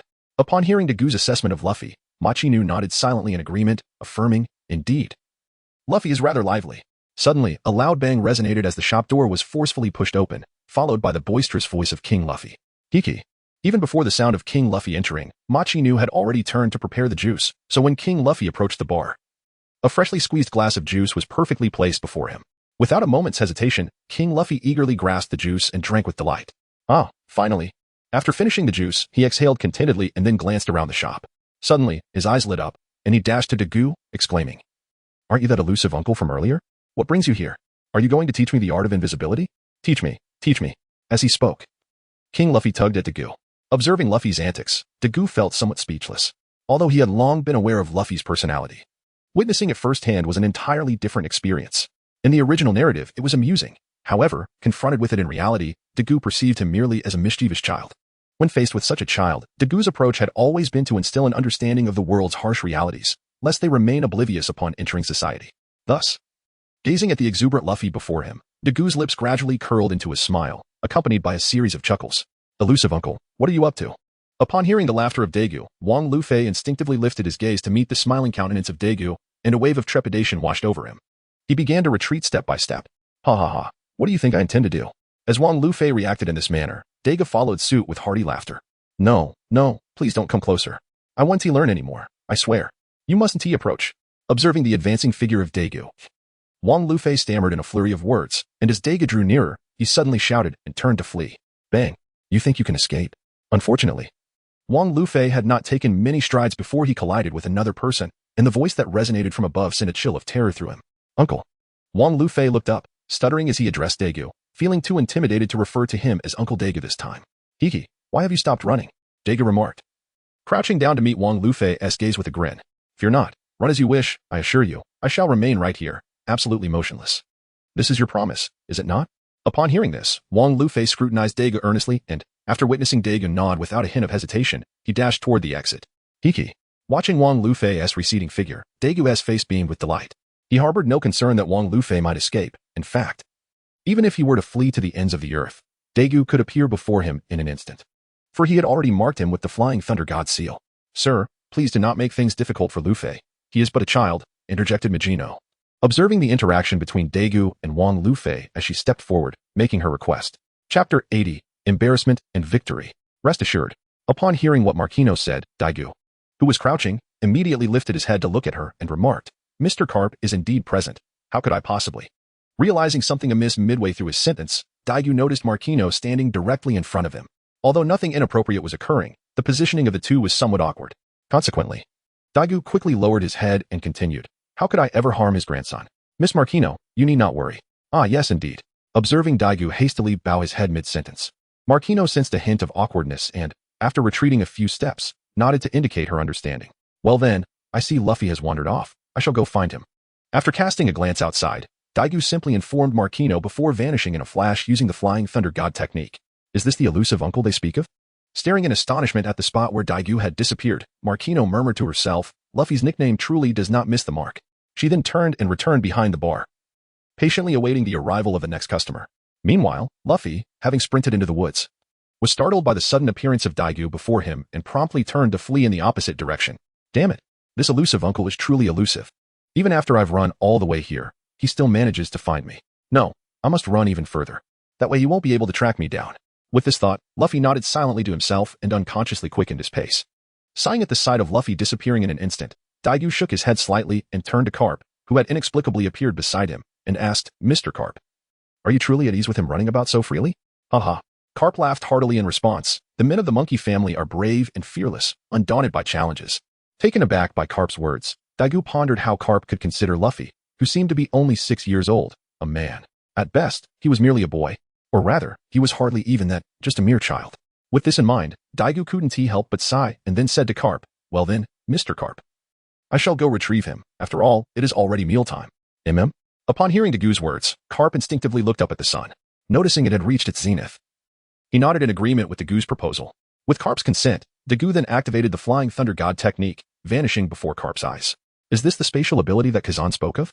Carp murmured to himself as he gazed at the spot where Dagu had disappeared, before turning back towards the village. Regarding the matter of Monkey D, Luffy, Carp had faith that this elusive lad could handle it. Meanwhile, after running a considerable distance and climbing to the top of a large tree, Luffy, catching his breath, confidently declared, I've made it up here. Let us see how that uncle finds me. Just as he finished speaking, a voice emerged from nearby, prompting Luffy to respond without thinking, of course. I'm up in a tree. How could he possibly see? It was only then that Luffy realized he was indeed in a tree, leading him to wonder where the voice was coming from. Slowly turning his head, Luffy was taken aback to see Dagu standing beside him. The elusive uncle? How did you get here? Luffy excitedly pointed at Dagu, but in his enthusiasm, he forgot his precarious position at the tree's summit, and before he could finish, he lost his footing and began to plummet. Help! Luffy exclaimed in surprise as he fell, his voice rising in panic. Uncle! Help! Help! Observing Luffy's clumsy predicament, Dagu paused momentarily before shaking his head in resignation. He then executed a combination of the Flying Thunder God technique and celestial manipulation, safely bringing Luffy back to solid ground. Once his feet were firmly planted on the earth, Luffy exhaled in relief. Turning to Dagu, he expressed his gratitude. Thank you. Uncle, you're truly a good person. Suddenly receiving a compliment, Dagu was momentarily taken aback. He had not anticipated that his first acknowledgement of goodness in this world would come from the Chosen One. However, he quickly regained his composure and said to Luffy, let us head back. Your grandfather is waiting for you to return for a meal. Meat. Hurry, uncle. Let us go home and eat. Upon hearing about the prospect of meat, Luffy's eyes sparkled with excitement as he eagerly tugged at Dagu's hand, urging him to hurry home. Oh, by the way, uncle, you lost. As they walked, Luffy suddenly recalled their wager and reminded Dagu. Dagu was momentarily puzzled by Luffy's mention of winning and losing. After a moment of thought, he remembered indeed proposing such a bet, which involved him not standing up. Although he had stood up, it had been to save Luffy. Nonetheless, losing was losing, and there was no real stake involved. Having come to this realization, Dagu nodded at Luffy and admitted, I lost. Yay. Upon hearing Dagu concede his defeat, Wong Luffy could not contain his joy and leapt into the air with exuberance. He chuckled delightfully, frolicking with glee all the way home. However, once he arrived and noticed Mr. Carp seated at the dining table, ready to partake in a meal, Wong Luffy tempered his exuberance. Since Luffy has been delivered safely, I shall take my leave, he remarked, as Wong Luffy prepared his utensils for dinner. Dagu turned to Mr. Carp to bid farewell, intending to depart. Wait, just as Dagu had turned to leave, Carp's voice halted him before he could take a step. Chapter 81, Dining and Attire. Upon hearing Carp's voice, Dagu turned his head, gazing at him with a look of confusion. Mr. Carp, is there anything else you would like me to do? Carp gestured towards a nearby chair, saying, let us stay and dine together. Upon hearing that Carp had invited him to dine, Dagu felt a bit bewildered. He gazed at the table, which was laden solely with strips of ham, devoid of any green garnish, and he sensed an aversion to the meal before him. Just as he was about to shake his head in refusal, before he could make a move, Monkey D, Luffy rushed over, pushing him into a chair and placing a piece of ham before him, saying, Uncle, eat up. Grandpa's barbecue may not rival Makino's, but it's still quite good. Dagu stared in astonishment at the ham before him, unable to fathom that Luffy had insisted he stay. At this moment, leaving would equate to disrespecting Carp. And he was all too aware that incurring Carp's ire was far from a trivial matter. He recalled the fate of those who had caught Carp's attention. Roger, the illustrious pirate king, was compelled to surrender. Shaki, a member of the Rocks Pirates, was driven into retirement, surviving by selling liquor. Caladadin, once a fearsome mountain bandit, was forced into servitude, and Qingjiao, a notorious pirate with a bounty of 500 million berries, was beaten to the point of losing his life's fortune. The list continued. And it was clear, drawing Carp's gaze was a harbinger of misfortune. Thus, after glancing at Carp, Dagu resignedly picked up the ham and took a bite. To his surprise, a spark of delight ignited within him. While the texture was nothing extraordinary, an undeniable energy emanated from it. Raising his eyes to Carp, he confidently declared, "This is sea king meat." What led Dagu to this certainty? It was because Rayleigh had often provided him with such fare in the past, though at the time, he had been unable to see it and thus did not recognize it as ham. Sea kings? Carp displayed no reaction to Dagu's assertion, but Luffy, ever perceptive, latched onto the new term with enthusiasm. "Uncle, what are sea kings? What exactly is a sea king? Are we eating sea king meat now? Where can we find sea kings?" Upon hearing a barrage of questions from Wang Lufei, Dagu felt a twinge of helplessness. Although he was aware that Carp had divulged nothing to Wang Lufei, it was rather perplexing that he had also refrained from imparting basic knowledge regarding the Sea Kings, a fundamental aspect of their world. Observing the insatiable curiosity radiating from Wang Lufei, Dagu felt a flicker of compassion. One could only imagine the profound upheaval of values this individual, devoid of such common knowledge, would endure in the original narrative. However, Dagu quickly recalled the distinctive traits of the monkey family: a grand heart, audacious spirit, and formidable influence. With this thought, he promptly retracted his sympathy. Recognizing that the adventures of this individual were akin to a second-generation odyssey, entirely beyond his concern. Yet, despite his musings, Dagu still chose to enlighten Wang Lufei about the Sea Kings. The Sea Kings. Kings of the coastal waters. The Grand Line. The Doldrums. Oh well. Listening to Dagu's gradual explanation, Wang Lufei was filled with astonishment. "I must go? I must venture to the Grand Line, to the Doldrums, and feast upon meat," he exclaimed with exuberance. Once Dagu finished speaking, Wang Lufei immediately grasped Dagu's arm, clamoring to embark on the journey to the Grand Line. As he shouted, he became lost in a daydream, oblivious to the glistening droplet that trickled down the corner of his mouth. Dagu, observing Wang Lufei in this state, swiftly withdrew his hand, not wishing to have his attire sullied by the droplet, lest he face an awkward explanation to Robin later that evening. Suddenly departing, Wang Lufei, momentarily taken aback, grasped at thin air. Fortunately, his tug was gentle enough to prevent him from toppling over, merely causing him to stumble a couple of steps forward. "Mr. Carp, I shall take my leave," Dagu said, glancing at Wang Lufei before turning to bid farewell to Carp. Without waiting for a response, he employed a swift technique and vanished before Carp, leaving only a swirl of fallen leaves in his wake. "That boy," Carp chuckled lightly, cursing under his breath as he watched the spot where Dagu had just been. At that moment, Wang Lufei had turned around and, upon realizing Dagu was gone, immediately inquired of his grandfather, "Grandpa, where did that uncle go?" Carp replied nonchalantly, "He has gone out." "Gone out." Wang Lufei pondered for a moment, but that doubt was fleeting. He then approached his grandfather, grasping his hand and pleading, "Grandpa, please take me to the Grand Line." "Lufei, I cannot take you there right now. You are still too young." Unfortunately, reality did not align with Wang Lufei's aspirations. Despite Carp's deep affection for his beloved grandson, he resolutely dismissed the request without a second thought. "Oh, Grandpa." Upon hearing Carp's words, Wang Lufei contemplated adopting a more endearing demeanor. However, to his dismay, Carp remained impervious to his pleas.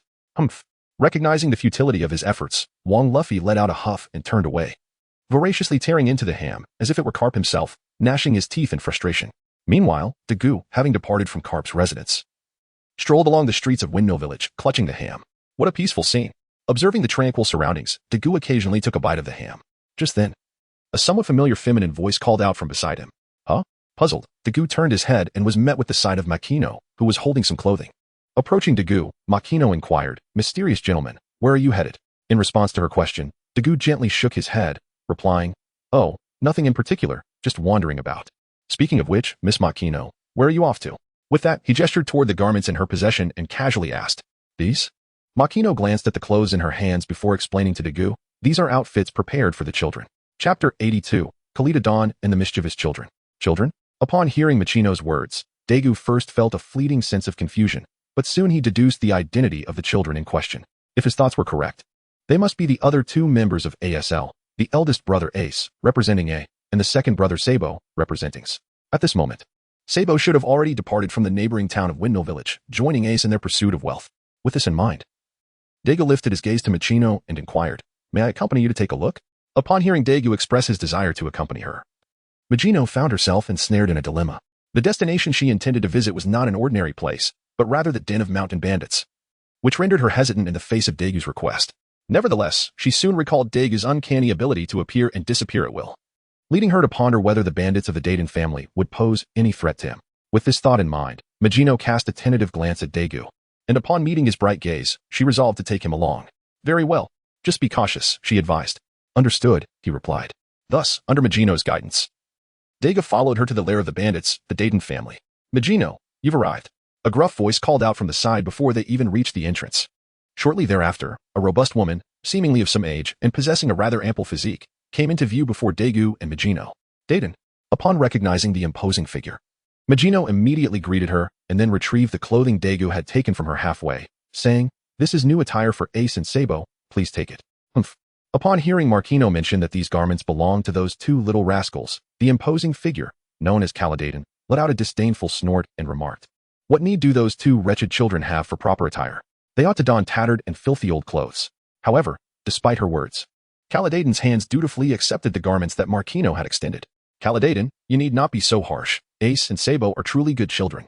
Although Marquino understood that Caladayton's comments were merely playful banter devoid of malice, she couldn't resist offering a retort to Caladayton. Humph. Upon hearing Marquino's remarks about those two little rascals, Caladayton let out a disdainful snort and promptly turned her head away. However, she was suddenly drawn to the figure of Dagu nearby. After a moment of curiosity, Caladayton glanced at Marquino and inquired, "Marquino, is this your boyfriend?" Upon hearing Kalida's words, both Dagu and Magino felt a moment of awkwardness. Magino was the first to respond, saying, "No, that's impossible, Dayton. You're overthinking it." After her statement, Dagu quickly added, "Indeed, Miss Kalida, I have only just met Miss Magino today for the very first time. Moreover, I am already committed to someone with whom I intend to share my life.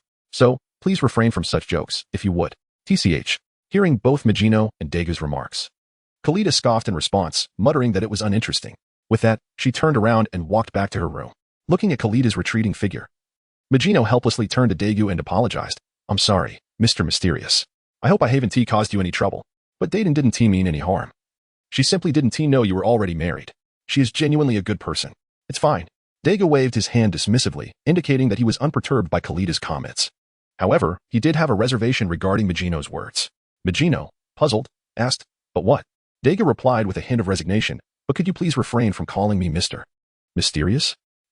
As soon as Dagu finished speaking, Magino became immediately embarrassed. But if not Mr. Mysterious, then what should she call him? She was unaware of Dagu's name. "Allow me to formally introduce myself. I am Dagu, from the Dream Big Universe. You may call me Dagu directly," Dagu said, observing Magino's awkward demeanor. "Hello, Mr. Dagu. My name is Magino."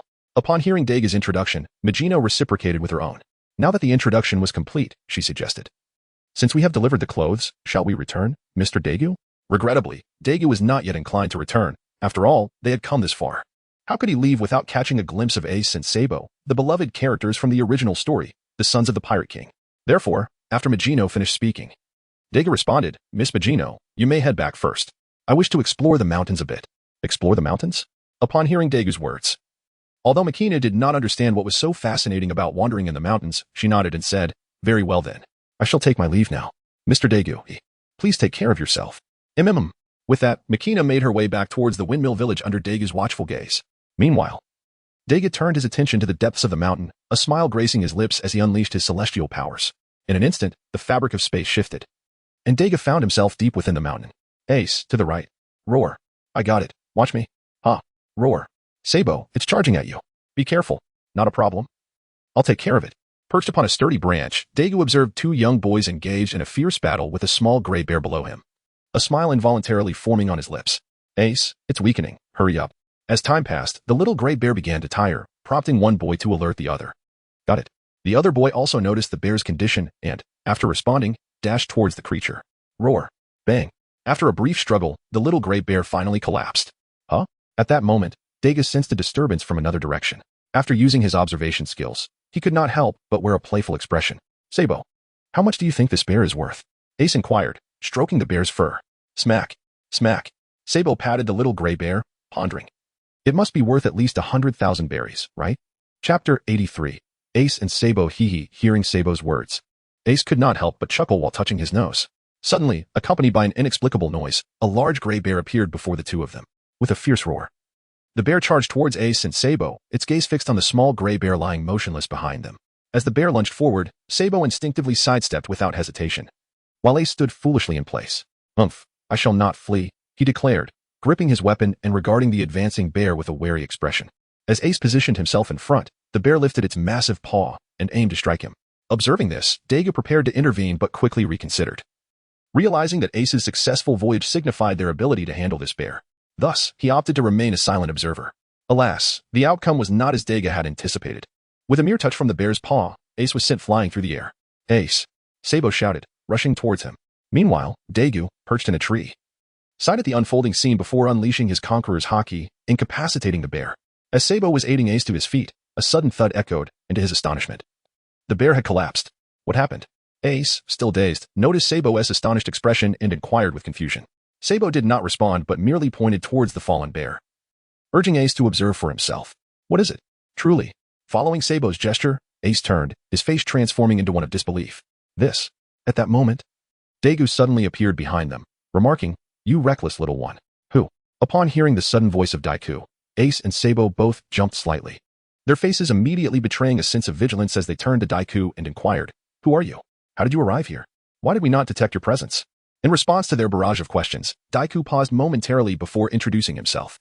"I am Dagu Mebius, and I have just arrived here with Miss Machino." Machino?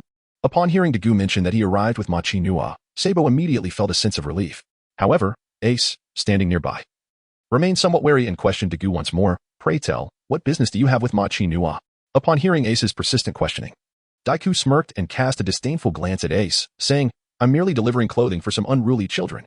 Humph. Although Daiku's reference to the unruly children irked Ace, his apprehension dissipated when Daiku mentioned that he was delivering clothes alongside Makino. Indeed, it was the designated time for Makino to deliver clothing, and in Ace's youthful perspective, those who were aware of this fact could not be malevolent. "Then what brings you here?" Though Ace had relaxed his guard against Daiku, he still inquired about the reason for his presence in this location. After all, it was quite a distance from the residence of the Dayton family. It seemed improbable that one would take a detour to arrive here. In response to Ace's inquiry, Daiku merely shrugged and replied, "Nothing much, just taking a casual stroll." A casual stroll? Upon hearing Dagu's suggestion to wander casually, Ace instinctively became vigilant. Ace. Noticing Ace's demeanor, Sabo timely interjected, "You needn't concern yourselves. Since he is acquainted with Makino, let it be." As soon as he finished speaking, Sabo leaned closer to Ace and whispered, "Moreover, considering he was able to bring down the great bear in an instant, we stand no chance against him." Humph. Upon hearing Sabo's words, Ace, though reluctant, set aside his emotions and approached the grizzly bear. He rapped twice on the creature's side and turned to Dagu, inquiring, "Hey, this fellow, you don't want him, do you? Hand him over to us." No sooner had he spoken than he drew a small knife from his pocket, ready to attend to the grizzly. Observing this, Sabo also turned and approached the smaller bear, preparing to deal with it as well. As Dagu watched the two handle the bears, on the other side, Carp, who had just finished his meal and was resting, received a call from Sengoku. Lying back in his recliner, Carp leisurely remarked, "Sengoku, what's the matter? I'm on vacation. If there's nothing urgent, don't bother me." Anticipating Sengoku's impending outrage, Carp held the Den Mushi at a distance. As expected, the moment Carp finished speaking, Sengoku, situated in the Marine headquarters office in Marineford, erupted in fury, shouting, "Carp, you rascal, get back here immediately. Your vacation is cancelled." Upon hearing the sound, Carp feigned ignorance and exclaimed, "What did you say? The wind is so strong that I cannot hear." Carp. Upon hearing Carp's words, Sengoku let out another furious roar. But soon his tone turned grave as he said, "Carp, something has gone awry in the latter half." Noticing the shift in his old comrade's demeanor, Carp understood that this time the situation was indeed serious. He inquired of Sengoku, "What has happened?" Sengoku replied solemnly, "Whitebeard has reached the pinnacle." "Is that so?" Upon hearing Sengoku's words, Garp appeared rather unperturbed, merely nodding slightly as he remarked, "It is to be expected. After all, he is Whitebeard." Consequently, after Garp uttered this statement, Sengoku once again addressed him, saying, "Garp, return, the Navy requires your presence." Garp, upon hearing this, let out a deep sigh and replied with a hint of resignation, "Sengoku, I have grown old, yet I scarcely have time to spend with my grandchildren." Upon hearing his old comrade's words, the Warring States felt at a loss for words and could only respond with silence. After a lengthy pause, Carp spoke softly, "I shall have Bogart come to fetch me shortly, and then I will return directly to G3. Upon hearing Carp's words, although Sengoku felt uneasy, a sense of relief washed over him. Just as Sengoku was about to settle down, Carp, as if deliberately provoking him, casually mentioned, "Oh, by the way, Sengoku, the son of the devil is currently with me, but I have no intention of capturing him, as he is not a pirate." Chapter 84. Gion moves again, and the Sea Emperor what? As expected, no sooner had Carp finished speaking than Sengoku felt his blood pressure soar. Though he had long been aware of Carp's unreliability, the extent of it astonished him. A bounty criminal was right before him. And Carp had the capability and strength to apprehend him, yet chose to remain passive and even let him be. This behavior ignited Sengoku's anger, and he intended to lecture Carp once more. However, upon noticing the phone bug before him, now soundly asleep, Sengoku was taken aback. It turned out that after uttering that statement, Carp anticipated Sengoku would launch into a lengthy discourse. Thus, he did not hesitate to hang up the phone bug, and instead contacted his subordinate, Bogart. Beep beep, Admiral Carp. A somewhat composed male voice came from the other end. Bogart, come pick me up, Carp lazily replied, not waiting for a response before hanging up the call. Meanwhile, Bogart, who was pursuing pirates in the East Blue, gazed at the pirate ship gradually receding in the distance, feeling utterly speechless towards Carp. Sighing in resignation, Bogart promptly ordered, return. No more chasing pirates. However, despite declaring an end to the pursuit, Bogart swiftly drew his sword from his waist and aimed it at the pirate ship. Boom. Before anyone could react, Bogart's strike caught up with the pirate vessel, slicing it in two as effortlessly as cutting through tofu, sending the pirates tumbling into the sea. Let us go.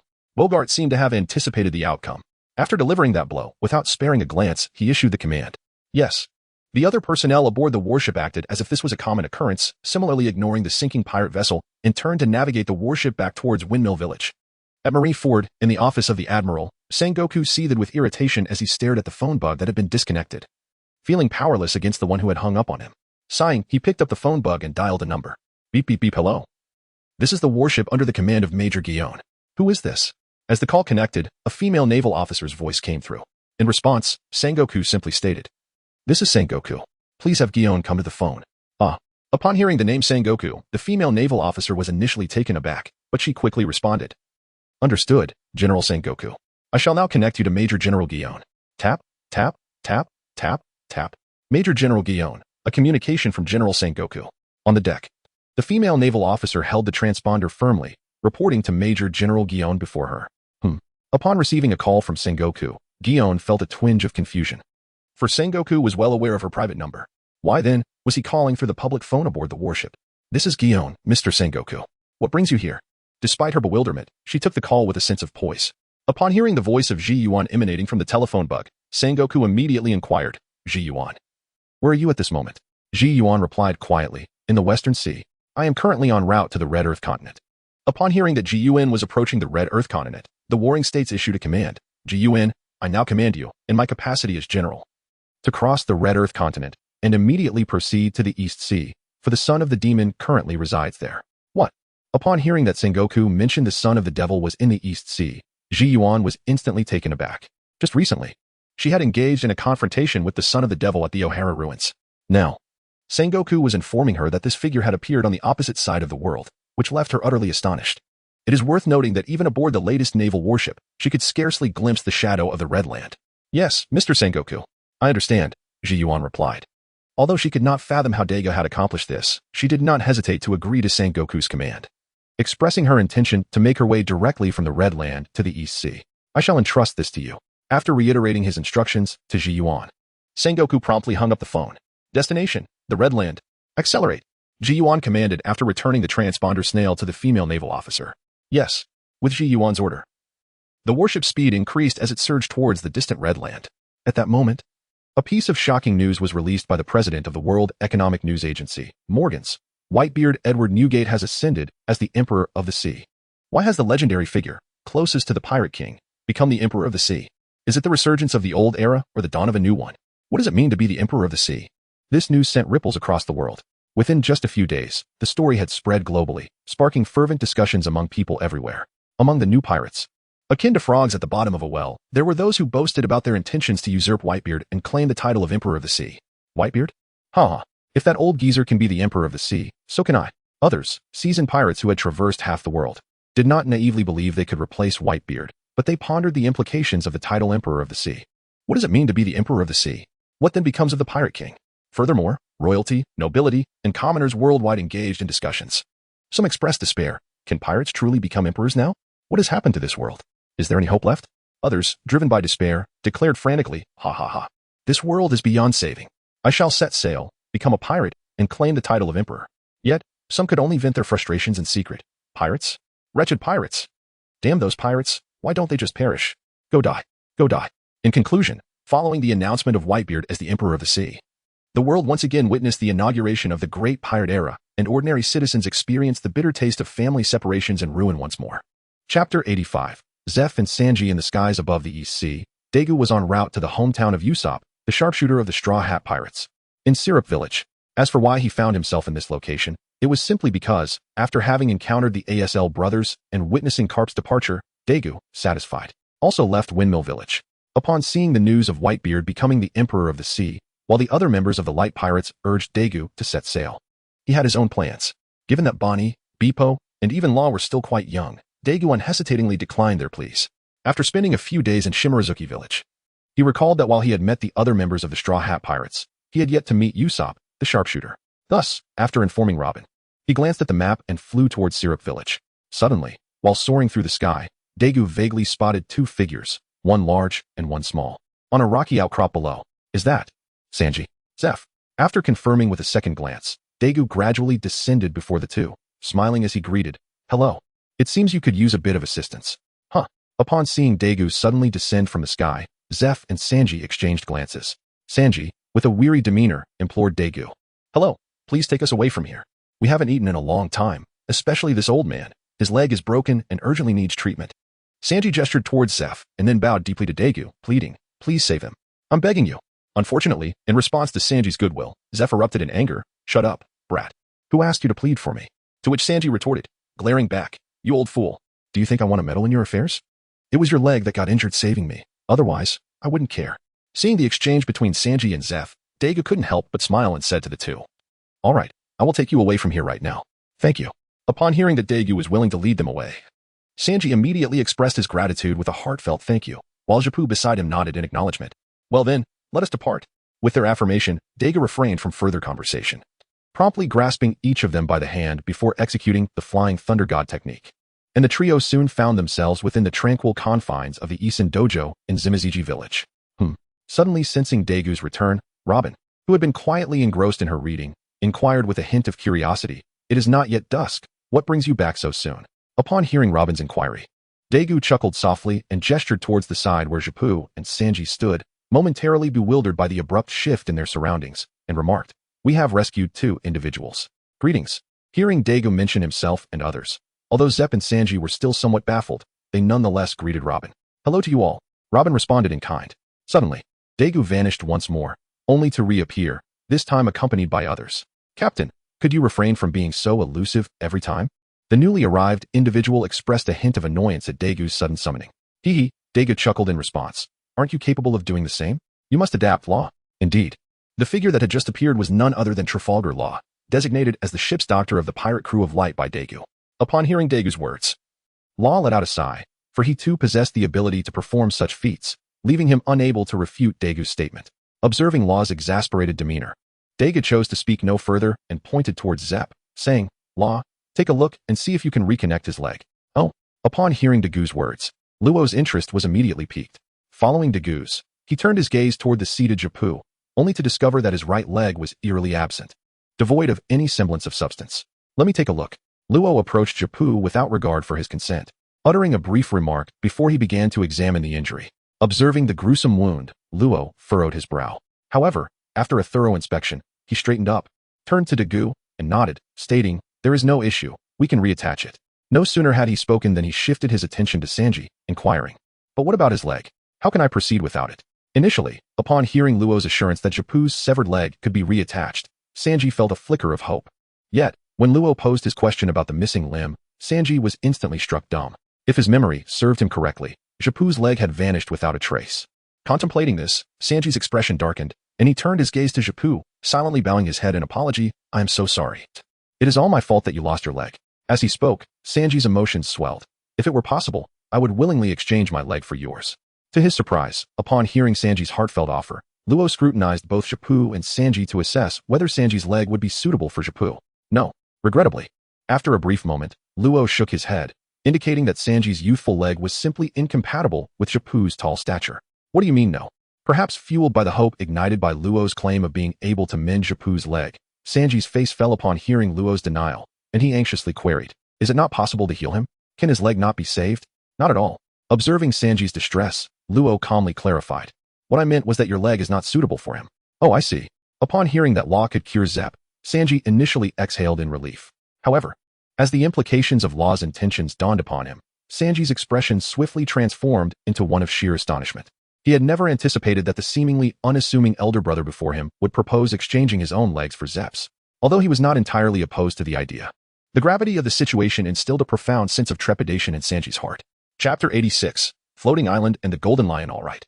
Observing Sanji's shock, Dagu turned to Law and said, Law, please address the situation with this gentleman first. I will search for something that can serve as a substitute. Understood. Upon hearing Dagu's words, Luo nodded silently and approached Japu once more to tend to his wounds. Meanwhile, Sanji, noticing that Luo didn't even glance in his direction, couldn't help but breathe a sigh of relief. He then intended to step aside to create some space for Luo. However, perhaps due to hunger overwhelming him, Sanji stumbled and fell forward before he could take 2 steps. Allah observed the fallen Sanji. And both Dagu and Robin found themselves at a loss for words. After a brief moment of bewilderment, Robin stepped forward, lifted the unconscious Sanji, and said to Dagu, I will take him to rest. You focus on the treatment. All right. Dagu nodded in agreement, indicating his understanding. Thus, as Robin carried the fainted Sanji away, Luo diligently continued his treatment of Japu, while Dagu, feeling bored, activated the Flying Thunder God technique and vanished from the spot. In the East Sea, on an uncharted island, Dagu appeared randomly after employing the Flying Thunder God. Uncertain of where to find a suitable leg for Japu, he resorted to random teleportation, reasoning that it might yield unexpected results. For instance, at this moment, Dagu sensed something unusual as he hovered above the island, and he was taken aback upon witnessing the surrounding clouds.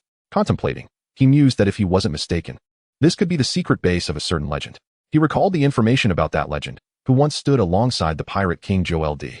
Roger and Edward Whitebeard Newgate, the admiral of the flying pirate crew, a user of the floating fruit, a dual-wielding swordmaster, the notorious pirate, Gold Lion Shiki. Sighing at the thought, Dagu gazed at the figure approaching him from the distance and called out, I never expected a legend to be here. Do you truly believe that sitting in the heavens places you above the seas? Gold Lion Shiki. Haha. Gold Lion Shiki laughed heartily as he landed before Dagu, extending his right hand. Boy, join me. A fellow who can fly like you ought to be part of my pirate crew. Come, join the flying pirate crew. Suddenly confronted with Shiki's invitation, Dagu was momentarily taken aback, for Shiki was indeed a legendary figure. However, observing Shiki with the ship's helm embedded in his head and his feet replaced by swords, Dagu couldn't help but feel a sense of pity. Noticing Dagu's demeanor, Shiki furrowed his brow and questioned, What? Boy, do you refuse? Refuse. Dagu shook his head, then cast a disdainful glance over Shiki from head to toe before chuckling softly, Gold Lion, look at yourself now. Do you truly believe you are still the original Gold Lion? Setting aside the fact that your flying pirate crew has long been disbanded, what strength do you possess in your current state? What can you possibly do to me? Ha ha ha ha. Upon hearing Dagu's words, the Golden Lion erupted into hearty laughter. His gaze sharpened as he said, Boy, do you think that just because of my appearance, I am incapable of handling you? Dagu nodded silently, affirming the notion. Ha ha ha. With Dagu's acknowledgement, the Golden Lion chuckled once more, then casually lifted his right foot, unleashing a slashing attack towards Dagu. I shall make you understand why I am called the Golden Lion and why I stand alongside the likes of Roger and Whitebeard. As soon as he finished speaking, the Golden Lion raised both feet, launching 2 additional slashes at Dagu. In response to these successive attacks, Dagu took a deep breath to steady himself and drew the sword of victory. Perhaps it was due to the Golden Lion's casual strike, or perhaps his strength had genuinely waned. Regardless, when Dagu's slash met the Golden Lion's, it surged through with unabated force, effortlessly shattering the 3 consecutive attacks and continuing its advance towards the Golden Lion. Ha ha ha. Rather than feeling intimidated by Dagu's strike, the Golden Lion laughed even louder. Wave of slashes. Just as Dagu's attack neared the Golden Lion, he raised his right leg, and his famed sword emitted a robust slash. This time, the Golden Lion's strike did not succumb to Dagu's. Instead, it was Dagu's attack that was vanquished. The momentum remained unyielding, and the roles reversed as the Golden Lion's slash now targeted Dagu. Humph. Faced with this assault, Dagu snorted coldly and retaliated with a sword strike, effectively neutralizing the Golden Lion's attack. Seeing Dagu easily dispel his offensive once more, the Golden Lion grew increasingly impressed. He then extended another invitation, saying, Boy, join me, and you shall possess wealth, fame, and power. You would be the foremost under my command. Join my pirate crew. With eager anticipation in his eyes, the Golden Lion awaited Dagu's response. However, to his disappointment, Dagu shook his head once again, declining the offer. Upon hearing Dagu's repeated refusals, the Golden Lion could not help but feel a twinge of curiosity regarding the young man's desires. What is it that you truly want, boy? Speak up, and I shall procure it for you. As he observed the Golden Lion gradually tilting his head, Dagu entertained the notion of teasing him and thus replied, Freedom. Oh, Indeed, as soon as Dagu's words fell from his lips, the Golden Lion was momentarily taken aback.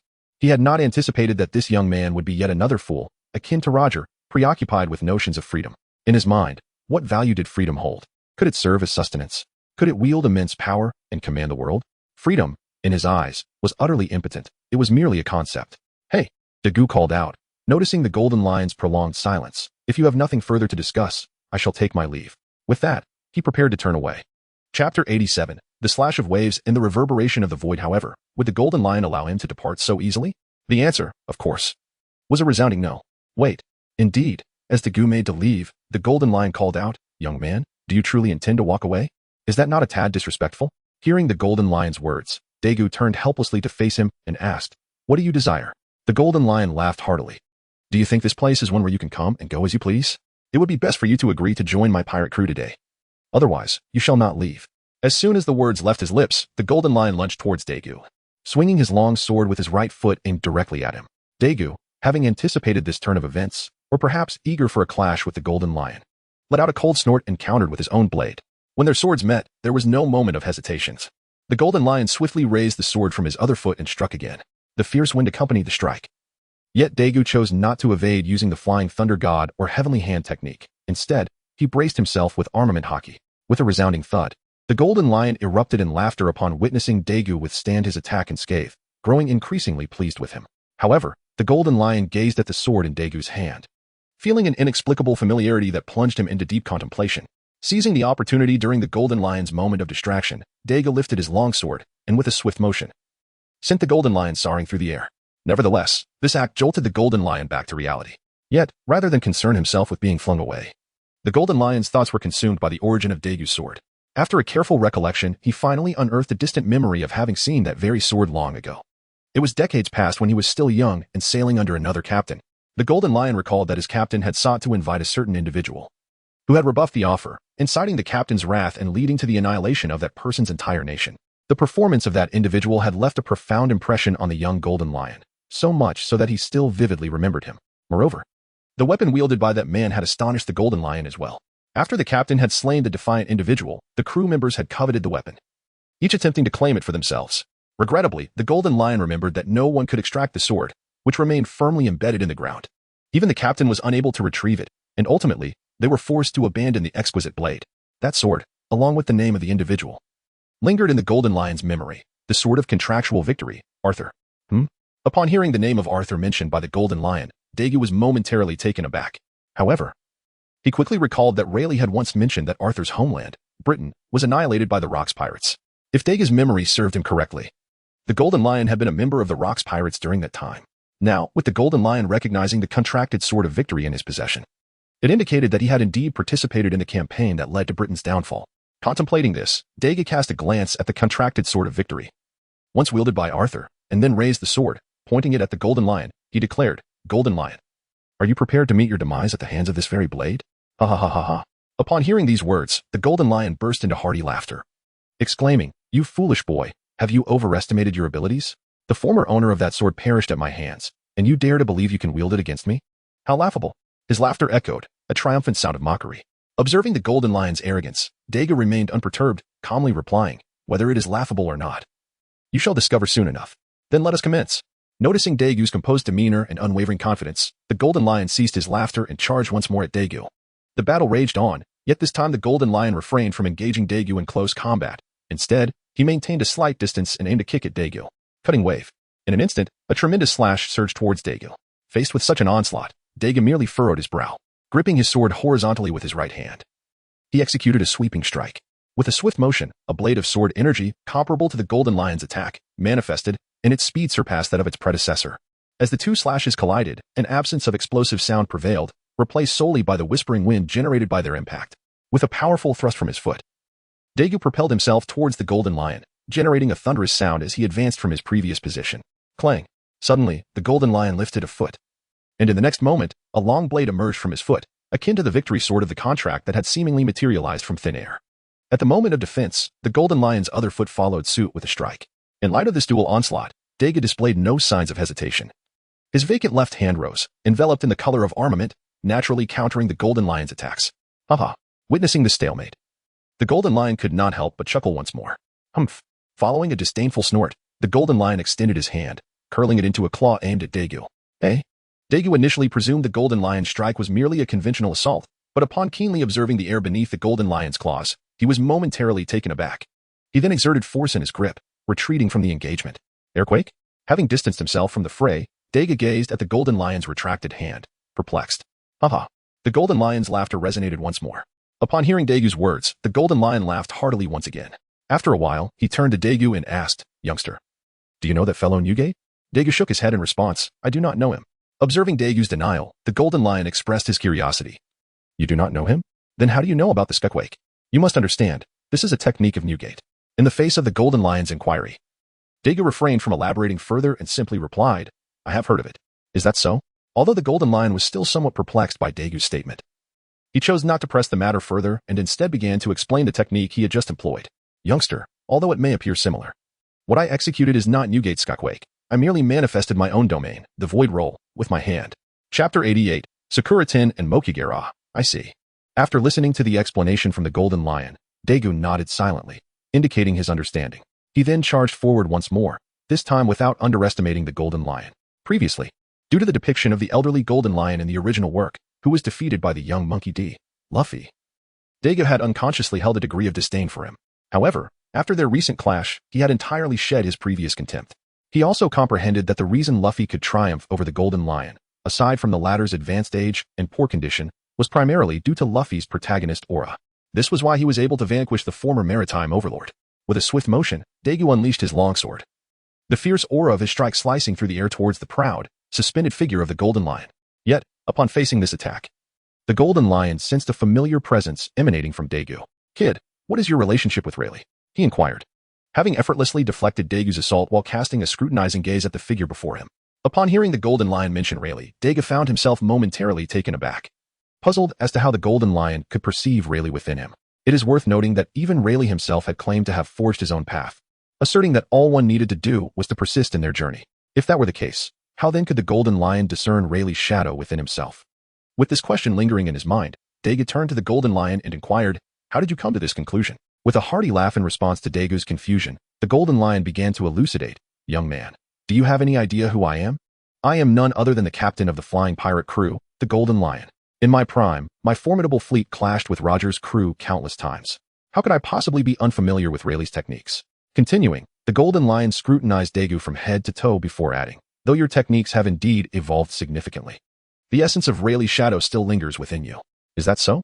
After listening to the explanation from the Golden Lion, Dagu nodded in acknowledgement, perhaps dissatisfied with Dagu's seemingly ambiguous swordsmanship, or perhaps simply wishing to showcase his own prowess. The Golden Lion promptly declared, if that is the case, allow me to impart some lessons.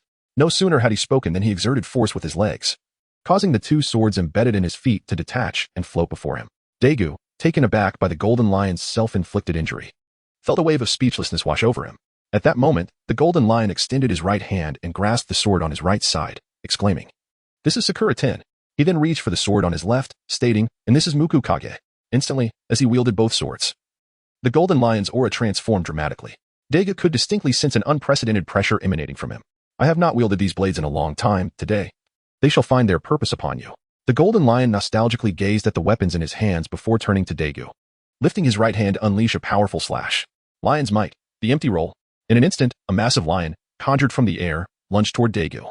Although surprised, Dagu remained composed, raising his long sword to unleash a similarly formidable sword energy, meeting the air lion head-on. The collision erupted with a deafening roar, followed by the explosive disintegration of the massive air lion. Lion's might, the earthly roll. However, Dagu barely had time to locate the Golden Lion before he heard the sound of another attack originating from below. This time, a colossal stone lion, towering nearly 100 meters, charged at him. Facing this tangible stone lion, a stark contrast to the intangible air lion, Dagu let out a breath, his gaze sharpening as he unleashed his conqueror's haki, which enveloped his sword of contract victory. With a swift motion, he brought the sword down upon the stone lion. The golden aura of his slash cleaved through the stone lion, causing it to crumble and ultimately collapse in a thunderous crash. Although the activation of Conqueror's haki surprised the Golden Lion momentarily, he quickly recalled the sword's properties, realizing it allowed its wielder to utilize Conqueror's haki in advance. With this understanding, he was no longer astonished. Indeed, quite impressive, he commended Dagu. You truly astonish me, and I find myself increasingly fond of you. With admiration in his eyes, the Golden Lion remarked, "No wonder that fellow Rayleigh chose you. Unlike that fool Roger, Rayleigh possesses discernment, at the very least. His judgment is sound." While it seemed the Golden Lion was praising Rayleigh, Dagu recognized that he was, in fact, extolling himself. Grateful, Dagu expressed his appreciation, saying, "Thank you for the compliment. Come again, kid." The Golden Lion called out, raising his sword to strike once more. This time, however, he wielded both swords, Sakura-ten and Mukukage, aiming them at Dagu. With a swift motion, 2 slashes surged toward Dagu, who, without hesitation, responded with a strike of his own. His sword imbued with Conqueror's Haki. Ultimately, as one among a million wielders of Conqueror's Haki, Dagu's attack, unimpeded, broke through the Golden Lion's ferocious dual strikes as if they were mere tofu. Surprised at Dagu's formidable mastery of Conqueror's Haki, the Golden Lion momentarily stood stunned. But this pause lasted only an instant, as he quickly closed the distance, engaging Dagu in close combat. The clash of blades echoed as they exchanged blows, each strike accompanied by a fierce slash. This intense confrontation caused the floating island beneath them to fracture, with debris falling uncontrollably into the ocean below.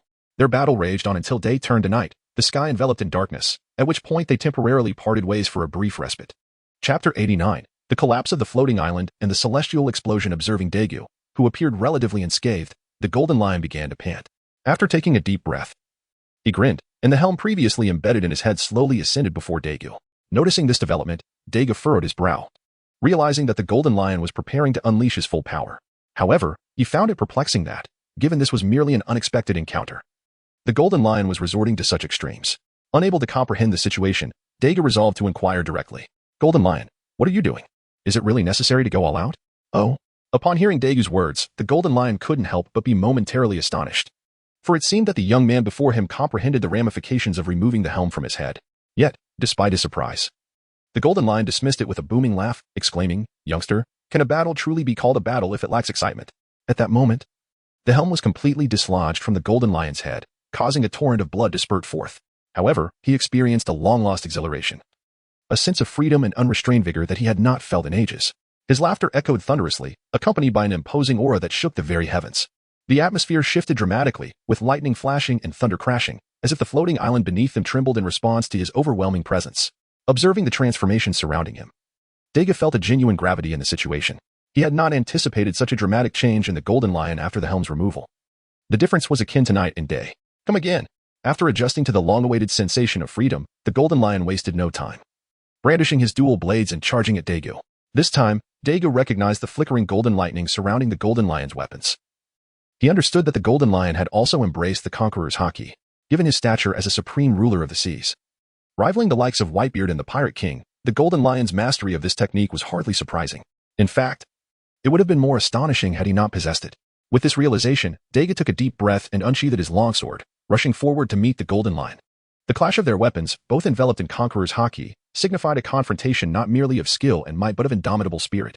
The sound of their blades colliding was almost inaudible as they contended with the intangible force of their wills. Strangely, despite the apparent emptiness before them, both warriors exhibited signs of great strain. After a prolonged stalemate, a tremendous shockwave erupted between their weapons, resonating through the air, as if signaled by the sound. Both the Golden Lion and Dagu roared and surged toward each other at an imperceptible speed. In an instant, the dazzling lights of their blades flickered once more. Yet this time, their weapons never made contact. An endless void seemed to separate them from colliding. Nevertheless, each engagement between the Golden Lion and Dagu produced deafening booms.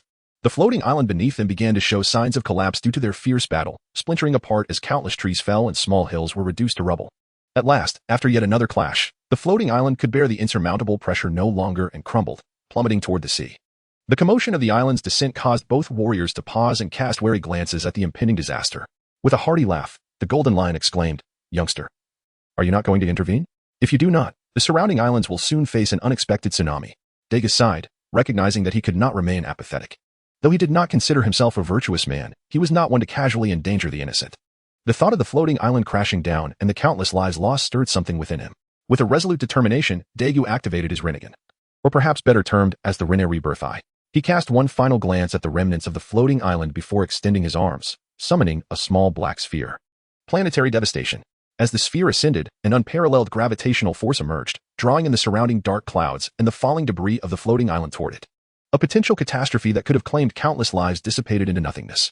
Seeing Dagu wield such formidable power, the Golden Lion erupted into laughter, his satisfaction with Dagu growing by the moment. He also felt a twinge of envy for Rayleigh, who had taken such a remarkable disciple. "Youngster, I never expected you to harbor such abilities. The Golden Lion, still chuckling, turned to Dagu and remarked, yet you were hiding your strength during our battle. Do you take me for a fool? I am the Golden Lion. With a thunderous roar, the Golden Lion charged at Dagu, weapon in hand, brimming with fury. Dagu, observing the enraged Golden Lion, merely sighed, let us bring this to a close.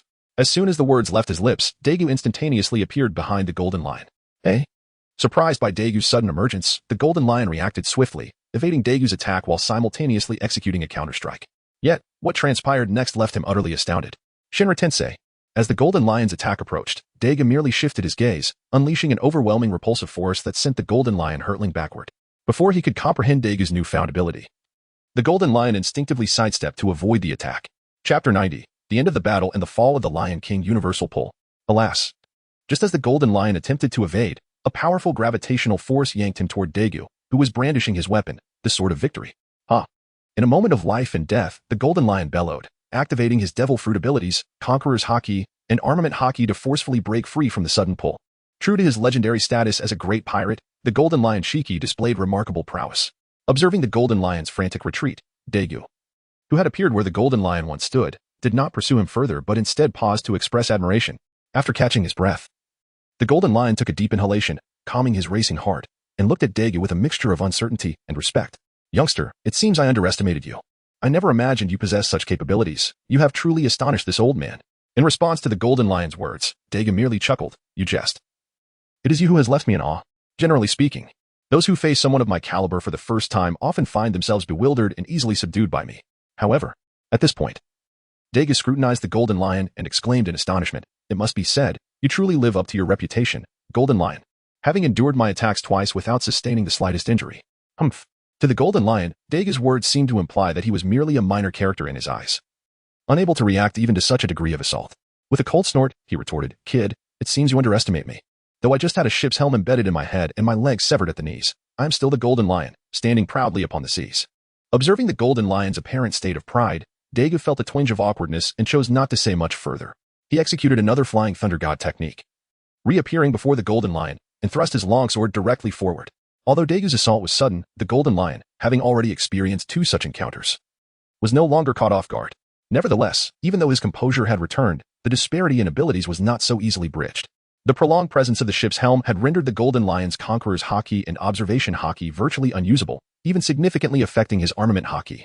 While the Golden Lion had managed to withdraw the helm from his head and employ his Conqueror's Haki, his Observation Haki was lost. Indeed, it had vanished. His recent ability to evade Dagu's Flying Thunder God attack was primarily due to his battle-hardened muscular memory, allowing him to move almost instinctively. Unfortunately, such instinct does not endure. As the battle raged on, the Golden Lion gradually began to falter. During one moment of defense, he paused for a second, failing to evade Dagu's advance, resulting in a thrust to his chest. Coughing and forcing Dagu back with his blade, the Golden Lion clutched his chest and coughed twice, gazing at Dagu as he exclaimed, Kid, not bad, very impressive. Dagu, not one to be overly polite, replied, Thank you for the compliment. As the saying goes, take advantage of the enemy's misfortune. Noticing the pallor draining from the Golden Lion's face, Dagu silently pressed his attack once more. This time, the outcome was even more gratifying.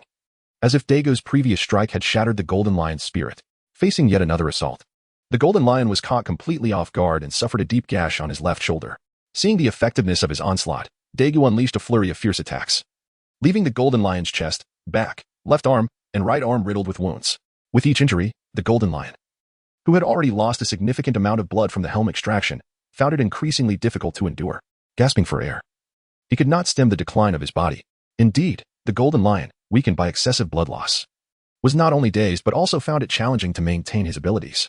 Observing the Golden Lion in such a state, Dagu sighed and sheathed his sword before leaping forward, bringing the Golden Lion to the floating island created by his earlier Earth Explosion Star technique. As he laid the nearly lifeless Golden Lion on the floating island, Dagu approached, crouched down, and quietly inquired, Golden Lion, do you wish to live? Live? The question rendered the Golden Lion silent. He closed his eyes and began to reflect on the encounters and experiences of his life. Captain Rox, Whitebeard, Lin Lin, Kaido, Wang Ji, John, and Rayleigh.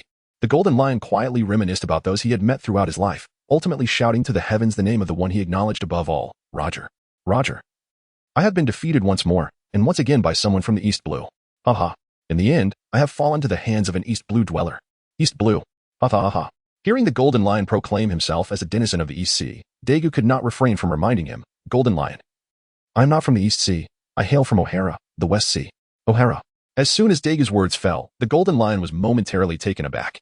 He had never anticipated that Dagu was a Westerner, and moreover, a survivor from the obliterated O'Hara, a revelation that caught him utterly off guard. However, at that moment, the origin of Dagu was of little significance to him, for his journey, his dreams, and his adventures had all come to a close. Everything was at an end. With a resounding laugh, the legendary pirate, the Golden Lion Shiki, who had once stood shoulder to shoulder with the pirate king Roger and had nearly annihilated Roger's crew on multiple occasions, met his demise. Sighing, Dagu observed as the Golden Lion slowly closed his eyes. Although it was he who had dispatched the Golden Lion, a wave of melancholy washed over him. After all, it was quite tragic that such a formidable figure, a legendary pirate who once ruled the seas, had met his end on a desolate floating island. Indeed, the whims of fate are unpredictable. One can never foresee whether misfortune or the dawn of tomorrow will arrive first. Since you willingly embrace death, I shall take possession of your body. After whispering this to the corpse of the Golden Lion, Dagu raised his right hand to the spot where the ship's helm had been positioned on the Golden Lion's head.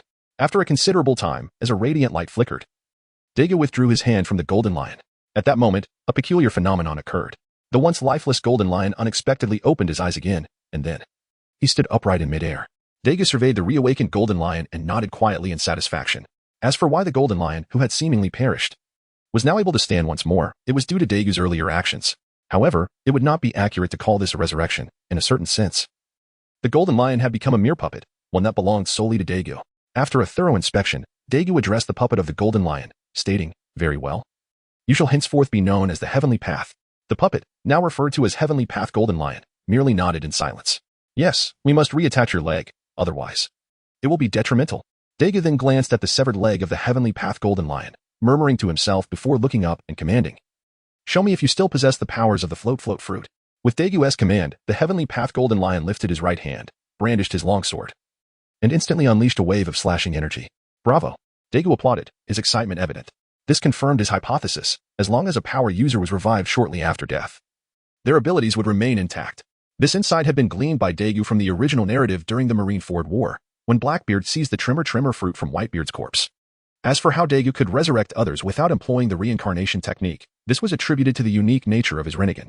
Over a year ago, upon awakening his Rinnegan, he had simultaneously unlocked another ability, resurrection. However, this power had its limitations. Dagu could only resurrect 6 individuals, precisely the number corresponding to the 6 paths of the Rinnegan.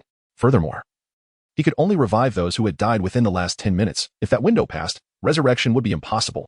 Additionally, the resurrected would assume a state akin to the Golden Lion's current form, dull, rigid, and devoid of spirit. This was because those brought back by Dagu would retain none of their former memories, their actions being driven solely by muscle memory or instinct. "Let us have Luo reattach your leg." After a moment of contemplation regarding the Heavenly Path Golden Lion, Dagu made a silent decision and proceeded to the floating island, which was held in place by the Earth Explosion Star. "Is there someone else here?" Upon standing, Dagu immediately activated his observation haki, and through its perception, he discovered the presence of other individuals. This revelation astonished him. After all, his battle with the Golden Lion had obliterated the entire floating island.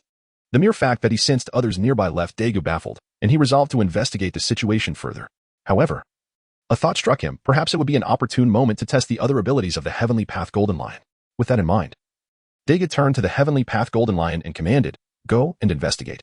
In response, the Heavenly Path Golden Lion silently ascended to the location of the individual, utilizing the float fruit's power to shift aside the surrounding objects. Dagu nodded approvingly. "Indeed, very good." As for why the Heavenly Path Golden Lion could manipulate the floating island created by the Earth Explosion Star, it was simply because he embodied the Heavenly Path at that moment. Since the Earth Explosion Star was a manifestation of the Heavenly Path's abilities, who else could wield its power? Upon clearing the area, Dagu approached and gazed down at the bloodied figure, realization dawning upon him.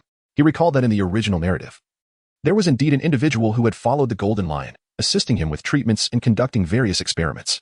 Pondering this, Dagu glanced at the Golden Lion, perplexed. He found it hard to fathom how such an imposing figure, who traversed the seas with unmatched strength, could harbor such naive aspirations of annihilating the world through beasts.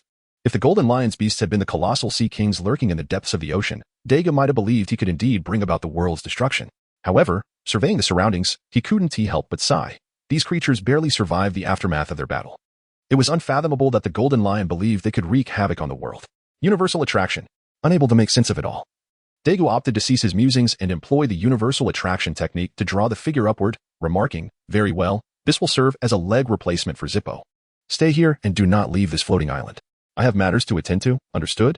after instructing the Heavenly Path Golden Lion to remain and guard the floating island.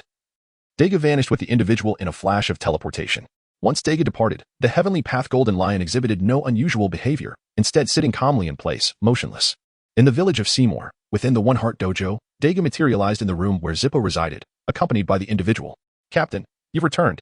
Upon Dagu's arrival, Luo, who had been tending to Zippo, promptly greeted him, noting the presence of the person Dagu had brought along. With a mere nod in acknowledgement of Luo's greeting, Dagu swiftly tossed the individual before him, stating, "You should be able to provide a leg for Zippo, right?" Upon hearing Dagu's words, Luo felt no surprise. The moment he laid eyes on that individual, he knew he was the one Dagu had brought to replace Shapu's leg. Consequently, when Dagu tossed the person over, Luo wasted no time. He crouched down to meticulously assess the situation. After a considerable while, Luo rose to his feet, nodded at Dagu, and said, "No problem, it's usable. Let us commence." With Luo's affirmation, Dagu refrained from further discussion and promptly instructed Luo to replace Shapu's leg. Room.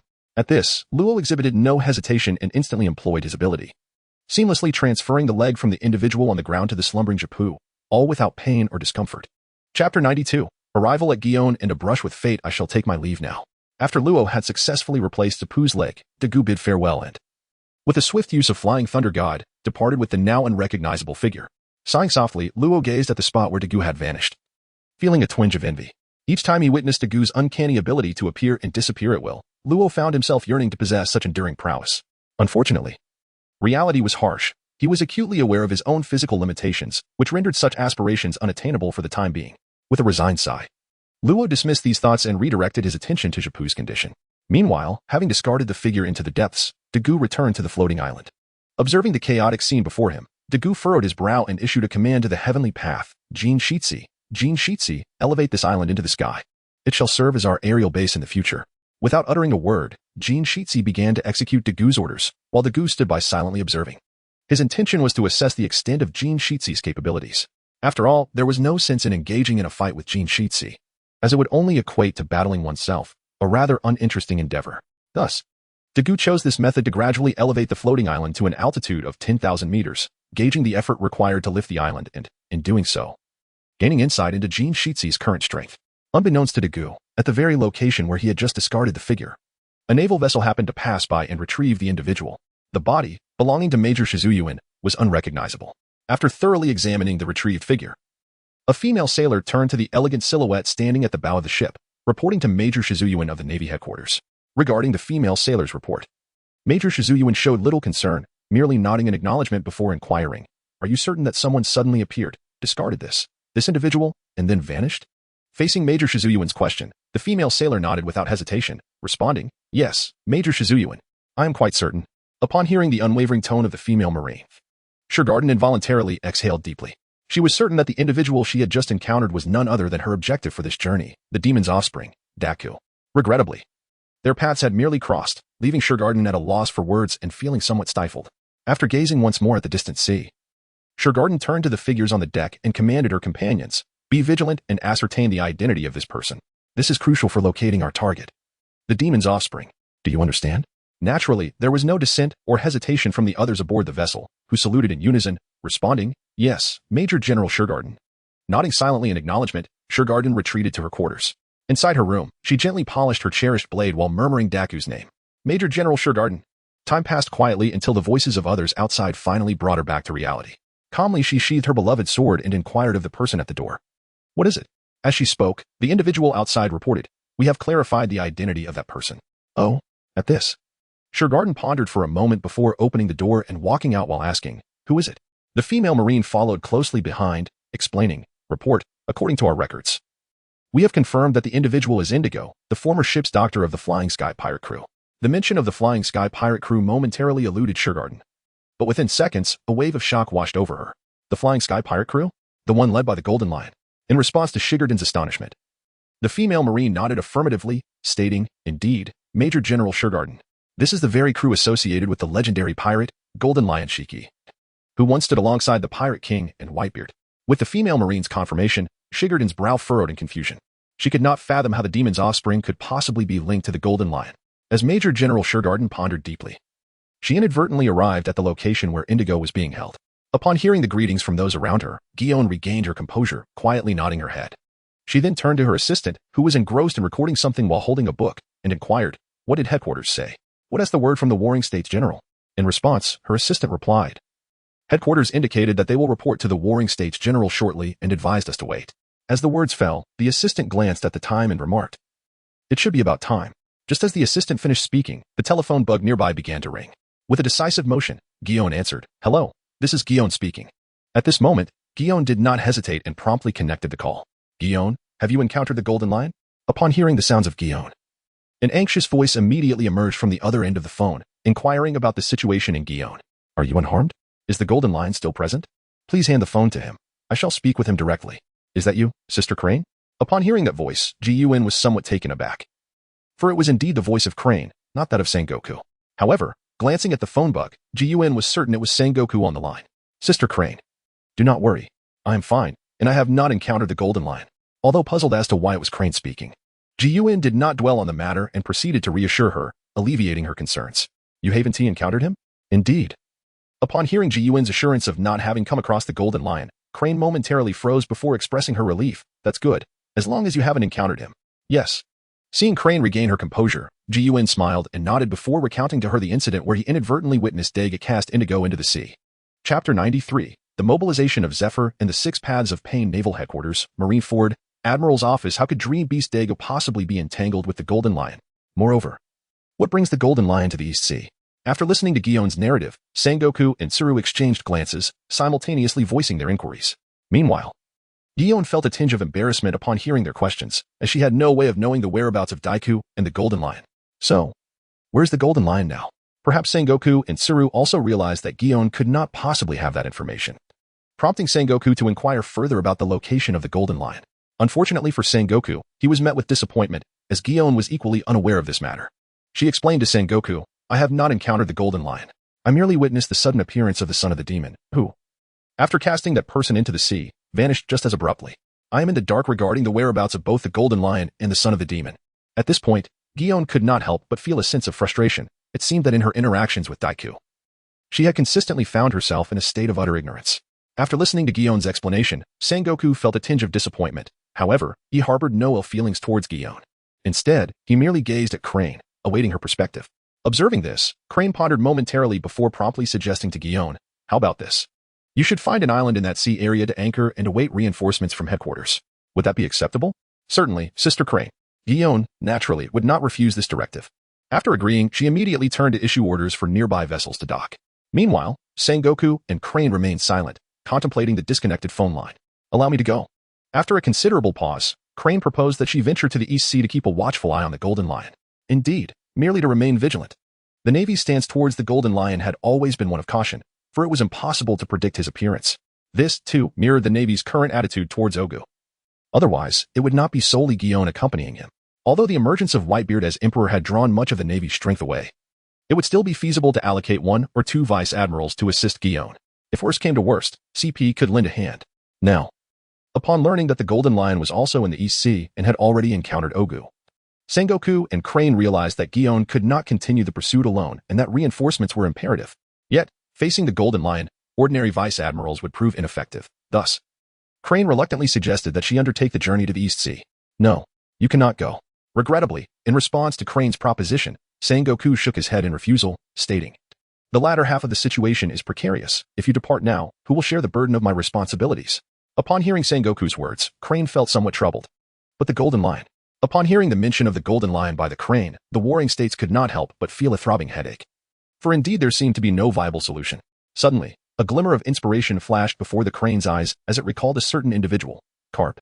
Carp had only just departed from the East Sea. He could be summoned back.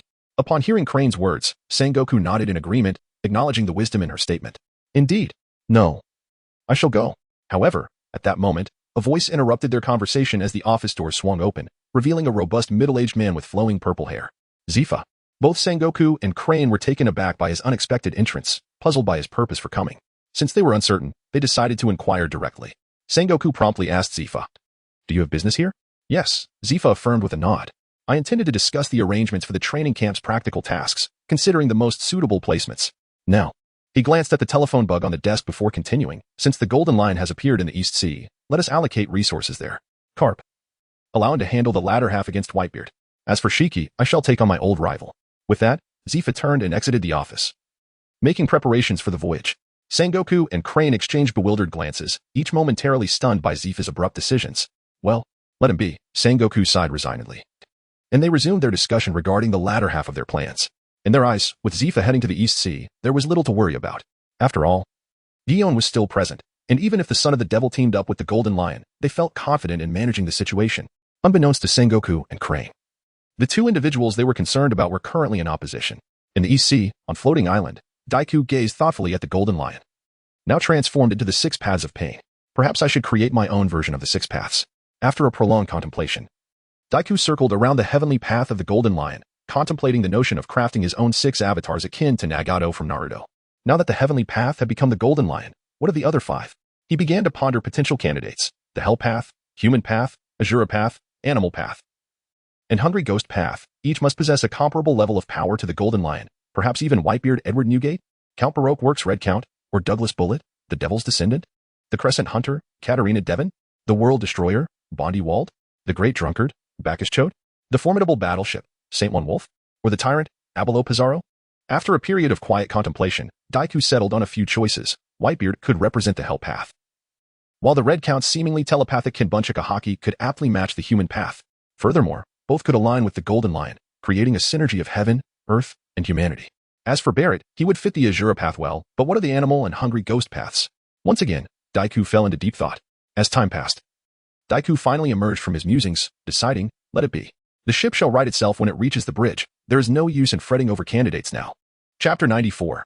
A naval restructuring and farewell to Shanks. Time flew, and in the blink of an eye, a year had passed since Daiku battled the Golden Lion, transforming him into the heavenly path of the Golden Lion. This year held little difference for Daiku. He simply adhered to his agreement to retrieve oranges from Kokoyashi Village. Occasionally, he would visit Windmill Village to see Luffy, Ace, and Sabo, the ASL trio, spending his leisure time wandering the East Sea. Naturally, he would not miss Usopp's hometown. The last of the Straw Hat Pirates' original members. After settling Zef and Sanji, Daiku visited Usopp's hometown, Syrup Village, the following day. After meeting Usopp and his mother, he used the healing abilities of his sage mode to cure a girl named Kai of her illness before taking his leave. Thus, Daiku spent a peaceful year in leisure. However, while Daiku enjoyed this tranquility, it inadvertently caused distress for Zifa and others who sought him. Much like Gion pursuing Daiku to the South Blue, Zifa, eager to confront his old rival the Golden Lion in the East Sea, was met with disappointment. He scoured the entirety of the East Sea in vain, failing to find any trace of Daiku or the Golden Lion. He visited Kokoyashi Village, Seymour Village, Syrup Village, and others. But neither Gungshiro nor Belmir revealed the truth to Zifa. As for Carp's hometown, Windmill Village, that was naturally his first stop. After all, Carp had reported seeing Daiku there. Unfortunately, the villagers had no knowledge of Daiku's whereabouts, nor could they provide any information. The ASL trio appeared as mere ordinary children to Zifa, and he encountered neither Ace nor Sabo. Although Luffy spoke of Daiku, it was nothing of consequence and provided no assistance to Zifa. Ultimately, when a momentous event shook the entire sea, Zifa had no choice but to return to Marineford, even bringing Gion along. Yes, in this year, aside from Whitebeard's ascension and the unknown fall of the Golden Lion, a significant shift occurred within the Navy. Indeed, the Navy underwent a restructuring. The then Fleet Admiral, Steelbone Akaina, was promoted to Commander-in-Chief, and as expected, the position of Fleet Admiral was filled by the sole remaining Admiral, Sengoku. With Sengoku's promotion to Fleet Admiral, the Admiral positions became entirely vacant. Naturally, the world government would not allow the Navy's formidable presence to wane. Thus, shortly thereafter, the admirals known as Akainu, Kizaru, and Aokiji ascended to the ranks of Fleet Admiral, ushering in an era where all 3 admirals wielded the powers of Logia. Furthermore, with everyone elevated, Gion, as the sister of the Navy's Chief of Staff, could not lag behind. She too was promoted to Rear Admiral within the Marine headquarters. It is often said that new officials ignite 3 fires, and with the entire Navy undergoing a transformation, they could hardly refrain from showcasing their might to the world.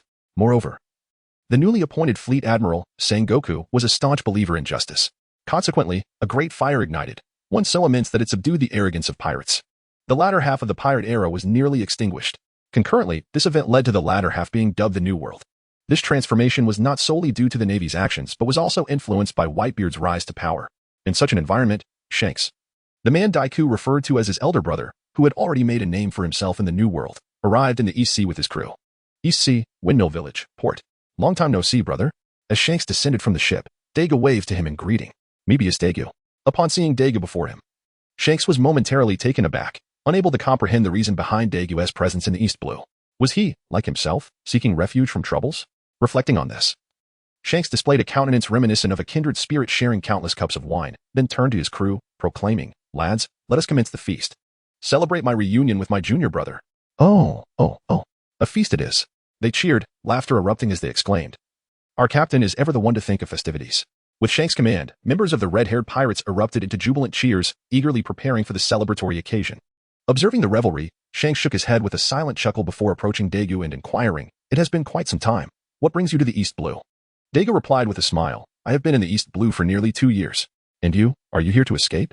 Upon hearing Dagu's words, Shanks couldn't help but feel a twinge of embarrassment, uncertain of how to respond, for he had indeed come seeking refuge. Not at all. Shanks was certainly not in search of sanctuary. At that moment, a sweet yet fierce voice echoed from the side, followed by a little girl with striking red and white hair stepping forward to stand before the two. Pointing at Dagu, she exclaimed, "Hey, mister, do not slander Shanks. He is a pirate, so be cautious of his wrath." Dagu, taken aback by the child's fierce yet cautionary demeanor, was left speechless. Yuta. Simultaneously, Shanks called out to the little girl. "What is it, Shanks?" Yuta, the girl in question, turned her head in confusion to glance at Shanks. Her eyes widening in surprise as she asked, "Are you really going to take action against this uncle?" Upon hearing Yuta's words, Shanks was momentarily rendered speechless once again. He then crouched down, affectionately stroking her head with one hand while gesturing towards Dagu with the other, saying, "This is my junior apprentice.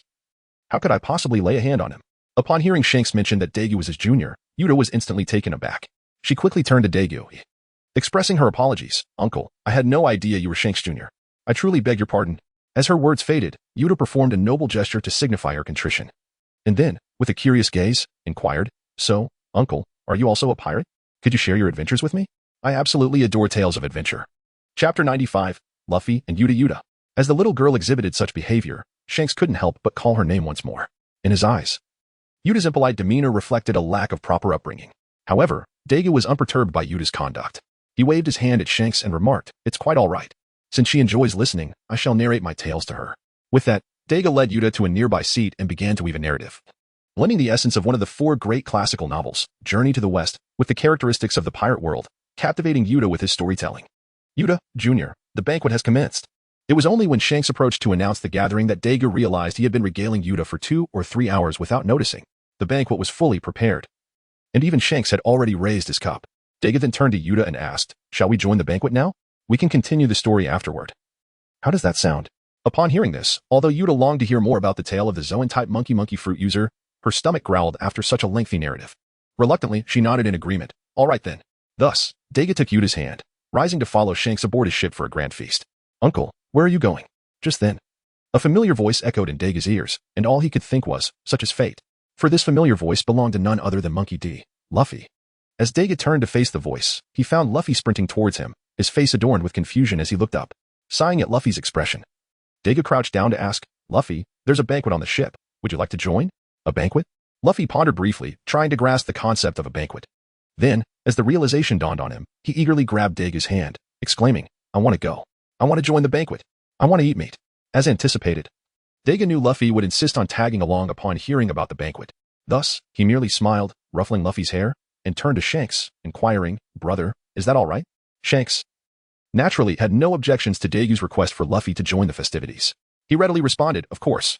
A banquet is all the more lively with more people. Hooray! Banquet! Banquet! Meat! Meat!" Upon hearing Shanks' words, Monkey D., Luffy realized he was permitted to attend the banquet and immediately leaped up in excitement. "Humph, such a childish brat." Yuta, who stood nearby, could not help but scoff at Luffy's exuberance. Naturally, upon hearing the girl of similar age disparage him, Luffy furrowed his brow and called out to her, "Hey, who are you?" Yuta. In response to Luffy's inquiry, Yuta adopted a mature demeanor, casually brushing her hair behind her ear, and proudly declared, "I am the songstress of the red-haired pirates." Humph. Upon hearing Yuta's words, Wang Luffy scoffed dismissively and replied, "What use is a songstress? Pirates are meant for battle. Do you possess such skills?" Upon hearing that Wang Luffy was a pirate who could fight, Yuta could not help but feel a flush of embarrassment, stammering, I naturally can." Observing Yuta's demeanor, Wang Luffy realized she was not adept at combat. He chuckled again. "I suspect you might not be capable of that, songstress." You. Faced with Wang Luffy's teasing, Yuta, flustered, pointed at him in frustration yet found herself at a loss for words. Noticing this, Wang Luffy promptly made a face at Yuta, then took Dagu's hand and dashed towards the ship of the red-haired pirates. Watching Wang Luffy's retreating figure, Yuta called out to him, but soon recognized the futility of it, leading her to stamp her foot in irritation. Seeing Yuta's reaction, Shanks couldn't help but smile. As it was the first time he witnessed her in such a state, perhaps this was the essence of youth. Contemplating this, Shanks glanced at Wang Lufei, who was boarding the ship with Dagu, before turning back to Yuta and saying, "All right, let us proceed to the banquet." Humph. Although Yuta was reluctant to accompany the boy who mocked her, attending the banquet was a necessity, especially since it was her pirate crew, the red-haired pirates, that hosted it. Once aboard, she thought of many ways to deal with the young rascal. With a huff, she took Shanks' hand and made her way towards the pirate ship. Wild meat. On the deck, upon spotting a bounty of ham, Wang Lufei immediately released Dagu's hand and eagerly dashed forward, seizing a piece of ham larger than himself and sinking his teeth into it. "Long time no see, dreamiest Dagu." Simultaneously, Ben Beckman approached Dagu with 2 cups, handing one to him while inquiring, "What brings you to the East Sea? Typically, someone of your caliber should be in the latter half. Oh no. It should now be referred to as the New World. So why have you come to the so-called weakest sea, the East Sea?" "Well," Dagu replied as he accepted the cup, casually explaining, "It's nothing significant. I just feel I am still too weak and wish to find like-minded companions. Much like Shanks did. So I came to the East Sea." "Companions, you say?" Upon hearing this, Beckman took a sip of his drink and looked at Dagu with curiosity. "And where are your companions?" Dagu chuckled lightly. They're on other islands." "Companions? Islands? Junior brother, what are you two discussing?" At that moment, serendipitously, Shanks approached the pair. Curiosity piqued, he wondered what they were so engrossed in. "Senior brother." Upon Shanks' arrival, Dagu greeted him. Beckman then elaborated, "Oh, it's nothing. Your junior brother mentioned he came to the East Sea to find companions, much like you once did." "Oh, is that so?" After listening to Beckman's explanation, Shanks cast a surprised glance at Dagu, only to then notice a pressing question. "Junior, where is that young lady who has been accompanying you? Why is she not with you now?" Chapter 96. The mischievous child steals wine in the world's correctional force. Upon hearing Shanks inquire about the woman who had been by his side, Dagu felt a fleeting sense of confusion before responding, "You must be referring to Robin. She is with my companions on other islands." Shanks acknowledged this with a quiet nod and chose to divert his attention elsewhere, raising his goblet to clink with Dagu's, exclaiming cheerfully, "Let us set aside such matters. It is time for the feast. Come, let us drink." Dagu, amused by Shanks' gesture, joined him in toasting. Meanwhile, on the other side, the young monkey D, Luffy, who had been savoring ham, found himself under the overwhelming dominance of Yuta. Indeed, the youthful Luffy was being bested by his peer. Whether it was devouring meat, sipping beverages, or even engaging in games, Yuta triumphed over him at every turn. Finally, unable to bear the incessant pressure, Luffy shouted in exasperation and fled from Yuta's side. Observing Luffy's hasty retreat, Yuta, as the victor, could not help but exhibit the delight befitting her triumph. Yet, as the destined child of the pirate world, the bearer of fortune, and the future pirate king, Luffy could hardly concede defeat so easily. Indeed, it was not long before Luffy returned, carrying a large wooden barrel. With a resounding thud, he set the barrel down, and a few splashes of liquid confirmed Yuta's suspicion that it contained alcohol. Why did Yuta deduce it was alcohol rather than water? Surely, a pirate ship would not stock water, especially one captained by Shanks, who relished feasting and revelry, and moreover, would Luffy bring water? Subsequently, Luffy's words validated Yuta's assumption. He scratched his nose and declared, "Yuta, let us settle this with this barrel." Yuta was taken aback, exclaiming, "Luffy, are you out of your mind?" This statement stunned Yuta for an entire year. After all, they were merely children, only 6 or 7 years old. For Luffy to propose drinking from a barrel taller than themselves was enough to make Yuta question his sanity. However, unlike Yuta, Luffy, noticing her astonishment, believed he had discovered her weakness, and boldly taunted, "Are you afraid?" Upon hearing Wang Lufei's words, Yuta was momentarily taken aback, then swiftly approached the barrel of wine. With a resounding thud, she struck the barrel and boldly proclaimed, "Who dares? It's merely wine, something I have consumed before." No sooner had the words left her lips than she leaned over the barrel, lowering her head in preparation to drink directly. However, as she extended her tongue to savor the liquid, she realized, much to her dismay, that no matter how she reached, she could not access the wine. Soon after, she felt herself being lifted. "Yuta." Shanks' voice resonated in her ears, and she sensed herself being turned around, only to be met with Shanks' furious gaze. Observing Shanks' expression, Yuta pointed at the barrel, tilting her head with a playful smile and asked, "Hey, Shanks, do you want some wine?"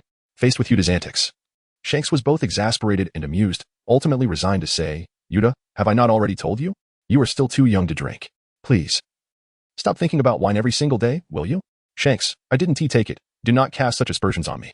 Upon hearing Shanks' words, Yuta immediately pointed to the side, where Luffy was similarly being held by Dagu, and explained, "It was him, this little brat, who suggested we have a drinking contest." Upon hearing Yuta mention that it was Luffy who had taken the wine, Shanks couldn't help but feel a twinge of embarrassment for having wrongfully accused Yuta. However, it was not entirely unjustifiable for Shanks to harbor suspicions, as Yuta had previously engaged in similar antics. On one occasion, while Shanks and his crew were out, Yuta had stealthily infiltrated the wine cellar, and when they discovered her, she was already inebriated. Upon further inspection, they realized that she had merely taken a single sip before succumbing to the effects. Consequently, from that moment onward, Shanks and the crew imposed a strict ban on Yuta consuming alcohol. Naturally, given that Yuta had received a greeting from Shanks, it was only fitting that Dagu would not overlook addressing Luffy as well. Luffy, Dagu exclaimed, bringing Luffy into focus, his gaze intense as he questioned, "Why are you drinking?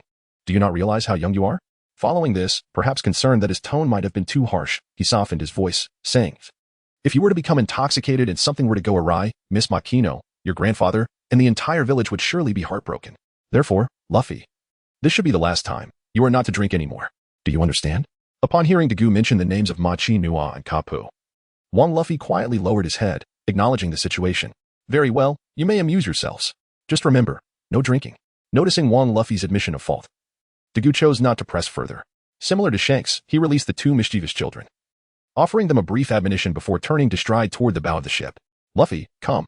I shall show you the red-haired pirate's vessel." Observing that Shanks and Dagu had let them off easily, Yuta promptly seized Luffy's hand and dashed towards the cabin. This child. Watching Yuta drag Luffy away, Shanks gently shook his head, then proceeded to the bow, gazing at the tranquil and serene village below. He reflected, "It has been quite some time since I have witnessed such a peaceful settlement." At this, Dagu could not help but chuckle, turning to Shanks with a curious inquiry. "Brother, do you know the name of this village?" "I do not," Shanks replied, shaking his head in uncertainty. "Is this village renowned? Is that why pirates refrain from causing a ruckus here?" "No." Upon hearing Shanks' words, Dagu immediately responded with a smile, stating, "It is because this is the home of a naval hero, and the little fellow, just a moment ago, is named Monkey D. Luffy." As for why Dagu chose to share this information with Shanks, it was primarily because he wished to observe whether Shanks would still choose to linger here after learning this, and whether he would pass on Roger's treasured straw hat to Monkey D. Luffy. He was curious to see whether this decision, pivotal to future events, would yield any unforeseen changes, and whether the concept of a world-esque corrective force truly existed. As for the potential loss of prophetic advantage, Dagu was not particularly concerned. Chapter 97. Shock and Reward Nanny? As Dagu anticipated, the moment he finished explaining the situation, Shanks was immediately taken aback. And he swiftly turned to his crew, exclaiming, "Lads, set sail. We are heading to the next island." "Eh? Why, Captain? The banquet has not yet concluded. Why the sudden departure?" "Indeed, Captain, at least let us wait until the feast is over." Faced with Shanks' unusually abrupt reaction, the other members of the red-haired pirates expressed their confusion. It is well known that Shanks typically relished such festivities, which usually lasted no less than 3 days once commenced. Thus, his sudden declaration to leave and change locations left his crew perplexed. Naturally, Beckman, the first mate, approached Shanks and inquired, "Shanks, is something amiss? Why the haste to depart?"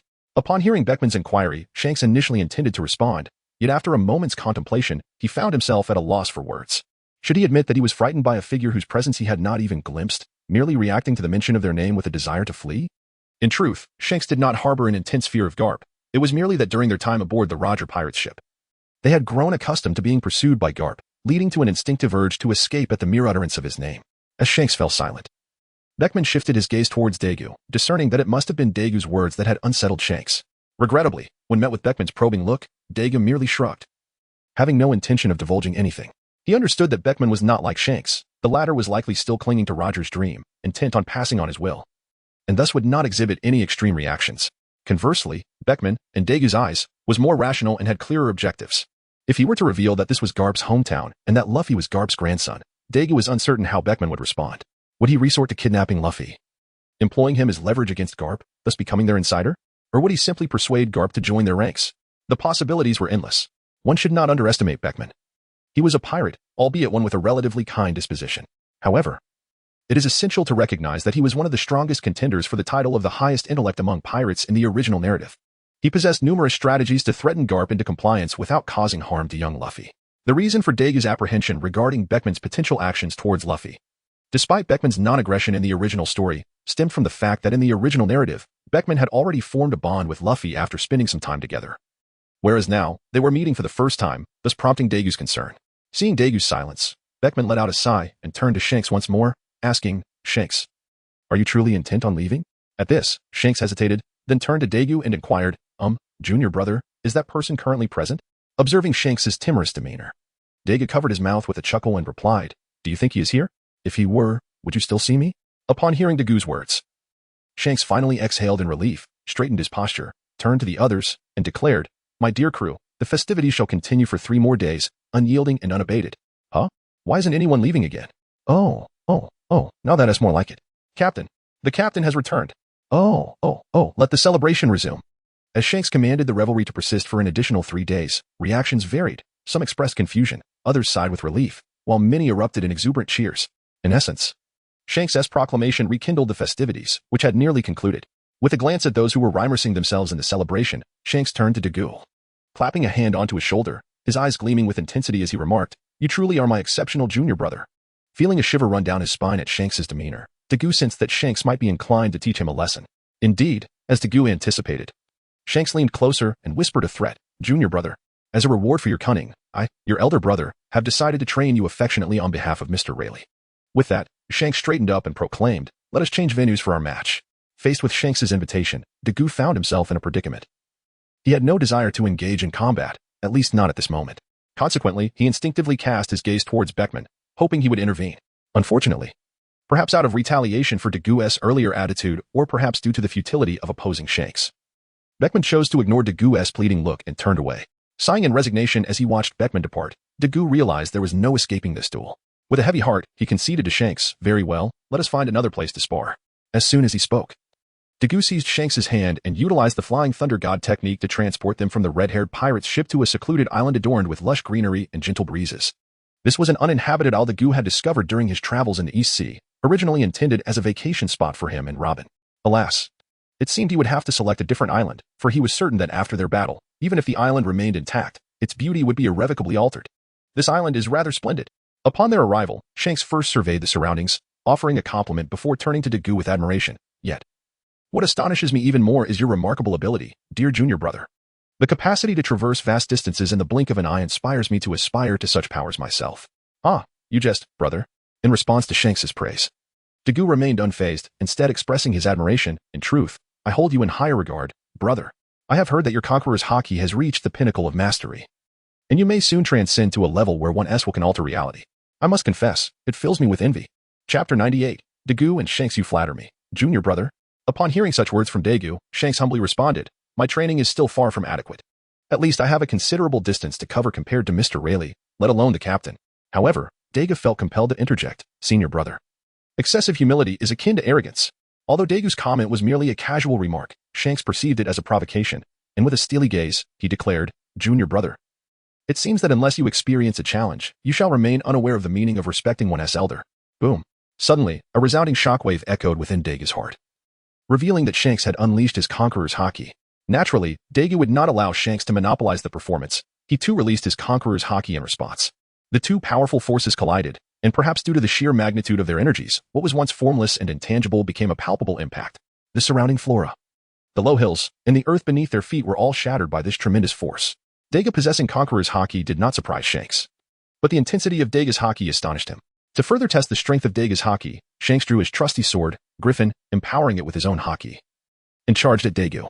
Observing this, Dagu wasted no time, unsheathing his sword, the sword of contract victory, enveloping it in haki, and prepared to meet Shanks' assault. Crack! Their blades clashed, accompanied by thunderous sounds. The ground fractured, trees were uprooted, and even the clouds above were cleaved apart. "Junior brother, you are remarkably strong," Shanks remarked, taken aback by Dagu's ability to hold his ground effortlessly. Although Shanks had not exerted his full strength, it was evident that Dagu had not either. Yet, the fact that Dagu could stalemate him left Shanks surprised and enlightened him to why Rayleigh had chosen to instruct Dagu. Dagu's innate talent was indeed formidable, perhaps even surpassing Shanks himself, as evidenced by Dagu's youth and his ability to create such a deadlock. "Senior brother, you are being humble again." In response to Shanks' praise, Dagu remained composed, even allowing a light chuckle to escape him, before exerting pressure with his feet, momentarily withdrawing from the fray. "Senior brother, be cautious." Now that the battle had commenced, Dagu was not one to be overly sentimental. After a brief adjustment, he raised his sword and charged toward Shanks once more. "Come." Shanks remained unfazed by Dagu's advance. He simply recalibrated his stance and, with a swift motion of his right hand, slashed upward with his sword. Whoosh! As Shanks moved, a robust wave of sword energy surged toward Dagu. "Ha!" In response, Dagu smirked, pivoting his sword to unleash a countering wave of energy that collided with Shanks' attack once more. However, in that moment, Dagu was astonished to find that Shanks' sword followed closely behind his initial strike, prompting Dagu to realize that Shanks was taking this seriously. Despite his surprise, Dagu maintained his composure, redirecting his sword to meet the incoming attack from Shanks. "Senior brother, this is a bit excessive. How can we be so serious with each other as brothers? Dagu, having barely managed to fend off Shanks' assault, found himself at a slight disadvantage. The ground beneath him cracking from the impact. Shanks, hearing Dagu's complaint, frowned and lectured. A battle should be taken seriously. Did not Mr. Rayleigh instruct you otherwise, junior brother? Junior brother. As soon as the words left his mouth, Shanks exerted more force, compelling Dagu's knees to bend. Huffing slightly, Dagu employed a sudden burst of agility to evade. Shanks, caught in his momentum, nearly lost his balance, teetering dangerously. Junior brother. Regaining his footing, Shanks became incensed and shouted, sweeping his sword in a wide arc, sending another wave of energy toward the repositioned Dagu. Bang! Dagu raised his sword to defend against Shanks' sudden onslaught. However, this time, Shanks' anger fueled his attack, forcing Dagu back several steps before he could steady himself. Once balanced, Dagu peered at Shanks with a rueful smile. Senior brother, is it truly necessary to be so angry? Humph! Shanks snorted, fixing his gaze intently upon Dagu. Would you like to experience what you just did? Upon hearing Shanks' words, Dagu couldn't help but feel somewhat embarrassed. He had indeed not thought much of it just moments ago. His sole intention was to free himself from Shanks' dominance. However, he had not anticipated that Shanks would momentarily lose control, nearly executing a technique akin to the Chi-Ching sex swordsmanship. Observing Dagu's awkward demeanor, Shanks furrowed his brow and, with a sigh of resignation, declared, forget it, let's not fight anymore. It's time to return. Upon hearing Shanks suddenly declare that he would not fight anymore, Dagu was momentarily taken aback before nodding in agreement, saying, all right then, brother, let us return. In truth, Dagu had long since lost the desire to continue the battle. So when Shanks suggested heading back, he readily acquiesced. As for Shanks' initial intention to teach Dagu a lesson, it was now overshadowed by the startling incident where Dagu had suddenly vanished, nearly causing him to stumble. This realization made Shanks aware that if Dagu continued to employ such tactics, the duration of their confrontation could stretch indefinitely. Furthermore, Shanks harbored a growing sense that the outcome might ultimately lead to his own defeat. Hence, he resolved against persisting in the fight with Dagu. Continuing would yield no benefit. In fact, should he find himself in a predicament similar to the earlier one, it would be a considerable embarrassment for him, the renowned red-haired Shanks, successor to the Pirate King and his crew. Contemplating this, Shanks relinquished his enthusiasm for further combat. Thus, a skirmish that commenced abruptly and concluded in a haze came to an end, leaving behind only a nameless isle, marred and pockmarked. Chapter 99. Beckman's confusion and Gung Shirlong's reluctance. Welcome back. How did it go? Upon seeing Dagu and Shanks reappear on the deck, Beckman inquired with curiosity about the outcome of who emerged victorious, Shanks or Dagu. In response to Beckman's inquiry, Shanks found himself reminiscing about the discomfort he had just experienced and curtly replied, we did not engage. Upon hearing these words, we need not delve into Beckman's bewilderment. Rather, it was Dagu who immediately found himself in an awkward situation. Without delay, Dagu reached out and grasped the hand of Wang Lufei, offering a brief farewell to Shanks before descending the ship and returning to Windmill Village. As for the reason why Dagu happened to be beside Wang Lufei, it was, of course, due to his return via the Flying Thunder God coordinates linked to Wang Lufei. Watching the figures of Dagu and Wang Lufei recede into the distance, Shanks turned to Beckman and inquired, Beckman, what are your thoughts on my junior disciple? Indiscernible. In response to Shanks' question, Beckman first scrutinized Dagu in the distance before shaking his head and replying, he seems to harbor a profound wariness towards me, consistently appearing reluctant to engage in conversation. Is that so? Upon hearing this, Shanks silently nodded, then crouched down to ask Yuta, who had appeared by his side at some point, Yuta, what do you think of the boy named Lufei? Lufei? Upon hearing Shanks inquire about Monkey D. Luffy, Yuta initially expressed a hint of confusion, but then smirked disdainfully, saying, he is merely a little brat, daydreaming about setting sail. Huh? Setting sail, you say? How amusing. Upon hearing Yuta mention that Luffy was contemplating setting sail, Shanks couldn't help but feel a twinge of surprise, his expression shifting to one of intrigue.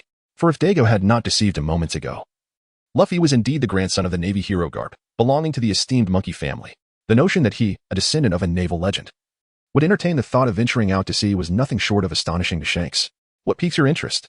Beckman, observing Shanks's demeanor, found himself intrigued by the implications of his words. Nothing of significance. Let us return. The festivities are still in full swing. Regrettably, Shanks had no intention of divulging Luffy's true identity to Beckman. After a brief reminder, he turned back to indulge in the revelry. Watching Shanks's retreating figure, Beckman was enveloped in confusion. He then glanced at Dagu, who was gradually fading from view, and, in a haze of uncertainty, resigned himself to following in Shanks's footsteps. Meanwhile, after escorting Luffy home, Dagu immediately activated the Flying Thunder God technique, returning to the One Heart Dojo. Dagu's sudden appearance had become a familiar occurrence for Robin, who was engrossed in her reading. However, his premature return piqued her curiosity. You're back. Why so early today? Aren't you usually out until the evening? Hee. Dagu responded with a light chuckle. Well, today is an exception. What is the occasion? Robin inquired casually. Dagu picked up a glass of water from the table and drank it in one gulp. We are leaving the East Blue. Oh, Observing Dagu's action, Robin initially intended to intervene, as it was her glass, but she hesitated, reminding herself that Dagu was no stranger. If he wished to drink, so be it. However, upon hearing Dagu's declaration of departure from the East Blue, Robin's expression turned to one of surprise, and she looked up to ask, "Leaving the East Blue? Where are we going?" "Yes, we are indeed leaving the East Blue." As for the destination, Dagu nodded silently, then moved to the window, gazing at the sky. "To the Grand Line. All right then, I shall make the necessary arrangements." Upon hearing Dagu's mention of embarking on the Grand Line, Robin set aside her book and rose from her seat, departing the room to summon the others. "Captain." Before long, Robin returned with the entire light pirate crew before Dagu. After exchanging greetings with him, Robin could not restrain her curiosity and inquired, "Captain, are we truly setting sail this time?" Her question piqued the interest of the others, who were equally intrigued to know if this was indeed a genuine departure, rather than merely a change of venue for further training. Observing the eager expressions on their faces, Dagu felt a twinge of awkwardness as he replied, "Well, sort of.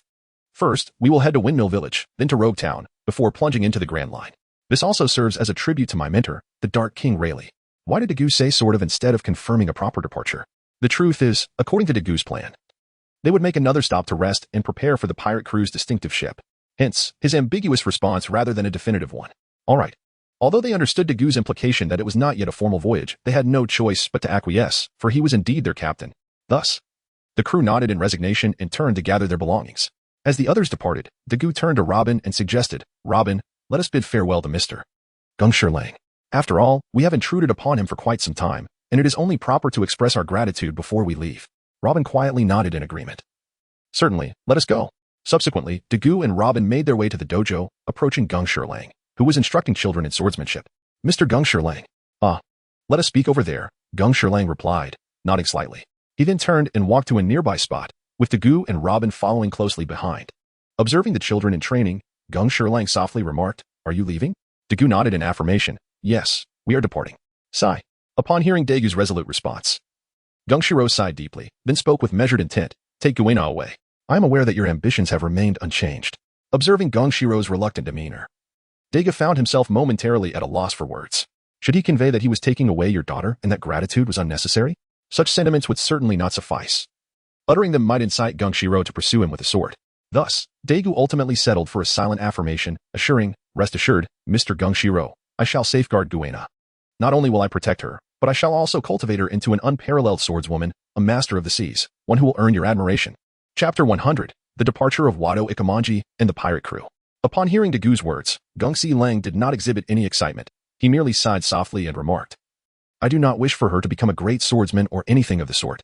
My only desire is for her to grow up healthy, marry, have children, and live a peaceful life." Upon hearing Gung Silang's words, Dagu could not help but feel a twinge of embarrassment. It appeared that Gung Silang harbored considerable disapproval regarding his decision to take Guena away. Nevertheless, he must have been awed by Dagu's mention of the perilous duel crisis, which likely prevented him from intervening. After a prolonged silence, Gung Silang turned and retrieved the sword Wado Ikamanji from the rack behind him, presenting it to Dagu with a solemn, "Take this as a rite of passage from me, as her father." "Understood." Dagu replied quietly, accepting the Wado Ikamanji. He then turned with Robin and departed from the dojo, utilizing the Flying Thunder God technique to appear before Guena. Upon seeing Dagu unexpectedly materialize before her, Guena, who had been engrossed in her training, halted her movements and looked at him, inquiring, "Is there something you need, Dagu?"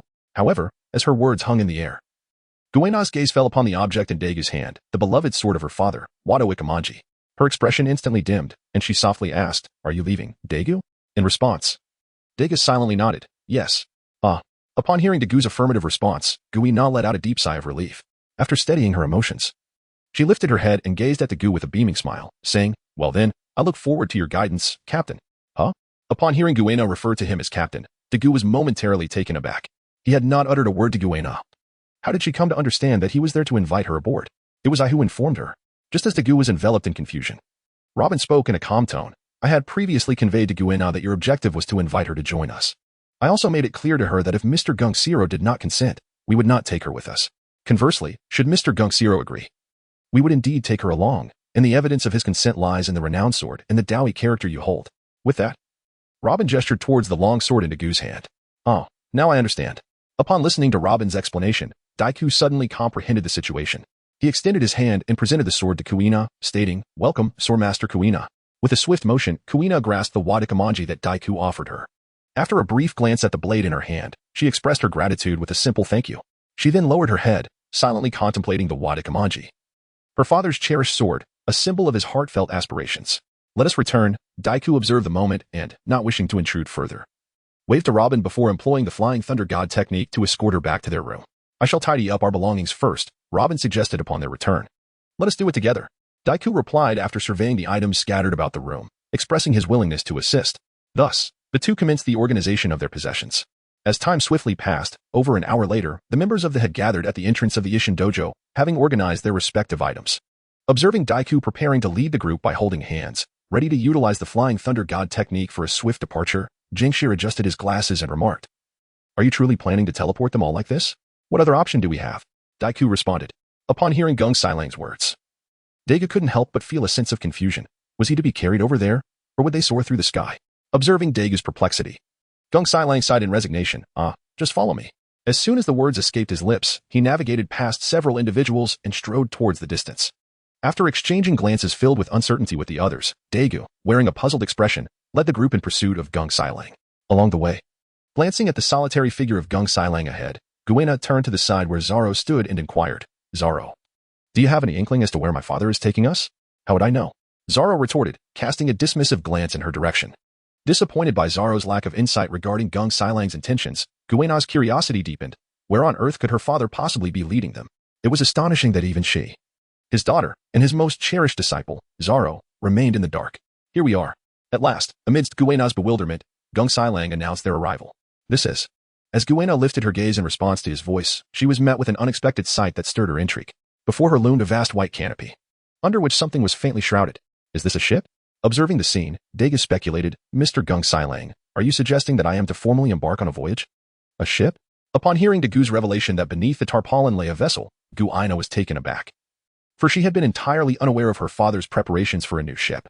As for why Gu Aina referred to it as a new ship, it is evident that only a newly constructed vessel would warrant such a covering, adhering to an ancient tradition.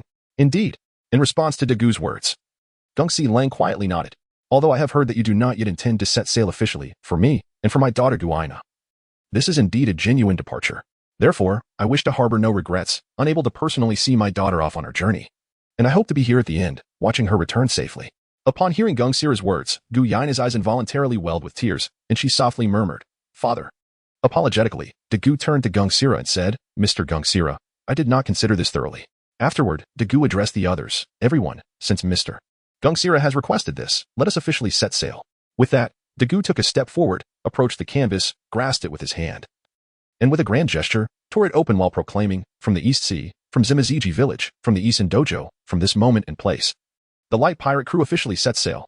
Thus began the voyage of the legendary pirate crew that would one day overshadow the four emperors, the light pirate crew. Chapter 101.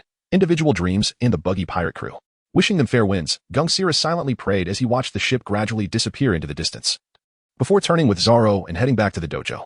Meanwhile, aboard the ship departing from Zimaziji village, Dagu surveyed his companions and raised his right hand, declaring, "I set sail to experience the wonders of the world." The others exchanged puzzled glances, unsure of Dagu's intentions, when Robin smiled brightly and placed her hand atop his, stating, "I do so to witness history." Seeing Robin's gesture, the others quickly understood, and Gu Yaina stepped forward to place her hand on top, exclaiming, "I am to prove that women can also become great swordsmen, to savor the culinary delights of the world." Gu Yaina added, prompting Bonny to share her dream as well. However, as Bonny spoke, her mouth watering, Dagu couldn't help but grimace. To avenge Mr. Razanandi, Ro then expressed his thoughts, which, as Dagu anticipated, was indeed centered on revenge. Following Ro was Hawkins, who placed his hand up and calmly stated, "To witness destiny." Next was Beepo, the mascot and part-time navigator, who stammered, I don't know, but I want to follow the captain." "Oh." Once everyone had spoken, Dagu signaled with his eyes. And with a surge of energy, all shouted in unison. Thus concluded the ceremony of departure, and the pirate flag of the light pirate crew, which had long been prepared, now fluttered atop the lookout. This flag, conceived by Dagu and crafted collectively, featured a white background adorned with a skull. Unlike other pirate flags, this one had small hands resembling petals flanking the skull, symbolizing Robin's Hana Hana no Mi. Furthermore, the skull's nose was distinctively shaped like a red heart, representing Rose Opop no Mi.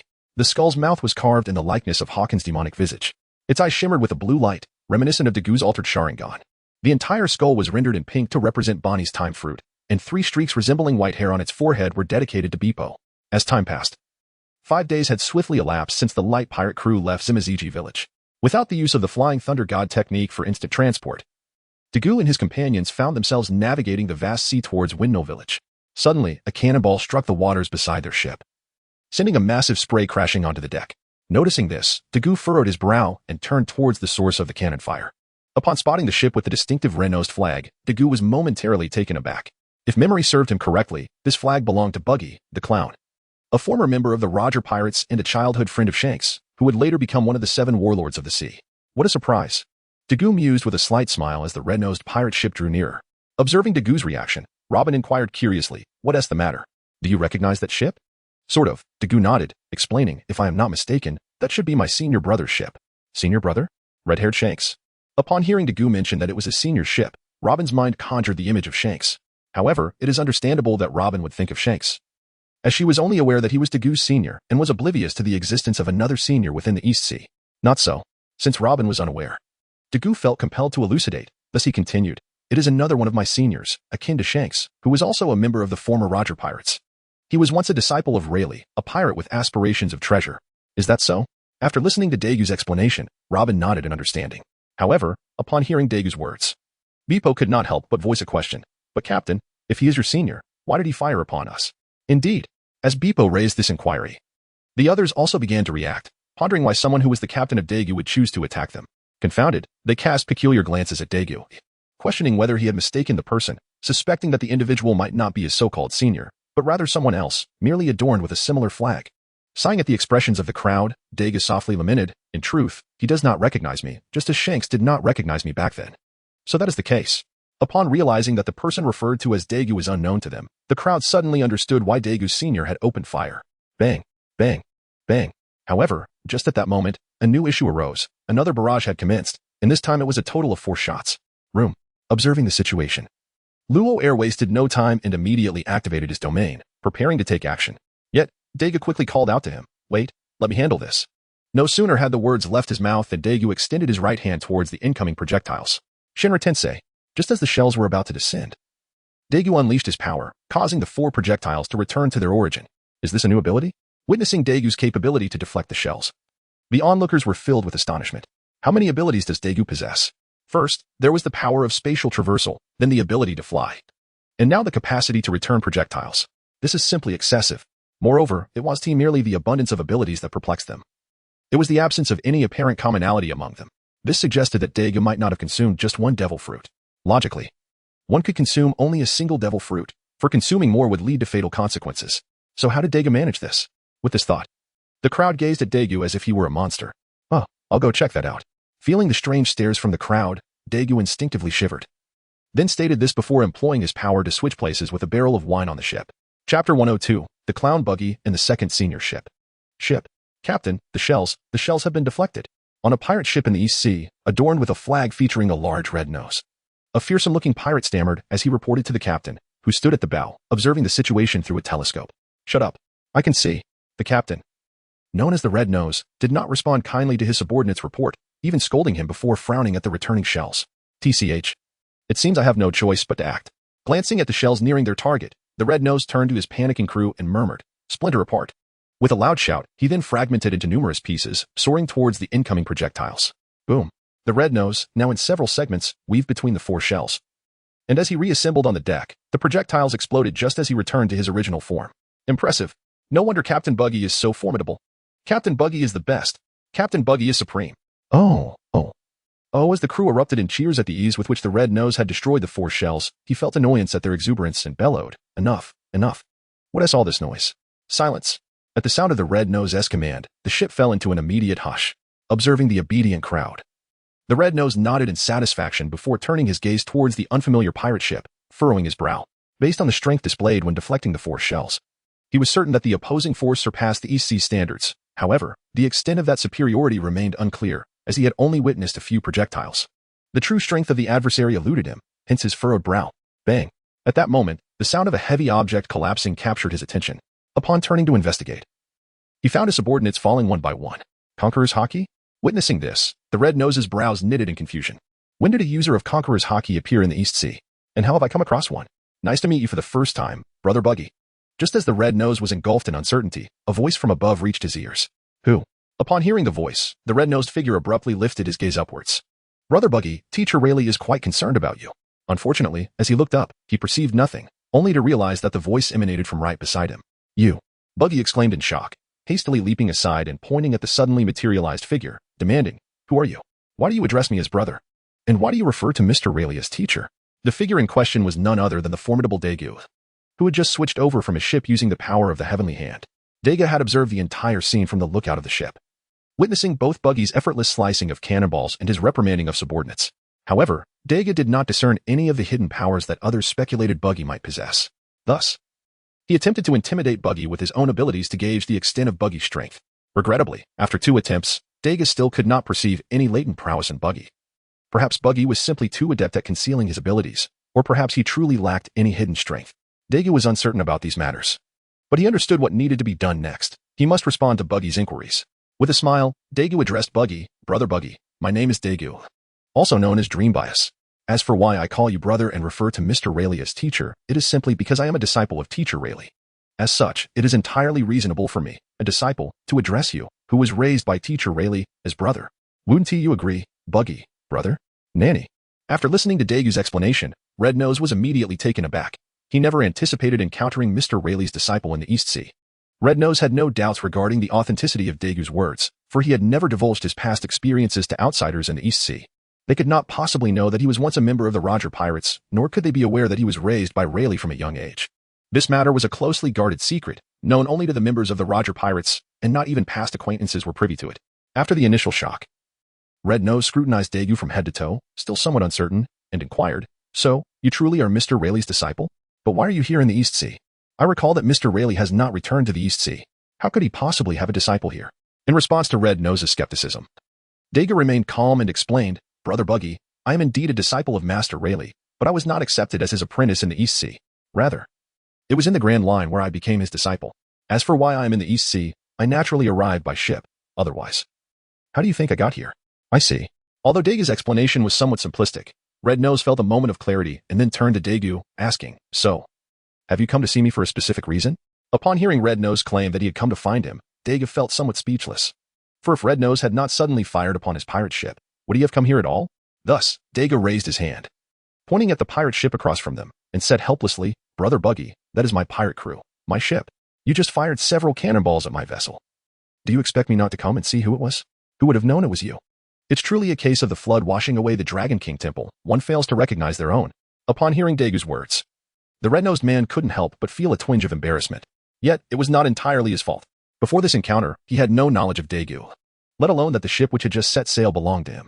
At that moment, amidst his awkwardness, the red-nosed one noticed his subordinates lying on the deck and thus took the initiative to question Dagu. You can't just suddenly unleash your conqueror's haki and knock all my crew unconscious. In this instance, it was Dagu's turn to feel embarrassed. However, unlike the red-nosed man, Dagu's embarrassment was fleeting as he quickly began to argue, or rather, explain. The reason I knocked them out was for your sake, Brother Buggy. For my sake? Buggy replied, bewildered and at a loss. Seeing that Buggy was momentarily fooled, Daga seized the opportunity to press on. Indeed, Brother Buggy, think about it. If I hadn't incapacitated them and revealed your identity in front of them, would you have been agreeable to that? After all, you wouldn't want everyone to know your true identity, would you? You have a point.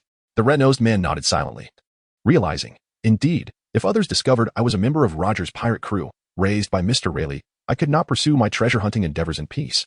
I shudder to think of the treasures I might lose, the small fortunes I could forfeit. Watching the red-nosed man fall for his ruse, Daga couldn't help but breathe a sigh of relief. He then turned to glance at his ship and said to Buggy, if there's nothing else, then, Brother Buggy, may we meet again by chance. As soon as he finished speaking, Dagu activated his Flying Thunder God technique and returned to his ship. However, just before his departure, he whispered a sentence that left the red-nosed man in a daze. Shanks is in the East Blue? Stunned, the red-nosed man murmured to himself before abruptly raising his head and shouting, No, we must flee. With that, he turned towards his fallen subordinates, kicking them and shouting, Get up, hurry up, stop sleeping, rise quickly. As the red-nosed man increased his urgency, his subordinates gradually stumbled to their feet. Once everyone was up, he immediately urged, Quick, set sail. We must return. Yes, Captain Buggy. Although the crew was puzzled by the red-nosed man's frantic desire to leave, they dared not voice any objections. After all, they were simple folk from the East Blue, and having witnessed the red-nosed man's formidable abilities, they were in awe and did not dare to resist. Thus, after hastily responding to Buggy, they each took their positions to operate the pirate ship, steering it towards the horizon. Are you not going to invite your brother aboard for a chat, Dagu? on the ship of the light pirates. Robin inquired of Dagu as she gazed at the retreating figure of the buggy pirates. No, we're not well acquainted. Besides, this brother of mine and I are not of the same ilk. There is nothing to reminisce about. I merely approached to greet him out of respect for Teacher Rayleigh. Upon hearing Robin's inquiry, Dagu merely waved his hand dismissively and began to explain as he walked back. Is that so? After listening to Dagu's explanation, not only Robin, but the others also turned thoughtfully to glance at the gradually receding buggy pirates, before returning to their own tasks. Thus, aside from their chance encounter with the buggy pirates, it seemed that due to Zifa's recent cleansing of the seas, the light pirates encountered only 2 merchant fleets during their subsequent voyage, without any other pirate crews. Dagu had hoisted the pirate flag, though unconventional. To others it was indeed a pirate flag, and any vessel bearing such a flag was naturally regarded as a pirate crew. Ordinary merchants, when faced with pirates, regardless of prior encounters, instinctively fled. Yet, some did not flee, for they had neither heard of nor encountered Dagu's light pirates. Their reasoning was simple. An unfamiliar, obscure pirate crew must be weak. If they could defeat them, it would not only showcase their own might but also attract more people to their merchant fleet. Furthermore, they could capture the pirate crew and turn them in at the naval base for a bounty. Such an advantageous situation was not one they would easily forsake. Consequently, like the buggy pirates, they opened fire on Dagu and his crew. Boom. A barrage of cannonballs rained down upon Dagu's vessel. Faced with this onslaught, Dagu was not particularly surprised. After all, they were a pirate crew, and it was only natural for others to attack them. I've had enough. While Dagu remained unfazed, Bonny, on the other hand, was fed up with the relentless bombardment. After a loud shout, she turned to Dagu, pointing at the opposing merchant ship, and exclaimed, "Captain, retaliate. Strike back." Seeing Bonny's reaction, Dagu paused momentarily, then smiled gently and turned to Hawkins, saying, "Just teach them a lesson, after all. We are not the kind of pirates who indulge in slaughter and pillage. We are the light pirates." "Yes, Captain." Although Hawkins did not understand why Dagu mentioned the name of the light pirates, he still stepped forward at his command. With a swift motion, he swung his sword, sending 2 waves of sword energy toward the cannonballs fired from the merchant ship. Boom. Before long, Hawkins' slashes obliterated all the cannonballs. Upon witnessing this, the crew aboard the merchant ship finally recognized that this unfamiliar pirate crew was not weak but rather formidable. Consequently, they hastily abandoned their plans to continue firing and began to steer their ship away from Dagu and his crew. "Shall we pursue them, Captain?" Hawkins, who had just unleashed 2 sword strikes and was left wanting more, turned to Dagu, clearly eager to engage further. However, since leaving the North Sea to follow Dagu, he had either trained in the belly of a giant whale or studied swordsmanship in a serene village. It had been almost 3 years since Hawkins had had a proper chance to stretch his legs, and now that he finally could, he felt somewhat unsatisfied. Regrettably for Hawkins, Dagu shook his head lightly in response to his inquiry, saying, "No, we do not need to relentlessly pursue a bunch of merchants." Afterward, Dagu turned to the slightly dejected Hawkins, adding, "Besides, what sense of achievement would there be in defeating such weak opponents? There will be plenty of powerful foes for you to face in the future." Hearing Dagu's words, Hawkins could only nod in agreement, responding, "Yes, Captain. All right. Let's return to our tasks." With that, Dagu turned and encouraged everyone to resume their respective duties. Chapter 104, Misunderstandings in Musicians East Blue, Windmill Village. Half a month had passed since Dagu's abrupt departure. During this time, the red-haired pirates had not left Windmill Village but remained there, as they had come seeking refuge. After all, they could rest anywhere. Moreover, Shanks noticed that his daughter Yuta was having a splendid time playing with Monkey D. Luffy, and he could faintly sense the essence of a captain in Luffy. This was the primary reason he lingered in Windmill Village. He wished to ascertain Luffy's true character and whether he was worthy of inheriting the straw hat passed down from the captain. Although he had not reached a definitive conclusion yet, after half a month of interaction, watching Luffy play with Yuta, Shanks felt his resolve wavering. "Shanks, someone is approaching." At that moment, while Shanks was lost in thought observing Luffy, the sniper Yasop alerted him, gazing out at the distant sea. Upon hearing this, Shanks turned his head curiously toward the sea and indeed spotted a ship slowly approaching. An unfamiliar flag? Are they newcomers? Beckman had already taken out his telescope, and upon discovering the unknown flag, he murmured and turned to Shanks, asking, "What should we do? Should we prevent them from landing or simply sink their ship?" As he gazed at the approaching pirate vessel, Shanks pondered briefly before his expression sharpened. "Let us intercept them. We only need to make them reconsider." "Aye, Captain." Upon receiving the captain's orders, the sniper Yasop promptly nodded, then raised his gun, loading it with precision. In one fluid motion, he pulled the trigger, sending a bullet flying toward the pirate ship 30 nautical miles away. Bang! Watching as a seagull, which had fortuitously flown overhead, was struck down by the bullet. Luo turned to Dagu and remarked, "Captain, is this how your brother welcomes you?" Upon hearing Luo's words, Dagu could not help but feel a moment of embarrassment, subsequently lowering his gaze to the seabirds on the deck, lost in contemplation. Hehe. Witnessing Dagu in such a state, Bonny burst into uncontrollable laughter. Taken aback as it was her first encounter with this side of him, feeling an irresistible urge to express her amusement. "Bonny, although Robin found Dagu's silence amusing. She called out to Bonny to temper her exuberance.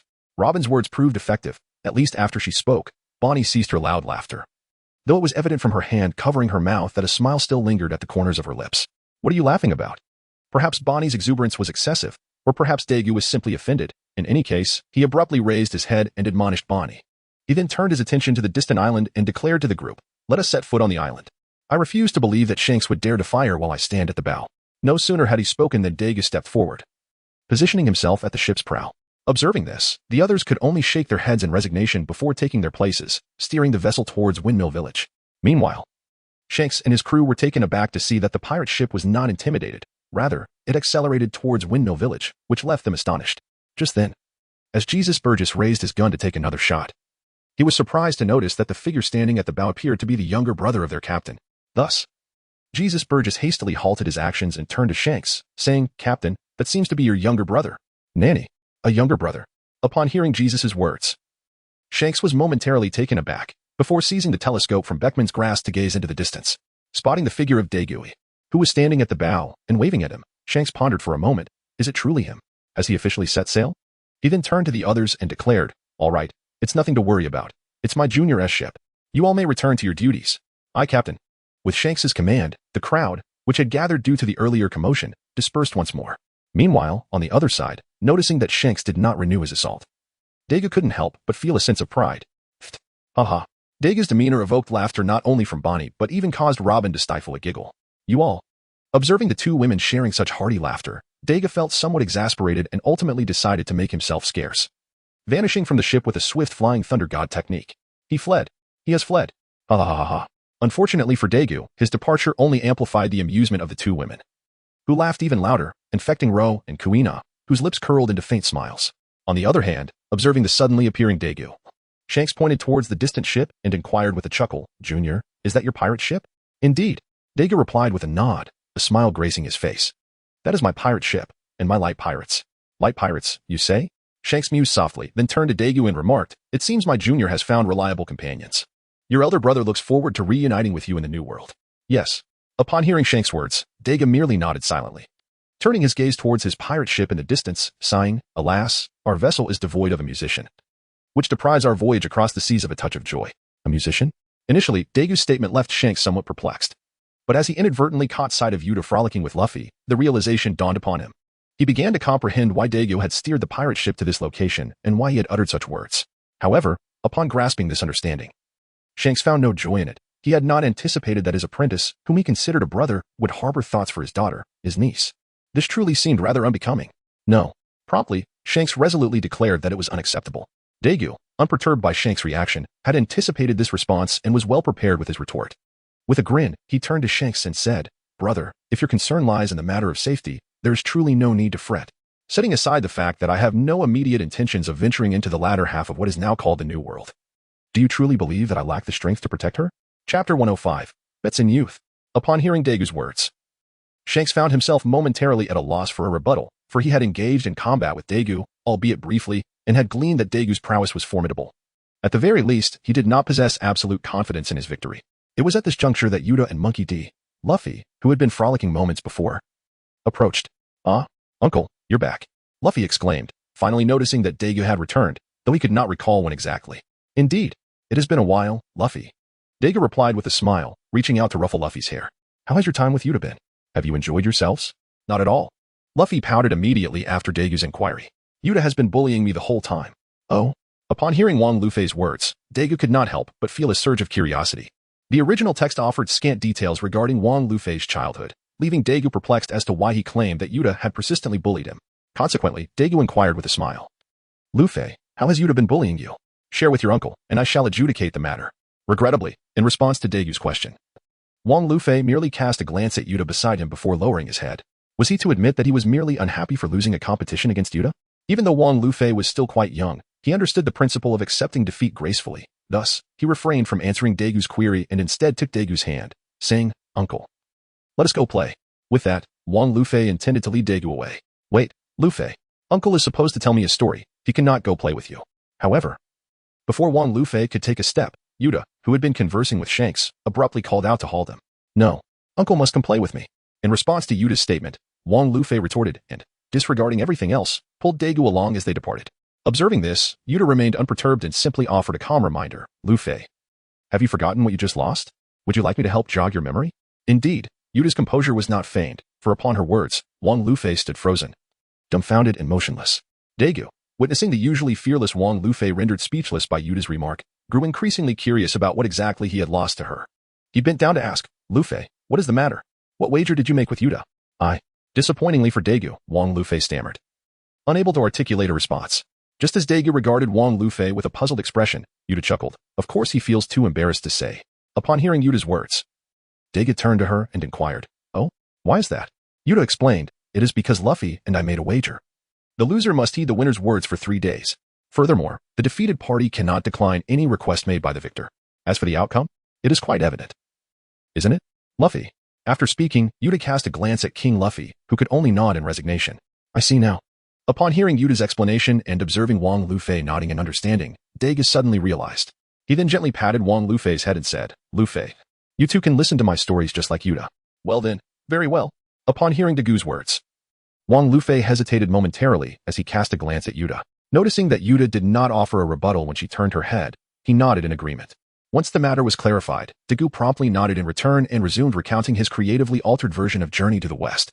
This time, however, he chose to start from the very beginning, for the inclusion of Wang Lufei necessitated a fresh start. Firstly, Wang Lufei had not been privy to the earlier segments, and diving straight into the latter parts would render him bewildered and diminish the enjoyment of the narrative.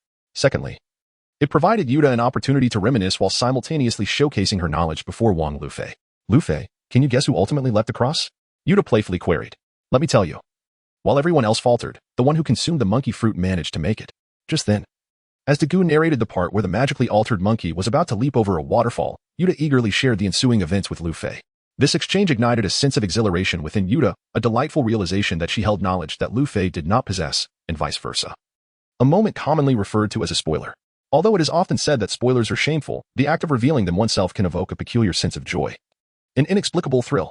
As time progressed, just as Dagu was about to delve into the tale of Ling Taifong Siyuan Mountain and the Crescent Moon Cave, Robin approached him, announcing her presence with a simple, I'm here.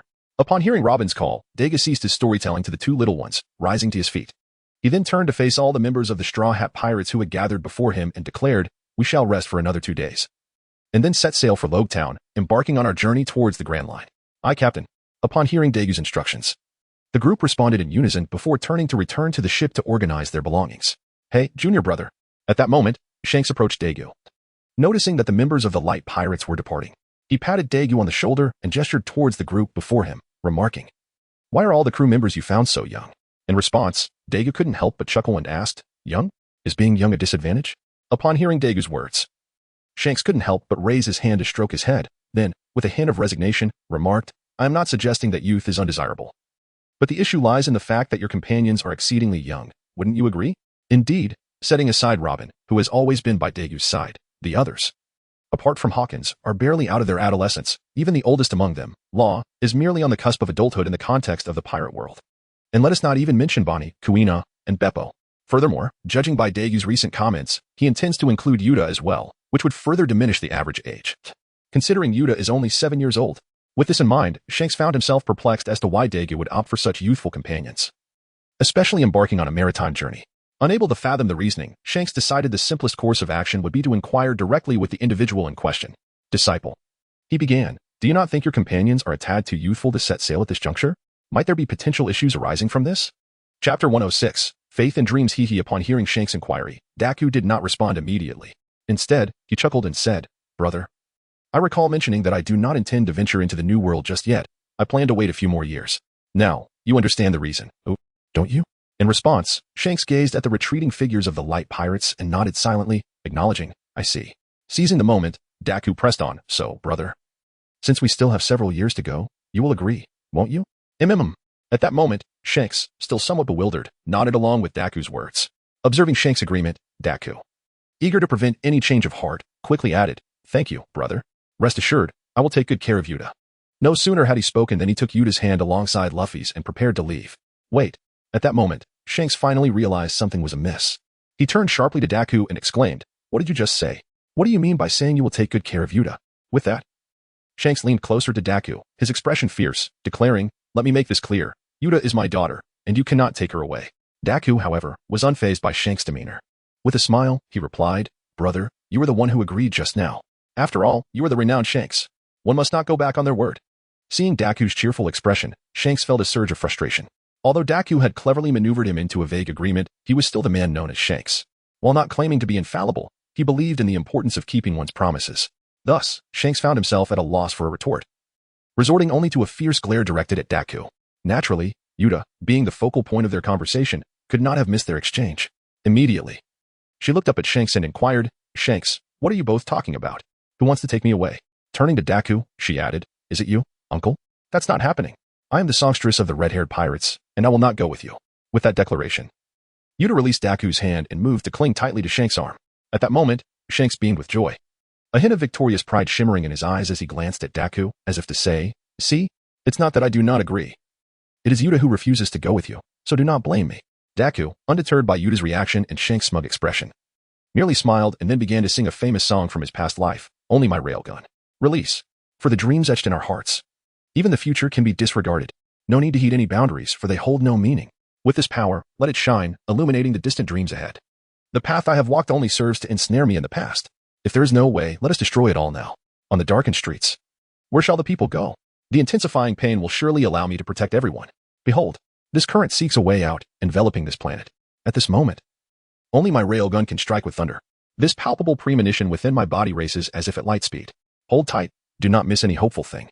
With your own brilliance, realize it.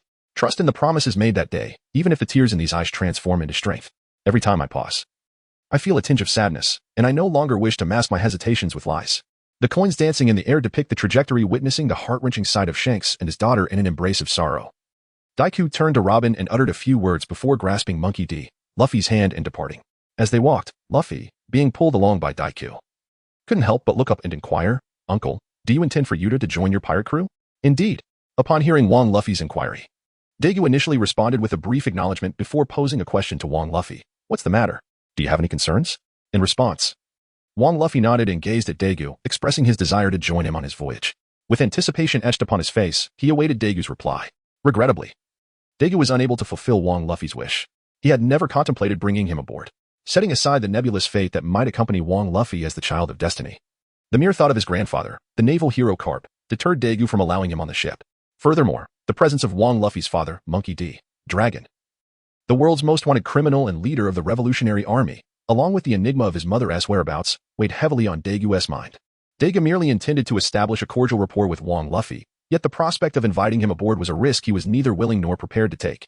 Consequently, he slowly knelt, placing his right hand gently atop Wong Luffy's head, and said, Luffy, as Shanks just mentioned, everyone has their moment to shine. Your moment is not now, nor aboard my ship. When you turn 17, you will set sail, and that will be your opportunity to embark on an exhilarating and captivating adventure. Therefore, Luffy, I cannot allow you on my ship. Do you understand? Hearing the words of Dagu, Wong Luffy could only helplessly curl his lips. Although he was quite dissatisfied with Dagu's decision to allow Yuta on board while excluding him, considering that Yuta was quite similar to him, he could not comprehend the reasoning. Unable to make sense of it, Wong Luffy chose to leave in silent frustration. Would something happen to Dagu? Observing Wong Luffy's solitary figure departing, Robin couldn't help but feel a tinge of worry and voiced her concern. In response to Robin's apprehension, Dagu simply waved his hand dismissively, saying, Rest assured. That is Wong Luffy. How could anything possibly happen to him? Let us return for now. With that, Dagu resumed his walk towards their pirate ship. Seeing Dagu's demeanor, Robin glanced back at Wong Luffy before turning to follow in Dagu's footsteps. After a considerable time had passed, the heartbroken father and daughter parted ways. At that moment, Shanks raised his head, intending to speak to Dagu, only to find that Dagu had already vanished. Resigned, he turned his attention to Yuta with a smile, saying, Yuta, staying by his side is undoubtedly the wisest choice. In response, Yuta looked puzzled and asked, Why? With a grin, Shanks replied, Well, I've just realized this. My junior's ability is instantaneous movement over great distances, and if I am not mistaken, he should be able to transport directly from here to the New World. So, if you ever miss us, wouldn't it be possible for him to bring you here? Alas. Upon hearing Shanks' explanation, Yuta was taken aback. Shanks was indeed correct. If she ever longed for Shanks or yearned for the red-haired pirate's elder sister, she could simply have her uncle escort her back. Having realized this, Yuta burst into laughter, filled with joy. For if that were the case, as long as she returned to Shanks' side every day, it would be as if she had never truly departed from the red-haired pirates. It was precisely this thought that brought such exuberance and unrestrained delight to her heart. As she witnessed Yuta's exuberance, Shanks could not help but smile broadly. He then turned to Beckman, who had been standing nearby, and inquired, "Beckman, where has my apprentice gone?" Upon hearing Shanks' inquiry, Beckman turned and pointed towards the ship of the light pirates, saying, "What about that one?" Following Beckman's gesture, Shanks turned his gaze and immediately spotted Dagu descending from the vessel, accompanied by the neatly organized crew of the light pirates. "Junior brother," Shanks called out, beckoning Dagu to come over. Dagu, just having stepped off the ship, was somewhat puzzled by Shanks' summons, wondering what the matter could be. "Robin, please take them to the village first. I will join you shortly," Dagu instructed Robin, still unable to fathom the situation. He then made his way towards Shanks. Watching Dagu's retreating figure, Robin turned to the others and said, "Then let us head to the village and wait for him." With that, she led the way towards Windmill Village. Meanwhile, Dagu approached Shanks and inquired, "Senior brother, is there something you need?" "Indeed." Shanks nodded in response to Dagu's question. He affectionately patted Yuta's small head and continued, "Junior brother, I consent to your taking Yuta away, but there is one condition."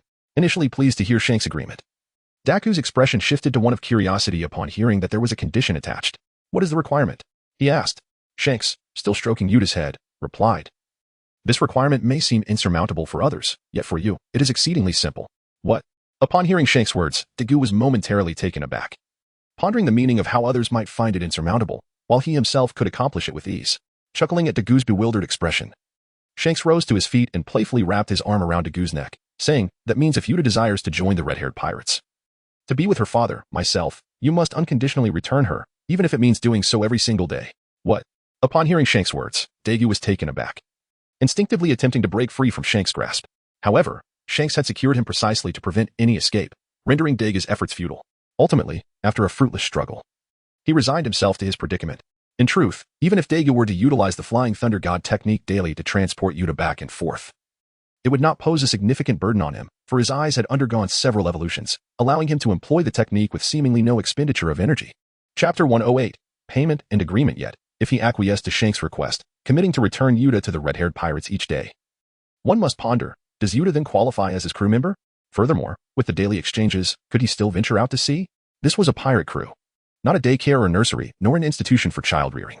Contemplating this, Dagu resolutely declined, exclaiming, "Brother, your thoughts are quite fanciful. Should I agree to your request? Do you intend to compensate me for my labor?" Shanks, with a bewildered expression, inquired, "Compensate you? For what work?" Dagu let out a derisive chuckle, responding, "Brother, think about it. If Yuta longs for you every day, must I then return her to you daily?" At this moment, Shanks appeared still somewhat perplexed, responding, "Indeed. If Yuta misses us, naturally you would need to bring her back." Observing Shanks' bewilderment, Beckman could no longer bear to watch. Fully aware that Shanks had made his request out of a desire to see Yuta, yet it was unreasonable to expect Dagu to deliver her every day. Thus, Beckman placed a reassuring hand on Shanks' shoulder and said, "Shanks, do you not realize? Such a request is unreasonable. Even I cannot condone it. Moreover, if you require your junior to return Yuta daily, why not simply allow her to remain aboard our ship? Would that not be more advantageous?" Oh dear. After listening to Beckman's explanation, Shanks finally regained his composure. Gradually, his gaze towards Dagu diminished in intensity, and ultimately, with a face full of embarrassment, he apologized, saying, "Well, my dear junior." The elder brother was merely concerned for his beloved daughter, hence he momentarily lost his composure. "I sincerely apologize." At this point, Shanks clasped his hands together and proposed, "How about this?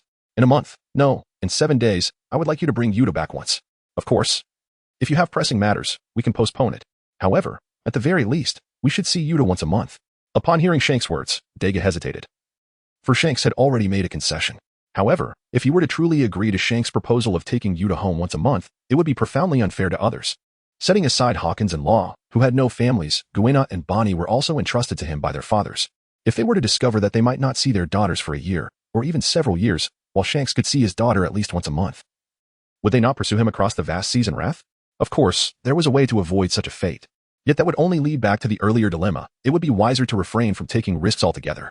Instead, he could establish a nursery in Windmill Village, where he could train the children, allowing them to return home once a month to reunite with their fathers. "Shanks, you must come to your senses." Dagu was not the only one who contemplated this. Beckman too, upon witnessing Shanks, could not help but admonish him. "I sigh." Upon hearing Beckman's reprimand, Shanks stammered for a moment before letting out a resigned sigh. He was aware that his attitude was inappropriate, but had Dagu been incapable of instantaneous movement, Shanks would have been free from such thoughts. However, the crux of the issue lay in Dagu's ability to teleport, which provided the very premise for Shanks' contemplations. With a heavy heart, Dagu observed Shanks' demeanor and sighed in resignation. He then gently proposed, "How about this? Once a year, I will bring Yuta back to meet you all. What do you say? Huh? Once a year. Upon hearing Dagu's words, Shanks appeared visibly dissatisfied and was poised to retort. However, before he could voice his thoughts, Beckman interjected. Shanks, that's enough. Once a year is quite sufficient. You must understand that Yuta is setting sail, not merely embarking on a journey of learning. Once again reminded by Beckman, Shanks found himself halting the words on the tip of his tongue. Glancing at Yuta beside him, he eventually relented, lowering his head in resignation. Very well then. Seeing Shanks come to terms with the situation, Dagu couldn't help but smile, feeling a sense of relief wash over him. He then turned to Beckman, expressing his gratitude. Thank you, Beckman. In response to Dagu's appreciation, Beckman simply replied, it's nothing. With that, he turned to depart, intending to inform the others that Yuta had found her companions. As Beckman left, Shanks refrained from further comments.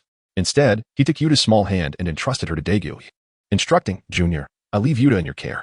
Of course, alongside his guidance came the necessary caution.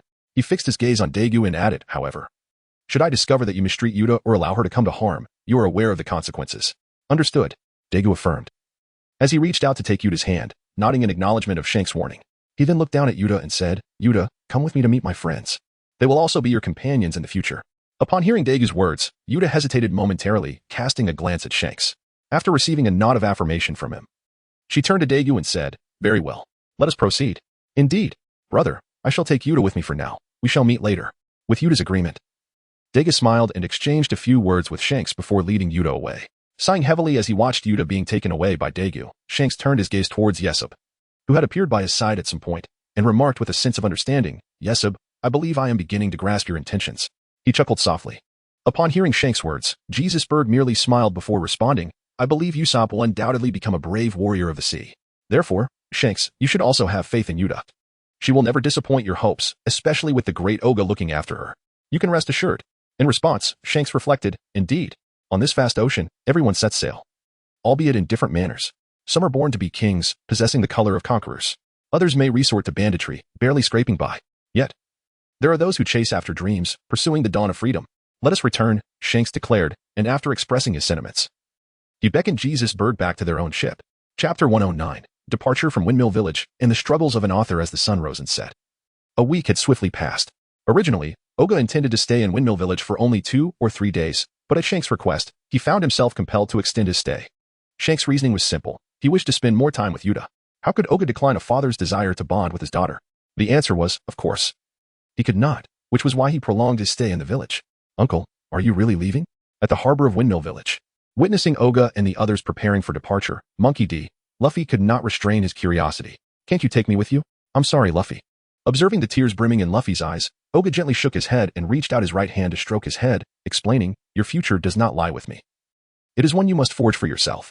With that, Oga released Luffy, turning towards the ship while calling out, 10 years from now, I will be in the new world, at the pinnacle of this world, awaiting your arrival. Why did Oga shout, even though Luffy stood right before him? This was because his words were not meant solely for Luffy. In the distance, 2 young individuals were also gazing at Oga's departure. The new world. The pinnacle of the world? Watching Oga's silhouette and listening to his words, Ace murmured, I will go there, and not in 10 years, in 7 years. I will seek you out in the new world, Master Oga. Upon hearing Ace's whisper, Sabo, who was also gazing at Dagu and the others, promptly turned to Ace and extended his hand, saying, Ace, let us compete to see who will find teacher Dagu first in 7 years. All right. Upon hearing that Sabo had dared him to a wager, Ace was instantly invigorated. He grasped Sabo's outstretched hand and declared, Sabo, I shall not be defeated. I will continue to emerge victorious, and 7 years hence, I will be the first to stand before Master Goku in the new world. Therefore, Sabo, your loss is assured. With that, Ace cast a challenging glance at Sabo. Sabo, however, remained unfazed, merely chuckling softly. Is that so? 7 years is a considerable span. Let us await the outcome. After their exchange, and noticing that Goku and the others had departed, Sabo turned and ventured into the woods behind him. You rascal! Ace muttered under his breath as he watched Sabo's retreating figure before following suit. At the same time as the two departed, Beckman at the port took note of them and inquired of Shanks whether any action should be taken. Naturally, Beckman was observant, and as a future Emperor of the Sea, Shanks could not have missed it. Yet, Shanks simply shook his head and replied, no need. Those 2 youngsters should be acquainted with Luffy, as they are friends of my disciple. Very well then. Upon hearing Shanks' words, Beckman ceased to pay attention to the 2 children and instead turned to beckon others to attend to their respective duties. Meanwhile, on the high seas aboard the ship of the Straw Hat Pirates, Yuta gazed at the receding Windmill Village, her youthful countenance clouded with melancholy. Fear not, Yuta. Since the captain has promised to take you to visit the red-haired pirates at least once a year, he shall undoubtedly fulfill that promise. In other words, in a year's time, you shall once again be reunited with your father. Observing Yuta's sorrowful demeanor, Kuina, who had been training nearby, paused her exercises and approached Yuta to offer her consolation. Upon hearing Guena's comforting words and recalling that Daku had previously mentioned Guena's departure from her father, Yuta could not help but rein in her emotions. She smiled at Guena and replied, "Thank you, Guena. Please continue your training. I shall seek out the uncle. Oh, I suppose I should now refer to him as the captain. I will inquire about some musical materials." Yuta assured Guena that she was all right and encouraged her to continue with her exercises, while she herself set off to find Daku for some musical resources. Seeing that Yuta had indeed calmed down significantly, Guena nodded in acknowledgement and turned back to resume her training, while Yuta made her way towards Daku, who was lounging in the sun with Robin. Suddenly feeling a shadow cast over him, Daku turned to address the source of the disturbance, asking, "What is the matter? Is there something you need?" Upon hearing Dagu's inquiry, Yuta silently remarked, "Captain, did you not claim that you possess an inexhaustible and boundless source of materials? Where are they?" After speaking, Yuta quietly extended her hand towards Dagu, signaling for the materials. However, upon witnessing Yuta's demeanor, Dagu felt a twinge of embarrassment. He had not prepared anything in advance, and it was impossible for him to produce anything at that moment. Nevertheless, Dagu was not inclined to admit this. Instead, with a clever glint in his eye, he suggested, "Today is your first day on board. Why not take some time to familiarize yourself with everyone here? In 3 days, I shall provide you with 5 pieces of material. How does that sound?" "Very well," Yuta replied, recognizing that her sudden request for materials was indeed unrealistic and that Dagu could not readily comply. Thus, she chose not to press him further and turned to approach Guena, her newfound companion. In Yuta's view, it was only natural to start getting acquainted with the peers she had already begun to recognize over the past few days, beginning with Guena. As Yuta walked away, Dagu couldn't help but release a sigh of relief. Observing Dagu's reaction, Robin, who had been quietly engrossed in her book, let out a soft chuckle and playfully remarked, "Captain, it seems you are reaping what you have sown." Upon hearing Robin's words, Dagu found himself at a loss for a retort, for he had indeed dug this pit for himself. He feared that his future days might mirror the lives of those writers from his past life, enduring the relentless pressure of meeting deadlines imposed by Yuta. Moreover, since they were both in the same boat, even if he wished to cease his updates, he was uncertain whether he could actually do so. With this thought lingering in his mind, Dagu resignedly said to Robin, "I will go organize the materials. Please keep an eye on them." "Go ahead." Robin waved dismissively. Sighing, Dagu turned and returned to his room, transcribing the classic songs from his past life as materials for Yuta. Share the world, Crazy Rainbow, Fight Together, Superpowers. The Chart of the Heart. One by one, the timeless theme songs from his previous life as a pirate were fervently inscribed upon the paper. Chapter 110, the relentless pursuit of deadlines and the return to Rogue Town. Time flew by, and another fortnight had passed. During this period, due to Yuta's incessant request for material, Dagu did not rest for a moment. Each day, he strained to recall the songs he had once heard in his past life and diligently documented them to present to Yuta. This state of relentless writing, akin to a rider racing against time, made Dagu question whether inviting Yuta aboard had been a prudent decision. However, upon hearing Yuta sing, his doubts began to dissipate. Although Yuta was still quite young and her voice retained a certain naivete, it truly transported Dagu to another realm. Had Yuta already consumed the music fruit? Watching Yuta sing ahead, a flicker of uncertainty flashed through Dagu's mind. What is the matter? Coincidentally, Robin noticed Dagu's puzzled expression and turned to inquire, "Is there a problem?" Faced with Robin's question, Dagu refrained from divulging his thoughts, merely waving his hand casually and replying, "It's nothing, just some trivial matters, nothing to worry about." "Oh." Upon hearing Dagu's words, Robin ceased his curiosity and turned his attention back to Yuta's performance. To be honest, Robin initially harbored concerns about Yuta's youth and her vocal abilities. However, as Yuta began to sing, he realized how narrow-minded he had been. Unlike the majority of ordinary individuals, some people are truly blessed by fate. And Yuta is one such individual. At that moment, Dagu noticed the faint silhouette of an island appearing on the distant sea, which informed him that they were nearing Rogue Town. Dagu had intended to alert the others about their impending arrival. However, upon observing that everyone was raptly engrossed in Yuta's singing, he wisely chose to remain silent. He then turned and walked to the bow of the ship to admire the scenery. After a considerable period, Yuta's performance finally came to an end, and Rogue Town was now within arm's reach. Just as Dagu was about to remind the others once more, Robin's voice reached his ears. Consequently, Dagu retracted the words that were on the tip of his tongue and instead inquired, "Is it over?" "Indeed." Upon hearing Dagu's inquiry, Robin nodded and remarked, "It is over." To be candid, despite having listened to Yuta sing several times, I am still profoundly moved. Yuta seems to embody music itself, evoking an immersive experience that resonates deeply within the soul. Upon hearing Robin's words, Dagu couldn't help but smirk and replied, "Indeed, one must consider the source." Observing Dagu's demeanor, Robin paused momentarily, then smiled softly. "All right, you are impressive." Just then, Bonny approached with Guena and Yuta, having caught a fragment of Robin's conversation. Curiously, she inquired, Sister Robin. What are you discussing? What is so impressive? In response to Bonny's question, Robin, naturally, would not divulge the playful banter between her and Dagu. Instead, she turned to Yuta and replied, "Oh, it's nothing. Just praising Yuta's incredible singing. Yes, I too believe Yuta sings remarkably well." True to her nature, Robin skillfully redirected the conversation, and as soon as she finished speaking, Bonny chimed in, "Me too." Following suit, Guena echoed her agreement. Though Yuta felt delighted by the praise, she maintained a modest facade and quickly responded, "Thank you, everyone. However, I'm not that exceptional. If it weren't for the materials provided by the captain, I wouldn't be able to sing so well." Seeing Yuta deflect the credit, Dagu interjected, "Yuta, do not downplay your talent. You truly sing beautifully. The materials are secondary. Without your own ability, the results would not be the same. Just like me, when you heard me sing before, did you feel the same immersive experience as with Yuta?" At this point, Dagu turned to the others and asked, "What did you think of my singing compared to Yuta's?" Surprised by Dagu's inquiry about his singing, Robin responded with a smile, "Well, it was quite good. Thank you." Upon hearing Robin's compliment, Dagu immediately expressed his gratitude. "Sister Robin, what do you mean by good?" Unfortunately, before Robin could elaborate, Bonny jumped in with a rebuttal. "Is his singing truly good? Not to mention comparing him to Yuta, he doesn't even measure up to me." The princess. Compared to Yuta, our captain is merely tone deaf. His 5 notes are only sufficient for clear speech. Upon hearing Bonny's unexpected remarks, a wave of awkwardness swept over everyone.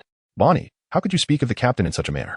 Shortly after, Guena could not help but call out to Yuta, casting a cautious glance at Dagu before saying, "Although his singing cannot be compared to Yuta's, it is unfair to dismiss the captain's singing as merely articulate speech." Regrettably, Bonny paid no heed to Guena's words, even making a face at her before turning away to gaze at the now clearly visible port of Rogue Town. "All right. Let us prepare to disembark." Seeing Bonny turn her back, Dagu had little desire to hear further opinions from the others, fearing another jab from them. He hastily signaled for everyone to get ready for landing. "Aye, Captain." Thus, under Dagu's command, the crew took their positions and began steering the pirate ship towards the port of Rogue Town. With a sudden thud, the vessel docked shortly thereafter. "Everyone, feel free to do as you please." As soon as they disembarked, Dagu encouraged the crew to pursue their desires while he and Robin strolled away. Observing the captain's disregard for watching over the ship, Beppo could not contain his curiosity and asked, "Captain, aren't you going to keep an eye on the ship?" "No need." Without turning back, Dagu waved his hand dismissively in response. This display of irresponsibility left not only Beppo but also Law, Bonny, and even Guena speechless. "I suppose I will stay behind. I just had a new idea." Ultimately, it was Yuta, who had only recently joined, that sought a reason to remain and watch over the ship. "No need. Since the captain has said it's unnecessary, why stay?" However, Yuta's intentions were thwarted as Bonny promptly pushed her towards Rogue Town, cheerfully proclaiming, "Of course, we're going shopping." Thus, with Bonny's interruption, the entire light pirates crew set off for a shopping spree. Chapter 111, Log Pointers and Naval Interceptions. Dagu, where are we heading? On the bustling streets of Rogue Town, Robin turned to Dagu, inquiring about their destination. Upon hearing her question, Dagu surveyed the shops lining the street before responding, "Let us procure some items useful for the Grand Line." "Oh." Robin nodded in agreement, and together they entered a store specializing in nautical equipment. "Excuse me, do you have any log pointers?" Upon entering, Dagu addressed the owner, who was seated behind the bar. "Log pointers?" Upon hearing Dagu's inquiry, the proprietor raised his gaze. When he beheld the youthfulness of Dagu and his companion, a look of intrigue crossed his face as he asked, "Are you seeking a log post? Do you wish to venture onto the Grand Line?" In response, Dagu nodded affirmatively. Observing Dagu's resolute answer, the shopkeeper rose in silence and walked over to a nearby wooden chest. From within, he retrieved a crystal sphere, and with a tone laden with nostalgia, he remarked, "The world yearns for the Grand Line, for Roger's treasure, believing it to be the most magnificent fortune on earth. To possess it is to possess the world. Alas, few realize that the greatest treasure has always been right beside them." He then extended the crystal sphere towards Dagu, continuing, "Here, this is the log post you seek. An essential tool for navigating the Grand Line. On your journey, you may find it difficult to trust anyone or anything. But there is one thing of which you must be certain. You must unconditionally trust the log post, for it is the only thing you can rely upon. Thank you, kind sir." Dagu expressed his gratitude as he accepted the log post from the shopkeeper's hands. After examining the instrument, he lifted his gaze once more to the proprietor and remarked, "Your words reveal that you, too, must have a story worth telling." Upon hearing Dagu's words, the shopkeeper merely shook his head silently and remarked, "Ah, what stories? He is simply an old man, frail and weary. If you have no further purchases, I kindly ask you to leave."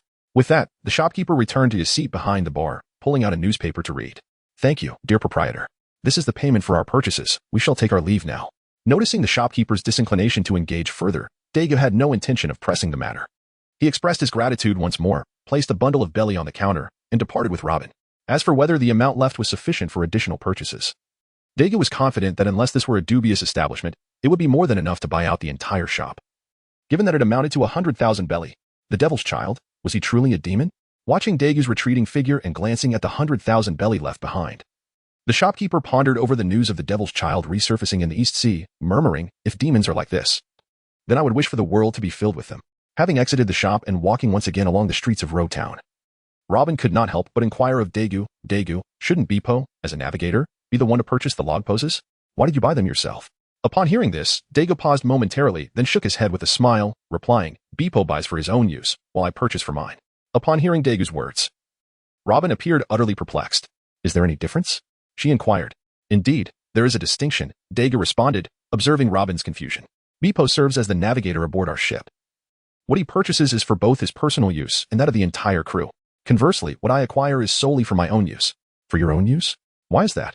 After listening to Dagu's explanation, Robin found herself even more perplexed. They were clearly members of the same pirate crew, and Dagu was the captain. Why then? Did he feel the need to purchase a separate one for himself? In response, Dagu casually explained, it's nothing, I simply plan to explore on my own in the future. And I'll need a recording pointer. Is that so? Although Robin was somewhat curious about Dagu's desire to wander alone, she refrained from further inquiries and instead turned her attention to the surrounding shops, contemplating what additional items she might need to prepare. As for Dagu, noticing that Robin had ceased her questioning, he too began to observe the nearby stores. However, his thoughts were not on what other supplies might be required. Rather, he was hoping to find something akin to a devil fruit, and fortuitously, he spotted one. After all, this was his inaugural voyage, and according to the protagonist principle, a first journey is bound to be filled with extraordinary encounters. Unfortunately, even after Dagu and Robin perused the entirety of Logue Town, aside from Robin purchasing some daily necessities, Dagu's anticipated devil fruit remained elusive, with not even a semblance of one in sight. Alas, it seems I am not the protagonist. I lack the protagonist halo. Dagu sighed in disappointment, pondering his lack of fortune. What's wrong? Coincidentally, Robin overheard Dagu's lamentations and promptly turned to inquire, what do you mean by protagonist halo? Upon hearing Robin's inquiry, Dagu realized that he had inadvertently divulged his thoughts and quickly replied, it's nothing, just a casual remark. Oh? Although Robin found it somewhat peculiar, she refrained from pressing Dagu further, just as she had before. She understood that if Dagu wished for her to know something, he would share it willingly, much like the future of those aboard the ship. Conversely, if he preferred to keep something concealed, no amount of questioning would unveil it. Thus, Robin chose not to pursue the matter further, deeming it unnecessary. Captain, unbeknownst to them, Dagu and Robin had returned to the port, where they encountered Bonny and the others, who were hastily searching for them. Observing their urgency, Dagu couldn't help but inquire, what's the matter? Upon hearing Dagu's inquiry about the situation, Bipo promptly responded, Captain, we are in trouble, our ship has been detained.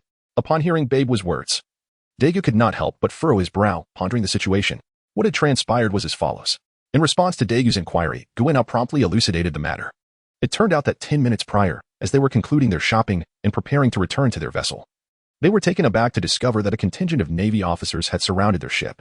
Furthermore, these officers had expressed their intent to lie in wait, anticipating the ship's owner to unwittingly walk into their trap. In light of this predicament, Bonny had initially intended to confront the naval officers directly and incapacitate them. However, Guena intervened. Her reasoning was straightforward.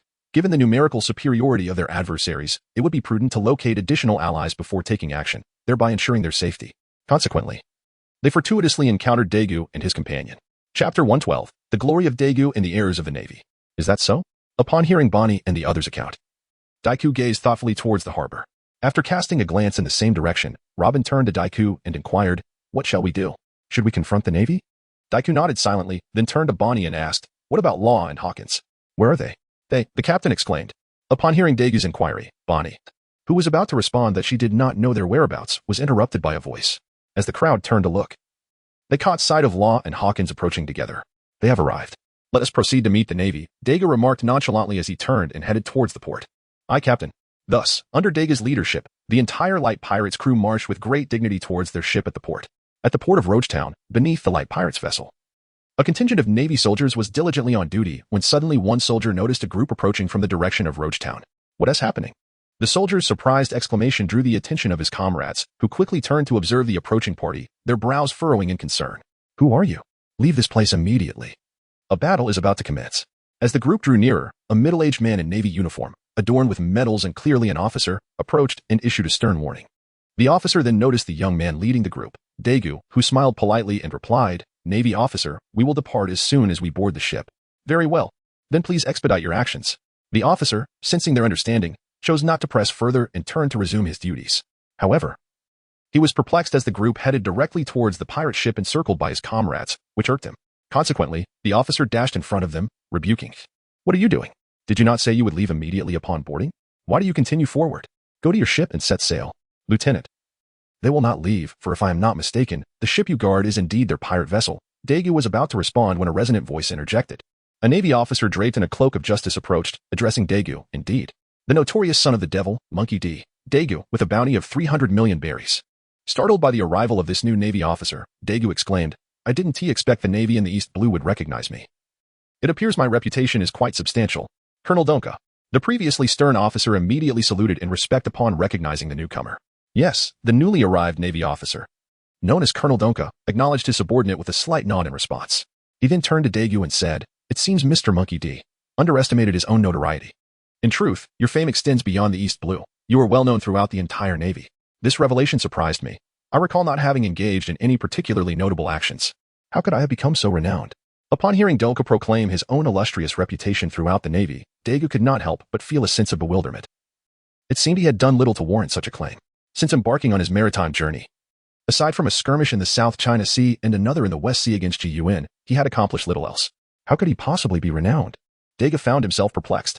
It seemed that Mr. Jinbira had forgotten his own deeds, so Dagu thought it prudent to remind him.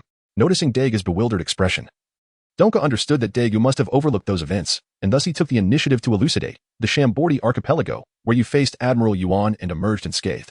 In the South China Sea, when the stationed Colonel Bilisai reported to headquarters that you had escaped from him, Admiral Akiji was relieved that you had not acted with malice. This indicates that in Akiji's eyes, his junior, Colonel Bilisai, an elite graduate of the Zephyr Academy, was no match for you, even to the extent that you could easily turn the tables on him." Next came the West Sea. When colleagues in the West Sea reported your presence, headquarters promptly dispatched the former Rear Admiral, now known as General Jiyuan, codenamed Peach Rabbit, to your hometown, laying in wait. However, to everyone's astonishment, just when it seemed you would be trapped, you audaciously departed before Jiyuan's very eyes. It is noteworthy that at that time, Jiyuan was on the verge of becoming a grand swordsman, and following your encounter, he indeed broke through to that realm. Yet, despite this, you managed to leave without a trace. Pray tell, how could such feats not capture the Navy's attention? How could you not be celebrated within its ranks? Upon concluding, Donka fixed his gaze intently upon Dagu. However, after absorbing Donka's words, Dagu helplessly gestured to their surroundings, indicating, "Navy officer, are you certain this is appropriate?"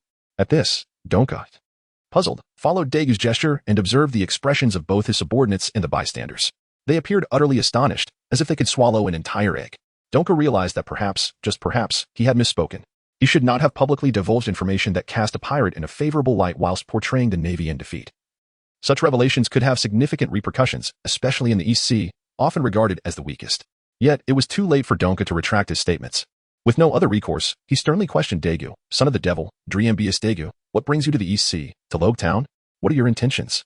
Dagu, taken aback by Donka's demeanor, paused for a moment before responding with a light chuckle. "Oh, it's nothing of great import. I merely came to procure some supplies for the Grand Line, and I have already made my purchases and am preparing to depart." "The Grand Line?"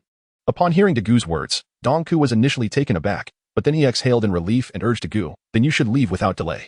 Chapter 113. The Navy and Sengoku's frustration upon hearing Donka's words. Dagu was momentarily taken aback, then pointed behind him, exclaiming, "You are blocking the way." In response, Donka was momentarily stunned, but quickly stepped aside, urging, "Hurry up and go." Witnessing Donka's demeanor, Dagu couldn't help but chuckle softly. He then turned to Robin and the others, saying, "You all go ahead. I will follow shortly." "All right," Robin replied after glancing at Donka and the other Navy personnel. She then led the light pirate crew toward the direction of their ship. However, after taking just a couple of steps, Robin halted and turned back to Dagu, pointing ahead, asking, "How do we get across?" Sighing, Dagu looked in the direction Robin was indicating and helplessly addressed Donka, saying, Colonel, if you wish for us to leave, could you kindly instruct your subordinates to make way?" "Oh." Upon hearing Dagu's words, Donka remained in a daze, uttering a couple of O's before turning to his subordinates and commanding, "Stand aside, all of you. Allow them to pass." However, Colonel, upon hearing Donka's command, the naval officers stood frozen in place, incredulous that their superior would order them to yield to pirates. Unlike the others, Donka, witnessing their inaction, became increasingly exasperated. "Do you not hear my orders to clear the way? Hurry, step aside and let them pass. Do you wish for your own demise? Have you not understood my words? Do you believe yourselves capable of confronting Admiral Akiji or Vice Admiral Guillaume? Do you possess the ability to obstruct them? Move aside at once." Only upon hearing these fervent words did the naval officers finally grasp the gravity of the situation. Before them stood not the petty pirates of the East Blue, but formidable sea marauders who even the admirals could not contend with. In a flurry, they hastily retreated to either side, clearing a path. Seeing that the crowd had finally dispersed, Donka nodded in satisfaction and turned to Dagu. How is it? Is it acceptable? Indeed, Dagu replied quietly, nodding in agreement. After observing Robin and the others board the ship, he addressed Donka, saying, Naval officer, you demonstrate great discernment. Flattery, Donka replied. Though he did not share in the joy of the compliment, it was a bitter pill for him to swallow. As the station naval officer of Log Town, and a colonel at that, he was compelled to yield to pirates, and to be praised by them was a sting to his pride. You might wonder why. If Donka feared pirates so greatly, he would attempt to intercept Dagu's vessel. Initially, he had been in high spirits, patrolling with a sense of relief, reflecting on how Zifa and Gion's earlier actions had led to a peaceful day. However, upon nearing the port, he was taken aback to find a pirate ship brazenly docked, its flag still flying high. Typically, when pirates arrived at Log Town, they would lower their flags to obscure their identities, allowing the Navy to turn a blind eye, as the presence of pirates contributed to the local economy. Yet, Dagu and his crew had not only refused to lower their flag, but seemed to intentionally provoke Log Town and the Navy. Thus, the once jubilant Donka was plunged into displeasure, promptly ordering the ship surrounded, lying in wait. Yet, as he gazed at the unfamiliar flag atop the vessel, he initially presumed it was merely another group of inexperienced East Blue newcomers, only to discover that they were anything but ordinary. With a resigned sigh, Donka turned to face Dagu and inquired, So, son of the devil, do you have matters you wish to discuss? Indeed. Upon hearing Donka's inquiry, Dagu nodded and looked at Donka, saying, It is not of great significance. I merely wish for you to convey a message. Convey a message? Donka's face was full of confusion. Indeed, convey a message. Dagu proceeded towards the pirate ship, softly murmuring, Please inform Admiral Sengoku that the Devil's Child, Monkey D. Luffy, has set sail today from the starting and ending point, Fusha Village, leading the Straw Hat Pirates. Dagu's words left Donka momentarily stunned. The Straw Hat Pirates? It was not until much later, watching the pirate ship gradually recede into the distance, that Donka regained his composure. He murmured softly and then called for his subordinate to fetch the Den Den Mushi, dialing it promptly. BZZZ. Naval Headquarters. Admiral's office. Due to the multitude of significant events that transpired over the year, including Whitebeard's ascension and the Navy's overhaul, it seemed the Navy was somewhat understaffed. Not only the colonels, but even the admirals were all dispatched on missions, rendering the regulation that at least one should remain at headquarters seemingly obsolete. Consequently, the entire naval headquarters was left with only the irreplaceable Admiral Sengoku and the Chief of Staff, Saru, attending to the affairs. This resulted in a backlog of various matters across the Navy. For instance, the responsibilities concerning the 4 Cs, typically handled by the admirals, now had to be escalated to the admiral himself in their absence. BZZZ. As Tsuru hurriedly processed a myriad of documents, the Den Den Mushi rang for Admiral Sengoku. Who is it? Sengoku halted his motions to answer the call. This is Donka from East Blue, Fusha Village, Colonel Donka speaking.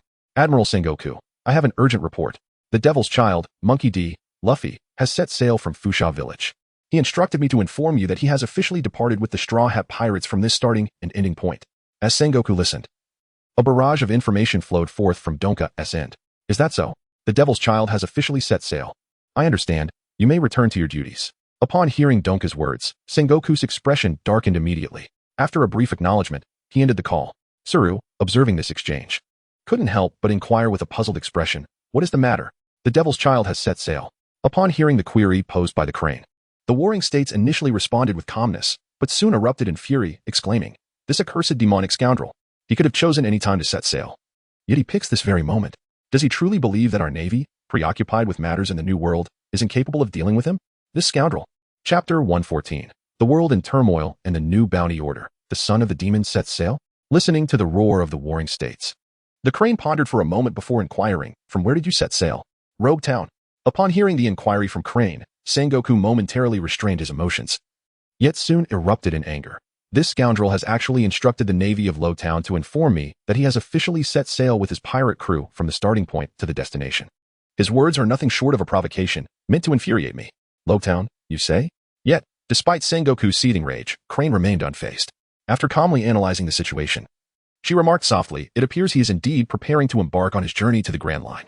Alas, upon hearing the Crane's words, the warring states let out another sigh, easing his emotions momentarily. He then retrieved the bounty notice for Dagu from the drawer and remarked, It appears we must raise his bounty once more. Indeed, glancing at Dagu's bounty notice, the Crane nodded in agreement, stating he previously operated alone.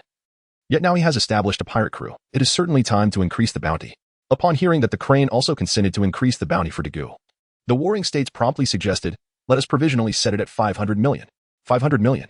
Upon hearing Zhangguo's proposal, he pondered momentarily before shaking his head and declaring, no, let us set the price at 1 billion. 1 billion. Zhangguo exclaimed in astonishment, utterly taken aback by his audacity in assigning such a staggering valuation to the son of the devil. Indeed, 1 billion. Observing Zhangguo's reaction, he calmly inquired, based on what Kazan and Guillaume have stated, do you truly believe he lacks the capability? This. Upon hearing the crane's words, Sengoku was momentarily taken aback. He realized the crane spoke the truth. According to Kazan and Guillaume, the son of the devil indeed possessed the potential for a strength of 1 billion.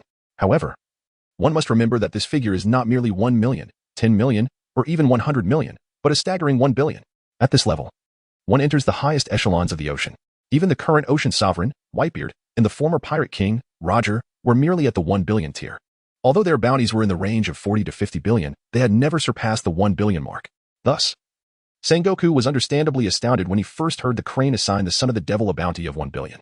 Yet, after the initial shock, Sengoku began to comprehend the rationale behind the crane's assertion. Nevertheless, establishing a bounty of 1 billion is not a matter to be taken lightly. Numerous factors must be considered. And even if the son of the devil were assigned a bounty of 1 billion, would he gain recognition from others in the ocean without significant and remarkable achievements? At that moment, an epiphany struck Sengoku as he gazed at the crane with newfound clarity. Are you suggesting that you wish to overwhelm him with challenges? Precisely. The crane affirmed.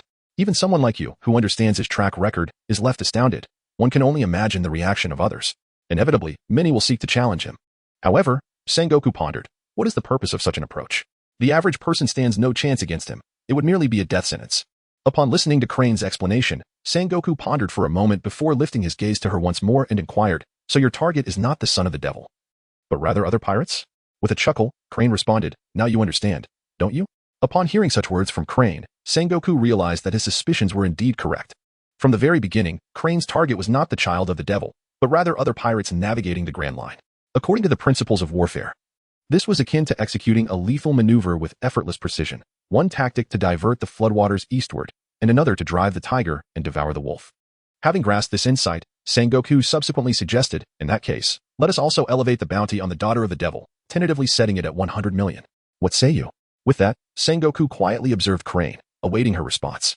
Upon hearing the words of warring states, Crane contemplated briefly before nodding in agreement, stating, very well. The daughter of the demon is merely a secondary consideration, and the increase from 50 million to 100 million is hardly conspicuous, especially since nearly a decade has elapsed since her last bounty was issued. Moreover, if the son of the demon has reached a bounty of 1 billion, yet the daughter remains unchanged, it would attract even more attention. Thus, the decision was made. With Crane's consent, warring states promptly finalized the matter, and 2 brand new bounty notices were dispatched from the office of the Fleet Admiral, subsequently causing a stir throughout the world. In the latter half of the Grand Line, an expanse of ocean now known as the New World, a ship resembling a whale sailed through the waves when suddenly, a passing seagull dropped a piece of paper. On the deck of the ship, a tall, golden-haired man with a crescent-shaped white beard effortlessly caught the paper and began to read. With a hearty laugh, he exclaimed, indeed, the sea is teeming with extraordinary talents. But what of it? I am Whitebeard, in the East Blue and Windmill Village, Shanks. Observing the new bounty notice in hand while watching Monkey D, Luffy Frolic, gazed out at the distant sea and chuckled, Junior brother, is this you? Creating such a commotion right after setting sail, it seems I must hasten my own endeavors. With that, Shanks turned his attention to Luffy. Meanwhile, in Seymour Village within the East Blue, at the One Heart Dojo, Yusaku was also perusing the bounty notice. However, unlike the others, Yusaku furrowed his brow and sighed softly. To cause such a ruckus right after embarking, I wonder if Kuina's decision to accompany him was wise. At the transit station of the Grand Line, Sabaody Archipelago, under the 13th red tree, Shaki, taking a delicate puff from her cigarette, remarked to the bespectacled old man before her, your disciple has gained quite a reputation. It seems you will soon meet again. No. Unfortunately, the old man shook his head. It will be a long time before you meet again. He has stated that he will not set foot in Sabaody for at least a few years. Is that so?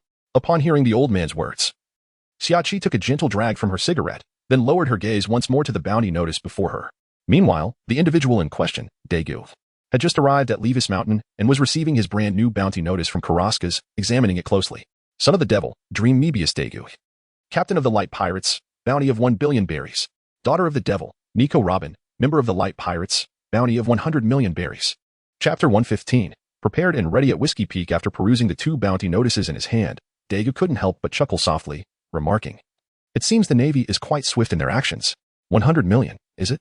At that moment, Robin reached out to take her bounty notice from Dagu's grasp, glanced at it briefly, and then handed it over to the approaching Bonny. Turning back to Dagu, she inquired, Dagu, do you think a bounty of 1 billion could be detrimental to you? It is indeed certain that it poses a disadvantage. Upon hearing Robin's words, Dagu nodded without hesitation and remarked, however, it is of no great concern. With my current strength, I can assure you that even in the presence of Admiral Akiji, I would remain undefeated, and under full exertion, there exists the possibility of triumphing over him. At this juncture, Dagu feigned weariness, tilting his head back. In truth, he was gazing at the floating island suspended 10,000 meters above, along with the celestial entity, the Golden Lion, which was the very foundation of Dagu's confidence in claiming victory over Akiji.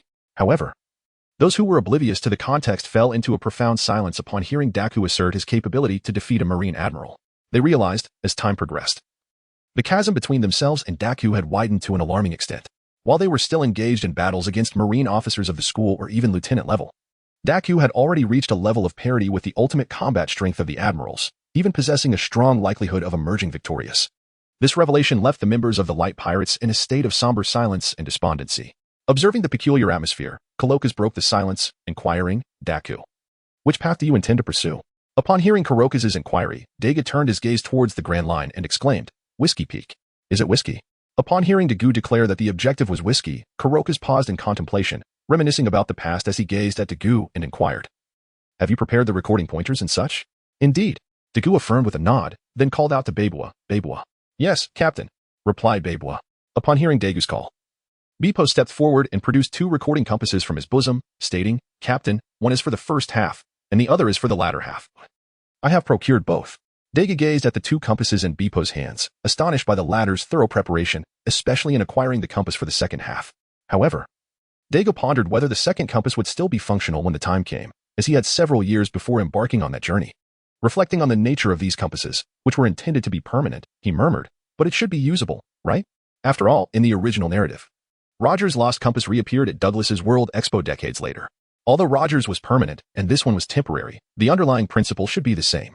Setting aside Dagu's musings, Kuroka's, noticing Bipo's meticulous preparations, refrained from further comments and instead offered his blessings to the group. Since you are all well prepared, I wish you smooth sailing.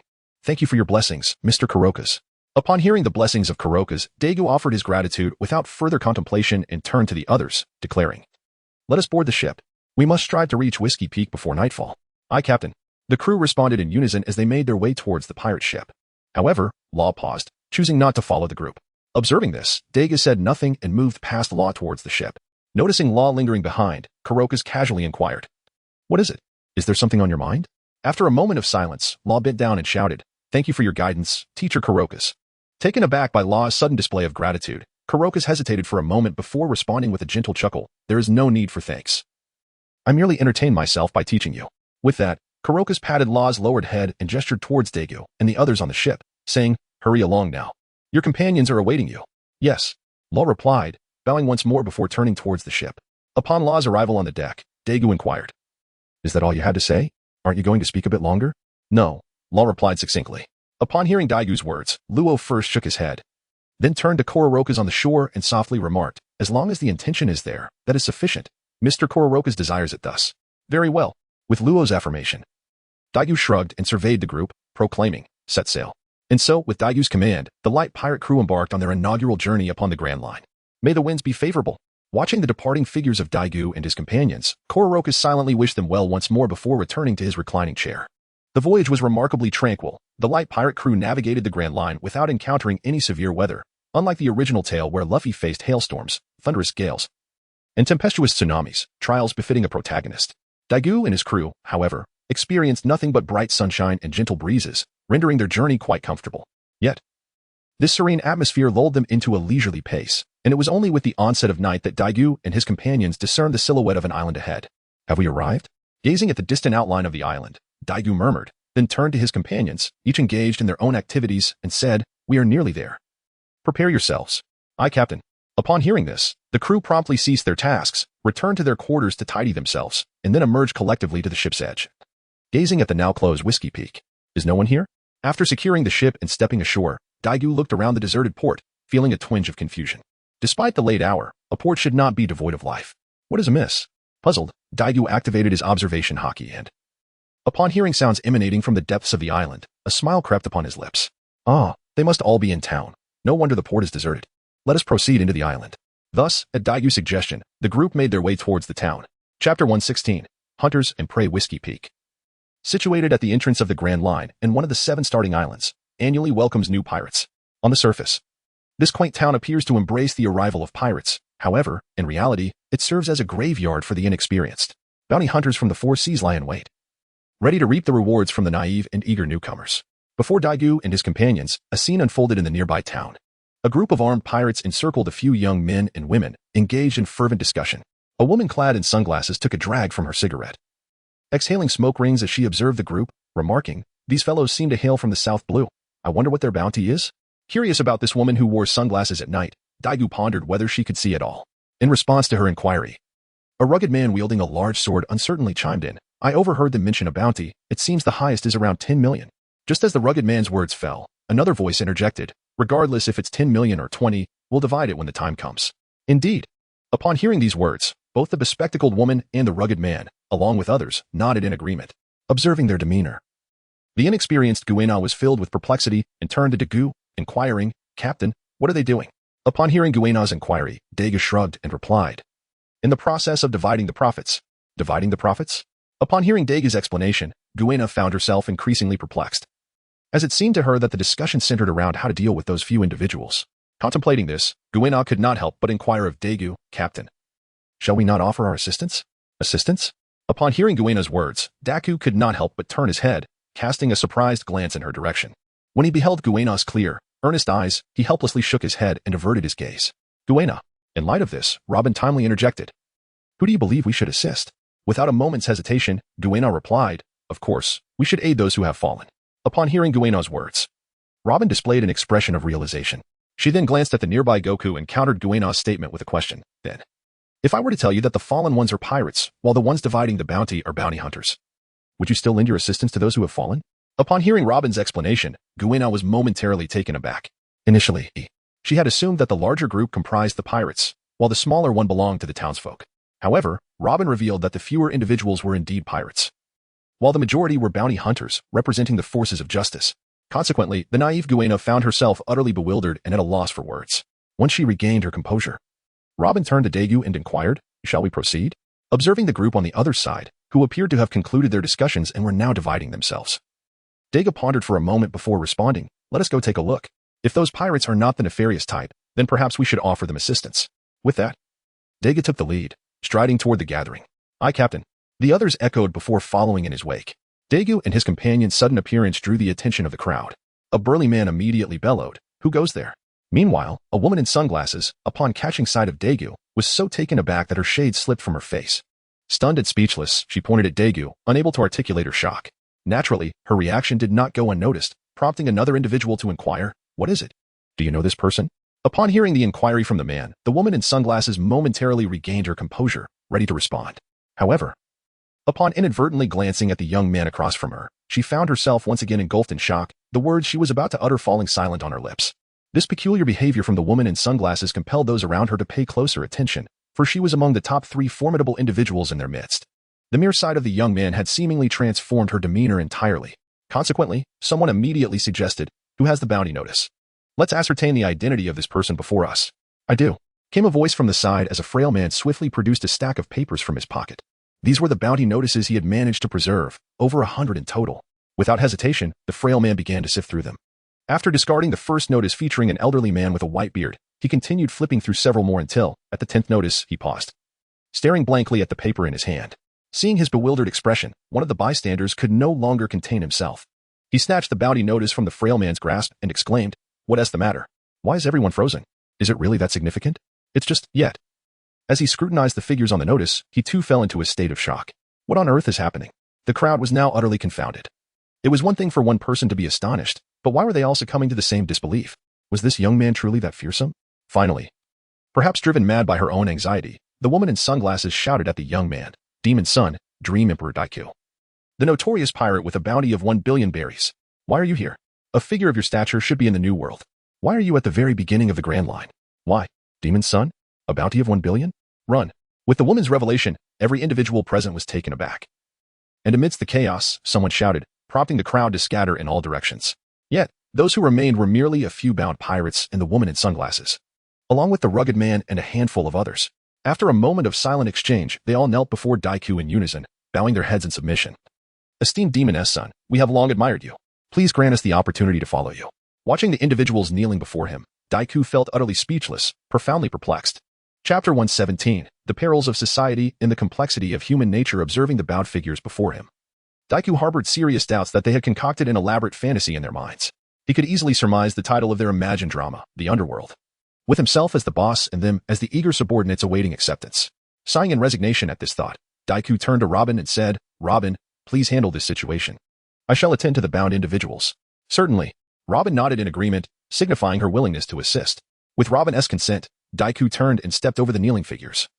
Approaching the few pirates who were tied up, gazing down at the restrained individuals, a vivid image flashed through Daiku's mind. Reminiscent of the tales he had recounted to Luffy and Yuta about Journey to the West, he then inquired, Where do you come from, and where are you headed? Upon hearing Dagu's inquiry, one of the bald, pale-faced men tremulously responded, We hail from the North Sea, initially intending to venture into the New World. However, at this juncture, the pale-faced man cast a glance at the nearby bounty hunters still kneeling before them, his expression morphing into one of profound dejection as he quietly continued. After this ordeal, we have come to realize that we lack the strength to brave the New World. Thus, we have resolved to return to our homeland and lead a modest life, perhaps engaging in some small business, and refrain from setting sail again. Is that so? Upon hearing the words of the pale-faced man, Dagu silently nodded, then waved his hand to unshackle the bonds of the several individuals. As he began to walk back, he addressed them, saying, I hope you will honor your words and assist the elders of your hometown in any way you can. Yes, my lord. The individuals, filled with joy for being rescued by Dagu, immediately responded earnestly to his statement. Subsequently, the pale-faced man turned to his companions, one with a rough face and thunderous voice, another with a round head and large ears, and yet another with a full beard, and proposed, Let us depart. Thus, the pale-faced man and his companions left the Whiskey Peak, steering their vessel back to the North Sea. Meanwhile, upon Dagu's return, Robin promptly pointed to the individuals on the ground and reported, These people wish to join our ranks. I believe they are all capable, yet I have some reservations. You shall decide their fate. Join us, you say. Upon hearing Robin's words, Dagu was taken aback, turning to gaze at the individuals on the ground, lost in contemplation. The leader, observing Dagu's demeanor, the individuals below were poised to express their sentiments. But before they could utter a word, Robin silenced them with a mere glance. No. After pondering for a considerable time, Dagu shook his head in refusal. Our pirate crew has no need for subordinate members, so you may remain here. Robin, let us depart. With that, Dagu beckoned his comrades and turned to leave. The individuals on the ground exchanged bewildered glances, momentarily perplexed. They could not fathom why someone would choose to forego subordinates. After all, it was their multitude that allowed them to reign supreme in the territory of Whiskey Peak. The notorious figure, the Devil's Child with a bounty of 1 billion, was indeed confounding by opting for solitary combat, leaving them astonished. However, as the saying goes, one can know a face but not a heart. Humanity possesses myriad facets, and at times, human nature is not easily decipherable. Good intentions may not always yield benevolent outcomes, they can also provoke malice. For instance, upon witnessing Dagu's decision to let them be, the expressions of the individuals on the ground darkened, and they murmured, Since you refuse to accept us, do not blame us for revealing your whereabouts. Subsequently, one of the women among them retrieved a din-din mushy from her bosom and dialed a number. Beep, beep, beep. After a series of busy signals, the din-din mushy was answered. Before the other party could speak, the woman interjected, Navy. This is Whiskey Peak. She glanced up at Dagu, who was nearly vanishing from view, and continued, I wish to report the arrival of the Devil's Child, Dagu Mebius, with a bounty of 1 billion berries, and his accomplices here. Hello. Having finished, without waiting for a response, she hung up the din-din mushy and began to laugh with the others. Regrettably, they may have been aware that a person with a bounty of 1 billion is not one to be trifled with. However, what they fail to comprehend is that such a notorious figure is not someone to be casually undermined. Captain? At that moment, as the woman concluded her call, Robin turned to Dagu, signaling with his eyes whether to deal with those individuals. No need. Dagu, however, paid little heed to this. Shaking his head as he explained, there is no need to concern ourselves with them, for the Navy currently lacks the capacity to manage us, to confront us. The Navy would at least need to deploy a vice admiral, or even a seasoned vice admiral to lead the charge. Yet, the reality is that these experienced vice admirals are all occupied in the New World, leaving them no resources for the first half of the journey. In such circumstances, what is there for us to fear? Oh, I see. Upon listening to Dagu's explanation, the crowd finally attained a moment of clarity. After casting a glance at the rear, they shifted their focus and followed Dagu to the front of a modest house. Today, let us rest here for the night, Dagu suggested to the others while standing before the entrance. This is the initial island, where the recording speed of the pointers is quite rapid. We should be able to complete the recordings by tomorrow morning, after which we shall set sail for the next island. Indeed, the group had no objections to Dagu's proposal. After acknowledging him, they stepped inside the dwelling. After greeting the innkeeper, they each retreated to their respective rooms to rest. Meanwhile, upon receiving the report from the woman, the Naval Division promptly relayed the information to the Naval Headquarters. Consequently, the news of Dagu and his companion's appearance at Whiskey Peak was laid before Sengoku. However, as Dagu had anticipated, the Navy found itself overwhelmed and incapable of action at this juncture.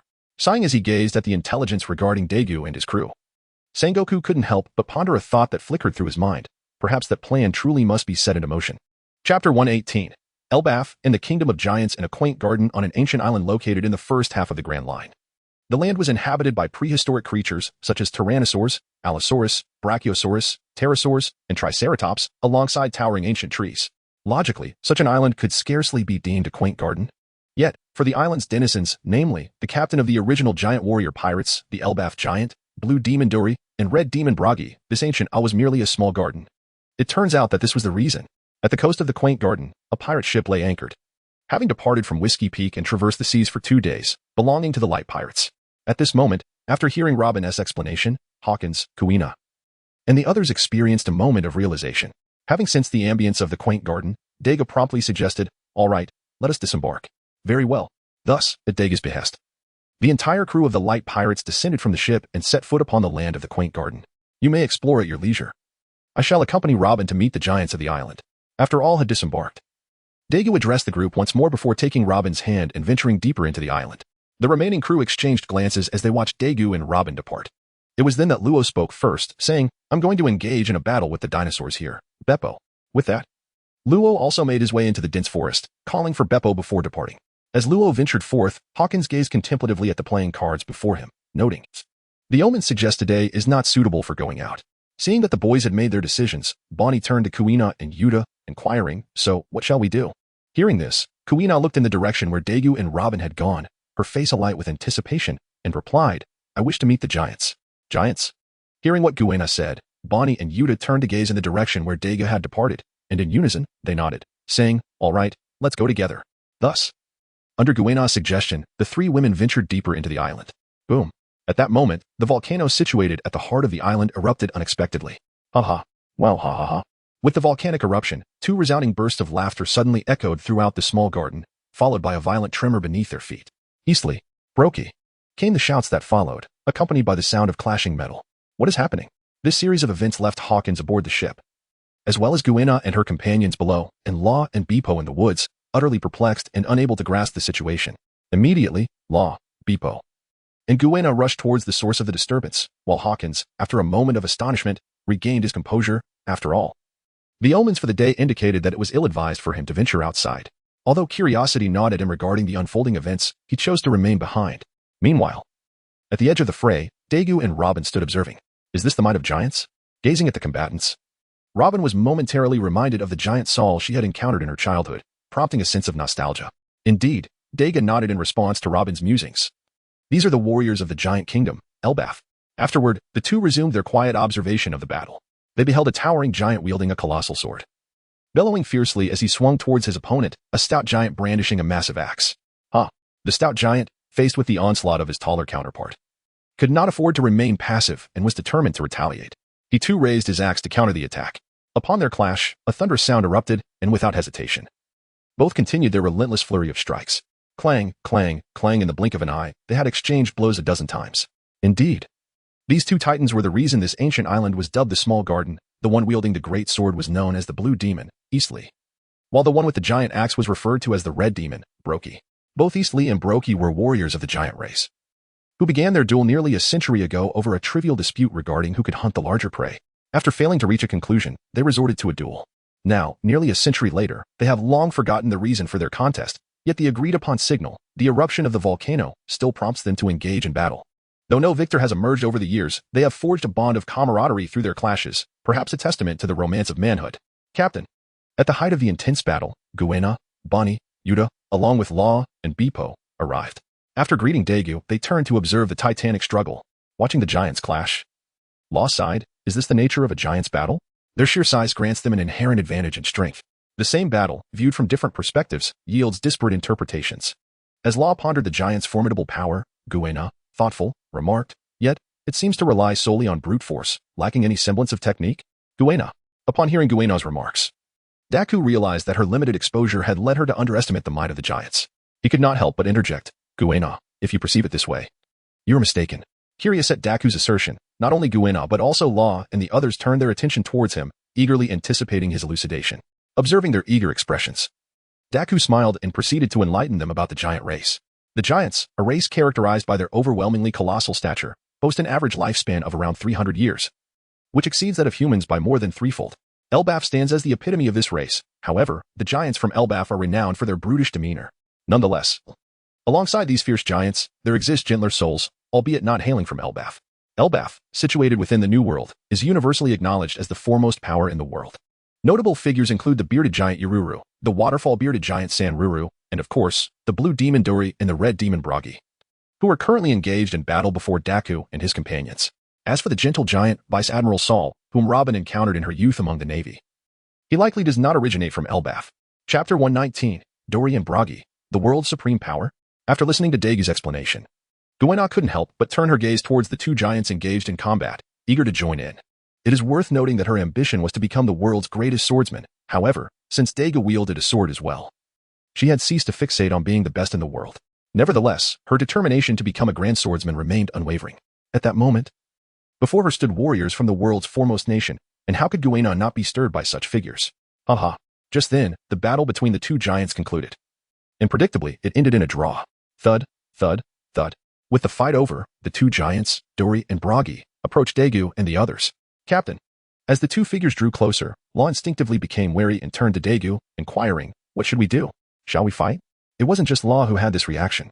Guena, who had long been eager for a challenge, immediately unsheathed her sword, Wadakamanji, awaiting Dagu's command. No. Unfortunately, contrary to their expectations, Dagu did not express any desire to battle Bragi and Dori. Instead, he shook his head and stated, we did not come here to fight them. After saying this, Dagu turned and walked towards Bragi and Dori, with the others following suit. Young ones, do you have any liquor? It wasn't long before they met, and the first words exchanged were the giants asking Dagu if he had any alcohol. Indeed. Noticing the eager expressions on Bragi and Dori, Dagu smiled and then turned to Law, saying, Law, go with Bipo and fetch some wine. Yes, Captain. Although Law was puzzled by Dagu's cordiality towards Bragi and Dori, he said nothing, for Dagu was the captain, and he would do as instructed. Bipo. Thus, after agreeing, Law signaled to Bipo and they returned to the ship. Haha. Upon witnessing Dagu's generosity, Bragi and Dori erupted in hearty laughter, and then introduced themselves. I am Bragi, a warrior of Elbaf. I am Dori, also a warrior of Elbaf. In response, Dagu introduced himself as well. Greetings, I am Monkey D. Dagu. You may simply call me Dagu. He gestured towards the women beside him, saying, these are members of my crew, the Straw Hat Pirates. It is a pleasure to meet you. Hello. In return, Bragi and Dori clenched their right fists and placed them on their chests, offering the Elbaf salute. After completing their introductions, Guena stepped forward, earnestly requesting, hello, I am Guena, a member of the Straw Hat Pirates. May I spar with you? Surprised by the petite Guena's challenge, Dori and Bragi exchanged glances and then burst into laughter. Ha ha ha ha. What is so funny? Looking up at the two giants laughing, Guena was perplexed, unable to fathom why her challenge elicited such amusement. Did they find her proposal laughable? As this thought crossed her mind, her expression darkened. You, Guena. Just as she was about to voice her indignation, Dagu patted her shoulder, explaining. You are not their match at present. Even if they agree to spar with you, you would not achieve any significant progress. Moreover, you could strike them 1,000 times. Yet a single hit from them could bring you down. Regrettably, as Dagu anticipated, even after outlining the potential consequences, Guena resolutely declared, I am not afraid. Even if I fall with a single blow, I still wish to battle these two giants. With that, her eyes gleamed with determination as she stared at Bragi and Dori. Observing Guena's fervor, Bragi and Dori were momentarily taken aback, followed by another round of hearty laughter. Ha ha ha ha. All right. After their laughter subsided, Bragi turned to Dagu and said, since this young warrior wishes to spar with us, I hope the captain will permit it. Sighing, Dagu realized he could hardly refuse given Bragi's request, and it would be beneficial for Guena to gain experience. Thus, after a resigned nod, he said, very well, but Guena, please be cautious. After reminding her to stay safe, Dagu stepped aside, with Bonny and the others following suit. Yes, Captain. With Dagu's agreement. Guena responded before drawing her Wadikamanji and addressing Bragi. Please be gentle, Grandfather Bragi. Grandfather? Taken aback by being called grandfather, Bragi was momentarily stunned, but once he regained his composure, he could only nod helplessly. You be careful as well. Ha ha ha ha, grandfather. Although Bragi remained silent, his rival and friend Dory couldn't contain his laughter upon hearing Guena's title. Indeed, among the giant race, both Dory and Bragi were still considered youths, at most young adults, yet in Guena's eyes, they had become elderly figures.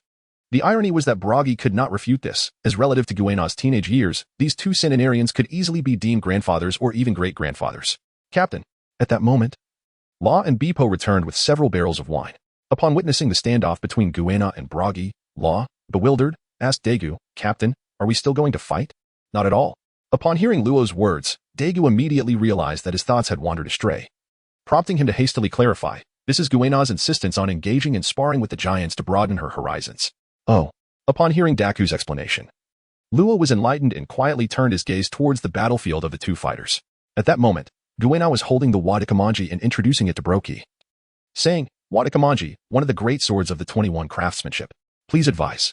Chapter 120, Guena and Broki. Guena's formal demeanor took Broki by surprise, prompting him to swing his axe and respond, the great axe, forged from ordinary Elbaf ore.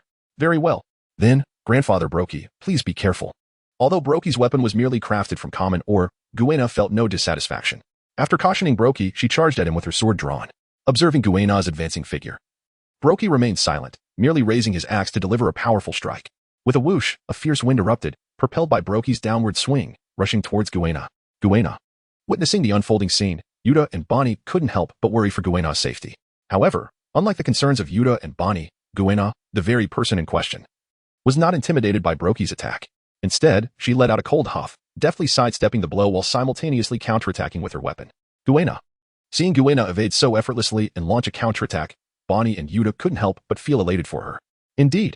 Moreover, noticing Guena's composure in the face of Broki's imposing presence, Daku nodded in satisfaction, reflecting on his wise choice of ally. As the onlookers marveled at the spectacle, the battle took an unexpected turn. With a resounding shout, Guena remarkably climbed onto Broki's arm, using the momentum of his massive axe. Unfortunately, her ascent was short-lived, as Broki's other hand came crashing down towards her. Being precariously positioned on Broki's arm, a slight movement of his muscles caused Guena to lose her footing, rendering her unable to effectively defend against the incoming blow. Reluctantly, she abandoned her offensive and leapt down from his arm. Initially, Guena had considered plunging her weapon into Broki's flesh to counter his onslaught, but she quickly remembered that they were merely sparring and didn't need to escalate the situation. Thus, she chose to leap from Broki's arm and redirect her attack towards his legs. Regrettably, despite her intentions, whether due to her insufficient strength or Broki's formidable legs, Guena's Wadakamanji failed to penetrate. It dawned on her how naive she had been to worry about injuring Broki just moments prior. Even though Guena's attack did not inflict any harm on Broki, he was not inclined to let her escape so easily. With a sharp exclamation, he lifted his right foot and aimed to stomp down on her. With a thunderous impact, the ground shook, sending dust and debris flying throughout the small garden. Guena's predicament further heightened the anxiety of Yuta and Bonny outside the arena, prompting them to rush forward, only to be halted by Robin's outstretched arm. Look. After restraining the two, Robin pointed towards the battlefield, urging them to observe closely. Perplexed, Yuta and Bonny turned to the scene, and as the dust settled, they were taken aback to see Guena perched atop Broki's shoulder. They were baffled, unable to comprehend how Guena had managed to reach Broki's shoulder in such a brief time. Quite simple. Seemingly sensing their confusion, Daku explained, the situation is straightforward. At the moment Broki lifted his foot to stomp, Guena utilized the force of the descending wind to leap onto his knee. Then, concealed by the dust, she circled around Broki and swiftly ascended to his shoulder from behind. Now it makes sense. After listening to Dagu's explanation, not only did Bonny and her companion gain clarity, but Luo, too, appeared to be contemplative. Once the discourse concluded, Dagu glanced at Guena and Broki, paused for a moment, and then utilized the Flying Thunder God technique to materialize beside Guena, stating, that should suffice. Let us conclude this battle for now. Guena, accustomed to Dagu's sudden appearances, did not hesitate upon hearing his words and nodded in agreement. Yes, Captain.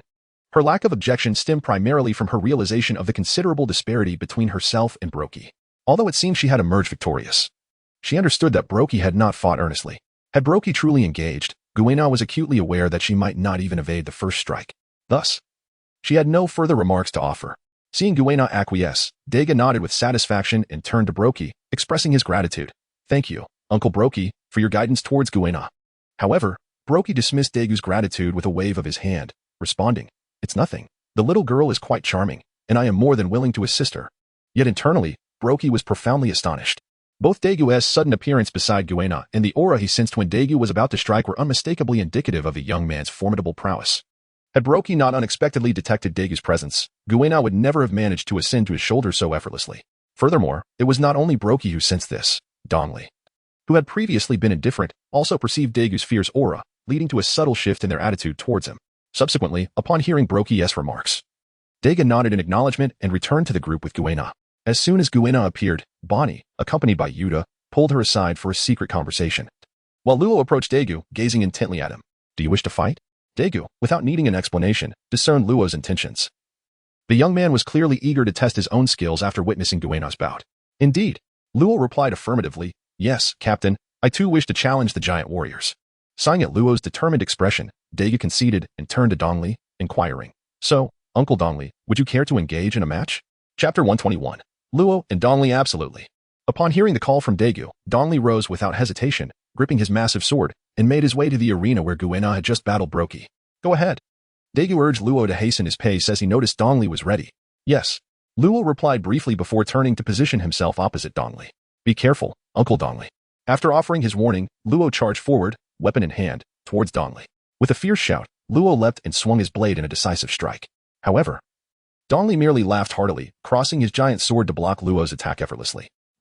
Recognizing the futility of a mere slash against the giant Dongli, Luo swiftly activated his ability. Slaughterhouse, cut. As a semi-transparent domain unfolded, Luo swung his blade again, but this time, instead of a physical strike, he unleashed an invisible force that instantly severed Dongli's leg. With one leg incapacitated, Dongli faltered and knelt down. Observing this, Brokey, who had been calmly watching from the sidelines, immediately stood up, intent on checking on his old friend. Uncle Brokey, don't worry, Uncle Dongli is fine. However, before Brokey could take a step, Dagu intercepted him. Though Dagu did not exude any overt pressure, Brokey could sense the formidable aura emanating from him. Weighing the situation and noting the absence of blood from Dongli's wound, Brokey eventually sat back down. Dagu, noticing Brokey's compliance, turned his attention back to the battle, somewhat astonished. He had not anticipated that Luo could actually sever Dongli's leg, especially since he had made no prior movements. Dagu initially believed Luo would encounter a scenario akin to Guena's, perhaps even a more favorable one, yet inflicting harm upon the bounty-holding giant seemed implausible. The outcome, however, defied his expectations, reinforcing his belief that his companions were indeed growing stronger. Suddenly, the battle shifted again. Despite his predicament, Dongli refused to concede. Balancing on one foot, he bellowed and raised his gigantic sword to strike at Luo once more. This time, unlike before when he had held back, Dongli unleashed his full might. His demeanor entirely transformed after losing a leg. The intensity of Dongli's aura, now serious, was markedly different from before. Even as a one-legged warrior, he wielded his massive sword with incredible agility, forcing Luo into evasive maneuvers. Damn it! Luo exclaimed, narrowly dodging one of Dongli's strikes, only to find himself unprepared for the subsequent attack. With no time to evade, he hastily raised his weapon, the cursed blade, to defend himself. Unfortunately, the hasty defense proved insufficient. Dongli's immense strength overwhelmed Luo, sending him flying backward. After tumbling through the air for several meters and crashing through several ancient trees, Luo finally came to a halt, collapsing to the ground, coughing violently, with blood trickling from the corner of his mouth. All right, that's enough, Dagu declared. Recognizing that the battle had concluded with Luo's defeat, though Luo had managed to sever Dongli's leg, he had sustained a devastating blow in return. Given his current state, enduring such an impact had left him severely injured. Dagu then spoke. This time, Uncle Dongli is the victor. Approaching Luo, he assessed his injuries and utilized his healing abilities to mend Luo's internal wounds before instructing him. Now, go and restore Uncle Dongli's leg. Yes. While this was not Luo's first experience with Dagu's extraordinary healing powers, each time left him in awe. Such cellular-level restoration was truly a dream come true for him. Understanding the urgency of the situation, Luo turned and approached Dongli, employing his surgical fruit abilities to restore Dongli's leg to its original state. Dongli, initially astonished at the effortless restoration of his leg, cautiously moved it and, upon confirming its full recovery, burst into laughter once more. The joy was not his alone. Brokey, witnessing Dongli's revival, could not help but join in the laughter. With Brokey still merrily laughing, Dagu approached the barrel of ale and remarked, Gentlemen, since the match has concluded, let us celebrate with a drink. Oh? Upon hearing Dagu's words, the two initially expressed surprise, followed by bursts of laughter. Ha ha ha. Indeed. Let us drink. Come, let us drink. With that, Brokey and his companion each lifted a barrel of liquor, which, in Dagu's eyes, still appeared to be sizable. However, in their hands, it seemed to transform into mere small cups, with the contents barely sufficient for a single sip. Dagu felt a moment of embarrassment at this realization and promptly turned to Beppo, intending to ask him to fetch more alcohol. Wait. Before Dagu could voice his request, Dongli interjected, Dagu, my friend, if you intend to fetch more drinks, I advise against it. Indeed. Brokey chimed in, echoing the sentiment, Dagu. Even if you were to bring every drop of liquor from your ship, it would still not suffice for a mere sip for us. Let it be. Upon hearing both of them express their sentiments, Dagu pondered for a moment before reluctantly nodding and stating, "Very well, let it be so." Chapter 122, Magnetic Ear and Practical Training. 3 barrels of wine were, for Brokey and Dongli, 2 titans, utterly insufficient, and it wasn't long before they had drained them entirely. However, since they had declared that there was no need for more, Dagu refrained from summoning anyone else and, after finishing the wine, engaged in conversation with the 2 giants. "Captain." At that moment, Bipo approached Dagu and, extending the recording pointer in his hand, remarked, "Captain, the recording speed here appears to be rather sluggish.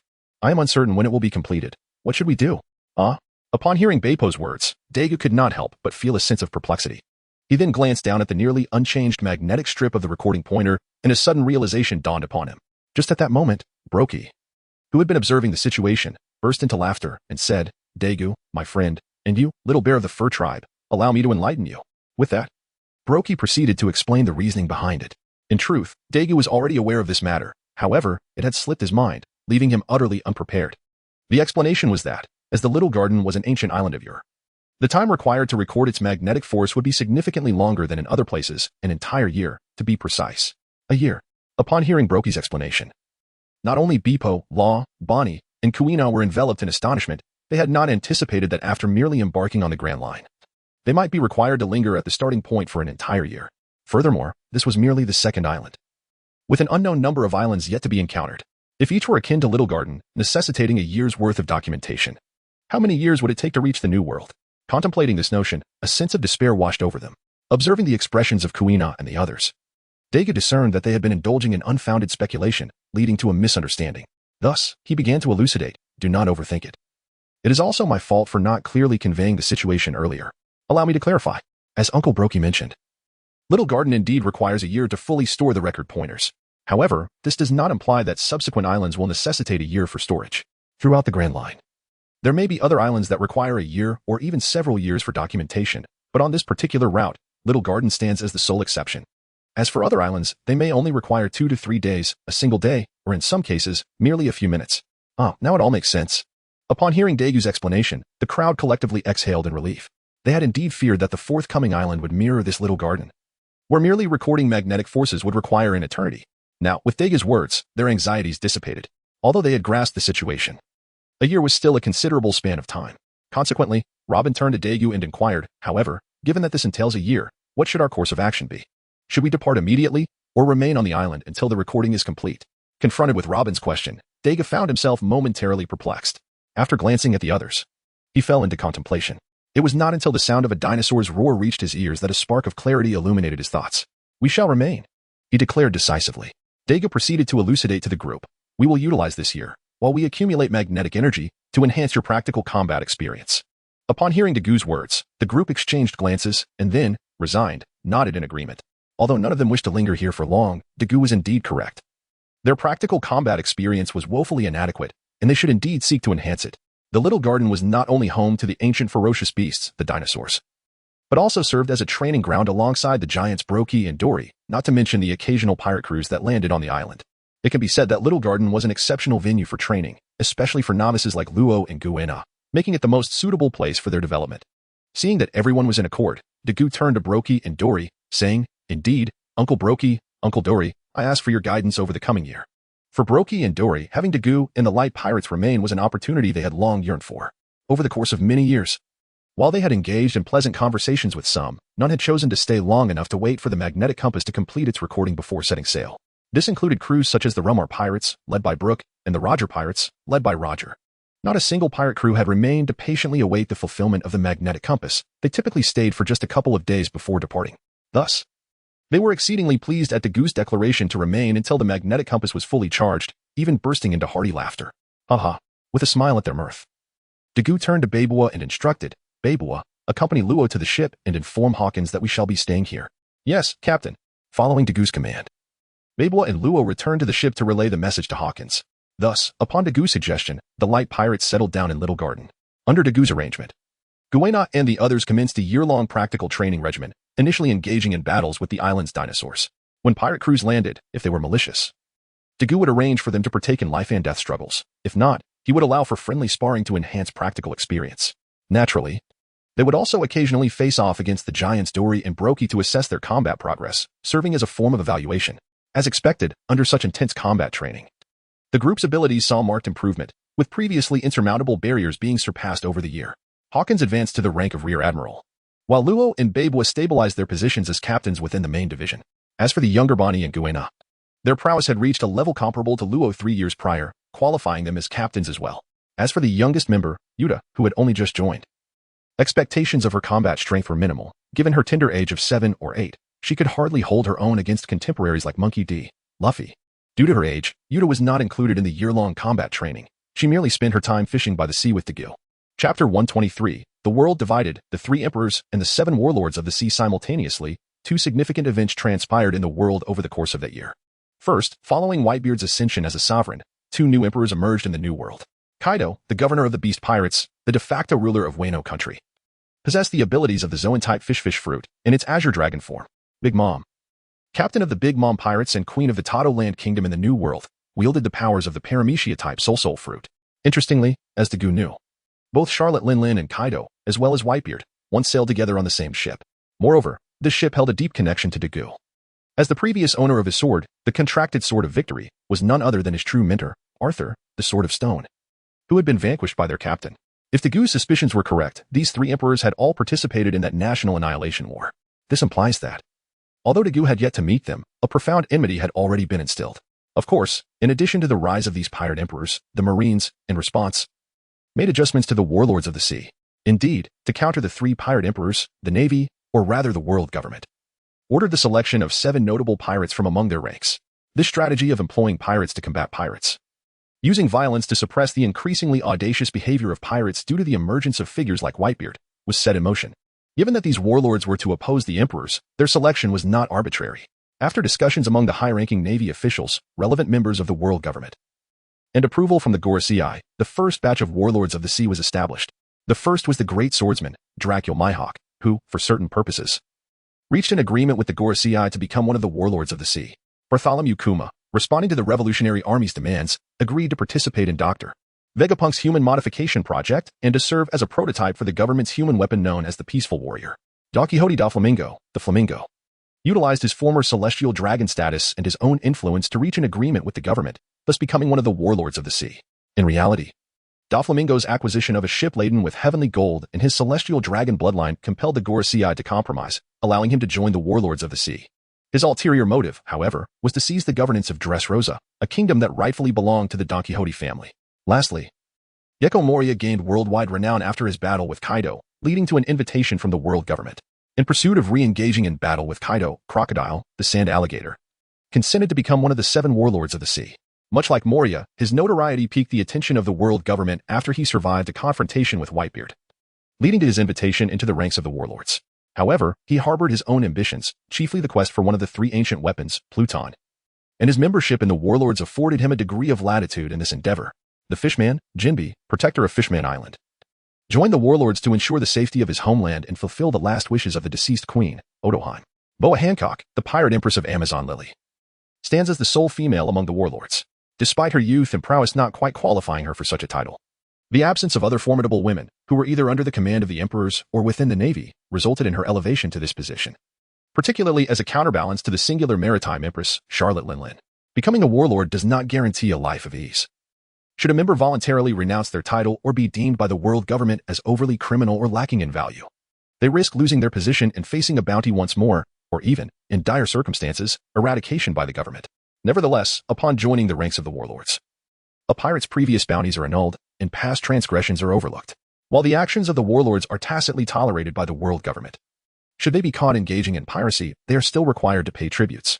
Furthermore, to maintain collaboration, the government often acquiesces to specific requests from the warlords. For instance, Hancock's demand to prevent Navy vessels from approaching the waters surrounding Amazon Lily, or allowing Don Quixote da Flamingo to leverage the warlord's authority to expand his enterprises, even engaging in illicit trades. However, alongside their privileges, the warlords bear certain obligations, notably responding to summons from the world government when required. During the Marineford War, a compulsory gathering was issued, requiring all warlord members to assemble. Essentially, the 7 warlords represent a unique authority bestowed by the world government upon 7 pirates. They do not form a true collective, each governing their own affairs. Although often disparaged by other pirates as government lackeys, the reality is quite the opposite. The warlords are aware that the government will not hesitate to eliminate them should the opportunity arise. Each warlord possesses their own motives for maintaining their status, leading to a mutually exploitative relationship with the world government. The 7 warlords, through their formidable strength and reputations, serve to intimidate and suppress lesser pirates, with most members being exceedingly powerful, thus regarded as mere pawns of the government. Aside from the mandatory compliance with governmental summons and a requisite tribute on their earnings, the warlords enjoy relative freedom in their actions, unencumbered by governmental oversight. Nonetheless, they are generally reluctant to heed the commands of the Navy or the world government, with Bartholomew Kuma being an exception due to his association with the Revolutionary Army. However, even Kuma primarily follows the directives of Dr. Vegapunk, the government scientist, disregarding others. With the establishment of the 7 warlords, the maritime landscape evolved into a tripartite balance of power: the emperors, the warlords, and the navy. Chapter 124, Magnetic Drum Island and Kureha. Magnetic Drum Island, the third island along the route chosen by the Ancient One after Little Garden, astonished Kuina and her companions. For while both Whiskey Peak and Little Garden were spring islands, this Magnetic Drum Island presented itself as a winter wonderland. Upon disembarking, Bonny exhaled deeply and remarked, "From spring to winter in just a few days of sailing, truly remarkable." Indeed, Bonny was not alone in her astonishment. Kuina shared her wonder at this phenomenon. At that moment, Yuta, witnessing their surprise, chuckled softly and approached them, saying, "Sisters Bonny and Kuina, the transition from spring to winter is not so extraordinary. What is truly remarkable are the islands with both glaciers and volcanoes, and the Fishman Islands situated thousands of meters beneath the sea, surrounded by the Sea Kings and the Doldrums. Those islands are the ones that truly defy imagination." Upon hearing Yuta's words, Kuina and Bonny were both taken aback, utterly unprepared for the revelation that a realm of such contrasting climates existed, and that the fabled Fishman Island was indeed a tangible reality. Observing the 3 young girls engaged in conversation, Daga gently shook his head before turning to Hawkins and inquired, "Hawkins, will you remain here to watch the ship? Or will you accompany us to the town?" After a moment of contemplation, Hawkins began shuffling his playing cards to divine the future. He then gazed at the results and murmured, "The omen reveals a convergence of the Twin Kings. The heavens fall and the earth collapses." A convergence of the Twin Kings. The heavens fall and the earth collapses? Listening to Hawkins' words, Daga found himself utterly perplexed, unable to grasp the meaning behind Hawkins' statement. If one were to speak of the dual kings, it was evident that there was no pirate king at present. However, if it referred solely to the king of this nation, how could it account for the impending calamity? According to Daga's knowledge, the king of this realm was of the ineffectual sort, thus it was inconceivable for the heavens to collapse and the earth to tremble. Consequently, Daga was momentarily at a loss regarding Hawkins' intent. Unable to fathom it, he decided to pose his inquiry directly to Hawkins. Thus, Daga turned to Hawkins and asked, "What does this mean? Are we to face some peril?" "There is no danger." Upon hearing Dagu's inquiry, Hawkins scrutinized the divination once more, then shook his head and remarked, "The oracle merely speaks of the convergence of the dual kings. Although it may seem as if the heavens are collapsing and the earth is sinking, curiously, there is no indication of peril. How can one suggest that there is no danger amidst such cataclysmic events?" Upon hearing Hawkins' words, Bonny, who had been engaged in conversation with Kuina and the others, immediately turned to face Hawkins, questioning, "Could it be that your divination is erroneous, Hawkins?" Before Hawkins could respond to Bonny, Daiku interjected, "We ought to place our trust in our companions." With that, Daiku turned to Hawkins and continued, "Since you have stated this, it surely indicates that we are bound to encounter something significant ahead. Therefore, let us be vigilant during our forthcoming activities on the island. Do you understand?" After speaking, Daiku surveyed the group. Yes. In response to Daiku's admonition, the others nodded earnestly, taking his words to heart. "In that case, let us proceed into the town." Thus, under Daiku's direction, the entire light pirate crew made their way towards the town. As they journeyed without incident, Daiku led the group to a local inn. Upon entering, he promptly inquired of the innkeeper, "Excuse me, do you serve food?" "Indeed, we do." The innkeeper replied eagerly, "What would you like?" Noticing that Daiku and his companions appeared to be visitors, having not seen them before, the innkeeper enthusiastically recommended, "We have a signature dish, the yellow soybean, white radish, and kelp soup. Would you care for a serving?" Upon hearing the shopkeeper mention preparing a soup, Daga pondered for a moment. Indeed, amidst the frigid winter, a warm bowl of soup could provide considerable comfort. "Very well, you may proceed as you see fit." Thus, Daga encouraged the shopkeeper to take charge, recognizing that, as a local, the shopkeeper would undoubtedly understand the culinary preferences of the region. Excellent. As anticipated, upon receiving Dagu's consent, the shopkeeper joyfully retreated to the kitchen to instruct the cooks. Suddenly, a familiar figure appeared in the midst of the snow. Was that a witch? Why was she resurfacing? The witch doctor had emerged. Was there another crisis at hand? Just then, a clamor from outside caught everyone's attention. Through the glistening white snow, a frail figure staggered forward, clutching a wine jug and taking swigs intermittently. Who was that? Observing the swaying silhouette and listening to the murmurs of those around her, Luo felt a wave of confusion. According to the others, this should be a physician, yet she was inebriated. How could anyone seek her medical expertise in such a state? That is our esteemed healer, Lady Kureha. At that moment, the shopkeeper approached with a tray, setting down the dishes before them while explaining, although Lady Kureha is indeed a miraculous healer. Her peculiarities and practice have led us to affectionately refer to her as the witch doctor. Upon hearing the shopkeeper's assessment of a certain physician, Ro, also a doctor with his own peculiarities, could not help but inquire, "Oh, why is that? Dear customer, please enjoy your meal."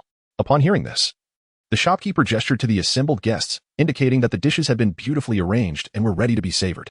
He then proceeded to elucidate to Ro, it is because Lady Kureha possesses a unique principle in her practice. The fees for her medical services are not to be settled with gold, silver, or any tangible wealth.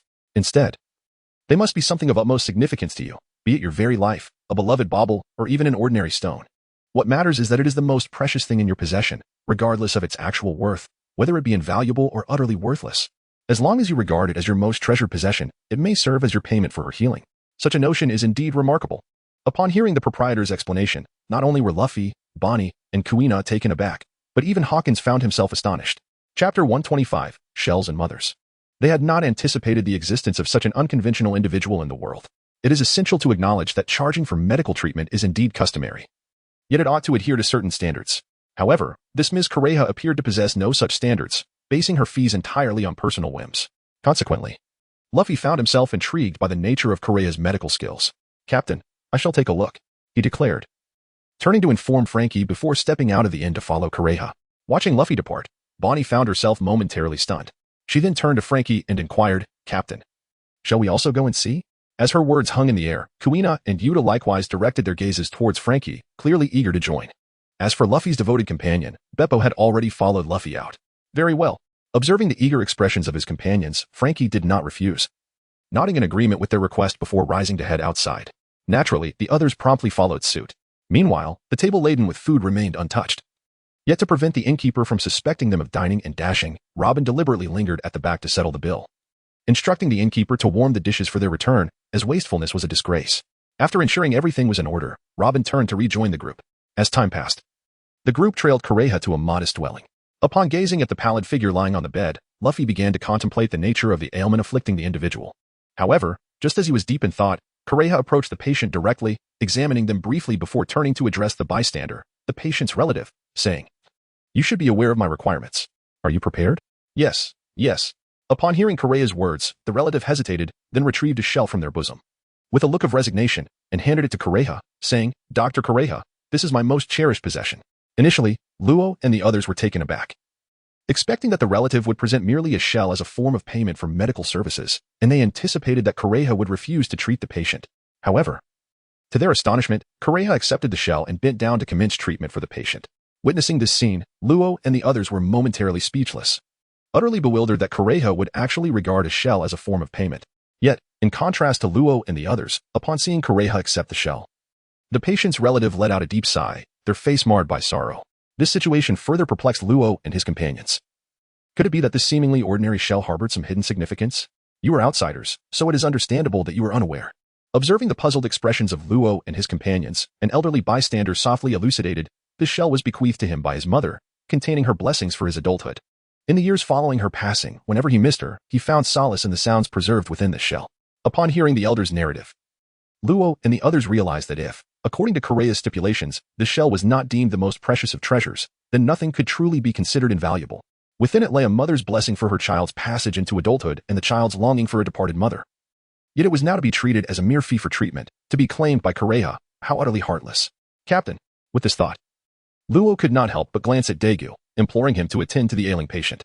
If he did so, it would mean that Kureha would not be the one to heal them, and thus the cherished shell left by the mother would not be taken by her. However, what puzzled Luo was Dagu's refusal of his request, as he gently remarked, "Luo, while I too wish to preserve the shell gifted by the mother, we are but transient visitors here. Should we intervene to retain it this time? What of the next? Or the time after? Once we depart, can you guarantee that they will never fall ill again? In that case, the mother's shell would inevitably find its way back to Kureha." With that, Dagu turned to Luo and asked, "Do you understand?"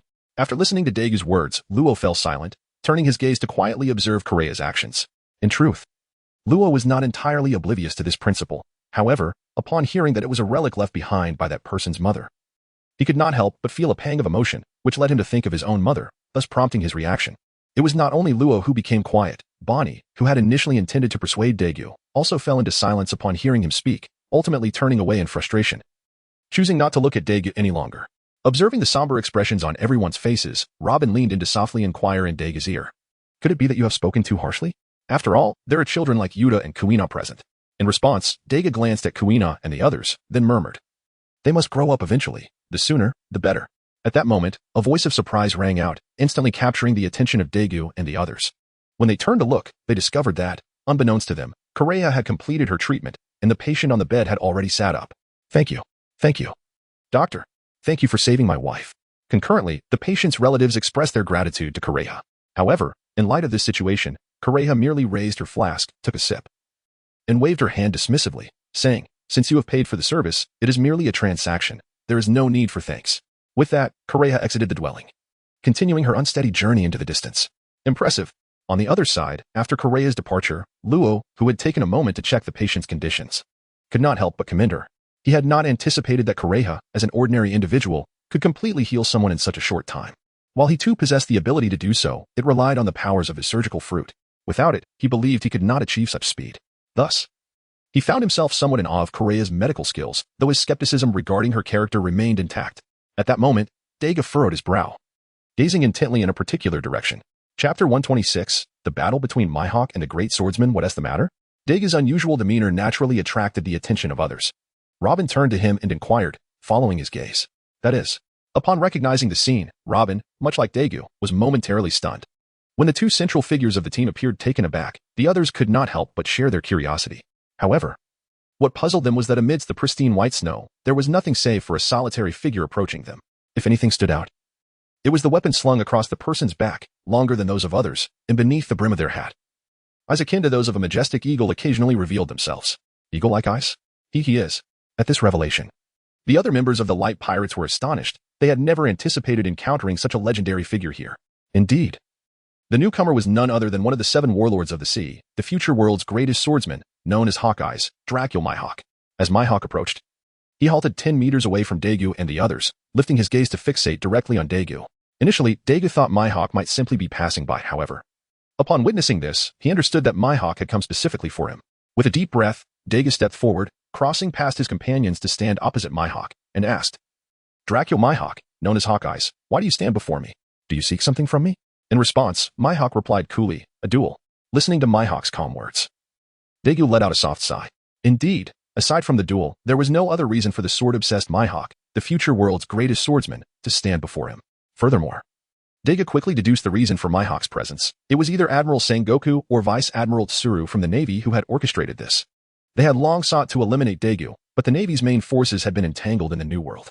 With the emergence of the warlords of the sea, Sengoku and his allies finally possessed the means to confront Dagu. As for why it was Mihawk and not someone else, they understood that only Mihawk possessed the requisite strength. Others would merely match Dagu at best, with a significant chance of defeat. Thus, they arranged for Mihawk to deal with Dagu while others targeted different pirates.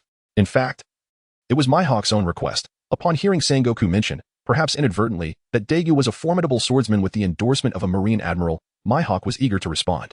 Under Sengoku's careful guidance, Mihawk arrived at the first half of the Grand Line, having stayed there for nearly a month. Initially, he had prepared to abandon this segment and confront Sengoku regarding the veracity of his intelligence. However, just as he was about to depart, he sensed a powerful aura belonging to a great swordsman on the island. Instantly, Mihawk realized that the person he had been waiting for had arrived. How about it? Shall we duel? Seeing Dagu merely sigh and fall silent, Mihawk pressed further. Dagu, testing the waters, asked, what if I say I want tea? That is acceptable.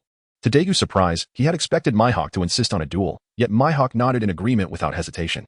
He then turned to leave, but as he did, Mihawk softly remarked, we shall duel when you are ready. Dagu initially thought their encounter had concluded with Mihawk's departure, but upon hearing those words, he quickly called out to him. He realized that if he did not concede to Mihawk this time, the swordsman would follow him until he agreed to battle.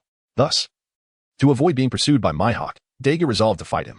Having made up his mind, Dagu swiftly approached Mihawk and declared, I will duel you. Very well. Upon hearing Dagu's words, Mihawk's lips curled into a slight smile, and with a nod, he unsheathed his weapon, the Supreme Great Blade, one of the 12 supreme arts, known as the Black Blade Knight. With the longsword held horizontally, Mihawk called out to Dagu, come on. Dagu, taken aback by Mihawk's swift demeanor, glanced at the surrounding crowd and inquired, here? With so many people around? In response, Mihawk remained silent, raising his longsword, ready to strike at Dagu. Wait. Dagu hurriedly intervened once more, placing a hand on Mihawk's shoulder as he suggested, let us find another location. Mihawk regarded Dagu with a hint of confusion. Robin. I will step out with Hawkeye for a moment. Please ensure everyone's safety, Dagu instructed Robin before turning back to Mihawk, saying, shall we go?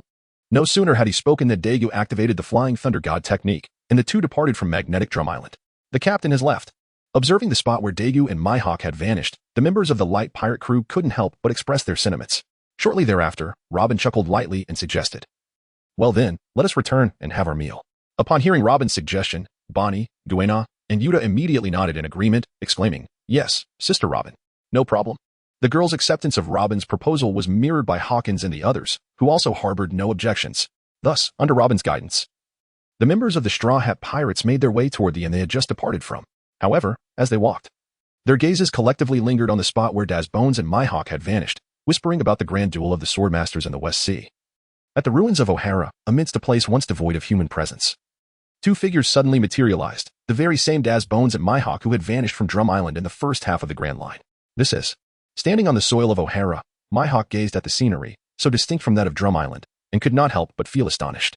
He had not anticipated the truth of Sengoku's words. Indeed, there existed individuals capable of instantaneously appearing on another island. Moreover, based on Mihawk's nautical experience, he discerned that they were no longer in the Grand Line, but had entered the Four Seas. Chapter 127, The Black Blade Knight and the Sword in the Stone. This is O'Hara. Observing Mihawk's puzzled demeanor, Daz Bones surveyed his surroundings before elucidating, it is my homeland. O'Hara? After listening to Dagu's explanation, Mihawk felt increasingly perplexed. Although the Demon Slayer Order had caused quite a stir in its time, a decade had since elapsed. Moreover, the inhabitants of the West Sea had been expressly forbidden by the world government from discussing anything related to O'Hara. Consequently, even the local youth in the West Sea might not fully comprehend the significance of O'Hara, let alone someone like Mihawk, who resides in the Grand Line. Realizing this, Dagu promptly responded and reiterated to Mihawk, this is the West Sea, the location of the former scholarly sanctuary, O'Hara. Oh? Upon hearing Daigu's words, Mihawk grasped the nature of their surroundings.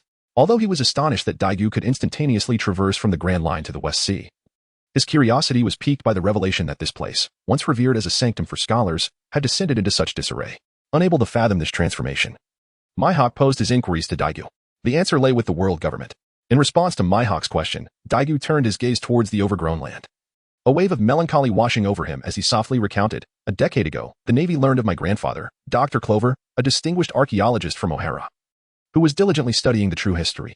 Consequently, they issued an extermination order against O'Hara, this hallowed ground for scholars. At this juncture, Daigu's voice trembled with indignation. The haunting image of his friend Clover being shot before his eyes remained etched in his memory, an indelible scar upon his soul. After a moment of deep contemplation, Dagu exhaled slowly, regaining his composure before shrugging and stating, and as you can see, after the cleansing wrought by the extermination order, the once sacred scholarly haven of O'Hara has been reduced to this state. After listening to Dagu's explanation, Mihawk gazed at the desolate land, lost in contemplation. Once Dagu had expressed everything, it seemed as though a burden had been lifted from him. Although he did not vocalize much, the memories of O'Hara had long been a thorn in Dagu's heart, and he had yearned for someone with whom to share his thoughts. Unfortunately, despite being comrades aboard the ship, Robin's presence rendered it impossible for Dagu to confide in the others. He understood that while voicing his feelings might alleviate his own distress, it would inevitably transfer that emotional weight onto Robin. Thus, he remained silent, unwilling to act selfishly, just as Robin refrained from mentioning the matter among the crew. Dagu recognized that Robin's sentiments mirrored his own, both wishing to spare each other from additional sorrow. With that thought in mind, Dagu took a moment to compose himself before turning to Mihawk and stating, let us begin. Indeed. Upon hearing Dagu's voice, Mihawk momentarily halted his thoughts and greeted him before drawing his sword, Yoro. With this movement, Dagu likewise unsheathed his own sword. Upon witnessing the sword Dagu wielded, Mihawk couldn't help but express his astonishment, for he realized that this blade was hardly inferior to his own Yoro. Driven by curiosity, Mihawk inquired, what is the name of your sword? In response to Mihawk's question, Dagu gently caressed the long sword in his hand and replied, it is called the Sword of Contracted Victory, a sword forged from the stone, and it is also a sword of kings. A sword of kings, you say? Upon hearing Dagu's words, Mihawk sensed the contracted sword of victory in Dagu's grasp and nodded in agreement, acknowledging its nature as a sword of kings. Imbued with a formidable will, he then turned his gaze to his own sword, introducing it as Knight, one of the 12 supreme blades. With both parties having introduced their weapons, the time for combat had come. Be cautious, Dagu warned, and with that, he charged forward, wielding his long sword against Mihawk. This time, neither held back. The two evenly matched combatants unleashed their full power from the very outset. As their blades clashed, an overwhelming force surged forth, sweeping across the already scarred land. Boom. Suddenly, the pressure exploded, a tempest arose, yet the two fighters remained undeterred, raising their swords once more to strike at each other. Clang, clang, clang. Amidst flashes of lightning and thunder, the glimmer of swords danced in the air as Dagu and Mihawk's arms moved like phantoms, creating a mesmerizing spectacle. Yet, within this enchanting display lay a deadly intent capable of taking lives. As time passed and their battle reached a stalemate, the already resplendent ruins of Ohara sustained further damage. Uncertain whether it was deliberate or accidental, Mihawk felt as though Dagu was intentionally guiding him, causing his strikes to repeatedly land upon the island, leading Mihawk to suspect that Dagu harbored intentions of sinking Ohara. With this thought in mind, after forcing Dagu back with a surge of strength, Mihawk called out, "Wait, what is it?" Dagu, prepared to charge again, paused, a look of confusion crossing his face. In response, Mihawk queried, "Do you seek to use my hand to bring about the destruction of Ohara?" Upon hearing Mihawk's words, Dagu was momentarily taken aback. He had not anticipated that his intentions could be so easily discerned. Indeed, Dagu had deliberately chosen Ohara, a place of profound significance to him, over other islands where he could have engaged in battle. His choice was not without purpose. He sought to leverage Mihawk's strength to obliterate Ohara, the island steeped in his childhood memories. As for why Dagu felt compelled to destroy this island of great importance, rather than waiting until he possessed the power to overshadow the world government and rebuild Ohara, the reasoning was rather straightforward. Although Ohara represented his only solace in this world, it had already been destroyed. In Dagu's heart, Ohara had ceased to exist a decade ago when Clover was slain.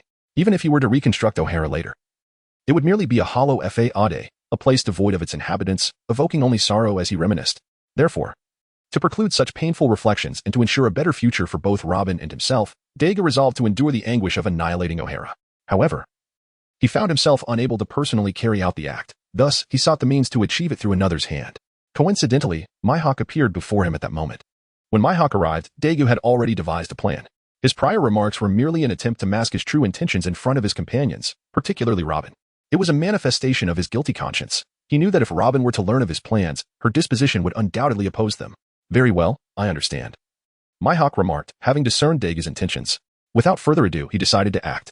Now that the understanding was mutual, Mihawk offered a brief warning to Dagu before resuming his assault, which was markedly more ferocious than before. Earlier, out of respect for Dagu's claim of this being his homeland, Mihawk had tempered his attacks, directing them primarily at Dagu himself. With a swift motion, Mihawk unleashed a cross slash that surged toward Dagu. Reacting swiftly, Dagu furrowed his brow momentarily before straightening with resolve. With a resigned sigh, he raised his own sword and unleashed a similar strike to counter Mihawk's assault. The clash resonated with a thunderous sound. Following the exchange, Dagu did not falter. He swiftly maneuvered his wrist, positioning his sword to parry Mihawk's advance. "Humph!" Mihawk grunted as he felt his assault thwarted, intensifying his grip and unleashing his haki. In an instant, Dagu sensed a formidable force emanating from his sword. In response, he unleashed a powerful roar, channeling his Conqueror's haki, which entwined around his blade. "Is that Conqueror's haki?" Mihawk pondered, momentarily taken aback by the unfolding situation, before hastily retreating to a safe distance, eyeing the aura that enveloped Dagu's sword with a mixture of intrigue and caution. Upon hearing Mihawk's inquiry, Dagu did not deny it, or rather, he found it impossible to do so. To his astonishment, he never anticipated that you could wield Conqueror's haki so adeptly. Seeing Dagu concede, Mihawk couldn't help but express his surprise, before regaining his composure. After all, although the use of Conqueror's haki is rare, Mihawk had encountered it before. Having frequently battled against Shanks, he was quite familiar with this formidable ability. Mihawk's initial astonishment stemmed primarily from the unexpectedness of the situation. He had never envisioned that Dagu was capable of utilizing Conqueror's haki. This revelation was the source of Mihawk's surprise, as no one had informed him of Dagu's proficiency, leading to a momentary disquiet upon their first encounter. Nevertheless, it was merely a fleeting shock. Although Dagu's ability to wield Conqueror's haki took Mihawk by surprise, it was not enough to drive him into retreat. Once he regained his composure, Mihawk charged forward once more, intensifying his assault. Now that he understood Dagu's capability to use Conqueror's haki, there was no reason for Mihawk to conceal his own strength. Thus, he unleashed his full arsenal of armament haki entwining, solidifying, and flowing with advanced applications of this formidable power. Upon witnessing Mihawk's display, Dagu was momentarily speechless, but soon, feeling compelled, he began to employ both armament and Conqueror's haki in succession. Boom. In an instant, an invisible force swept across the trembling island, its ferocity magnified, as if the very ground beneath them might shatter at any moment. The entire island quaked, teetering on the brink of collapse. Finally, as the atmosphere reached a critical juncture, both combatants lunged towards each other with lightning speed. Clash. Boom. In a flurry of flashing blades and swirling dust. It was said that the exchanges between masters often transpire in an instant. However, the duel between Dagu and Mihawk, two grand swordsmen, extended for 1 or 2 hours without a decisive outcome, and instead, it seemed to grow increasingly stalemated. While the two warriors were immersed in their fierce confrontation, the island beneath their feet, Ohara, began to bear the weight of their battle. With each slash from Dagu and Mihawk, deep trenches and fissures marred the island's surface, causing the sea to surge and converge into a burgeoning lake. A man-made reservoir materialized at the site of their clash, expanding as the battle raged on. Bang! As another exchange transpired, the aftermath surged into the lake, creating towering waves, prompting both Dagu and Mihawk to instinctively cease their movements, surveying the surroundings. Mihawk turned to Dagu and quietly asked, "Are you satisfied now?" Dagu, equally fixated on the altered landscape, remained silent, his thoughts tumultuous. Truth be told, witnessing O'Hara's impending demise stirred a pang of reluctance within him. He grappled with the moral implications of his actions. Should he allow this destruction to unfold? Noting Dagu's hesitation, Mihawk furrowed his brow, swiftly delivering a decisive strike beside Dagu, intoning gravely, "Since you are uncertain, allow me to assist you." With that, Mihawk charged at Dagu once more. Swish! His long sword arced downwards with tremendous force. Having regained his composure from Mihawk's earlier reminder, Dagu, witnessing Mihawk's fierce advance akin to a tiger descending from the mountain, exhaled softly and raised his sword to intercept the blow. Without uttering a word, the combat resumed with renewed intensity. However, this time, Mihawk's strategy was evidently different. Although it appeared he was striking Dagu directly, each assault merely grazed past him, not due to Dagu's evasion, but because Mihawk's true target was not Dagu himself, but the very island beneath their feet, O'Hara, which hindered Dagu's focus in battle. Chapter 129. Sentiment and indifference. Observing this scene, Dagu fell into contemplative silence, fully aware that Mihawk's actions were a deliberate provocation, compelling him to make a choice. Yet, faced with the fate of his homeland, Dagu found himself torn between desires, to see O'Hara vanish, and yet to halt the devastation and preserve it. However, his inaction against Mihawk's onslaught indicated that Dagu's inclination leaned towards the island's destruction. Otherwise, he would not have chosen to battle on O'Hara nor engage Mihawk in such a fierce confrontation. Ultimately, this was a manifestation of Dagu's subconscious decision. It is better to endure short-term pain than to suffer long-term suffering. Though obliterating O'Hara would inflict immediate heartache, in the grand scheme, that sorrow would merely be a fleeting moment. Suddenly, Dagu let out a piercing cry, his body trembling with energy as if awakening from a stupor.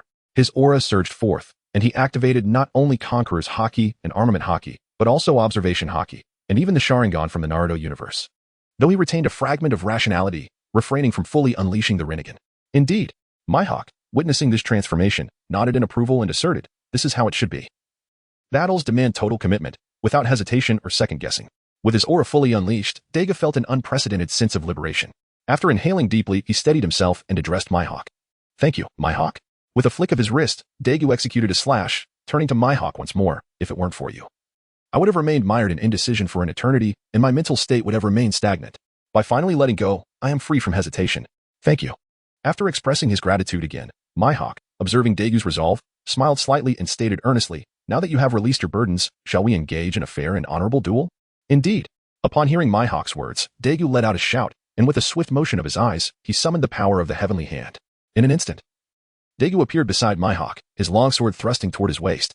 Although Dagu's attack was quite abrupt, it did not reach the level of causing Mihawk to panic. Unlike the previously wounded Shiki, Mihawk was at the peak of his strength at this moment. Although he may not have yet attained the status of the world's greatest swordsman, he was not an opponent to be easily overcome by Dagu. Indeed, just as Dagu's sword, the sword of victory, was poised to strike Mihawk, the tension in the air heightened,